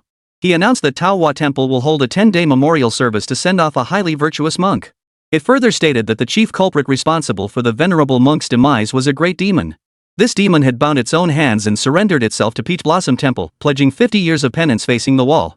Failure to do so would compel the abbot to descend the mountain personally to exorcise the demon. Zhao Yi let out a cold laugh. He suspected the abbot's audacity stemmed from having attained the status of an arhat, otherwise, how could he be so arrogant? Slandering me as a great demon. Do you truly believe yourself invincible under heaven? Buddhist teachings had their own hierarchy of cultivation realms, where the arhat realm corresponded to the martial saint realm and martial arts. Though he hadn't yet broken through to the 5 viscera realm, his cultivation of the Great Dream Sutra had yielded results. Coupled with the divine slaying whip in his grasp, even an arhat could be slaughtered. After speaking, Zhao Yi resumed his cross-legged posture to consolidate his gains. This was the deepest level of seclusion, continuing his tempering within the dream realm. With minimal external disturbance, he would not awaken easily. It wasn't until the early hours of the 4th day that Zhao Yi remained motionless for an extended period. Yan Zhouyi, who was absorbing the moonlight, seemed to sense something. She abruptly appeared outside the rooftop terrace, her fingernails rapidly extending. The lurking Yuan Shasheng followed suit, standing beside the ghostly bride Yan Zhou. His right hand gripped a dark red broadsword tightly as both fixed their gaze on the corner of the wall in the darkness. Something seemed to be there, constantly writhing. Chapter 100, wielding the body of an evil spirit, performing the deeds of a bodhisattva. Something stirred in the dark corner, like a creature awakening. Gradually, it coalesced into a human shadow that stepped forward, gazing at them gently. Good evening, everyone. Don't you all need to sleep? Yan Zhou and Yuan Shasheng took a step forward. Facing this sudden apparition, they felt no warmth, waiting only for its next move. The shadow glanced past Yan Zhou, fixing its gaze intently on Yuan Shasheng. After a long moment, it remarked, possessing the body of an evil spirit, yet performing the deeds of a bodhisattva. Today truly opened my eyes. For the first time, I encounter one who has slain countless souls yet carries no trace of malevolence, instead, an aura of Buddhist compassion. This contradiction only deepens my curiosity about Zhao Yi's lineage, capable of cultivating such a puppet endowed with sentience. Footsteps echoed from within the rooftop. Zhao Yi, clad in white robes, emerged and turned his gaze toward the unexpected shadow visitor. That artifact of his was indeed formidable in the Great Xia. It could appear anywhere there was darkness, ignoring distance and terrain. But the price one had to pay was simply too great. Zhao Yi felt no envy whatsoever. Why are you here? The shadow shrugged helplessly. I'd love to sleep too. Staying up late is terrible for your health. But in this line of work, there are no holidays and no overtime pay. My superiors ordered me to come immediately. Your conditions have been approved. Come down and let's talk. The rooftop wasn't exactly ideal for conversation. They descended to the lavishly decorated living room below, where Zhao Yi had partitioned off several rooms, significantly enhancing privacy. Zhao Yi sat on the sofa, retrieving a purple clay teapot from the cabinet. Jade-like tea leaves unfurled in the boiling water, releasing a wispy fragrance that filled the air. Across from him, Shadow made a sniffing motion. What a fine tea! Too bad I can't taste it myself. Zhao Yi gently lifted his teacup, savoring the rich aroma as it filled his mouth. Let's get down to business. The shadow nodded. I relayed your terms to the higher-ups. After an all-night discussion, they've agreed to provide 10 cruise missiles. The condition is that you must demonstrate a reliable means of secure disposal. This condition was reasonable enough. After all, 10 cruise missiles take up considerable space. Without proper storage, an accidental detonation could at least rebuild Yuncheng Prison. No problem. Zhao Yi produced the jade purification vessel. He had re-refined it during his seclusion, repairing most of the surface cracks. Is that proof enough? It's actually the soul-capturing sect's treasured artifact. Who would have thought you'd acquire it? They'll probably go mad. Shadow as keen I recognized the jade purification vase's origins, a spatial treasure once renowned throughout the southern mountains, ultimately seized by the then-dominant soul-capturing sect. Fate had indeed played a cruel joke, now transferring its ownership to Zhao Yi. With this treasure in hand, this hurdle is cleared. Head to the Yuncheng military district tomorrow, everything is prepared. The jade purification vase could hold anything. 10 missiles were no challenge. The Night Watch Department was also aware. Zhao Yi had prophesied that Yuncheng would soon face a catastrophe affecting millions. This served as additional preparation for Zhao Yi. His gaze drifted to Zhao Yi's waist, where the pink Peppa Pig charm hung. Suddenly, he sat bolt upright on the sofa, staring suspiciously for 5 or 6 seconds. Holy crap! Could this be one of Ning Qian's 3 paper bodies? Seeing Zhao Yi nod, his interest deepened. Your twisted sense of humor is something else, hanging someone on your waist like that. After all, this was once a formidable figure who had stirred up immense turmoil. Decades ago, his campaigns had inflicted heavy losses on the Night Watch. Now reduced to this pitiful state, the shadow, unlike the stiff, lifeless form from their first encounter, burst into laughter before sighing. My only regret is not having my phone. I'd snap a photo and send it to the soul-capturing sect. It'd drive those other 2 paper bodies mad with rage. Ning Qian, bound by immobilization and silence talismans, could only endure the shadow's taunts. The shadow, laughing so hard tears threatened to spill, realized it had overreacted and stiffened back into place. What's the point of this? From what I know of you, you've outgrown such petty amusements. I intend to construct a celestial prison specifically for detaining exceptional individuals. Currently lacking a suitable location, I'll just carry them along for now. Zhao Yi revealed his plan to create a specialized celestial prison for cultivators, naturally omitting the supreme 8 trigrams furnace array. After listening, the shadow asked with grave seriousness, are you certain you can devise a system to restrict their movements and prevent any risk of escape from the heavenly prison? Absolutely. Zhao Yi nodded in response. The Yin aspect of the supreme 8 trigrams furnace connected to the Yin veins at the prison's base, drawing upon the hidden energies of heaven and earth. Unless a cultivator possessed power beyond measure, surpassing even the realm of martial saints, anyone imprisoned there would become utterly powerless, reduced to an ordinary prisoner incapable of lifting a finger. Zhao Wuji was right, you truly know how to surprise people. Shadow leapt excitedly from the sofa. The Night Watch department had long been troubled by those who committed minor offenses, crimes not severe enough to warrant death. There were precisely those individuals who specialized in skirting the Night Watch's boundaries, committing minor offenses within tolerable limits, leaving no suitable means of punishment. Even the most fortified prisons were meaningless to them. If such a heavenly prison truly existed, specifically designed to hold these special individuals, it would be a tremendous help. Zhao Yi sensed the shadow's mood and detected a glimmer of opportunity in it. His face once again twisted into a look of deep frustration. You know very well that constructing such a heavenly prison would require astronomical amounts of manpower and resources far beyond what I could possibly afford. It's merely a concept at this stage. Implementing it would be as difficult as climbing to the heavens. Shadow watched Zhao Yi's masterful performance. Had he not known him intimately, he might have been fooled. The department had agreed to Zhao Yi joining the Night Watch partly to leverage him against the Yuncheng crisis. Otherwise, a star-level appointment wouldn't have been approved so swiftly. It would normally take at least half a year. Zhao Yi understood this well and was determined to squeeze every last drop of benefit from the department. Sigh. Shadow sighed. I still need to consult higher-ups.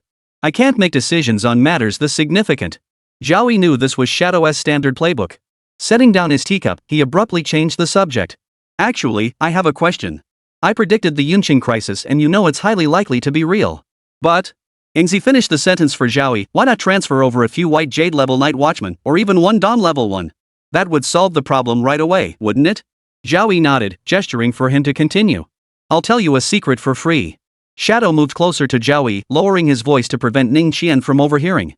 Why can't we freely deploy White Jade or Dawn tier Night Watchmen? Remember that grand tomb where the two rare treasures you obtained were excavated? Chapter 101, The Humiliated Abbot, the Jade Purification Vase Strikes. How could Zhao Yi forget? The Divine Slaying Whip and the Soul Nurturing Lotus both were rare treasures hard to come by. You're not telling me White Jade level and Dawn level are just minors, are you?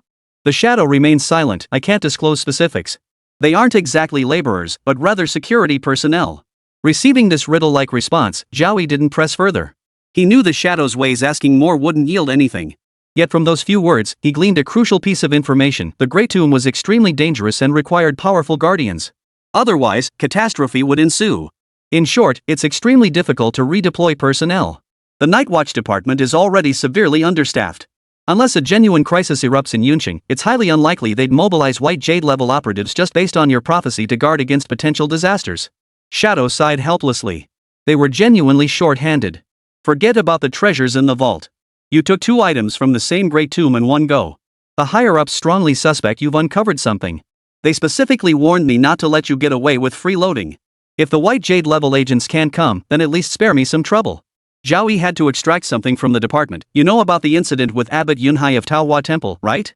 It was clearly the white eyebrow old ape who committed the crime. And what's more, I was invited by Tiger Lord Xiang, sent by the Shangliu organization, to come here and kill me. Now that the old one's been killed, the young one's bursting out of seclusion. Abbot Yunhai, after 9 years of retreat, has emerged demanding I bind my own hands to beg forgiveness. Only after decades facing the wall can I return. By then, the chrysanthemum flowers will have gone cold. Hearing this, Shadow's voice grew sharp with irritation. He doesn't know about your Night's Watch background. That's no longer a concern. He's only just attained the Arhat fruit. Does he really think he can command the world? Tomorrow, we'll make him tuck his tail between his legs. The Shangliu organization is truly disgusting, a cancerous growth cultivated by Japan. The Shadow's inadvertent revelation confirmed Abbot Yunhai's breakthrough. A cold glint flashed in Zhao Yi's eyes. Once he dealt with the Shangliu organization's envoy, he'd make sure to knock some sense into that old fool. As the two prepared to part ways, Zhao Yi retrieved a small booklet from the desk drawer. It contains a list of 1,250 names, the precise location of the soul-capturing sex lair, and the traps set around it. Shadow took it before gradually fading away. Staring at the now completely empty space opposite him, Zhao Yi knew Abbot Yunhai would have to swallow his pride for now. He couldn't spare the time to deal with him at the moment, but he shouldn't get too cocky either. Before dawn broke the next day, Zhao Yi boarded a vehicle bound for the Yuncheng military district. En route, Zhao Wuji called. As soon as Zhao Yi answered and held the phone to his ear, a hearty laugh rang out. The matter with Abbot Yunhai is settled. I stormed Peach Blossom Temple overnight and gave him a stern warning. And I made them cancel the 10-day memorial service. That damn old monkey turned into a ghost, and they actually treated it like some enlightened monk. Did Abbot Yunhai show any resentment? Zhao Yi chuckled softly in response. He should have said that after 9 years of seclusion, Abbot Yunhai had attained the status of an arhat, only to suffer such a humiliating fall. He dared. That old bald-headed monk was so furious his face turned crimson. With all those young monks watching, he had no choice but to announce the cancellation of the ceremony. Zhao Wuji's tone carried fierce confidence. I went there bearing the weight of my role as night watchman. If he knows what's good for him, he'll back down. But if he persists in his stubbornness, the next visitor won't be so lenient. If Abbot Yunhai dared defy orders, the nation's full force would come crashing down, a colossal provocation that could summon several white jade-level cultivators. Even the centuries-old Peach Blossom Temple would be razed to the ground. After exchanging a few more casual words, Zhao Yi saw they were approaching the military zone. He ended the call and tucked his phone away. The military zone stretched endlessly across a vast expanse, its imposing structures arranged in a sprawling grid spanning dozens of kilometers, resembling a series of impregnable fortresses. Advanced surveillance equipment was ubiquitous, with radar scanning every corner of the compound around the clock. Not even a fly could slip in unnoticed. Patrolling soldiers were visible everywhere, dressed in crisp uniforms. Their presence seemed like a silent declaration, proclaiming the area's strict security and inviolability. All electronic devices, including cell phones, were rendered useless by signal jamming. As the vehicle approached the military zone entrance, it was halted by sentries armed with rifles. Zhao Yi retrieved the black ID book signifying his night watchman status and handed it through the window. Moments later, the soldier, having consulted his superiors, returned the black notebook with both hands and saluted Zhao Yi. However, they could no longer ride in the prison vehicle to prevent any undesirable elements from infiltrating. They were provided with a dark green jeep and drove for another 40 to 50 minutes within the military zone before finally meeting Commander-in-Chief Kong Yuhong. Kong Yuhong wore his customary military uniform, draped in a dark green overcoat likely due to the morning chill, with two police officers in tow, whose presence exuded even greater authority than that of the Baizé Special Forces Brigade. Upon seeing Zhao Yi arrive, he sighed.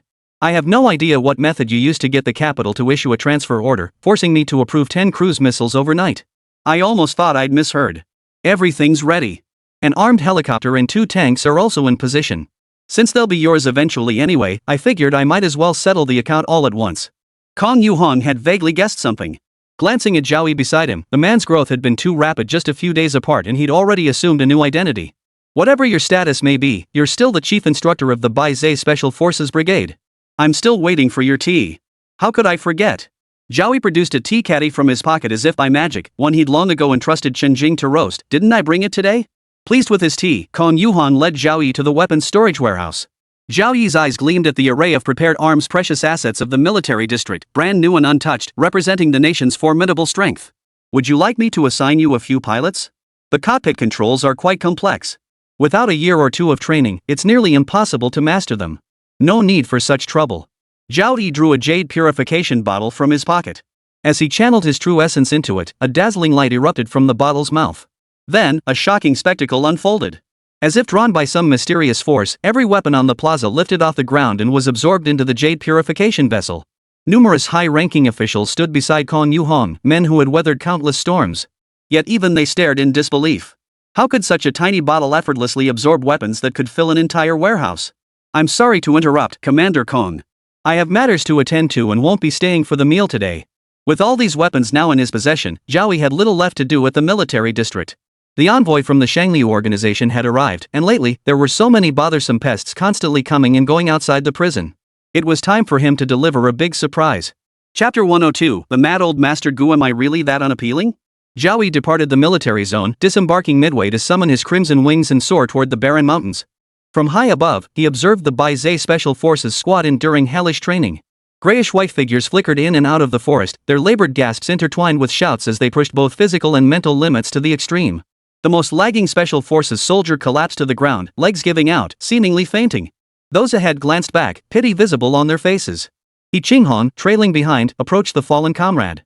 With a gentle smile, he knelt down and pressed an unknown pressure point.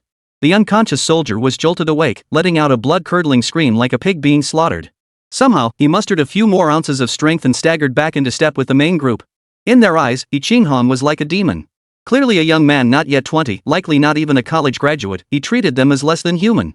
The training regimen was several times more intense than anything they'd endured in the military zone. Their previous existence had been pure paradise by comparison. Only squad leader Shen Zhongjian could barely keep up. He Qinghong taught them a simplified version of the Assassin Temple's introductory training and devised a grueling regimen that pushed them to their limits daily. They were so exhausted they barely had the strength to walk back to their tents at night, sleeping and eating in the wilderness. Upon learning of this situation, He Qinghong not only failed to reduce the training load but instead stuffed an extra sleeping bag and 2 more bags of compressed biscuits into their marching packs. From now on, after training ended, they would simply use the sky as their blanket and the earth as their bed, much more convenient. Zhao Yi, landing smoothly, called He Qinghong over. You're doing well. Zhao Yi saw the method behind it. He Qinghong possessed a photographic memory, using each Special Forces member's physical stats to devise the most efficient training regimen for them. He had to train both the aspiring assassins of the underworld and the Bai Zhe Special Forces Brigade, all while keeping up with his own cultivation. Outwardly gentle and harmless, like a quiet lamb, he was in reality a dormant venomous snake. A sudden strike could end an enemy's life. He had nearly perfected the foundational teachings of the Assassin's Temple, lacking only physical conditioning and practice. The cultivation techniques Zhao Yi taught were orthodox practices. They didn't require decades of relentless martial arts training like those demanded of martial prodigies. Take Zhao Wuji, who achieved martial king status only in his 70s. Nor did they carry the severe drawbacks common to most magical arts, where higher realms often left practitioners neither fully human nor ghostly. Zhao Yi's methods yielded significant results in a short time. He Qinghong was pleased by the praise but reported honestly, of the 95 members in the White Special Forces Brigade, 11 have already been eliminated. Conservatively speaking, within 3 months, no more than 20 will remain. It's not that they quit voluntarily, but their physical condition is too weak to endure the training. However, Shen Zhongjian truly shows great promise. Even without consuming the Tiger Wolf pill, he holds his own against the 29 pre-assassination trainees. The Assassin Temple's introductory phase focused heavily on building foundations. Through training methods so rigorous they bordered on sadistic, every ounce of potential from their bodies was squeezed out. In just a few days, they achieved what would normally take half a year. Better few than many. You made the right call. Zhao Yi also recognized Shen Zhongjian's exceptional aptitude. Otherwise, even with Elder Yan's strong recommendation, he wouldn't have been appointed as the squad leader of the Special Forces. How is the training of the prospective assassins progressing? Phase 1 is essentially complete. Preparing to put them through the assessment. All 29 assassins had taken the Tiger Wolf pill, making their training several times more rigorous than that of the Bai Zhe Special Forces. The assessment required them to complete 3 missions within 6 months. Zhao Yi chatted with He Qinghong for a while longer but did not keep the trainee assassins behind to deal with the impending calamity in Yuncheng. They were still greenhorns untested by blood and fire, offering little immediate help. Yet Zhao Yi already envisioned the future. Once they passed their trials, the underworld's fearsome reputation would echo throughout the netherworld. Leaving the barren mountains behind, Zhao Yi returned to the prison. He secluded himself on the rooftop, preparing to break through to the Five Organs realm. Around 6 or 7 in the evening, the phone beside Zhao Yi rang. He answered it and switched to speakerphone. Gu Qingqing's anxious voice came through. Mr. Zhao, my grandfather seems possessed. He's gone mad at home and is trying to kill himself. The doctors examined him but are helpless. Please, could you come over? Hold on a moment. I'll be right there. After hanging up, Zhao Yi's lips curved into a smile. Finally, they're making their move. Let's see what tricks you have up your sleeves. During his seclusion, he sensed some vermin lurking outside. He had also sensed the Xiaqingming formation. Those 2 stone lions were no ordinary creatures, on the verge of developing sentience. Any rash intrusion would be detected, and they might even fall into an ambush. None dared to venture in for further reconnaissance. Then Gu Qingqing called at this critical juncture the little cutie. He didn't believe there were no ghosts, but the fact that even Wang Fuzhu hadn't fallen into the trap piqued his interest. He dispatched Hu Shaokong to prepare a vehicle and headed to the Gu family estate. Gu Qingqing had been waiting at the gate for some time. Seeing Zhao Yi finally arrive, she wore an expression of genuine surprise and delight. Grandfather seems to be getting worse. You must save him. Tears welled up in her eyes as she spoke, her demeanor utterly devoid of the dignity expected of a family head, evoking an irresistible urge to comfort her. Let's go inside and see him first. Zhao Yi instructed Hu Shaokong to wait outside while he followed Gu Qingqing inside alone. They boarded a 4-seater electric vehicle. The estate felt unusually quiet today. After riding for over 10 minutes, they encountered only a few servants. Passing through winding lanes, they finally reached the elderly Mr. Gu's resting place, a secluded courtyard. Wang Fuzhu was waiting outside the door. Seeing Zhao Yi and Gu Qingqing, a flicker of conflict crossed his eyes before quickly turning to tension. Old Master Gu is inside. I tied him up with rope. To avoid unnecessary panic, I sent everyone else away.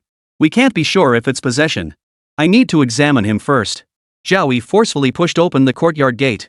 Immediately, he saw the old Master Gu, bound to a chair, raging like a madman. His strength was that of a full-grown bull, his eyes bloodshot and hostile toward everything, panting heavily. His rage intensified at the sight of intruders, straining against the ropes as if determined to tear Zhao Yi to shreds. Midway through his approach, Zhao Yi suddenly heard Wang Fuzhu's voice in his ear. Just remembered old man Gu seemed to have touched a Tai amulet earlier today. I forgot to bring it over. Want to take a look? Zhao Yi pretended not to hear and continued toward old Master Gu. Footsteps quickly followed behind him. Gu Qingqing asked anxiously, Grandpa can still be saved, right? I'll be right beside you in a moment. I hope I can be of some help. Zhao Yi remained unresponsive, now very close to old Master Gu. I can sense the Yin energy emanating from him. He is indeed possessed by an evil spirit, but it's not a major problem. Behind him, Gu Qingqing, seeing Zhao Yi ignore her completely, snorted in frustration and stomped her foot angrily. Then came the sound of clothes being removed. Naked Gu Qingqing pressed her supple body against Zhao Yi's back and asked with a hint of resentment, "Am I really that unattractive that you can't even turn around?" Chapter 103, Punishment in Dreams, Choked to Death. Completely unclothed, Gu Qingqing's rounded buttocks curved out in a graceful arch, her high, jade-like breasts pressed tightly against Zhao Yi's back. Her hot breath tickled his ear. All he had to do was turn around to feast his eyes. Zhao Yi teased, "You really want me to turn around?" Gu Qingqing affirmed with certainty, her voice brimming with anticipation. How could Zhao Yi disappoint them? He whipped his head around to look behind him, his eyes like bottomless whirlpools, holding some kind of mystical power. His gaze first lingered on Gu Qingqing's bare form, truly impressive, before shifting to the courtyard gate. Besides his bodyguard Wang Fuzhu, 5 unfamiliar figures had appeared out of nowhere, each wearing a triumphant grin. He turned around. He fell for it. What a brainless brute. I haven't even played my strongest card yet. Falling for the backturn death array, even a martial king would pay a heavy price for that. What's going on? Why did he turn back? And why is he completely unharmed? 5 strangers stared in horror. The back-turning death array was a treacherous formation. Anyone who glanced back within it would suffer severe injury, even risking soul obliteration. Yet Zhao Yi had turned around completely unscathed. Moreover, they felt their brains grow heavy, drowsiness surging over them. Their consciousness blurred, and even pinching their thighs proved futile. The next moment, they fell into a deep slumber. When they opened their eyes again, they found themselves in a desolate graveyard of scattered tombs, the names on the headstones long blurred beyond recognition. A chilling wind swept through, carrying a bone-piercing cold. The air thickened with a pungent stench of decay.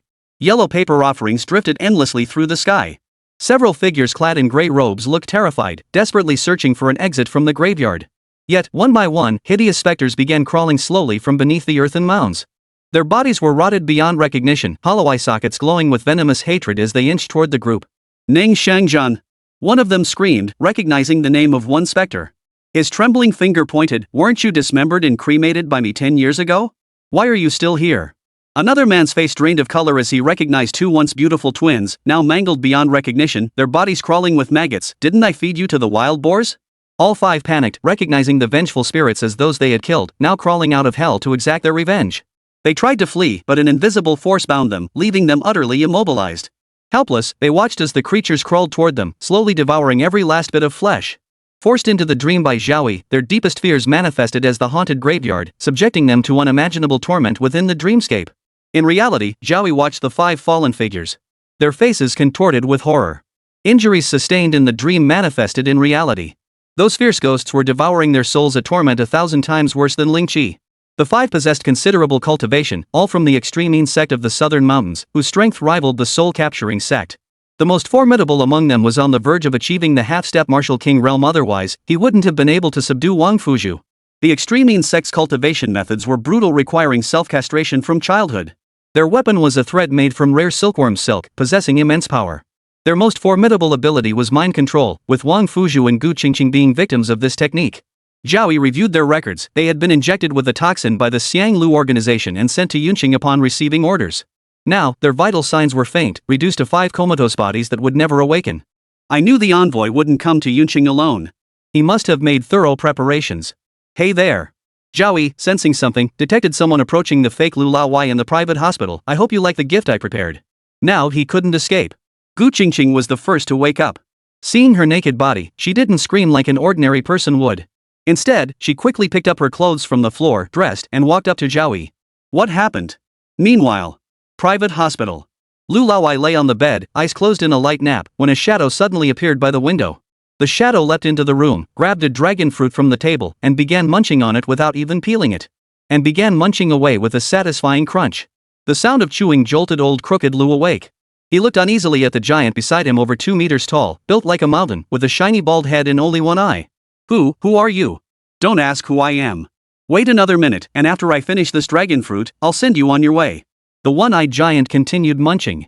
When he saw Lu Laowai's hand reach for the pillow, he moved faster, snatching a loaded pistol. Don't try any tricks in front of me. My mad demon form is nearly perfected, bullets can't hurt me.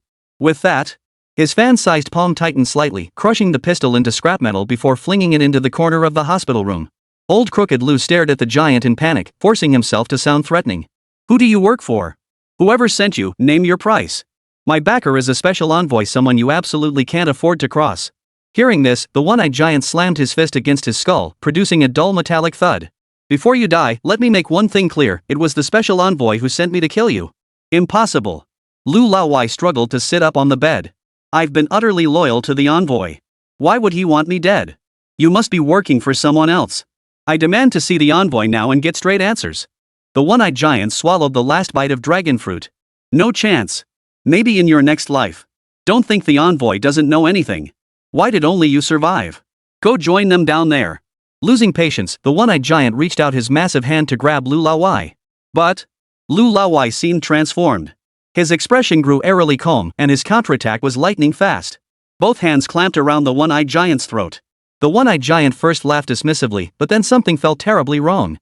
Lu Laowai, clearly just an ordinary man, now had hands like iron cast from steel, the veins bulging violently on his neck. No matter how hard he struggled, he couldn't break free. His face, deprived of oxygen for too long, had already turned a purplish blue. Old Y's expression was cold as steel, his grip tightening. I was letting you live a little longer. Why did you have to go and die like this? Minutes later, the one-eyed giant's struggles grew faint. His body stiffened, his eyes bulging like copper bells. Even in death, he couldn't fathom how he'd met such an end. Having strangled the one-eyed giant, Lu Laowai returned to his hospital bed, closed his eyes, and fell back into sleep. Chapter 104, The Mountain Demon. The villa community in the development zone had only been completed this past April. With a price tag exceeding 31,000 yuan per square meter, it ranked among Yuncheng's top 10 high-end residential areas. Currently, occupancy remained below one-third. In the most lavishly decorated villa, 4 or 5 figures sat at a distance from each other, eyes closed in meditation. The aura they emitted was sharp and sinister. From the farthest bedroom on the second floor, desperate moans echoed intermittently. Moments later, a creature over a meter tall, covered in red fur and vaguely ape-like yet far more grotesque, pushed open the bedroom door with lingering satisfaction. Lying on the bed, one large and one small, were 2 naked women, now cold corpses. The old crone resting in the wicker chair, her wrinkles nearly obscuring her features, shot the red-haired creature a hostile glance. Could you show some restraint? Keep those 2 pieces of meat downstairs in check. Yuncheng isn't some godforsaken mountain cave. If you wake the resting special envoy, every last one of you mountain demons will have your heads chopped off. The villa had 3 floors. The first and second floors were their territory, the envoy rested on the third. The mountain demons were a race of spirit beasts that had awakened sentience within the 10,000 mountains of the southern ridge. Upon reaching adulthood, their flesh could withstand bullets. They were born with a violent, bloodthirsty nature and were extremely cruel. Simultaneously, they possessed an innate lustful nature, delighting in abducting travelers to imprison them deep in the mountains, satisfying their raging desires. Without human prey for extended periods, even wild boars and similar animals could not escape their clutches. Crucially, the Shanshao possesses no reproductive barriers, capable of conceiving offspring through mating with any species. The Shanshao before them bore monkey-like traits, its claws exceptionally long and powerful enough to shift boulders weighing thousands of pounds. The 2 women tortured to death were mother and son, also the villa's owners. Hearing the old woman's accusation, the ape instantly frowned. But recalling her methods, it swallowed its anger, crouched in the corner, approached the male owner's corpse, and used its claws to scrape open the skull, relishing the brain matter it devoured. Uncivilized brute. Beside him sat a man in his 50s or 60s, dressed in a bespoke suit, elegantly sipping a cup of blood. Witnessing the mountain demon's crude behavior, he couldn't help but utter a word of condemnation. He too hailed from the southern mountains, an elder of the blood demon sect named Zhang Peiping. By consuming the blood of living beings, they enhanced their cultivation, gaining formidable combat prowess and healing abilities. The downside was the gradual descent into becoming emotionless blood demons. Among the group, only the old crone surpassed him in this regard. The cultivation methods they practiced all carried immense drawbacks. Had they not injected themselves with poisonous potions and become traitors to the Shangli organization, they would have either failed in their cultivation, met their demise, or turned into killing machines, only to be exterminated by the Night Watch. The other 2 had unfamiliar faces, seemingly not from Nanling. They wore matching gray robes and cheap market-bought hats, hadn't spoken a word since entering, and carried a long, silk-wrapped object between them. The old woman shot Jiang Peiping a glare, signaling him to keep quiet. Why is de Kuei taking so long? He was just dealing with some local thug. Has he gone off gallivanting again? Who knows? Jiang Peiping's eyes gleamed with wickedness as he drained his cup of blood in one gulp, closing his eyes in bliss. Wonder if Zhao Yi is dead yet. I'd love to taste his blood, must be delicious. Beside him, the mountain ape who'd just devoured a brain gazed longingly. He too craved Zhao Yi's brain matter, drool dripping from his mouth onto the ground. De Kuei, deputy leader of the mad demon sect, had nearly perfected his hard qigong cultivation, standing just 1 step away from becoming a martial king. His flaw? His hormones surged 100 times stronger than normal humans, forcing him to release them dozens of times daily to avoid losing his mind. Wanted by the Night Watch, they usually hid in the desolate mountains of the southern ridge, a godforsaken wilderness. Rarely venturing into the city, their primal urges now demanded immediate release. The villa complex was personally selected by the envoy, chosen for its low occupancy rate and lack of nearby strangers, minimizing the risk of exposure. They randomly picked the best decorated house, inhabited by a company owner all now reduced to prey. As they spoke, footsteps echoed outside. The group instantly tensed. One-eyed Dekue leaped through the window, grinning as he patted his head. I took care of business first, so I'm a bit late. Recognizing the familiar figure of Dekue, the old woman relaxed her guard, though she didn't hold back her scolding. If you can't control yourself next time, I'll castrate you myself. Enough. They must have failed, or they would have returned by now. I'll wake the envoy to discuss our next move. The old woman stormed to her feet from the wicker chair and ascended to the villa's third floor. She knocked respectfully on the door several times. Hearing a response inside, she lowered her voice and said, Your Excellency, the members of the Extreme sect have likely been defeated. What should our next move be? Wait. A muffled voice echoed from the room. A figure wearing a white mask pushed open the bedroom door and emerged, taking a seat in the center of the leather sofa on the first floor. 5 men, plus the mountain demon, stood beside him, not daring to breathe a word. The envoy toyed with a black remote control, glancing over the assembled group before speaking up. The members of the Extreme sect have all been taken down, but Zhao Yi proved more troublesome than anticipated. Any suggestions? Zhao Yi must not be spared. Whoever comes up with a plan to eliminate him, I will petition the higher-ups to provide the genuine antidote. Breaths in the living room quickened. If they could obtain the genuine antidote, they would no longer have to obey the Shangliu organization like lapdogs. I have a plan. Shanshao couldn't hold back, revealing a savage grin as he blurted out, We investigate everyone who's had contact with Zhao Yi, especially close relatives like parents, and force him to commit suicide. Otherwise, rape the women and scoop out the brains of the men. Zhang Peiping beside him sneered with disdain, Truly a savage beast, all you ever talk about is killing and violence.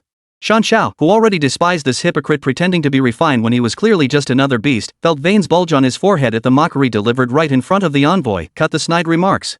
If you're so clever, lay out your plan step by step. Zhang Peiping first bowed respectfully to the envoy before voicing his proposal. Back when Tiger Boss had old Crooked Lou plot to get Zhao Yi sentenced to death, though it failed, I think we can reuse the tactic. Kill a few thousand more, frame Zhao Yi for it, and the Night Watch will definitely react. That fool Zhao Wuji has the worst temper. Then we just sit back and reap the benefits. The old woman beside him looked intrigued, finding Zhang Peiping's plan quite clever. They had visited Yuncheng Prison, fortified by Zhao Yi like a bastion, and dared not storm it recklessly. If this plan worked, results would come swiftly. Not bad. The envoy nodded, his sinister smile widening. Indeed, a splendid plan. The others chimed in with agreement. Even the mountain demon, though seething with resentment, dared not raise an eyebrow. Only Dekue remained expressionless, a murderous intent brewing in his eyes. Chapter 105, In Phosphorus Sand, Did I Kill Zhao Yi? Dekue's aura grew increasingly dense. Shan Shao, born of heaven and earth, was the first to notice. He leapt before him and sneered, Tall guy, you're off.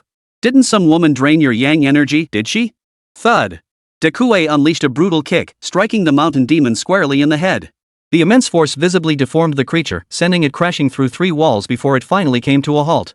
Every bone inside its body was shattered, leaving it utterly and irrevocably dead. The mountain demon, notorious for his wicked deeds in the southern mountains and possessing the combat prowess of a great martial king, had been taken down with a single kick. It felt unreal. He's not Dekue. The old crone shrieked like a night owl, her entire body shrouded in black mist. She was none other than a spell-casting immortal. Zhang Peiping, the blood demon sect elder closest to the scene, rapidly inflated his right hand until it swelled to the size of a full-grown brown bear. It radiated suffocating demonic energy, poised to crush Dekue's skull into pulp. Legend held that the blood demon sect's founding patriarch had transformed into a full-fledged blood demon 5 centuries ago, yet retained his sanity. Renamed the demon god, he once ruled the southern mountains for a time, though he dared not invade Dongshan province for fear of the nation's might.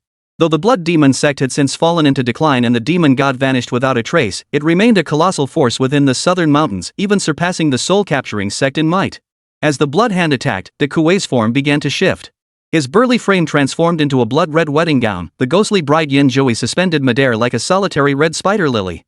Her withering divine power unfolded, causing Zhang Peiping's body to rapidly decay. Before he could even draw near, he had already turned into a desiccated corpse. The remaining old crone and the envoy were utterly shocked. After all, Zhang Peiping possessed strength comparable to a half-step martial king, yet he hadn't even grazed the hem of his opponent's robe. A crimson-robed vengeful spirit. The old crone recognized her. The ghostly bride was a red-robed specter. Black mist churned and surged around her like viscous swamp, thick with the stench of evil and death. Her form grew blurred and eerie. The black mist seemed to gain life, shifting and coalescing in an instant into countless hideous skeletons. Their mouths emitted piercing, mind-distorting howls as they sought to devour the ghost bride, Yuncheng whole. The two figures clad in grey robes, who had never spoken a word, stirred in that instant, revealing themselves to be two flying zombies. Beneath the grey robes stood towering, monstrous figures. Their skin bore an unnatural greyish-white pallor, eyes sunken deep, glowing with an eerie, blue-tinged crimson light. Long, tangled hair, dry and yellowed, rustled with the wind. Their hands bore equally sharp claws, still stained with blood. Though wingless, they could fly, silently closing in on their prey. Only the masked envoy stepped back 4 or 5 paces, watching their fierce battle in silence. Facing the surging tide of black skeletons, Yuncheng's face beneath the red veil remained unchanging. She opened her mouth, sucking in all the skeletons lunging at her, then turned and spat them all back at the two flying zombies attacking her. The skeletons, amplified by the Crimson Spectre's primordial malevolence, proved far stronger than those wielded by the old crone. Each collided with the flying zombies' bodies, emitting bone-chilling clangs before dissolving into half-corpses within half a second. The old woman was terrified out of her wits. Forgetting the envoy behind her, she charged like a crazed beast, desperate to escape the villa before she became the next victim. But the envoy standing at the rear emitted an eerie chuckle before pressing the remote control he'd been fiddling with. Just as the old woman was about to reach freedom, a deafening explosion erupted beside her ears. Instinctively turning back, she saw a blinding emerald flash before the entire villa was engulfed in flames. Explosives had been buried beneath the villa, detonated by the envoy at the last possible moment, leaving no escape for anyone. The heatwave carbonized the old woman's body, her skin searing with agony. She screamed at the top of her lungs, finally piecing together the scheme. They laced the explosives within phosphorus sand. We were all sacrificial pawns. De Kuei going to kill old Crooked Lu was just bait all to lure Zhao Yi here. Phosphorus sand was a terrifying substance forged from century-old, putrid corpses mixed with riverbed phosphorus sand and poisonous miasma. Even a trace could reduce magical artifacts to scrap. Iron martial arts masters specializing in hard chi dared not touch it. For souls, it was utter annihilation. A single touch reduced them to ashes. Nothing could extinguish it before complete incineration. The phosphorus sand in that explosive was far more than a mere trace. The flames themselves glowed emerald green, as if one had descended into the 9 hells of the underworld. Even a half-step martial saint would lose half their life to it. Though the old crone was a true master of sorcery, her physical body was weaker than that of an ordinary person. They now tasted true terror and despair. They had gravely underestimated Zhao Yi's danger. He had even resorted to using something like phosphorus sand. Glancing back at the dead envoy, they realized he must have been an imposter too. The purpose of the two flying zombies was to buy time.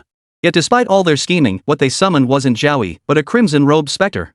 In that instant, their souls ignited and vanished completely into the sea of flames. A colossal explosion rocked the entire neighborhood, knocking nearby residents unconscious and leaving the concrete ground scarred and shattered. After about 10 seconds, as the flames gradually dimmed, the ghost bride Yuncheng finally appeared. She still hovered mid-air, enveloped in blood-red gunmetal, completely unscathed.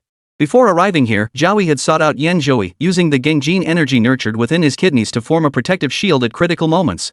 Now, that gunmetal energy had dimmed considerably, requiring several more months to fully recover. Yet Yuncheng remained utterly vigilant, suddenly sensing a dangerous aura as if someone had locked onto her from afar. The next second, the threat dissipated. Yuncheng scanned the horizon and spotted a sniper crouched on a rooftop 20 kilometers away. The sniper had been aiming at Yuncheng, but now another man appeared beside him. Zhao Yi watched him intently. Bro, you're amazing. Locking onto a target 10 kilometers away? Bullets ground from soul-extinguishing nails. You've really perfected the art. The sniper, a blonde Westerner, heard Zhao Yi's voice and instantly drew a dagger from his waist, lunging violently toward Zhao Yi. But Zhao Yi was faster. He dodged the attack and sent the man flying with a single kick. Flying over 10 meters through the air, the blonde Westerner's lips curled into a sneer. Holding his nearly 2-meter-long sniper rifle with one hand, he didn't even need to aim at such close range. He pulled the trigger with force. Bang! A deafening crack echoed across the rooftop. The soul-extinguishing bullet pierced Zhao Yi's forehead, exiting through the back of his skull. The lifeless body crashed heavily to the ground. The blonde youth retrieved the photograph, scrutinizing the corpse against it. Speaking fluent English, he remarked, "It's an exact match for Zhao Yi. But wasn't he supposed to be extremely dangerous? Why was he killed so easily?" He suddenly snapped to attention, sensing something was wrong. Why did he feel no pain whatsoever after being kicked flying by Zhao Yi just now? Chapter 106, The Shadow Alliance Exposed. The blonde youth was named Alex, the Shadow Alliance's top-tier assassin. Though unranked on the dark web's hitman charts, he was renowned for his flawless precision and ruthless demeanor. Having executed hundreds, perhaps thousands, of assassination missions, even the legendary Great Xia Martial King had fallen victim to his blade. Of course, he used a long-range sniper rifle, the same method employed against Zhao Yi. Otherwise, if he had encountered the martial king face to face, he would have been obliterated with a single punch. He knew he'd fallen victim to an illusion spell, an exceedingly rare technique passed down by Western sorcerers. It manipulated human senses to create illusions, trapping victims in peril without their awareness. Alex was well versed in every trap and trick, yet this time he had been careless. In the next instant, he bit down hard on his tongue. His mouth filled with the heavy taste of blood, yet he still felt not a shred of pain. He drew a deep breath, knowing he had no choice. The Eastern youth's illusion was too profound. He must take extreme measures to snap himself out of it. Every second delayed risked failure. He raised the dagger in his hand and thrust it toward his own chest. Just as the blade was about to pierce his skin, Alex suddenly felt an excruciating pain. He forced himself to stop the dagger from entering his heart, his entire body drenched in cold sweat. He looked at Zhao Yi, who was watching the spectacle nearby. "You're ruthless." Alex felt a wave of dread wash over him as he gasped for breath. The Eastern man he was about to assassinate proved more formidable than any enemy he'd faced before. He had broken the illusion at the very last moment. Had Alex not sensed something amiss, he would have been killed. Even so, he was severely wounded. The dagger's tip had come within half a centimeter of his heart, and blood gushed wildly from the wound. Shadow Alliance, Alex. Flexibility dozens of times greater than normal humans. Master of bone-breaking techniques. Relatively weak in close combat, but can use bones as weapons. Zhao Yi revealed the origins of the blonde youth. Though not ranked on the dark web assassin list, he possessed the strength to place within the top 5. The reason was the Shadow Alliance's significant influence in the West. Its members didn't need to accept contracts on the dark web. Numerous wealthy clients were willing to collaborate directly. Crucially, the alliance maintained high client confidentiality, with no known instances of leaks. Simply place the target's name, photo, and basic details in a mailbox at a designated port, and within 3 days, the Shadow Alliance will respond. A single feather signaled a refusal of the order. If an assassination is accepted, they provide an indicative bounty amount and a bank account number. If the client agrees, they transfer the funds to that account. The Shadow Alliance operates on a payment-first, service-later basis. Clients needn't worry about non-delivery. Established for over a century, the Alliance values credibility above all else and has never failed a single contract. They investigated Zhao Yi, the target, and recent events in Yuncheng, concluding his danger-level rivals that of the Martial King. The bounty soared to $300 million. Shadow Alliance members are divided into 3 tiers: bronze, silver, and gold. Gold-tier assassins represent the pinnacle, and even the Shadow Alliance has produced few of them. Alex was one of the elite, having hunted down the Martial King of Great Xia and possessing extensive combat experience. He had arrived in Yuncheng 10 days prior and finally pinpointed this assassination location. He certainly has some skill. Zhao Yi assessed. He had ended the dream at the very last moment. Had Alex been even a fraction of a second later, he would have been stabbed to death by his own dagger. Alex stared at Zhao Yi as if facing a mortal enemy. Confronting the strongest opponent he'd ever encountered, his heart pounded violently. His vigilance reached its peak. He kept his head slightly bowed, avoiding direct eye contact, fearing the other might be using illusions through such means. "You haven't caught my eye yet. Your opponent is him." Zhao Yi shifted slightly to the side, revealing 2 figures. One was Shin Zhongjian from the military district, clothes still dripping mud, exhaustion radiating from every pore, yet a hint of martial spirit lingering between his brows. The other was He Qinghong, dressed casually, barely over 20. He sized up Alex, who remained poised in an assault stance. Quite the formidable opponent. Mr. Zhao has found himself a sharp whetstone. Zhao Yi looked at Alex. "I'll give you a chance to live. Kill this greenhorn, and I'll let you go." With that, he made no further delay and gradually walked away from the rooftop. He had more pressing matters to attend to. Using the building's rooftop as his base, he would leave no stone unturned within a 5-kilometer radius, hoping for unexpected discoveries. Alex stared at He Qinghong in disbelief, then suddenly lunged forward, his right hand wielding a dagger straight toward He Qinghong's throat. He knew there was no room for negotiation with Zhao Yi. With blood gushing from his chest, every moment delayed worked against him. Only by swiftly killing the man in casual attire could he possibly survive. He played his most lethal trump card immediately, aiming to pierce his throat with a surprise strike. He Qinghong had anticipated this. His form vanished, evading Alex's attack, only to reappear beside Shin Zhongjian. Speaking in a teacherly tone, he said, "Watch closely. Today's experience will serve you well for the rest of your life." Shin Zhongjian nodded firmly, fully aware that being brought here was an immense honor. He knew he must cherish this opportunity. He Qinghong then vanished silently into the darkness, becoming an elusive shadow. His movements were fluid and swift, wielding a silver-white dagger. The gold-rank assassin Alex presented a starkly different spectacle. Even gravely wounded, he remained formidable like a sleek, ferocious cheetah. Each of his attacks carried lethal intent, radiating an overwhelming aura of death. A breathtaking battle erupted between them on the rooftop. Their figures crossed paths relentlessly, yet not a sound escaped their movements. Shin Zhongjian watched from the sidelines, his eyes locked on the figures. Soon, however, he could no longer keep up with their rhythm. Even straining to his utmost proved futile. They had surpassed the limits of human capability. The most astonished was Alex. Trained by the Shadow Alliance since age 3, he had only achieved his current level at 35, a rare testament to his extraordinary talent. Yet his opponent was barely in his early 20s. Had he begun training in the womb? And his attacks were even more ruthless. Even at his peak, Alex would have had to be on high alert, let alone now, gravely wounded. Clashes between masters never lasted long. The battle reached a fever pitch, with offense and defense unfolding in the blink of an eye. Each clash sent shivers down the spine. Yet in that very instant, He Qinghong abruptly shifted tactics. His body flowed like liquid, evading Alex's strike with ghostly agility before launching a counterattack at astonishing speed. Alex reacted swiftly, swinging his dagger to defend. Yet He Qinghong's next words made his heart skip a beat. "I've read your move. Is your next strike aimed at my left ribs?" Chapter 107, Teaching Materials, Gathering in Qi Prefecture. Alex's body tensed. The feeling of being read through made him deeply uncomfortable, for he had indeed intended to strike at He Qinghong's left side. Without a moment's hesitation, he retreated 5 or 6 meters while altering his attack pattern. Yet within just 6 or 7 minutes, he realized the opponent seemed to have read him completely. No matter how he changed his approach, this Eastern youth always anticipated his moves in advance. He Qinghong remained calm, no longer maintaining his initial full defensive stance. He even turned to look at Shin Zhongjian standing in the corner. "Next, I'll analyze this assassin for you. He's a top-tier gold medal assassin from the Shadow Alliance, first-rate teaching material." His innate photographic memory, honed through the grueling initiation trials of the Assassin's Temple, had unlocked new depths of potential. After prolonged combat with the wounded Alex, his mind had already completed the analysis. Human instinct and muscle memory came into play. The current Alex posed no pressure whatsoever. He Qinghong could predict his opponent's actions within the next 5 seconds.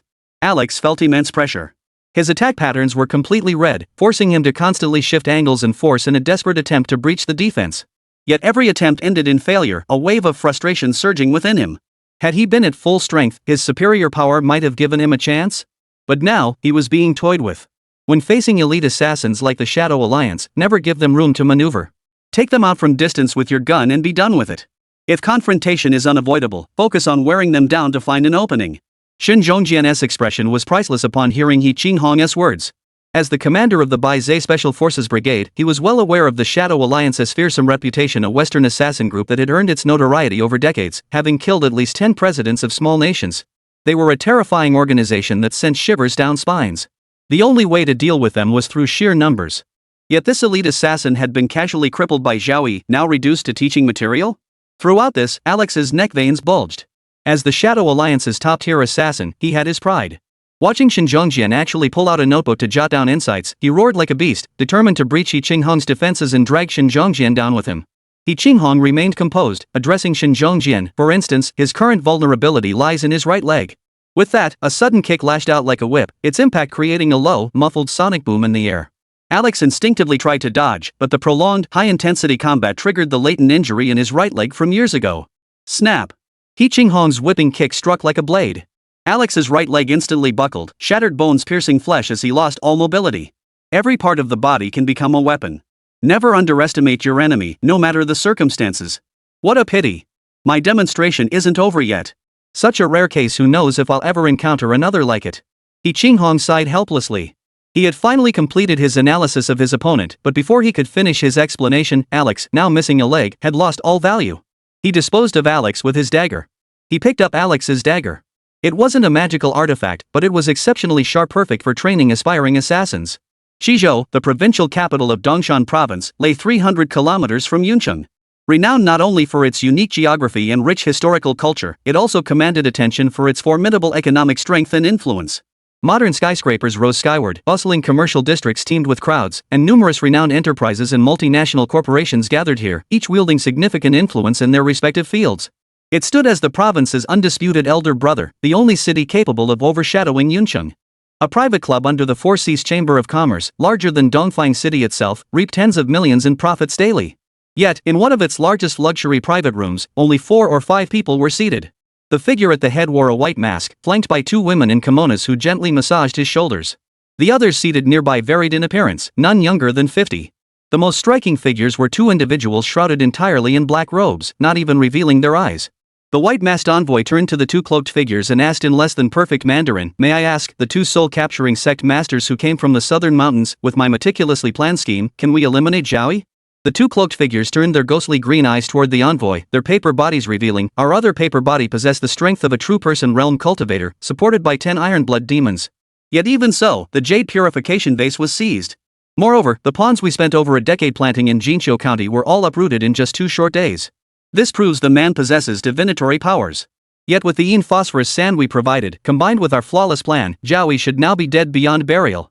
The two paper bodies showed little deference to the envoy, primarily because of the other paper body and the sect's treasured artifact, the jade purification vase. Otherwise, they wouldn't have brought out their ultimate weapon, the yin phosphorus sand. The other figures were equally unfathomable, no less formidable than the two Ningqian paper bodies. At the very least, they were either martial kings or immortals, yet they sat quietly in the same private room, listening to their conversation. The envoy chuckled lightly, clearly in agreement. "I concur with Sect Master Ning's perspective. You've all journeyed from far and wide, and gathering together is no small feat. Tonight's entire bill is on the house. Consider it a token gesture. Once we reach Yuncheng tomorrow, we'll divide the spoils among ourselves." Just as smiles spread across the faces in the private room, a knock sounded at the door. A bald monk pushed open the door, barefoot and clad in simple monk's robes, yet radiating an indescribable aura of authority. His right hand dragged Alex's mangled body, casually tossing it before them as if discarding a worthless sack of rubbish. "Gentlemen, you have lost. Who are you?" The envoy stared at the young monk as everyone in the private room rose, glaring at him with hostility. Facing their powerful aura, the monk pressed his palms together and chanted a Buddhist invocation. "Honored patrons, please withdraw your supernatural powers. This humble monk comes with no ill intent, but by my master's command, to lend you a helping hand." "Who is your master?" "What a bold claim." A paper effigy of Ning Qian spoke, recognizing the young monk's strength merely that of a warrior, easily crushed with a flick of the finger. The young monk showed no sign of anger, replying calmly, "The Arhat Fruit Throne, Abbot Yunhai." Chapter 108, The State Apparatus. After crippling Alex, Zhao Yi searched the surrounding area for over 10 kilometers but found no suspicious figures. He reached for the Peppa Pig charm at his waist. Looks like someone familiar joined the plot. Otherwise, how could they have such a meticulous plan? Right? The soul of Ning Qian, sealed within the Peppa Pig charm, instinctively flinched at Zhao Yi's words. He had witnessed Zhao Yi's power firsthand. Unless the intruder was a martial saint, the pinnacle of martial arts, or an earth master, the apex of sorcery, anyone who came here was essentially signing their own death warrant. If the other two paper bodies arrived and were captured by Zhao Yi, then he would have no hope of ever recovering. It was terrifying beyond comprehension. Barely in his early 20s, yet possessing such terrifying combat prowess. He possessed neither the grinding endurance of martial cultivation nor the fatal drawbacks of spellcasting. Even the orthodox cultivation methods of the Celestial Master's mansion couldn't possibly yield such rapid progress. It was all a trap. This was far beyond their hunting capabilities. The moment they revealed themselves, they would be slaughtered. Zhao Yi seemed to sense Peppa Pig's trembling. He unlocked the speech-suppressing and immobilizing talismans, studying her anxious gaze. "Where do you think the other two paper bodies and the Shangli organization's envoy are hiding? Care to give us a hint?" Even though he possessed all of its memories, he still couldn't learn to think like it. After all, it was the original being. There had to be patterns to uncover. It was foreseeable that those two paper bodies had arrived. Otherwise, the Shangli organization's envoy alone couldn't have devised such an elaborate plan. There might even be other powerful figures involved, though certainly none at the martial saint level. Otherwise, given Abbot Yunhai's temperament, having achieved the Arhat fruit after 9 years of seclusion, he'd never have dared to bind his own hands in penance.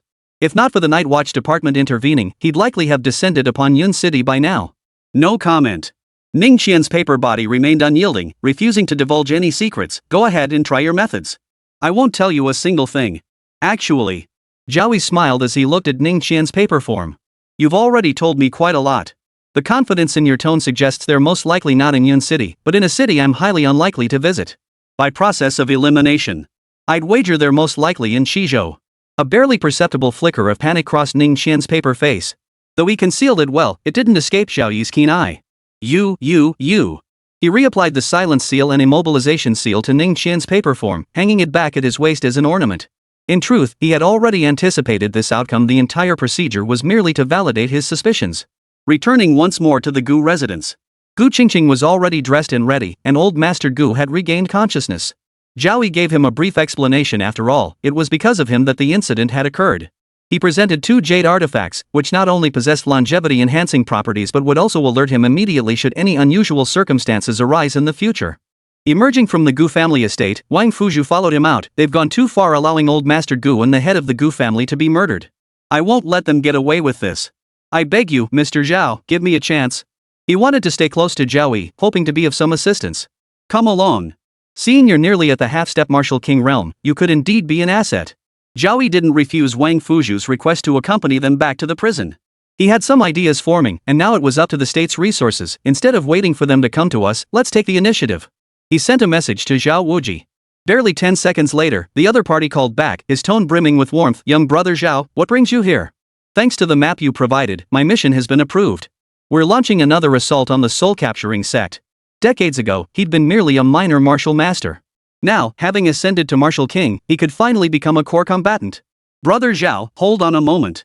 Zhao Yi listened to Zhao Wuji's excited voice on the other end. I need to tell you a secret. The other two paper bodies of Ning Qian have arrived. Even if you go to the soul-capturing sect, you'll probably only catch some small fry. How about we pull off something big together? What? Zhao Wuji couldn't sit still. His mission to soul-capturing sect wasn't to deal with minnows, but to eradicate the entire sect. Hearing Zhao Yi mention the other two paper bodies had departed, Brother Zhao, this is extremely important. Don't joke about it. It's as good as certain. Zhao Yi added, if you don't believe me, thoroughly investigate Qi province. See if any strange individuals have flooded in recently. Alright. After hanging up, Zhao Wuji immediately set about handling the matter. Leveraging his authority as a star-rank nightwatcher, he mobilized all departments except the military zone to investigate the influx of outsiders into Qizhou during the recent period. The scale was immense. In this modern society saturated with surveillance cameras, no one could evade the Great Xia Empire's watch unless they remained permanently hidden indoors. As soon as Zhao Wuji issued his orders, all relevant departments in Qizhou put aside their current files and began working through the night, leaving no stone unturned, not even the most inconspicuous corners. When the machinery of the state began to turn, all other forces had to make way. Within just 9 hours, Zhao Wuji's phone rang again. His tone was grave. Young brother Zhao, you were indeed correct. Mysterious individuals have infiltrated Qizhou. Preliminary estimates suggest there are 6 of them. Surveillance cameras only captured a few side profiles. No identity information has been found. This is a group of big sharks. Their last known location was at heaven and earth. Big sharks meant formidable adversaries, at least on par with him. Where is heaven and earth? Zhao Yi had never been to Qizhou, so it was no surprise he hadn't heard of it. Zhao Wuji explained to Zhao Yi, heaven and earth is Qizhou's most famous club. It's 3 or 4 times larger than your Yun City's Oriental City and is a crucial asset under the Four Seas Merchants Guild. Oh, right. The boss of the Sea Merchants Association is Japanese, and most of the staff are Japanese too. I've always felt something fishy about it. Chapter 109, Blood Drinking Blade. I'll head to heaven and earth immediately to see if I can uncover anything. Zhao Yi told Zhao Wuji on the other end of the line, there's bound to be bloodshed. I'll wipe them all out in Qizhou. Remember to give me a heads up with the relevant departments, or I'm afraid there might be collateral damage again. He had no connections in Qizhou and needed someone to guide him. Zhao Wuji's tone carried a hint of hesitation. The whistling wind suggested he was aboard a helicopter. Should we wait a day? I'm already heading back from the capital. I had the fortune of meeting a white jade-level nightwatcher who lent me a remarkable artifact. My return could be an asset to you. One sentence remained unsaid, bottled up inside him. Not long ago, Zhao Yi had mentioned that a catastrophe affecting nearly 10 million people would befall Yuncheng. He feared Zhao Yi alone would be unable to handle it. Unnecessary. Zhao Yi's voice was icy. If they truly possessed the power to crush me, why would they bother with elaborate schemes? They could have simply come to Yuncheng and killed me outright. The vision of Yuncheng's future played vividly before his eyes. Besides the white-masked envoy, there was an elderly man in a wheelchair deprived of both hands and feet, his entire body shrouded in white cloth. Lacking both hands and feet. This indicated the opponent had at least mastered the self-devouring art, reaching the heavenly maimed realm through consumption. They had likely begun advancing toward the next stage, the bone-transforming realm, but it was certain they were not in the organ-sealing realm. At the organ-sealing realm, one couldn't even maintain human form. Those who had devoured themselves to this level were as rare as phoenix feathers and qilin horns across the entire Wugwa. Sensing Zhao Yi's unwavering resolve, Zhao Wuji understood the urgency. The sooner they acted, the better. Allowing these fiends to roam free in Qizhou would spell utter catastrophe. I'll immediately contact all departments in Qizhou. They'll fully support your investigation. Anyone who dares obstruct us with solid evidence will be dealt with severely. Truthfully, you possess this authority already, but your tenure is too brief. After this campaign, however, Brother Zhao will surely become a household name throughout the realm. The call ended. Zhao Yi was heading to Qizhou, but first he needed to return to the prison. He instructed Wang Fuzhu to prepare everything and assemble the team in 2 hours. He had to give Yan Zhouyi and Yuan Shasheng specific instructions to prevent them from launching a surprise attack and seizing control while he was away from Yuncheng.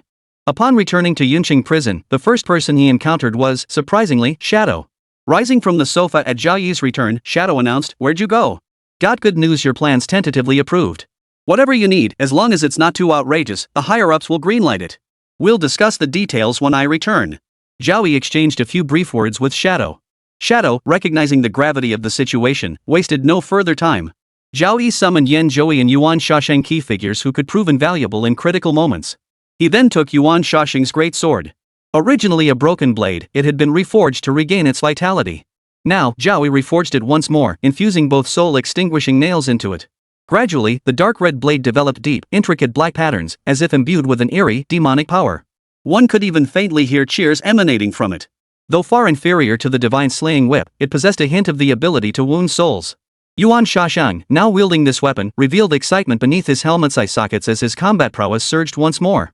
He looked expectantly at Zhao Yi. "Please, Master, bestow a name." To him, the weapon remained incomplete without its master's bestowed name. Watching Yuan Shasheng, who was as excited as a child, Zhao Yi merely chuckled softly. "Your blade craves blood. Why not call it the bloodthirsty blade?" He then ordered Yan Zhouyi and Yuan Shasheng to guard the prison. The Fulong Mountains remained secure, protected by the purple gold gourd presumably from Fulong Mountain and the formidable guardians Niu Tu and Ma Mian. Unless a martial saint or earth master descended personally, no one would gain an advantage.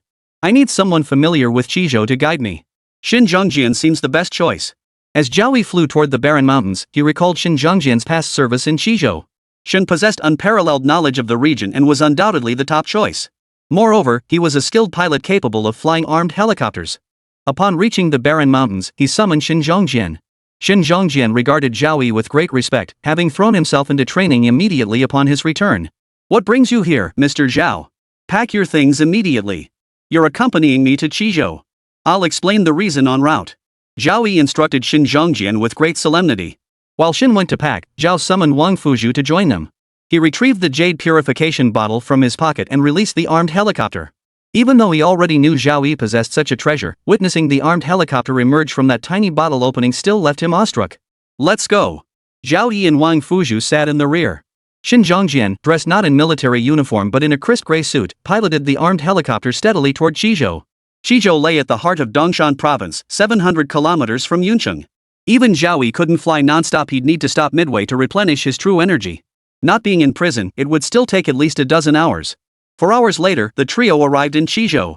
The armed helicopter landed on a pre-arranged helipad, and Zhao Yi stowed it away using the jade purification bottle.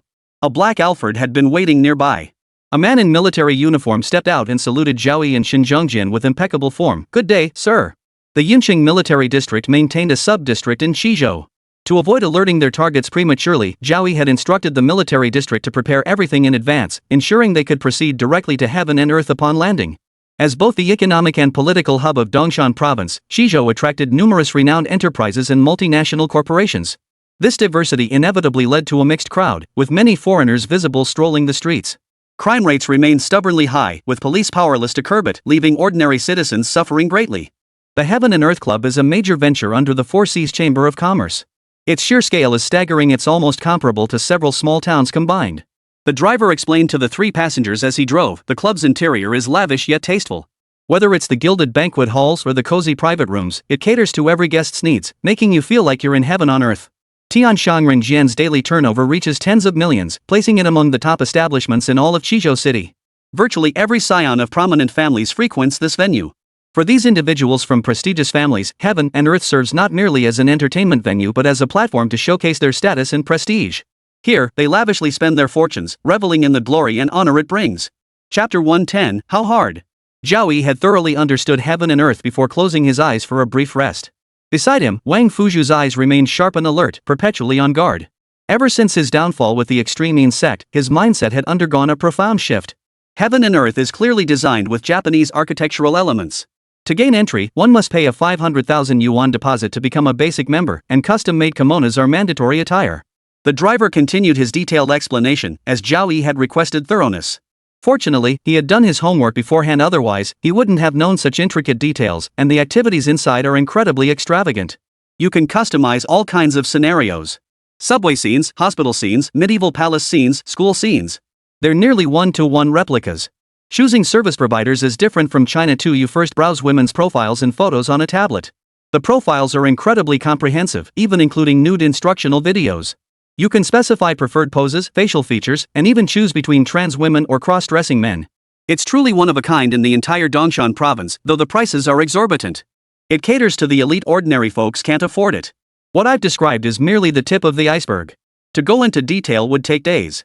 It's not just locals from Qizhou who frequented. Wealthy individuals from other provinces visit regularly. Its money-making power is terrifying. Tonight, Prince Situ, who was just accepted as a true disciple by the master of Wanjian Mountain Villa, is returning. He's throwing a lavish party, splurging 200 million yuan to book nearly half of heaven and earth. Almost every second and third generation heir will be there to celebrate.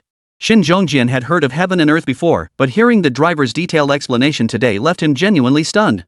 A pure playground for indulgence. I know Prince Situ well. He's the most outstanding among the young generation, which is why those spoiled brats crowned him prince. Never imagined he'd become a true disciple of 10,000 Swords Manor. Upon hearing the words 10,000 Swords Manor, Zhao Yi finally opened his eyes. From Yinshenzhi, he learned that the 10,000 Swords Manor boasted a long history dating back to the Ming dynasty. It preserved orthodox cultivation techniques, standing on equal footing with the Tianshi Palace of Dragon and Tiger Mountain. All disciples within the sect were sword cultivators, capable of decapitating enemies from dozens of kilometers away. Their selection process was notoriously strict, admitting only those with exceptional talent and unwavering resolve. To be chosen by the estate master himself meant he must possess some innate gift. Traffic in Qizhou was horrendous, taking 2 or 3 hours to reach their destination. The adjacent parking lot was filled with luxury cars, and though evening was still hours away, few spots remained. As the trio approached the entrance, the manager called out, "Gentlemen, please present your membership cards. New guests must apply for membership first. Prince Li has reserved most of heaven and earth tonight, so there may be delays in service. We apologize in advance." Though the manager was a native of Great Xia, he wore Japanese kimono, his wooden clogs clicking sharply on the floor. Xin Zhongjian's expression remained impassive as he retrieved his credentials from his pocket. Opening them, he placed them before the manager at the entrance. "I'm with the military district. I'm here to inspect heaven and earth tonight. Move aside immediately."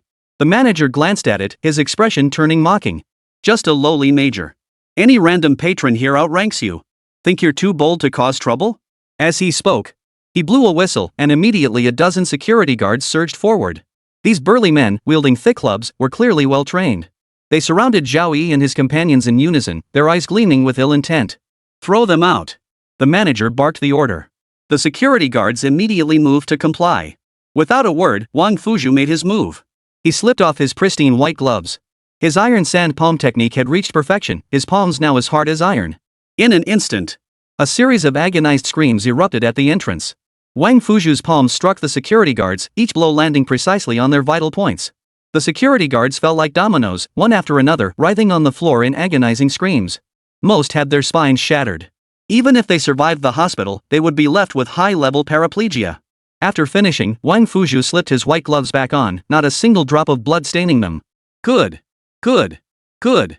Seeing the dozen guards sprawled on the floor, the manager showed no panic but instead wore a vicious grin. "You had no search warrant yet tried to force your way into heaven and earth. You've severely injured over a dozen employees. Killing you would be perfectly justified." As he finished speaking, red dots appeared on the foreheads of Zhao Yi and the others. Clearly, a sniper was positioned high above, targeting them. "This is your final chance. Get the hell out of heavenly paradise now, or no one will bury your bodies." Xin Zhongjian's face twisted with horror, followed by furious indignation. "You dare to illegally possess sniper rifles and attempt to harm us? Don't you fear the military zone will flatten this place?" The manager scratched his ear dismissively. "What proof do you have? Did you actually see us hiding sniper rifles? Go ahead and test them if you dare. But I warn you, dead bodies can't testify." His gaze shifted to Wang Fuzhu, the contempt in his eyes even more pronounced. "Iron sand palm is indeed formidable. 300 or 500 ordinary men wouldn't stand a chance against you. But you're still not a martial king. When faced with bullets, what difference is there between you and any other mortal flesh? Do you really think heaven and earth could stand firm in Qizhou without any tricks up its sleeve? Believe it or not, even if I kill you, your deaths today will be meaningless." Wang Fuzhu spread his hands, smooth as jade, conceding the truth. But he was here merely as backup. The real mastermind was a ruthless figure capable of eliminating martial kings. Was threatening them with a small sniper rifle a bit too reckless? Zhao Yi smiled and snapped his fingers. The next moment, the red dots on their foreheads vanished completely. The sniper rifle hidden in the shadows instantly fell into a dream, where its owner would be chased by their deepest fears, becoming a vegetative state patient who could never wake up again. Xin Zhongjian moved swiftly. Seeing the threat neutralized, he immediately stepped before the manager, drew a pistol from his waist, aimed it at the manager's temple, then turned to look at Zhao Yi. What should we do with him? Facing the black muzzle, the manager showed no panic. Instead, he thrust his forehead against the barrel. Don't forget, this is heaven and earth. If you dare harm me, I guarantee you won't survive. Tian Tianren had formidable backing. The manager stood tall, his confidence rooted in the colossal power of the Sihai Merchants Association, a force to be reckoned with. Oh? Zhao Yi smiled. Holding the jade purification vase in his right hand, he channeled his true energy. 3 cruise missiles materialized, each over 10 meters long, visually striking, pointing directly at the main entrance of heaven and earth. Today, I'll see just how tough heaven and earth really is. Let's see if it can survive under cruise missiles. Chapter 111, Legend. The 3 sudden cruise missiles resembled silver dragons gliding through the air. Their streamlined design minimized drag, while their sharp, hard noses housed precision guidance systems. The sight turned the manager's face ashen. His throat convulsed 5 or 6 times, yet he dared not utter another threat. The dozen or so security guards sprawled on the ground dared not utter a sound, clenching their teeth so hard their eyes bulged with terror. Even a layman could tell these were the real deal, bearing the emblem of the Yuncheng military district. They racked their brains trying to fathom what trick this young man had used to conjure 3 cruise missiles right before their eyes. The manager truly dared not utter another harsh word. If this man were to actually trigger them, heaven and earth might not be razed to the ground, but casualties would be heavy and he himself would certainly not survive. Wang Fuzhu and Xin Zhongjian shared the same shock in their eyes, though they kept it hidden in front of the crowd. Zhao Yi turned to the manager, whose legs were buckling. Multiple counts of threatening public officials, private organizations illegally possessing firearms by law. You deserve to be shot 10 times over. We'll execute you on the spot to set an example. Before the manager could protest, Xin Zhongjian's pistol was already cocked. At Zhao Yi's verdict, he pulled the trigger. A deafening crack reverberated through heaven and earth, leaving a cold corpse lying at the entrance. The gunshot sent shockwaves through the entire heaven and earth club. Numerous prominent figures from Qizhou rushed out in panic. Their expressions varied wildly as they stared at the manager's corpse, its brain matter spilling out. The most conspicuous group was a band of several dozen young men observing the scene from a distance. At their head stood Prince Sidhu, who had reserved nearly half the establishment. His sword-like brows were slightly furrowed, betraying his displeasure. His name was Situlu. Pampered since childhood, he was revered as the crown prince by 2nd and 3rd generation members. Returning from Wanjian Manor to visit family, his power had swelled to staggering heights. Even elders within his clan dared not speak loudly in his presence. Seated beside the patriarch, he enjoyed privileges surpassing even the clan leader. Over the years, others had tried to challenge heaven and earth, but none had made even a ripple. Today, however, the establishment had met its match. The manager had been shot dead at the door. If this wasn't resolved perfectly, the repercussions would be significant. True to their expectations, heaven and earth moved. Visibly, 80 to 100 rigorously trained security personnel surged forth from every passageway. Their right hands gripped solid iron batons, while their left held specially designed riot shields. Beneath the surface, currents swirled with hidden forces. Wang Fuzhu, who was but a half step away from the martial king realm, sensed numerous powerful auras. Several were even on par with his own undoubtedly martial arts masters. The strongest aura was as mighty as a mountain, like facing a ferocious beast in the wilderness. But upon reflection, it made perfect sense. Many martial arts masters aligned themselves with powerful factions to advance their cultivation. Even he was a guest of honor at the Gu family's residence. The Heaven and Earth Club, under the auspices of the Four Seas Merchants Guild, possessed far greater comprehensive strength than the Gu family. It was only natural that they could afford to support so many people. Leading the group was a diminutive figure barely 5 feet tall, sporting a small mustache and a custom-tailored kimono. His name was Sasaki Kenjiro, the shadowy owner behind Heaven and Earth. Beside him stood a towering figure over 6 feet tall, his muscles defined and radiating raw power, his skin a deep chocolate hue. Even Dikuei of the Flaming Demon sect would appear miniature beside him. His thick, curly hair resembled a wild lion's mane. He wore sunglasses and several delicate earrings in his earlobes, creating a striking contrast. Moteja. Xin Zhongjian recognized him instantly, his expression turning grave. The legendary mercenary from Africa. Never received formal training, yet possessed terrifying endurance. At 9 years old, he chased a gazelle barefoot for dozens of kilometers until the animal collapsed from exhaustion. At 25, his eyes were damaged by black mamba venom, leaving him blind. Despite his blindness, his heightened senses relying on hearing, smell, and touch allowed him to achieve countless legendary feats. He vanished 5 years ago, and now he's become a bodyguard for Heaven and Earth. Moreover, Mutega possesses extremely dense muscle tissue, even bullets struggle to penetrate it. Watching Xin Zhongjian's reaction, Sasaki Kenjiro let out a cold laugh. He paid a hefty price to hire Mutega. A base salary of 10 billion annually, unlimited access to Heaven and Earth's women. This guy might genuinely be made of iron. He could handle 5 or 6 women simultaneously, leaving them unable to stand afterward and requiring over half a month to recover. Crucially, he never took a day off, not even one day in the entire year. Even a stud horse selected from thousands couldn't match his vigor. But he was undeniably formidable. Over the years, he'd secretly eliminated countless enemies for Sasaki, becoming a godlike, demon-like presence. Even the special envoy held him in deep respect.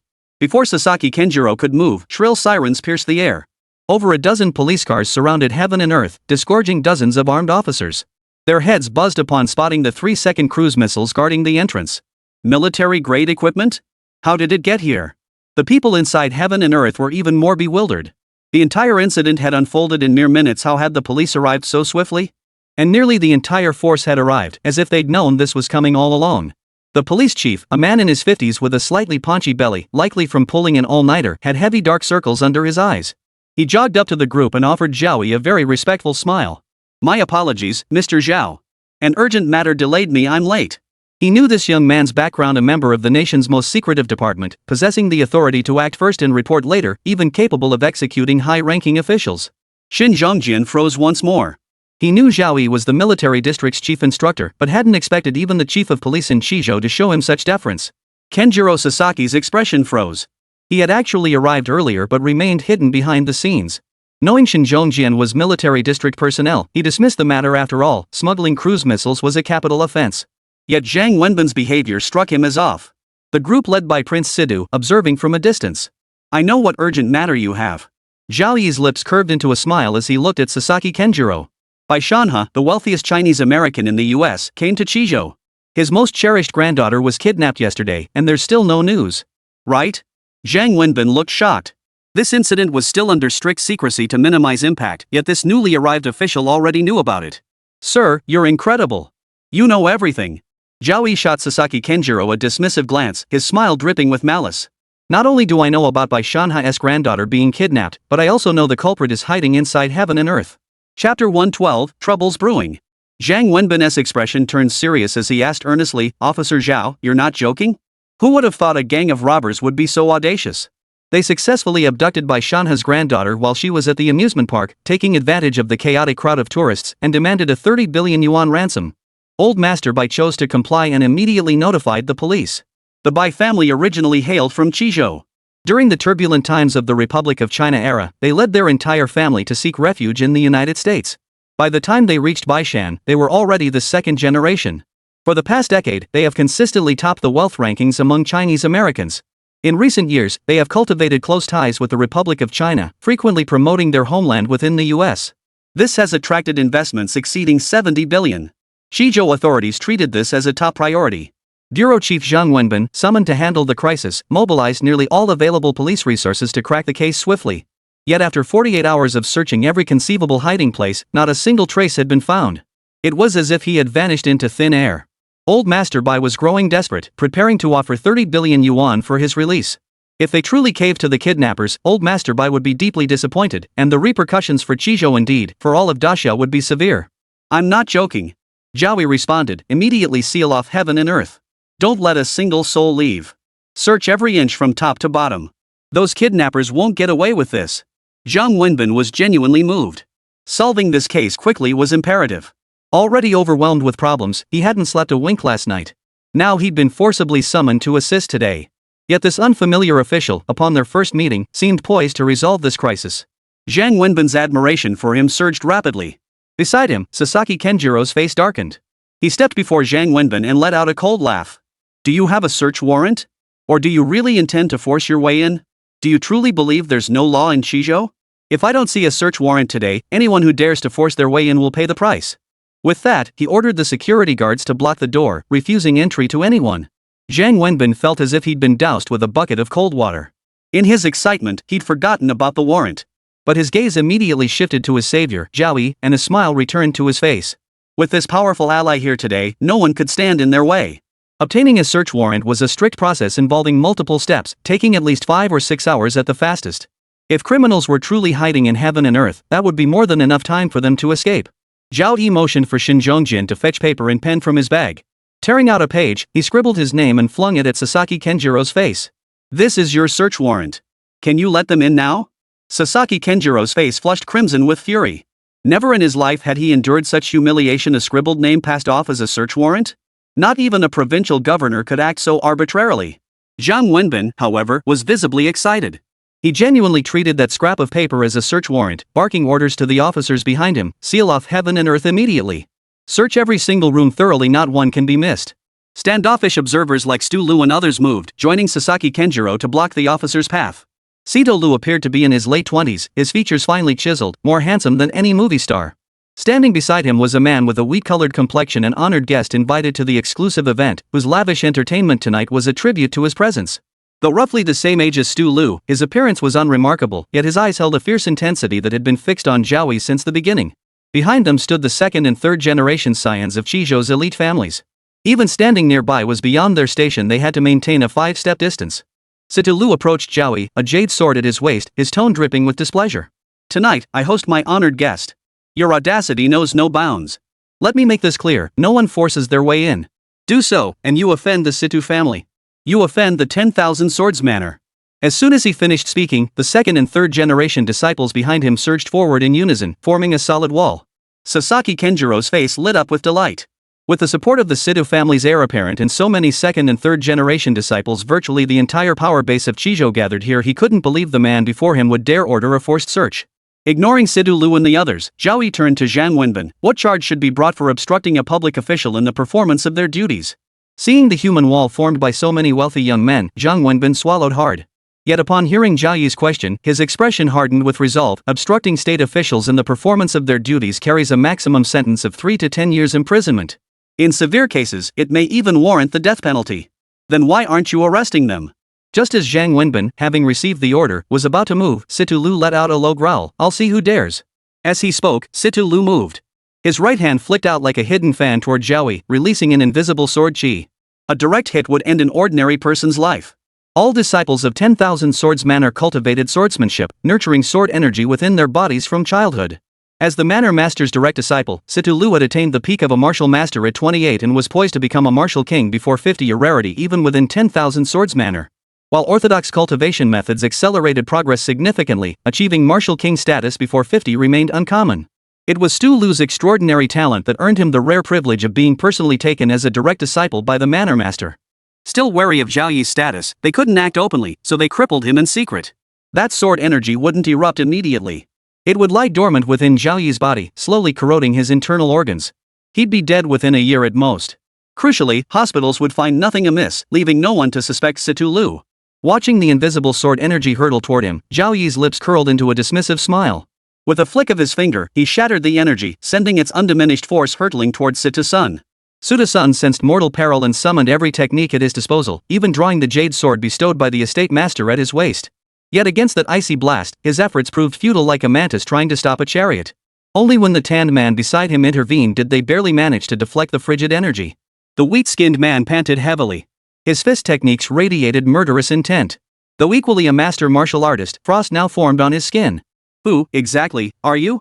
Both men spoke simultaneously, their eyes filled with utter terror. They might not have been the undisputed masters of the younger generation, but they were certainly among the elite. Yet they couldn't even block the casual blast of cold air from this stranger. They could sense that this youth, far younger than them, hadn't even exerted his full strength. Had he, both of them would be dead. Standing beside Sasaki Kenjiro, Mutega's body tensed. Though he couldn't see clearly, he could sense that the man before them was an absolute formidable foe. Zhao Yi didn't respond to Situ Lu. Instead, he turned his gaze to the other man with wheat-colored skin, narrowing his eyes slightly. So the Heavenly Alliance has arrived too. And it's Wen Zhong's disciple, the sect master's own. Everyone here is in big trouble now. Chapter 113, Trapping the Turtle in the Jar. Many present, including Zhang Wenbin, failed to grasp the gravity of the situation. Unfamiliar with the Tianxia Society, Zhang blurted out, "May I ask, Lord Zhao, what is the background of this Tianxia Society? This is the first I've heard of it." The Heavenly Alliance's glory days were before the founding of the nation, over 70 years ago. Perhaps Uncle Fuzhu could enlighten them. Zhao Yi turned to Wang Fuzhu. As a martial artist by background, Wang Fuzhu possessed more detailed knowledge of the Heaven and Earth Society. Certainly. Wang Fuzhu nodded solemnly and explained, in that turbulent era before the founding of the nation, the Heavenly Alliance stood like an insurmountable mountain. It boasted over 10,000 formal disciples, dominated several provinces, and commanded dozens of martial sections. Even the Tianxia Palace of Dragon Tiger Mountain paled in comparison. Its leader, Wen Zhong, was a genuine martial saint, a powerhouse whose mastery was unfathomable. Born with a third eye between his brows, he could master any ancient martial art instantly. By age 30, he stood at the pinnacle of Great Xia. His power is overwhelming, unmatched by any. He has made remarkable contributions.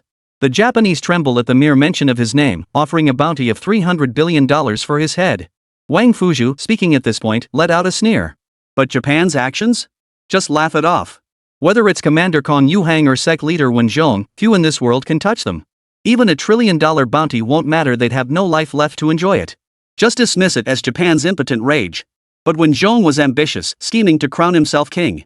In the end, the nation expelled him. Despite his defeat, Wen Zhong remains unmatched in the hearts of daxia martial artists. Hailed as a peak martial arts master, he still commands immense prestige overseas. Records show his last known intervention was 20 years ago, when his sheer killing intent alone terrified and routed an invading army of thousands. No need to continue. Zhang Wenbin grasped the gravity of the situation. Though the Heavenly Alliance had meritorious service in resisting the Japanese, to present-day daxia, they were nothing short of a grave threat. His gaze toward the wheat-skinned youth grew increasingly wary. Situ Lu's face darkened. He couldn't fathom how Zhao Yi had recognized Guosu, Wen Zhong's youngest disciple, who rarely appeared in public. That was precisely why he'd been sent to Qizhou, to forge connections with the region's major clans. We'll settle accounts with you later. First, send police in to search. There's a master disguise artist among the kidnappers, they've all disguised themselves as staff here. To protect the hostages, anyone refusing to cooperate is to be shot on sight. Zhao Yi turned to look at Sasaki Kenjiro, who was visibly panicking. He instinctively reached to wipe his brow, but Zhang Wenbin gave him no time. He ordered the police to seal off the entire area before charging inside. Shen Zhongjian followed inside. His expertise surpassed that of the officers, making him invaluable. Wang Fuzhu watched the flood of officers surge in, lowering his voice to a whisper audible only to the two of them. Mr. Zhao, charging in like this, are you sure there won't be any problems? Zhao Yi's expression remained utterly impassive, not even glancing at Wang Fuzhu. Yet his voice reached Wang's ear, they're all still hiding inside. Just look at Sasaki's cowardly reaction. We'll use the pretext of searching for the kidnappers to clear out the unsuspecting customers. Then we'll catch the turtle in the jar. I've already used the 1,000-mile transmission technique to inform Zhang Wenbin. He's secretly relocating the surrounding crowd to prevent innocent casualties. Long-distance transmission was a minor technique mastered in mere days. In the cosmos, it was commonplace practiced by anyone with basic cultivation. Yet in Great Xia, it remained unseen. However, a truly skilled practitioner could intercept the transmitted message. Zhao Yi continued explaining to Wang Fuzhu to avoid confusion during the impending confrontation. When I was in the parking lot, I knew they were still at heaven and earth. They likely never imagined we'd move so swiftly, launching our attack without delay. Retrieving those 3 cruise missiles at the main gate was also meant to make the envoy and his men hesitate to act. Sasaki Kenjiro is no saint either. He knew full well about the envoy and the others. He orchestrated the kidnapping of Bai Shanha's granddaughter himself, aiming to sabotage relations between the Chinese community in the United States and daxia. Even if they got the ransom, they'd still be silenced. Zhao Yi gleaned crucial intelligence from Sasaki Kenjiro, including that the Shanghai Chamber of Commerce, a key ally, served as a base for the Shiyang organization, whose objectives included undermining harmony within the Great Xia. Wang Fuzhu's eyes held complex emotions. He hadn't expected such turbulent currents beneath the calm surface. Zhao Yi's every move had been flawless, and even knowing the full story now, he was astonished. Shen Zhongjian led the police through each private room. Inside, guests were being serviced by 4 naked Japanese waitresses. They used snow-white naphthol soap as natural towels, rubbing it onto the guests' bodies with patient, deliberate motions, occasionally murmuring provocative phrases in Japanese. Shin Zhongjian couldn't help but wonder if this method could actually clean properly. Of course. The customers didn't care about cleanliness either. They were reveling in the exotic luxury of this supreme treatment. When they saw the police bursting in, they didn't even have time to react before being pinned to the floor. The 4 female attendants weren't spared either, their faces contorted in panic as they shrieked, "Yamit!" Mr. Zhao had warned them, kidnappers dressed as women were almost certainly armed. They couldn't risk their lives. Even after confirming everything was secure, they couldn't linger. Forcibly escorted out of heaven and earth, they boarded a pre-prepared bus that drove them straight to the police station for questioning. They had orders to search every single private room. Among the guests in several private rooms were truly influential figures and Qizhou personalities frequently seen on local television. Seeing the police burst in, they showed no panic. Instead, they pointed at the officers and shouted, "Who let you in here? Don't you know this is private property?" Shen Zhongjian showed no leniency. He aimed his gun at the man's head, and the individual immediately fell silent. The operation was remarkably efficient. For those who resisted, force was used without hesitation. No matter their status, Chief Zhang's orders were clear, even provincial officials had to be brought in for questioning. In just over half an hour, nearly all the investigations were completed. Dozens of buses were needed to transport them all. The police station couldn't hold everyone, so they rented the adjacent courtyard as well. The place had largely emptied out. Sasaki Kenjiro paced back and forth, his face etched with anxiety and restlessness, yet unable to leave the scene. A little while later, the kidnapped granddaughter of Baishan was found. As soon as Shin Zhongjian and his men entered the private room set up to resemble a hospital, they sensed something was off. In a few swift moves, they took down 5 kidnappers dressed in pink skirts. Their disguise skills were truly formidable. Had they not been alerted beforehand, they would have been fooled. The little granddaughter, Bai Jia, was trapped inside a cabinet. She had likely been drugged and was unconscious, but her breathing was steady and she was not in immediate danger. He immediately relayed the news to Zhao Yi via phone. A smile spread across Zhao Yi's face as he casually took a seat. Wait a little longer for Zhao Wuji to arrive. We'll catch them red-handed. Chapter 114, Flogging. Qizhou Police Station. A dense crowd filled the main hall. Due to the large number of people involved, they had to temporarily rent the adjacent courtyard to alleviate the space shortage. The rented courtyard was also packed with people. Rough estimates put the crowd at least 800 or 900. Mats and newspapers of all kinds were spread across the ground as people tried to find a shred of comfort in this makeshift shelter. Many were clad only in bath towels, barely covering their private parts. This was especially true for the Heaven and Earth service staff, whose uniforms were notoriously skimpy. With every slight movement, the fabric would ride up, revealing expanses of snow-white skin. Such glimpses of skin were so startling that passers-by dared not look directly. The interrogation environment was extremely rudimentary. Anxiety and anticipation were written all over everyone's faces as they craned their necks, searching for familiar faces. Their cell phones had long been confiscated, leaving them unable to reach out to anyone for help. With robbers discovered inside Heaven and Earth, every employee was considered a suspect and had to undergo questioning at the police station. The once bustling Heaven and Earth now stood as an empty shell, not even the lowliest janitor spared. Dozens of second and third generation scions, including Situ Lu, were isolated in the most heavily guarded interrogation room due to Guasu of the Tianxia Association. Their respective families had been notified and were on their way. Shin Zhongjian had summoned a reinforced regiment from the Qizhou Military District Branch to address the manpower shortage. Every soldier was armed to the teeth, weapons cocked and ready. Not a single soul dared to act out. The only consequence visible nearby was a dozen men beaten unconscious by rifle butts. Zhao Yi sat in the bureau chief's office, with Zhang Wenbin standing respectfully behind him. Wang Fuzhu occupied the adjacent reception room, facing an elderly man dressed in a bright red traditional Chinese robe. His silver hair was neatly combed back, revealing a snow-white beard. This was Bai Shanhe, the wealthiest man in the Chinese community. Despite his 90 years, he was remarkably spry, showing none of the airs of the wealthy. He spoke with genuine gratitude. "Thank you, Minister Zhao, for intervening and saving my little granddaughter." He then produced a bank card and slid it toward Zhao Yi. "A small token of my appreciation. Please accept it, Lord Zhao." A seasoned veteran himself, he had learned from Zhang Wenbin that Zhao Yi's influence was vast beyond measure. Seizing this opportunity, he sought to establish a connection. It was nothing.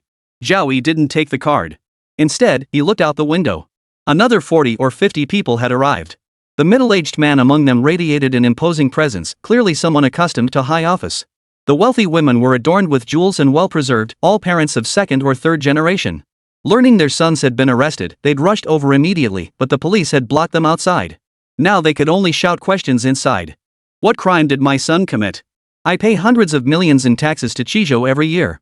He was just enjoying himself at Sky World. This can't just be swept under the rug. Release him immediately." Zhao Yi found the commotion irritating. Wang Fuzhu instantly understood, rising to close the window. The noise immediately subsided considerably. Feeling awkward, Bai Shanhe looked to Zhang Wenbin for help.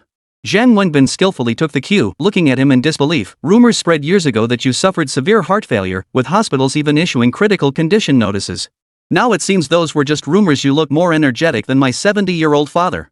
Hearing this, Bai Shanhe modestly stroked his beard. "Medical care in the States is quite advanced. I was just lucky enough to scrape by with my life." Zhao Yi, however, knew all too well the price Bai Shanhe had paid to claw his way back from the brink. No one in this world is unafraid of death.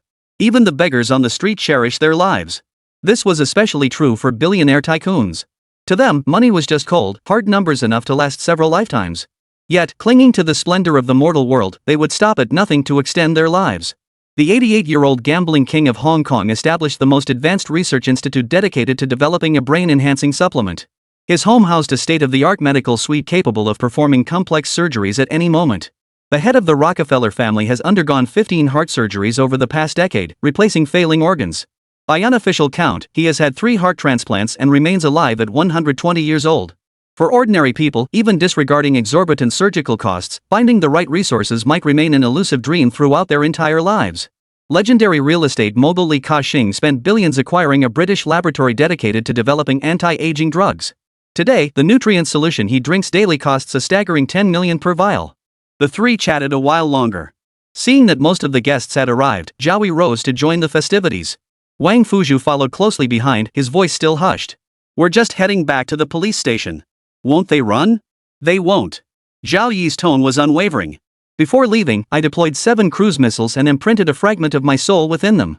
The moment they step outside heaven and earth, indiscriminate attacks will strike. They won't risk it. Now we just wait for Zhao Wuji to arrive. Don't let that envoy slip away again." One more person meant one more pair of hands. After all, there were too many turtles trapped. A few might still slip through the cracks. Wang Fuzhu fell silent. 10 cruise missiles, such a reckless move. For mortal martial artists, it was a blow of a different dimension. Even a martial saint wouldn't dare confront them head-on. Observing Wang Fuzhu's stunned expression, Zhao Yi's eyes glinted with amusement. Only he and Commander Kong Yuhuang understood the truth. The deterrent power of 10 cruise missiles far exceeded their actual destructive force. Cruise missiles came in tiers, and the ones he had obtained were the lowest grade, designed to intimidate rather than pose a lethal threat even to martial kings. But used effectively, they were an absolute trump card. Zhao Yi instructed Xinzhongjin to bring the parents of the second and third generation disciples to the interrogation room where they were being held. In the corner lay a mangled mass of flesh. Upon closer inspection, it was actually a person. Every bone in his body was broken. Even turning his neck required immense effort, yet a faint breath still escaped him. Wusu's pupils contracted slightly at Zhao Yi's entrance, revealing profound terror. This man was pure evil in front of countless witnesses. He'd crush a bone for every second of hesitation in answering questions, forcing every scrap of information out. Dozens of young disciples, seeing their parents arrive, unusually showed no defiance. Instead, they hung their heads like ostriches. Zhao Yi pointed at Guosu in the corner right in front of their parents. "This man is a disciple of the Tianxia Society. He has confessed everything, and we have solid evidence. Your children were with him. Their treason is as good as proven. Even a death sentence would be justified." Beside him, Bureau Chief Zhang Wenbin briefly explained the Tianxia Society to them. The parents of these second and third generation offspring panicked, realizing the gravity of the situation. Their expressions instantly turned fawning as they begged Zhao Yi to show mercy, offering to pay more money. Zhao Yi smiled, producing the divine slaying whip. "Certainly. Just endure 3 lashes, and you'll be released without charge." Chapter 115, The Big Deal. The parents stared at Zhao Yi's wooden whip, grayish-brown timber, about 3 feet long. 3 lashes would cause only temporary redness and swelling, a symbolic punishment. They secretly thought this young man wouldn't dare provoke the numerous factions in Shizhou to their death. Nearly 2/3 of the crowd had agreed, including the Situ family, mostly to save face. "Agreed." They nodded in agreement. A broader smile spread across Zhao Yi's face as he turned to the dozens of children huddled in the corner. "Who would like to go first? The first one finished can go home to their mother." "I'll go first." A man in a blue shirt stood up. His name was Li Peng, from a real estate family in Shizhou whose fortune had surpassed 50 billion yuan last year. His muscles were sharply defined, clearly the result of regular training. He lay face down on the conference table. Zhao Yi observed Li Peng's relaxed expression before gently raising the divine whip. Crack! The divine whip weighed over 100 pounds. Even without any special effects, it was no ordinary weapon. A single strike could tear flesh and break bones. The next moment, the air seemed to freeze solid. As the wooden whip descended, the man's smile vanished instantly, replaced by a blood-curdling scream. His entire body trembled with agony, his buttocks a mangled mess of flesh and blood, not a single inch of intact skin visible. The physical agony was secondary. What made them wish for death was the soul-shredding torment deep within their being. They could even feel their souls leaving their bodies in indescribable agony, as if they were witnessing the very end of their own lives. Zhao Yi gave Li Peng no chance to react before the second lash fell. Crack! Unable to endure the agony, Li Peng collapsed unconscious. His body still convulsed uncontrollably. A foul stench filled the conference room. Glancing at his crotch, they saw he had been whipped into incontinence, with both urine and feces flowing freely, along with unidentifiable filth oozing from his body. Spectators turned ashen-faced. Even though Li Peng was considered robust, they doubted they could endure a single lash. Seeing Zhao Yi raise the divine whip again, Li Peng's parents couldn't hold back any longer. They cried out urgently, "Stop! We admit defeat. If he dies, are you sure you can bear the severe consequences?" They knew that one more strike would surely end Li Peng's life. Zhao Yi casually tossed a booklet onto the table, a star-ranked night watchman's credential. "I'll give you half an hour. Find any connections that might help. If someone higher up agrees to release your child, I won't interfere." He knew these men were connected to the Heavenly Alliance and would never make concessions. Truthfully, he didn't care either way. He was merely killing time while waiting for Zhao Wuji, looking for something to amuse himself with and to pad his own wallet with some extra cash. These spoiled rich kids wouldn't last a day in prison. But it didn't matter. Yuncheng Prison offered special treatment for these privileged brats, no early morning sewing machine duty, private cells, daily TV time, and even custom meals prepared by the chef. As long as the price is right, a few tens of millions a month, they lose their freedom but otherwise live no differently than outside. There were over 30 of them, all from families worth hundreds of millions to billions. They could afford the price, and in a single year, they'd pocket billions more, earning more than many publicly listed companies. Sure enough. As he had anticipated, the expressions of those on the other end of the line turned grim. The person on the other end of the line expressed admiration for Aimu's connections, acknowledging they'd stumbled upon a powerful figure they couldn't afford to provoke. They dared not get involved, lest they be caught in the crossfire and end up behind bars themselves. They could only keep their distance. Zhao Yi watched the clock silently until exactly half an hour had passed. Whose turn is next? Withdrawing now is impossible. 1 lash means death sentence. 1 lash means life imprisonment. 2 lashes mean 30 years. 3 lashes mean acquittal and release. Seeing the flickering glances of dozens of people, Zhao Yi dashed their last hope. Don't even think about getting someone to pull strings after you're sentenced to death. You'll be locked up in Yuncheng Prison, that's my turf. No one can pull strings there. Yuncheng Prison was now his turf, even Li Butao couldn't pull strings there. Don't waste my time. Every minute you delay will earn you 2 extra lashes. As Zhao Yi's words fell, the remaining second and third generation offspring lost their composure. One after another, they scrambled to lie face down on the table, solemnly pleading before the punishment, just 1 lash. Please, don't give me more. They all knew their limits. 1 lash was enough to avoid a death sentence. Otherwise, they'd end up like Li Ping. Even if they survived, they'd likely be crippled for life. Most received only 1 lash, yet it left them half dead. Many pitiful souls gazed at Zhao Yi with wretched expressions. When the lash fell, they all passed out equally. Yuncheng Prison has an excellent hospital. You'll be processed for both incarceration and admission simultaneously. I'll arrange for someone to coordinate your care. Zhao Yi observed the wailing inmates while sending a message to Li Butao. In his office, Li Butao nearly jumped out of his skin upon reading the message. Billions in annual profits were at stake. Mr. Zhao, rest assured, I guarantee the task will be completed. He had already realized that the warden's position was a lucrative post. No matter where he went now, his would be several tiers higher than before. The powerful patron he was leaning on was too influential. He absolutely had to hold on to this position until retirement. Only one person remained. Situ Lu approached with a complex expression, his eyes flashing with defiance. I demand 3 lashes. Even if subdued, his pride remained intact. He was confident he could endure 3 lashes, then return to 10,000 Swords Manor and request the Manor Master's intervention to subdue this formidable foe. The Manor Master was a peerless martial artist. Even the venerable Grand Taoist of Dragon Tiger Mountain paid him profound respect. Rumor had it he could attain immortality as a sword immortal in his lifetime. He could absolutely annihilate this young upstart. Yet Zhao Yi slowly extended a finger towards Situlu's forehead. In an instant, he froze solid like an ice sculpture. My apologies. The others were caught in the crossfire. But you knew Guo Su's true nature. You have no chance of survival. The representatives of the Situ clan glared with eyes bulging with fury. For decades, their most outstanding disciple had been taken as a personal disciple by the master of Wanjian Manor. His future prospects were limitless. He was destined to lead the Situ clan beyond Shizhou and usher in a glorious era. Now all hope was shattered. Situ Lu was dead. A man in his 50s, Situ Lu's father, who had become the family head only because of his son, lost control of his emotions and roared, "Are you so arrogant that you truly fear not the 10,000 Swords Manor?" The unspoken second half of his sentence was, "You've also offended the Heavenly Alliance. I fear they'll brand us as accomplices and eliminate us right here in front of everyone by this mysterious stranger." Zhao Yi ignored his shrieking, for Zhao Wuji had finally arrived. Chapter 116, Corpse General. In the empty Heaven and Earth Hall, hidden within a private room, the special envoy and his men sat with grim expressions. None had anticipated that immediately after sending off the young monk from Peach Blossom Temple, Zhao Yi would storm their doorstep. The sheer deterrence of 10 cruise missiles had paralyzed them. They dared not make a move, watching helplessly as heaven and earth emptied.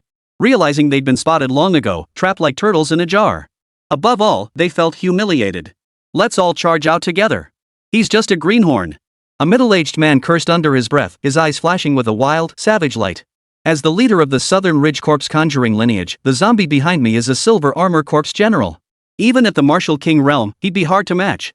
I'll see for myself what kind of immortal he's worshipping that lets him strut around so cocky.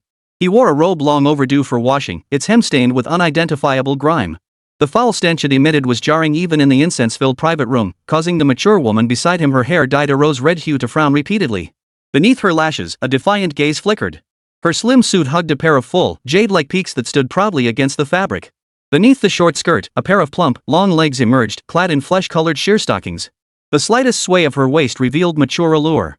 Her gaze shifted behind the middle-aged man, where a towering figure over 2 meters tall stood. An eerie silver glow shimmered across its entire body, concealing boundless malevolence, a fury as violent and untamed as a raging storm, sending shivers down the spine.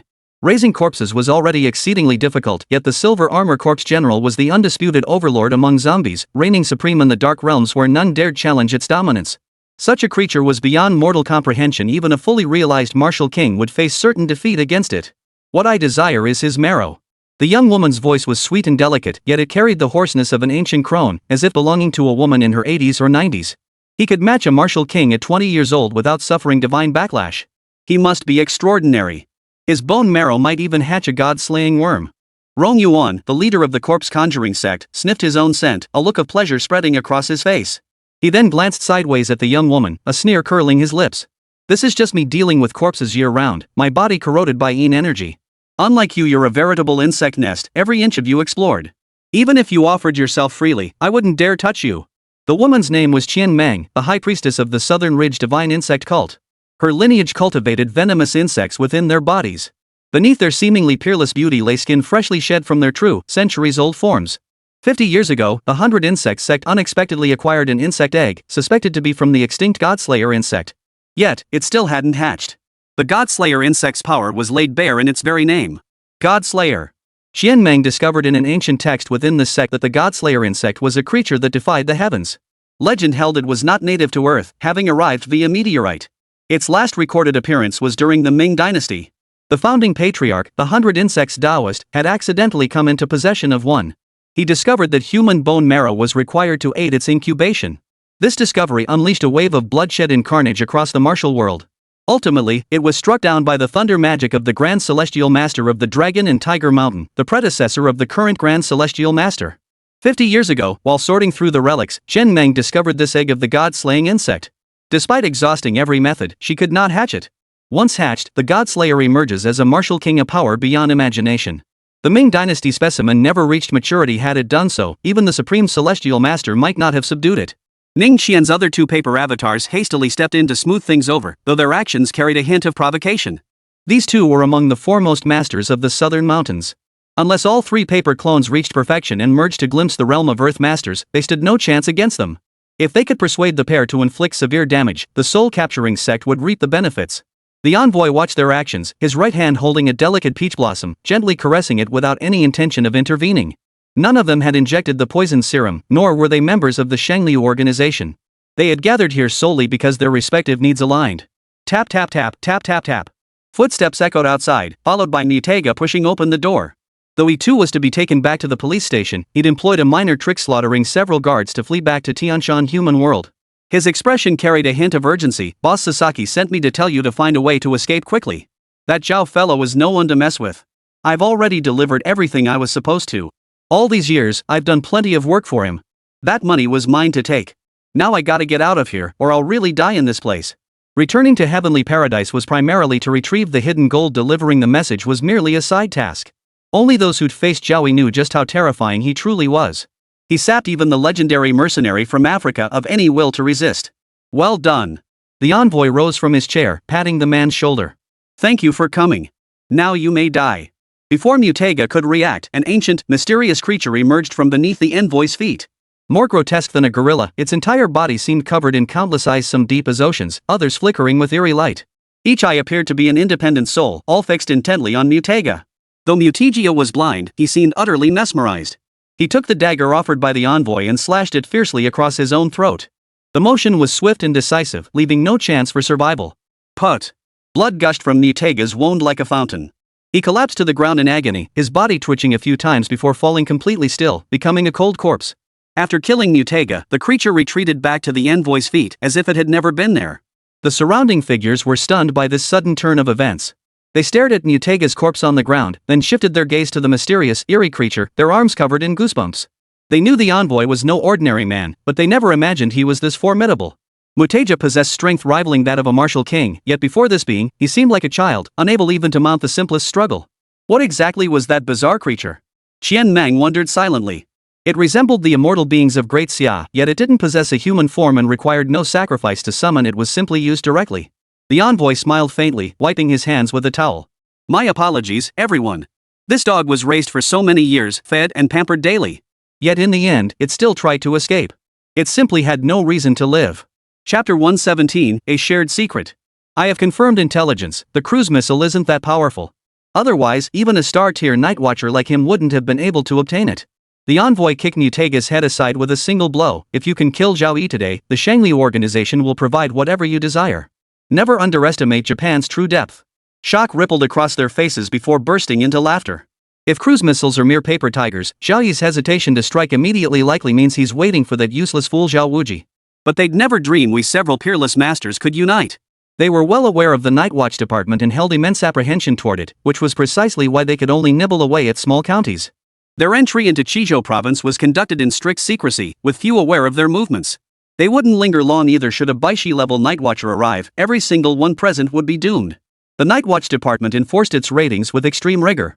White Jade-level members were guaranteed to be martial saints or Earthmasters. The few known were ruthless figures, the most notorious being Wu Yufeng, who held sway over the capital. As for Dawn level, that rank lay above them, shrouded in the deepest secrecy. The only confirmed figure is the one summoned from Mount Tai by the nation on the eve of its founding. Rumored to have lived over 300 years, he expelled the Heavenly Alliance led by Wen Zhong and single-handedly established the modern Nightwatch department. Some claim the Grand Celestial Master of Dragon Tiger Mountain also belongs to the Dawn tier, but no concrete evidence exists. Naturally, they were also aware of the Shangli organization. During Japan's invasion of Xia, who knows how many treasures they plundered, looting countless ancient tombs and ruins. Many famed treasures of legendary renown vanished without a trace, likely flowing into Hua territory. He certainly had the authority to make such a claim. Xian Meng and the others weren't worried about the envoy reneging on his promise. That last move was indeed impressive, but it wasn't enough to intimidate them. We move out. Rong Yuan drew a bronze bell from his sleeve. A single gentle shake produced a crisp, resonant chime, like the tolling of golden bells and jade chimes. The silver-armored corpse general standing behind him stirred. Their footsteps were heavy and powerful, each one making the box tremble. They advanced toward Xian Meng and the others with mocking expressions, as if proclaiming their unrivaled might. Their bodies were 10 times harder than refined iron, capable of crushing boulders with a single squeeze.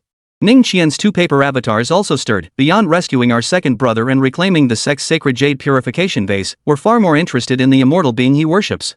Having lost an iron-blood demon of martial sovereign rank, and with the crimson-robed wraith's century-long plot now ruined, we need a powerful living soul. The soul-capturing sect's losses were too great. They came this time with a determination to kill, or else the sect would surely fade into obscurity. Some elders were already stirring, scheming to overthrow the puppet sect master and raise a new banner. Xian Meng followed behind the envoy holding the peach blossom branch. As soon as they stepped out of the private room, they sensed an aura locking onto them. Instantly, they scattered in all directions. The next instant, countless ice spikes pierced through the reinforced concrete walls, howling in from all directions like a torrential downpour, dense and overwhelming, leaving nowhere to hide. Rong Yuan was exceptionally clever, taking cover behind the silver armor corpse general. The ice spikes struck the general's armor, producing metallic clangs and sparks that flew everywhere. Even the silver armor corpse general was forced to retreat repeatedly, a testament to the immense power unleashed. The envoy did not summon that mysterious, multi-eyed monster again. Instead, the peach branch in his hands suddenly burst into light. Wherever it shone, the ice spikes shattered into countless fragments, scattering to the ground, unable to come anywhere near. Ning Qian's two paper clones stood beside Xian Meng on the peach blossoms. They collectively turned their gaze to the right, where two figures approached, none other than Zhao Yi, Zhao Wuji, and Wang Fuzhu. Though Wang Fuzhu was not a martial king, the silver-white jade ring on his wrist instantly evoked associations with the legendary treasure of Laozi, the diamond ring. The moment Zhao Wuji spotted the special envoy and his group, his expression turned grave. These are formidable opponents. Thankfully we borrowed that supreme artifact, granting Wang Fuzhu the strength to face a martial king in battle. Otherwise, the Liang duo would have been truly difficult to handle. The jade ornament on Wang Fuzhu's right wrist was the artifact temporarily lent by the white jade Great Night Watchman. When hurled, its destructive power was terrifying. There was little time for pleasantries. The battle erupted instantly. Especially Ning Qian's other two avatars, upon seeing the Peppa Pig charm at Zhao Yi's waist, their eyes burned crimson with fury. How dare you insult us, you brat! We'll extract your soul and forge it into a demonic artifact. 3 is 1. When one was insulted, the other two felt it acutely. But they faced Zhao Wuji, whose Xingyi Quan had reached supreme mastery. All 12 animal forms manifested before them, each as vivid as living creatures. Decades ago, you slaughtered my comrades. Today, I demand you pay with your blood. His Xingyi Quan was the authentic lineage, not some wild external style. For a brief moment, he could truly manifest the 12 forms to aid his battle. Facing his old enemies, his combat prowess surged by another 20%.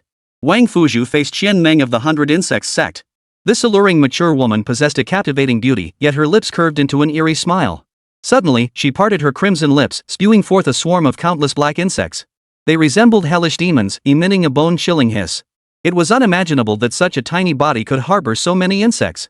However, Qian Meng's face rapidly aged, her heavy makeup smearing into a grotesque, demonic mask. The black insects flapped their wings and swarmed toward Wang Fuzhu. These peculiar insects from the southern mountains, though only sesame seed-sized, could kill a water buffalo with a single bite. Wherever they went, nothing remained but wasteland. Yet, Wang Fuzhu showed no sign of panic. Taking a deep breath, he removed the Vajra bead and hurled it forcefully toward the swarm. The diamond ring streaked across the sky like a meteor, instantly breaking the sound barrier as it hurtled toward the black insects. In that instant, blinding silver light intertwined with the black insects, erupting in a deafening roar. Under the diamond ring's fierce impact, the arrogant insects were instantly pulverized into dust, drifting down to the ground in a swirling cloud. Not a single one remained. Qian Meng's face paled with shock. He never imagined this ring could be so formidable. Could this truly be the diamond ring of the old master? How else could it possess such immense power?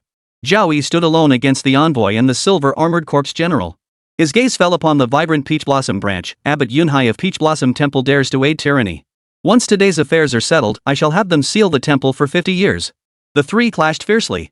But Zhao Yi's strength far exceeded the envoy and Rong Yuan's expectations. Their battle raged from the heavens to the outside world, collapsing building after building as walls crumbled like foam boards. A sea of flames engulfed the sky. The silver-armored zombie general roared furiously, its shell cracked in multiple places from Zhao Yi's punches. Rong Yuan, watching from behind, revealed deep apprehension. We seriously underestimated him. He's actually a master of hard qigong. Fortunately, Zhang Wenbin had cleared the area, otherwise, there would have been heavy casualties. Zhao Yi, still moving with ease, suddenly glanced to his left. In a burning apartment building nearby, on the 15th floor, he spotted a little boy, 6 or 7 years old, who hadn't been evacuated. A single glance was enough for Zhao Yi to grasp the entire situation. The boy's mother had gone to work, leaving him home alone. He had fallen asleep and awoken to witness the unfolding chaos. Zhao Yi leapt into the air, seizing the moment when the envoy and the silver-armored corpse were momentarily distracted. He flew toward the boy on the 15th floor. The boy, far from frightened, looked at Zhao Yi with wide-eyed excitement and asked, "Big brother, are you Superman? You're so amazing." Zhao Yi smiled and nodded, recognizing the boy's suppressed fear. He spoke softly to reassure him, "Big brother is fighting the bad guys. It's dangerous here now. Let me take you somewhere safe." He wrapped an arm around the boy. As they left, Zhao Yi spotted the summer homework on the table, not a single page touched. With summer break just days away, he tossed it into the flames without a second thought. Smiling warmly at the boy, he whispered, "This is our little secret." The boy was utterly stunned, momentarily unable to tell whether this big brother was Superman or Ultraman transformed into light. Chapter 118, Shredded to Pieces. The envoy summoned the mysterious monster once more. A colossal shadow coalesced beneath his feet, a towering, monstrous form covered in eyes. These eyes varied in size and shape, some round like a cat's, others slender like a snake's, each flickering with an eerie glow. The humanoid monster let out a deafening roar, its voice brimming with boundless murderous intent. Like the cry of a night owl, it pierced straight through the soul. Hundreds of eyes fixed on Zhao Yi simultaneously, intent on drowning his spirit in utter despair. Japanese Shikigami, the hundred-eyed demon. Zhao Yi studied the hundred-eyed demon before him. Japan had a class of practitioners known as Onmyoji, who contracted Shikigami of various forms to gain immense power, a concept akin to the immortal cultivators venerated by the great Xia. Yet Japan's contracted Shikigami surpassed the revered immortals. The bond between an Onmyoji and their Shikigami was not merely a union of power, but a resonance of souls, one that demanded no price. Shikigami manifested in myriad forms, some fierce as tigers, others cunning as foxes, or ethereal as mist-like specters. Regardless of their appearance, they possessed immense power and obeyed their Onmyoji's commands without question. The Shikigami contracted by the envoy, named Hyakomegami, is a formidable demonic entity that preys on human souls. By feeding on the eyeballs of powerful creatures, it can advance its own strength. Evidently well nurtured, this Hyakomegami had long been trained to a level where it could absolutely match a peak martial king in combat. "You truly surpassed my expectations." The envoy beneath the white mask regarded Zhao Yi with a complex gaze. "Your ancestors were mere lowly militia. What extraordinary fortune could have allowed you to reach this realm in mere months? It's truly beyond comprehension. Fulong Mountain is a vital resource for Hua. To avoid arousing suspicion from the Night Watch, we refrained from deploying extensive magical arrays. That foolishness has now played right into your hands. Tiger Lord was a complete failure. He should have killed you outright back then. Now we're saddled with all this trouble. Not only did we destroy decades of planning in Yuncheng, but now even the Sea High Merchants Guild in Shizhou is implicated. But it all ends today. You die without question. My contracted 100-eyed demon specializes in soul devouring. Below the martial saint realm, it has no equal. I'll start by taking your eyes. I didn't summon the 100-eyed demon immediately because I was breaking the seal. Otherwise, attracting a white jade grade night watchman would have made things far more complicated. Now, I present my most formidable form. Rong Yuan's gaze toward Zhao Yi burned with fervor, like that of a peerless beauty stripped bare, truly a once-in-a-century master of hard qigong. Even a silver armor corpse general pales beside you. If only I could bury your corpse within the grating body, it would surely nurture a golden armor corpse king. The golden armor corpse king was the highest tier zombie documented in the corpse conjuring lineage, last seen during the Tang dynasty. It feared not even ordinary thunderbolts, could stir the malevolent energies of heaven and earth, and approach the realm of immortality. Yet the conditions for refining a golden armor corpse king were exceedingly harsh. Foremost was the need for the body of a master of hard qigong, forged day and night by the flames of true spirit, having long since attained this level. He shook the bronze bells violently several more times. The silver armor corpse general's eyes blazed with even more savage light as it watched menacingly from the side, waiting for an opportunity to deliver a fatal blow to Zhao Yi. As the 100-eyed demon lunged forward and the silver armored corpse general lurked nearby, Zhao Yi drew the divine slaying whip from the jade purification vessel. Its 3-foot length resembled an unsharpened heavy sword, making him appear like a fallen immortal descended from the celestial realms. Boom! Channeling the secret technique that complemented it, he lashed out at the 100-eyed demon with a single strike, unleashing a torrent of overwhelming power. Though formidable, the creature's massive form shattered under Zhao Yi's divine slaying whip. It took several seconds to gradually mend, but its presence had noticeably weakened. Seizing the moment, the silver armor corpse king closed in behind Zhao Yi, bearing 2 silver fangs poised to pierce his vulnerable neck. Even masters of hardening techniques possess vulnerable points, the neck being one such example. But Zhao Yi whipped his head around, his gaze sharp as blades. He opened his mouth, expelling a dark crimson gunmetal chi. This gunmetal chi, infused with Zhao Yi's profound true essence and the killing intent of the Phoenix clan, was truly the ultimate offensive technique. Though the silver armor corpse king was a formidable foe, under this relentless assault, it was shredded into a tattered sieve within mere seconds. Without abating, the gunmetal chi then struck down Rong Yuan of the corpse conjuring lineage. The envoy suffered severe injuries, coughing up a large mouthful of blood. That whip strike had been terrifyingly powerful, nearly shattering the 100-eyed ghost's very soul. What kind of magical artifact was he wielding? It seemed specifically designed to suppress soul-like entities. Moreover, the 100-eyed ghost's infallible soul shock proved ineffective. The envoy struggled to recall the 100-eyed ghost. Could you have attained martial saint? That probability is too low. You're clearly still a long way off. Immediately, the envoy activated the peach blossom branch in his hand. Instantly, the sky transformed. The clear heavens darkened as thick, oppressive clouds gathered, heavy enough to crush the entire world. Without a moment's delay, torrential rain poured down, whipped by furious winds. Raindrops fell like iron nails, dense and heavy, striking the ground with a series of dull thuds. This downpour was no ordinary rain. It was the power of heaven and earth summoned by the envoy through the peach blossom branch. A colossal shadow of a Buddha's hand gradually coalesced, its fingers as majestic as mountain peaks, its palms seemingly gathering a force of 10,000 June. The peach blossom branch was a gift from the young monk, said to activate the abbot's full power strike once activated. No matter how fiercely Zhao Yi struggled, he could not escape the palm's grasp. He had no desire to use it. Using it meant owing the abbot of Yunhai a favor. The other party demanded Japan return a Buddhist treasure looted during the Japanese invasion of China. Now, with no other choice, even if it meant a heavy sacrifice, he had to kill Zhao Yi. Abbot Yunhai possessed extraordinary innate talent, a peerless prodigy rumored to be the reincarnation of a great sage from Ling Mountain. After 9 years of seclusion without stepping outside, he attained the status of Arhat at just 150 years old, equivalent to a martial saint in the martial arts realm. Having perfected his cultivation, he created the Cloud Rain Supreme Chi, capable of summoning clouds with one hand and rain with the other, harnessing the power of heaven and earth for his own use. He could overturn the heavens and earth, subjugating all creation. The colossal hand's emergence caused the entire world to pale, as if embodying some supreme force. It descended slowly toward Zhao Yi, while Zhao Wuji and Wang Fuju's faces simultaneously contorted with terror as they sensed its overwhelming might. Caught within it, they would surely be crushed. Zhao Yi, however, was utterly disdainful. Though he hadn't yet entered the 5 organs realm to unlock the divine treasures within his body, he had reached the pinnacle of true spirit cultivation. With 2 fingers tracing patterns in the void, an 8-armed demon king swiftly materialized. Instantly becoming the master of this torrential downpour, it clashed head-on with the colossal hand. The envoy, sensing trouble, attempted to slip away. Zhao Yi lunged forward in a single stride, bringing his divine smashing whip crashing down upon the envoy's head, shattering it into a bloody pulp. Chapter 119, 2 Lives. In the heavens, dark clouds churned violently. Lightning flashed and thunder roared as the sky itself seemed to split apart. Thick clouds gradually coalesced into a colossal palm, its fingers splayed wide enough to obscure half the sky. Formed from countless streams of rain and mist, it radiated an unfathomable power that inspired awe and dread. Zhao Yi stood tall and erect, his eyes blazing like torches. His hands danced through the air, conjuring the form of an 8-armed demon king. The 8-armed demon king loomed like a mountain, wielding various divine weapons. With each swing of his 8 arms, he could shake heaven and earth. Roaring, he charged toward the giant hand formed by the gathering clouds and rain. The two collided in midair, erupting in an earth-shattering roar. In an instant, the earth trembled like an earthquake across nearly 1,000 meters. Massive energy ripples radiated outward, uprooting rows of streetlights and shattering skyscrapers. Fortunately, nearby citizens had been evacuated long before otherwise, the casualties would have been horrific. Even so, uninformed onlookers far away still stared in disbelief, feeling the tremors even from such a distance.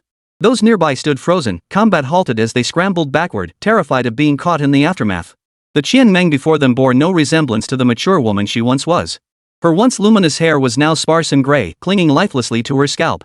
Her figure had become stooped, her once curvy form replaced by a gaunt frame and frail limbs. Beneath that aged shell, however, lay boundless danger. Venomous insects infested every inch of her body, forcing opponents to attack from a distance and wear her down slowly. Panting heavily, Wang Fuzhu seized the moment when Qian Meng was distracted and mustered every ounce of strength to hurl the diamond ring once more. She tried to dodge, tried to block, but it was too late. The Vajra ring struck her body with a thunderous impact. The force of the blow sent her flying backward like a hammered target, crashing into a fallen tree before she could halt her momentum. It must be said that the diamond ring was truly a divine artifact. Even in Wang Fuzhu's hands, it could hold its own against the top-tier warriors of the Great Xia. Blood gushed from Qian's mouth, staining his robe crimson. His face contorted in agony. A mere martial artist has driven me to this point, forcing me to unleash my ultimate poisonous insects. You'll have plenty to brag about in the afterlife. With that, she opened her mouth once more, enduring immense agony. With a faint hissing sound, over a dozen small centipedes covered in golden patterns emerged.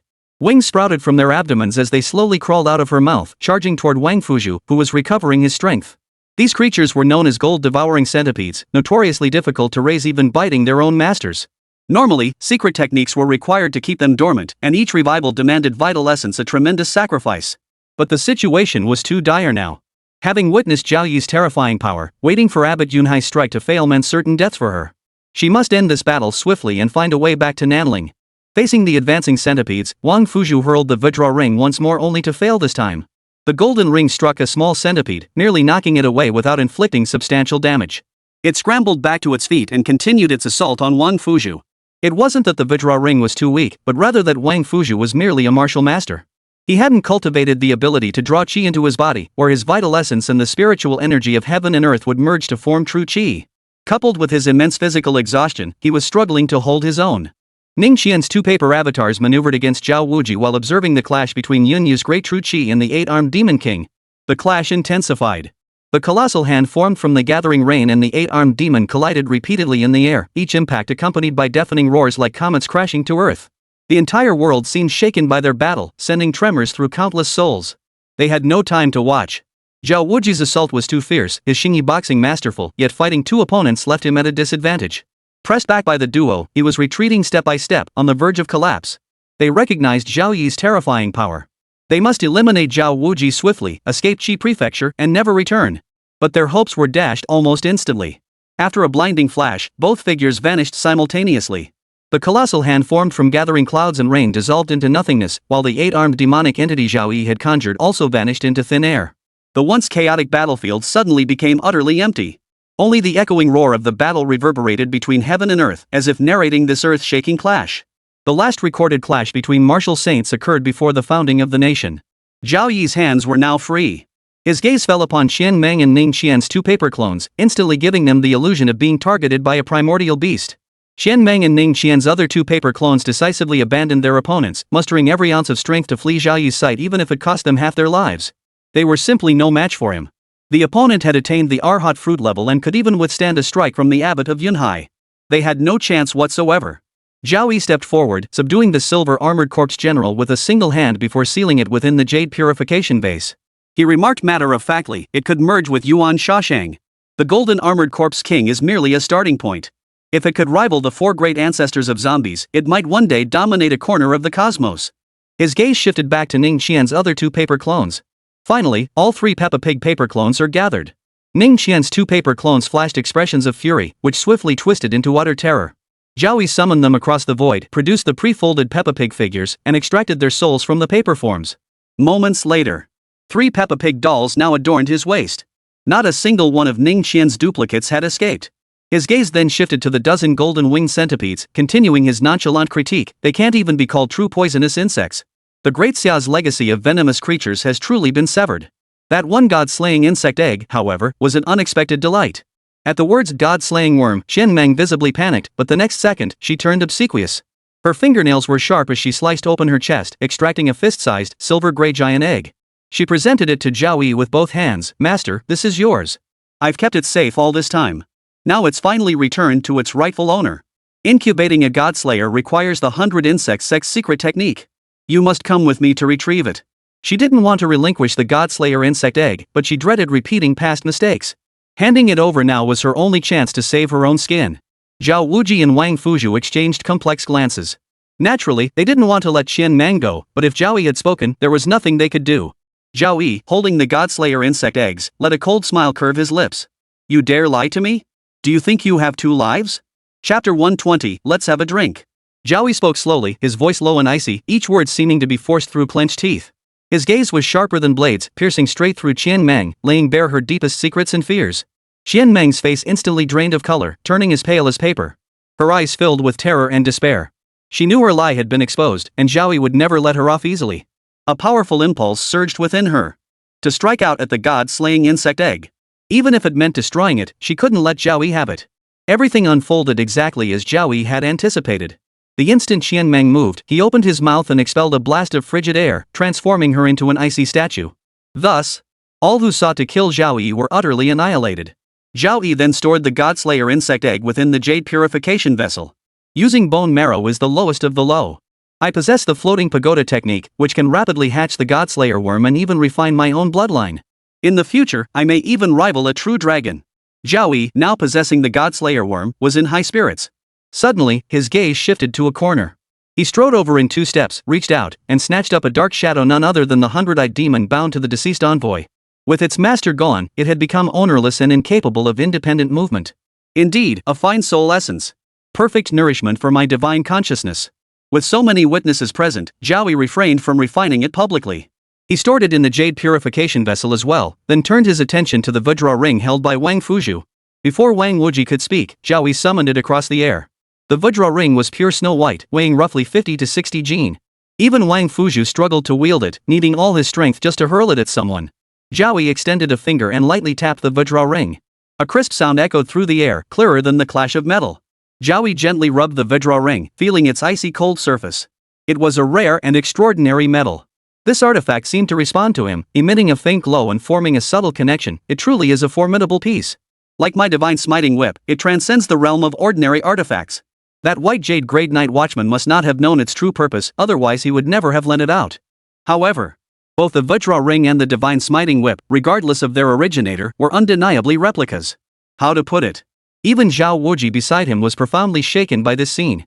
Recalling the Shadow's warning never let Zhao Yi lay hands on any rare treasures whose origins remain unclear, he approached hesitantly. Ahem. Young brother Zhao. Might you return this? It's borrowed too. Could I borrow it for a few days first? Zhao Yi glanced toward the collapsed corner. Just as Zhao Wuji considered a polite refusal, a cold, stiff voice cut in, making the decision for him. Granted. The shadow in the corner shifted, swiftly taking human form as the figure stepped forward. You may borrow it temporarily. We hope it proves useful to you. Abbot Yunhai has indeed committed a grave error. Even if you hadn't intervened, we would have dispatched a white jade-level night watchman.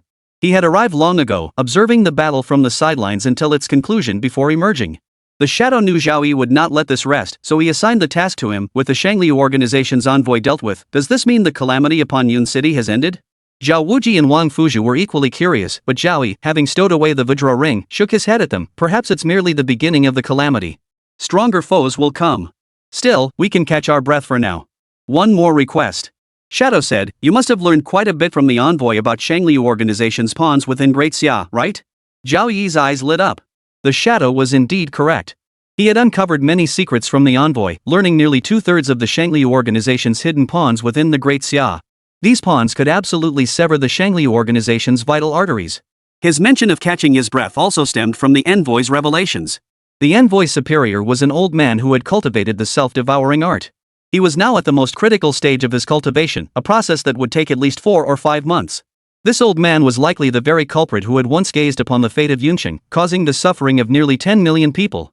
He even contemplated secretly traveling to Japan during this window to eliminate this individual. Of course. Zhao Yi flashed a sly grin. The gains are beyond your wildest dreams, enough to nearly eradicate this cancerous growth. If you don't let me take 10 items from the treasury, I won't spill a single word. The shadow's already dark face turned even darker at Zhao Yi's words. If he really took 10 items, the Night Watch Department would be bleeding from the heart.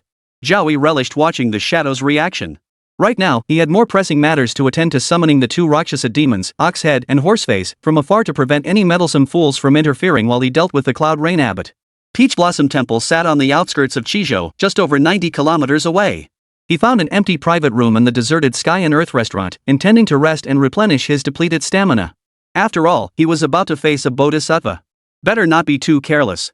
Besides, it would take time for the Oxhead and Horseface Rakshasas to arrive. Night gradually descended, the sky unfurling like a deep blue silk brocade. Stars began to twinkle incessantly, dotting the boundless curtain. Zhao Yi stretched lazily. Having refined the 100-eyed demon from the envoy, his divine sense had visibly grown more formidable. A satisfied gleam flashed in his eyes. The 100-eyed demon was indeed formidable. Without the divine slaying whip, subduing it would have taken at least half a minute. Watching the Oxhead and Horseface demons approach, followed by the silhouettes of a white and a black cat, he sighed helplessly. After their recent growth spurt, Bai Ri and Hei Yao had become enormous, standing over 2 meters tall. Their fur was as smooth as silk, and their eyes sparkled with a lively intelligence, making them look more like 2 majestic tigers. You two came too? Watching the 2 big cats still rubbing against his pant legs, unable to shake their old habits, Zhao Yi ruffled their heads. You two wait here for a bit. I'm going to meet a reclusive master. Zhao Yi left heaven and earth and walked to the nearby street filled with the scent of everyday life. After midnight, it felt especially empty, occasionally pierced by the frenzied barking of stray dogs fighting over scraps. A monk clad in ragged, patched robes and clutching a tattered fan stood nearby. The exposed section of his arm was thick with grime he hadn't bathed in at least half a year. His monk's hat, patched with 5 or 6 mismatched pieces of cloth, sat crookedly on his head, revealing a patch of scalp at the back with only a few strands of gray hair. Looking madly deranged, he lay sprawled before a shopfront, clutching a gourd and gulping liquor. Spotting Zhao Yi approaching, he staggered to his feet, slurring, "Hey, friend. You're here. Come have a couple of cups with me." Chapter 121, Monkey Wine, Unscrupulous. Zhao Yi didn't seem to mind. He sat down naturally beside the deranged monk, then I'll trouble Master Wu Jian. The mad monk visibly startled, clearly astonished that Zhao Yi knew his name. Then he brightened, conjuring a wine cup from the wall corner like a magician. He wiped it with his robe, then picked up the gourd beside him.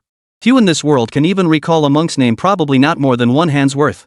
Master Zhao and I truly share a deep karmic bond. He poured the wine steadily, filling the cup without spilling a drop, then handed it to Zhao Yi.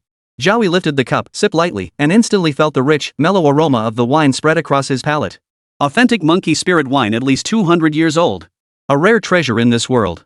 The taste is truly exceptional. Monkeys possess an unseen wisdom. They store the spiritual fruits they gather in mountain caves. Over time, these fruits naturally ferment, transforming into nectar and elixir. Every drop contains the essence and spiritual energy of nature, thus the origin of monkey spirit wine. Even for Zhao Yi now, 200-year-old monkey spirit wine was a rare tonic. The true spirit golden flame circulated autonomously, transforming into the purest essence that flowed into every limb and bone. Zhao Yi suddenly felt a faint resonance within his body. He was drawing ever closer to the 5 viscera realm, and a breakthrough might occur within days. The spiritual energy within the Fulong Mountains grew stronger each day. It wouldn't be long before spiritual fruits appeared, attracting monkeys once more to brew monkey wine. Of course, brewing a 200-year-old batch of monkey wine would remain beyond reach, even if he fully recovered his peak strength. You know your stuff. Faced with Zhao Yi, who could instantly identify the origin of the monkey wine, the mad monk grew even more delighted. He carefully poured himself a cup. The two drank cup after cup, neither making the first move to speak. The golden liquid swirled within the cups, filling the air with a faint, intoxicating aroma that brought an indescribable sense of contentment. Mad Monk's eyes betrayed both pain and astonishment as he looked at Zhao Yi. Finally, he spoke first. "Layman, what incredible drinking prowess. The martial king would collapse drunk after just 3 cups, yet you've downed over 20. My meager stock is nearly depleted." Monkey wine from 2 centuries ago possessed a terrifyingly high alcohol content. An ordinary person, if they accidentally drank even a sip without diluting it, would sleep for decades without waking. Suddenly, a faint sound shattered the stillness. Though faint, the sound caught the attention of both extraordinary individuals. They paused their actions and turned toward the source. Two figures, one white, one black, came into view. They were enormous felines, resembling tigers, with bodies as massive as water vats. Every movement radiated majesty, their entire presence exuding overwhelming dominance. The mad monk narrowed his eyes, poised to act, when Zhao Yi set down his wine cup. "Master, hold your horses. These are just my two little charges. Worried I hadn't returned, they came looking for me." Hearing this, the mad monk lowered his guard, his eyes widening with admiration as he appraised Ari and Bai Yao. He couldn't help but praise, "Layman Zhao truly possesses extraordinary fortune to have tamed such spirit beasts. Since they've come, why not let them taste this fine wine as well?" As he spoke, Mad Monk produced two more wine cups, filled them to the brim with golden monkey wine, and placed them before Zhao Yi. Zhao Yi smiled and nodded. With a light clap of his hands, the two large cats, who had seemed somewhat wary moments before, instantly became docile. They slowly approached the two men, lowering their heads to lap at the monkey wine in the cups. For creatures at their current level, this was undoubtedly a rare opportunity, equivalent to skipping half a year of arduous cultivation. Gradually, their eyes began to glaze over, their imposing aura fading considerably, replaced by an endearingly drunken stupor. Monkey wine was too potent even for the martial king to endure, let alone creatures not yet at that level. After licking it clean, they began to stagger about, each step unsteady, until finally they all collapsed into a deep, thunderous snore that echoed through the street.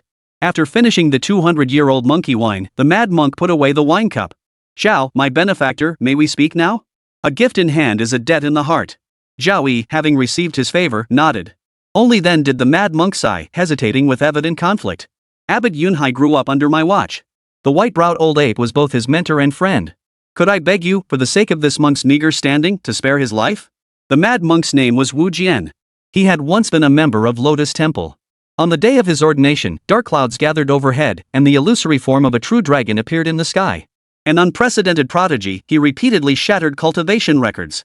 Hailed as the reincarnation of the dragon subduing Arhat, he was seen as having the potential to become the foremost Buddhist master of the Great Xia dynasty, leading Peach Blossom Temple to become the foremost among all temples. Yet Wu Jian declined the position of Peach Blossom Temple's abbot. One night, he vanished, choosing the same path as Li Xiuyuan. Yet today, he chose to reveal himself, humbling himself to beg Zhao Yi, who was likely decades his junior, to spare the life of Abbot Yunhai. He's a powerful Arhat-level master, equivalent to a martial saint in martial arts. "I haven't even graduated from university yet. Are you so certain he couldn't defeat me?" Zhao Yi regarded the mad monk with curiosity. The latter was likewise a powerhouse at the Arhat fruit realm, having attained this level over a century ago. Now, his depth was unfathomable, far beyond Zhao Yi's ability to match.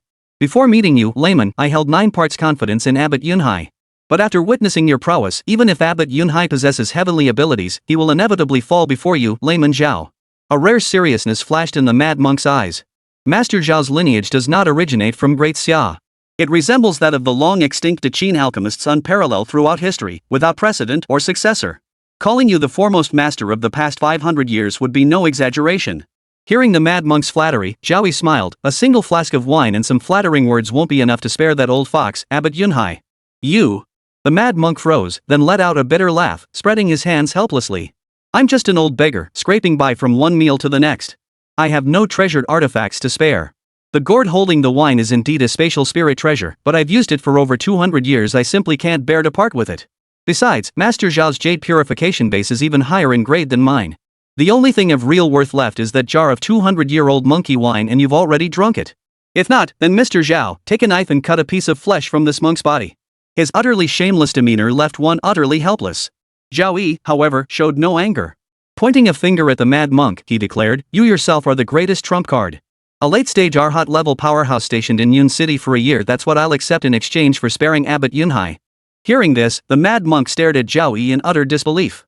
He never imagined saving Abbot Yunhai would mean sacrificing himself. "Layman Zhao, you're not joking, are you?"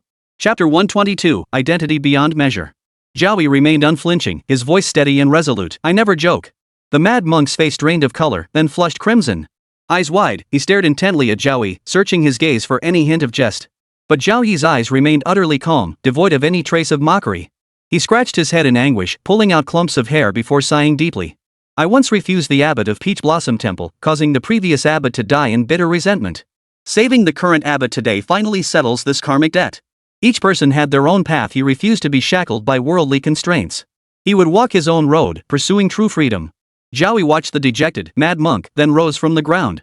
Hands clasped behind his back, he gazed up at the starry sky and asked, "Mid-stage Arhat isn't the limit of Buddhist cultivation. During the Qin dynasty, one could still encounter bodhisattva-level cultivators. Why have they vanished now? The mad monk sighed again. The primary reason is the shifting cosmic environment.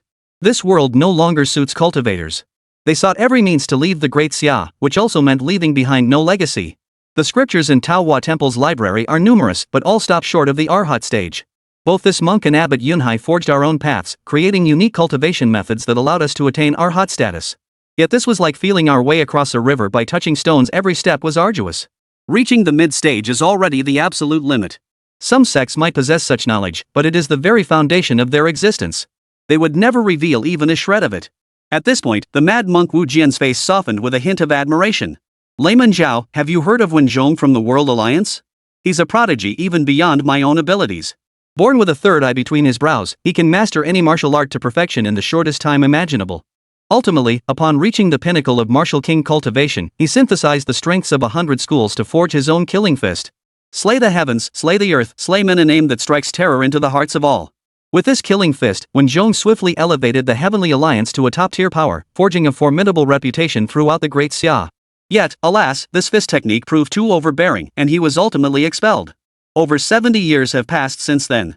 His killing fist must have long since reached perfection, and he likely transcended the martial saint realm not long ago. From the mad monk, Zhao Yi gained deeper insight into Wenzhong, a true prodigy. That vertical pupil between his brows must be a divine power. According to the records in the Book of Life and Death, the human race had once enjoyed a glorious era, giving birth to powerful human kings. Though millions of years had passed and the bloodline had grown diluted over tens of thousands of generations, some humans in the cosmos still awoke to formidable divine powers at birth. What surprised him was that such an example existed on the desolate planet Earth. The mad monk spoke with great longing, but Zhao Yi's next words struck him like lightning. What if I possess the Bodhisattva Dharma, a power surpassing even that of an Arhat? Before the mad monk could respond, Zhao Yi began reciting. From the 10,900 volumes of Buddhist scriptures, he selected one of average quality and read just 2 or 3 lines from the first page. The man's eyes instantly transformed. Wu Jian's expression shifted dramatically from nonchalance to shock, then to ecstatic joy as a storm of emotion surged within him.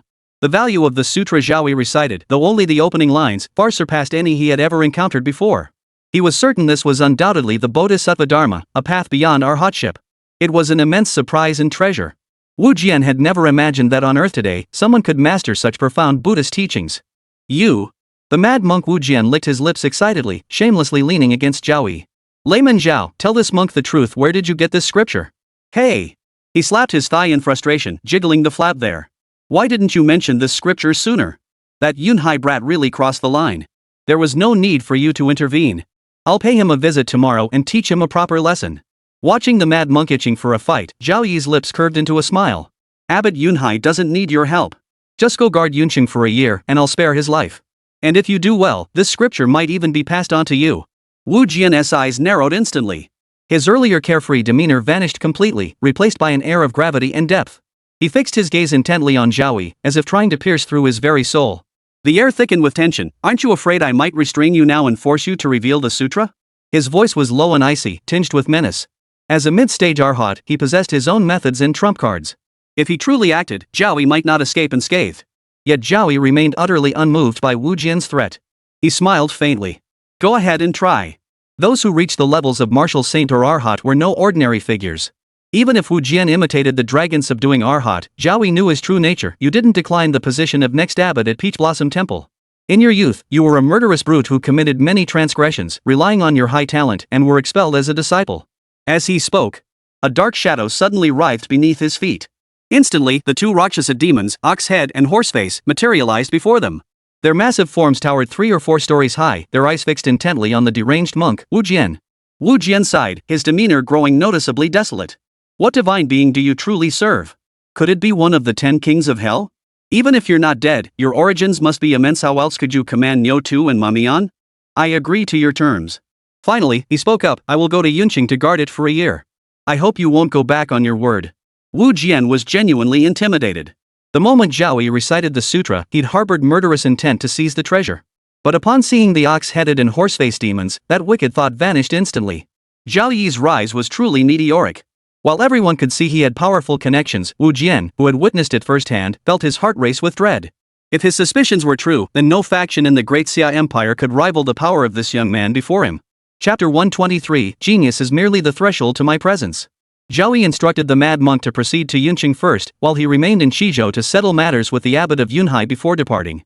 Had he not revealed the sutra leading to Bodhisattva realm, the mad monk Wu Jian might have agreed to go to Yuncheng. But judging by his slacker demeanor, he'd likely put in minimal effort, probably retreating to observe from afar when danger arose. But now it was different. Unless he put in genuine effort and made a real contribution, he wouldn't get his hands on that scripture. Watching the mad monk swiftly disappear into the distance, accompanied by the two grey cats, Black Sun and White Radiance, Zhao Yi returned to heaven and earth. He dialed a number on his phone, and a cool, detached voice answered, "Speak." Gu Qingqing knew Zhao Yi wouldn't contact her unless something was wrong. "Do you know about heaven and earth?" Zhao Yi asked. "The premier entertainment venue in Dongshan province, raking in tens of millions daily? Of course I've heard of it.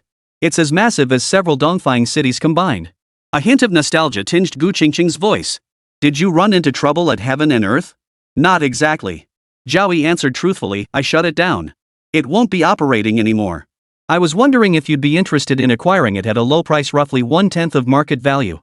It would be a way for the Gu family to expand its territory." For years, people from Yuncheng wanted to expand into Qizhou, while those from Qizhou sought to enter Yuncheng. Both sides held territorial advantages. Though Yuncheng's people were at a disadvantage, ultimately neither gained the upper hand.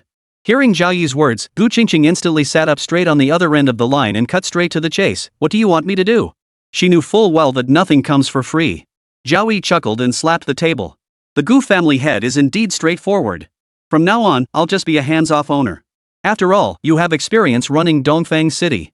My interference would only get in the way. We'll split the profits from heaven and earth 50-50. Is that acceptable?" 70-30. Gu Qingqing didn't even hesitate. "You take 7, I take 3. A 70-30 split meant she'd have no profit left after costs, and might even have to subsidize it. But this was her ticket into Qizhou, a legitimate foothold for any future ventures. Long term, it was a win. If Zhao Yi could entrust this to her, he could just as easily give it to someone else. She had to offer compelling terms to prevent last-minute changes. "Fine." Zhao Yi wasn't one to beat around the bush. "Come to Heavenly Realm in a few days. I'll have someone handle it for you." With that, they ended the call without further small talk. Heavenly Realm was currently vacant. For Zhao Yi, it was straightforward.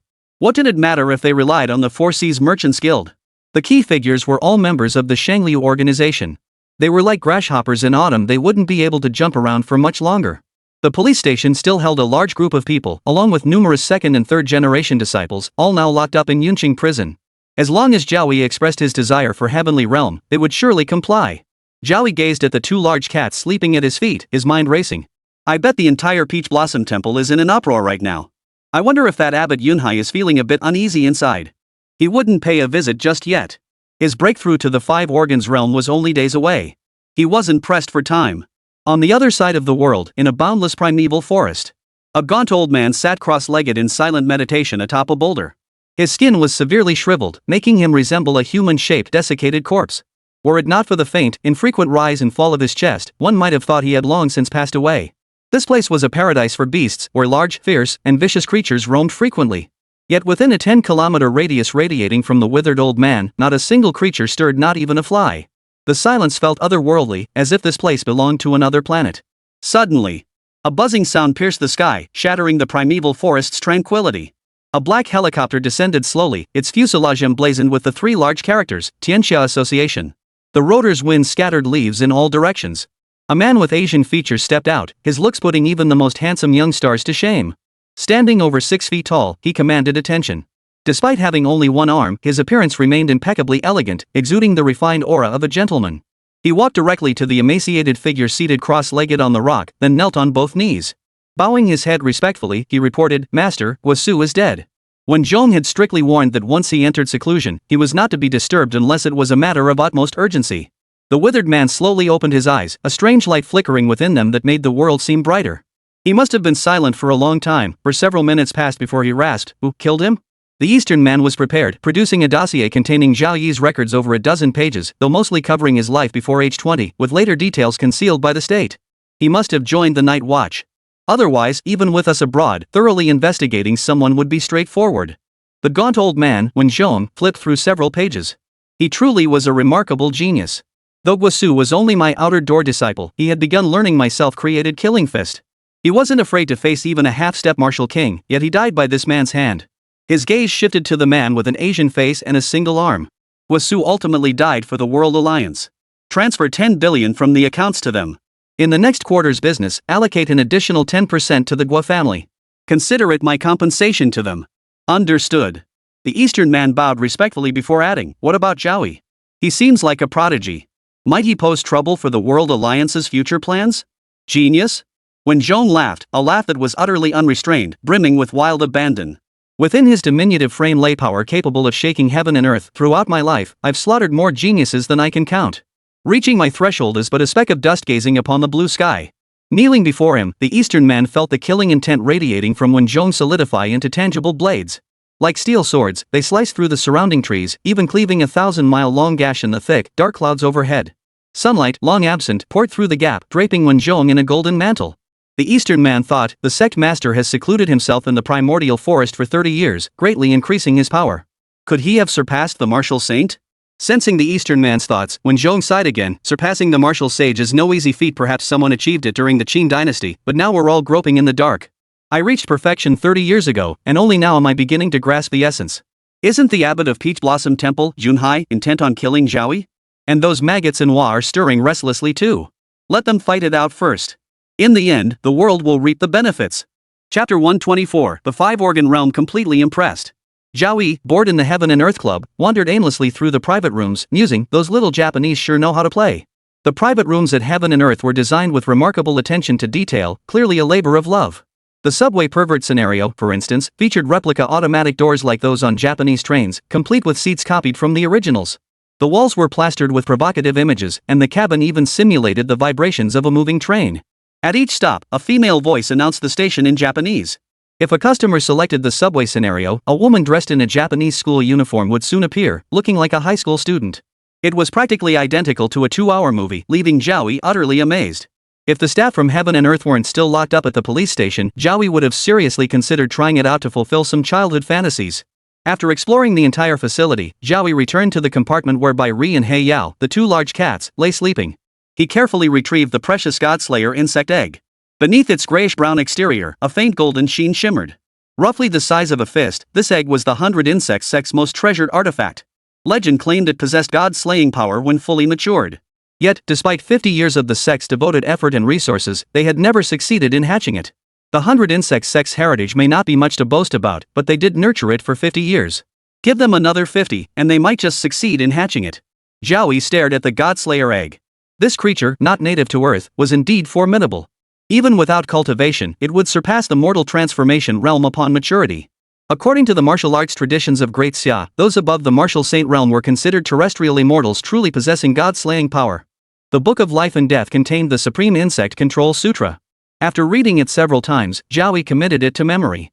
He could compress 50 years into a single night. Then, his true essence flowed like water, gently enveloping the insect eggs and providing them with an unending supply of vitality. Hours passed as Zhao Yi maintained intense focus, daring not to slacken. Gradually, the once hard cocoon began to stir subtly, as if something were wriggling within. Meanwhile, the two great cats, by Ri and He Yao, awoke from their slumber. After circulating a segment of the Demon Emperor's heart method, their strength surged dramatically. It wouldn't be long before they could engage in combat with martial kings. Once they could engage martial kings, it would signify their entry into the first minor realm of the true spirit realm within the transcendence realm. Though they couldn't awaken a true spirit, their cultivation could awaken a natural talent, elevating their power to another tier.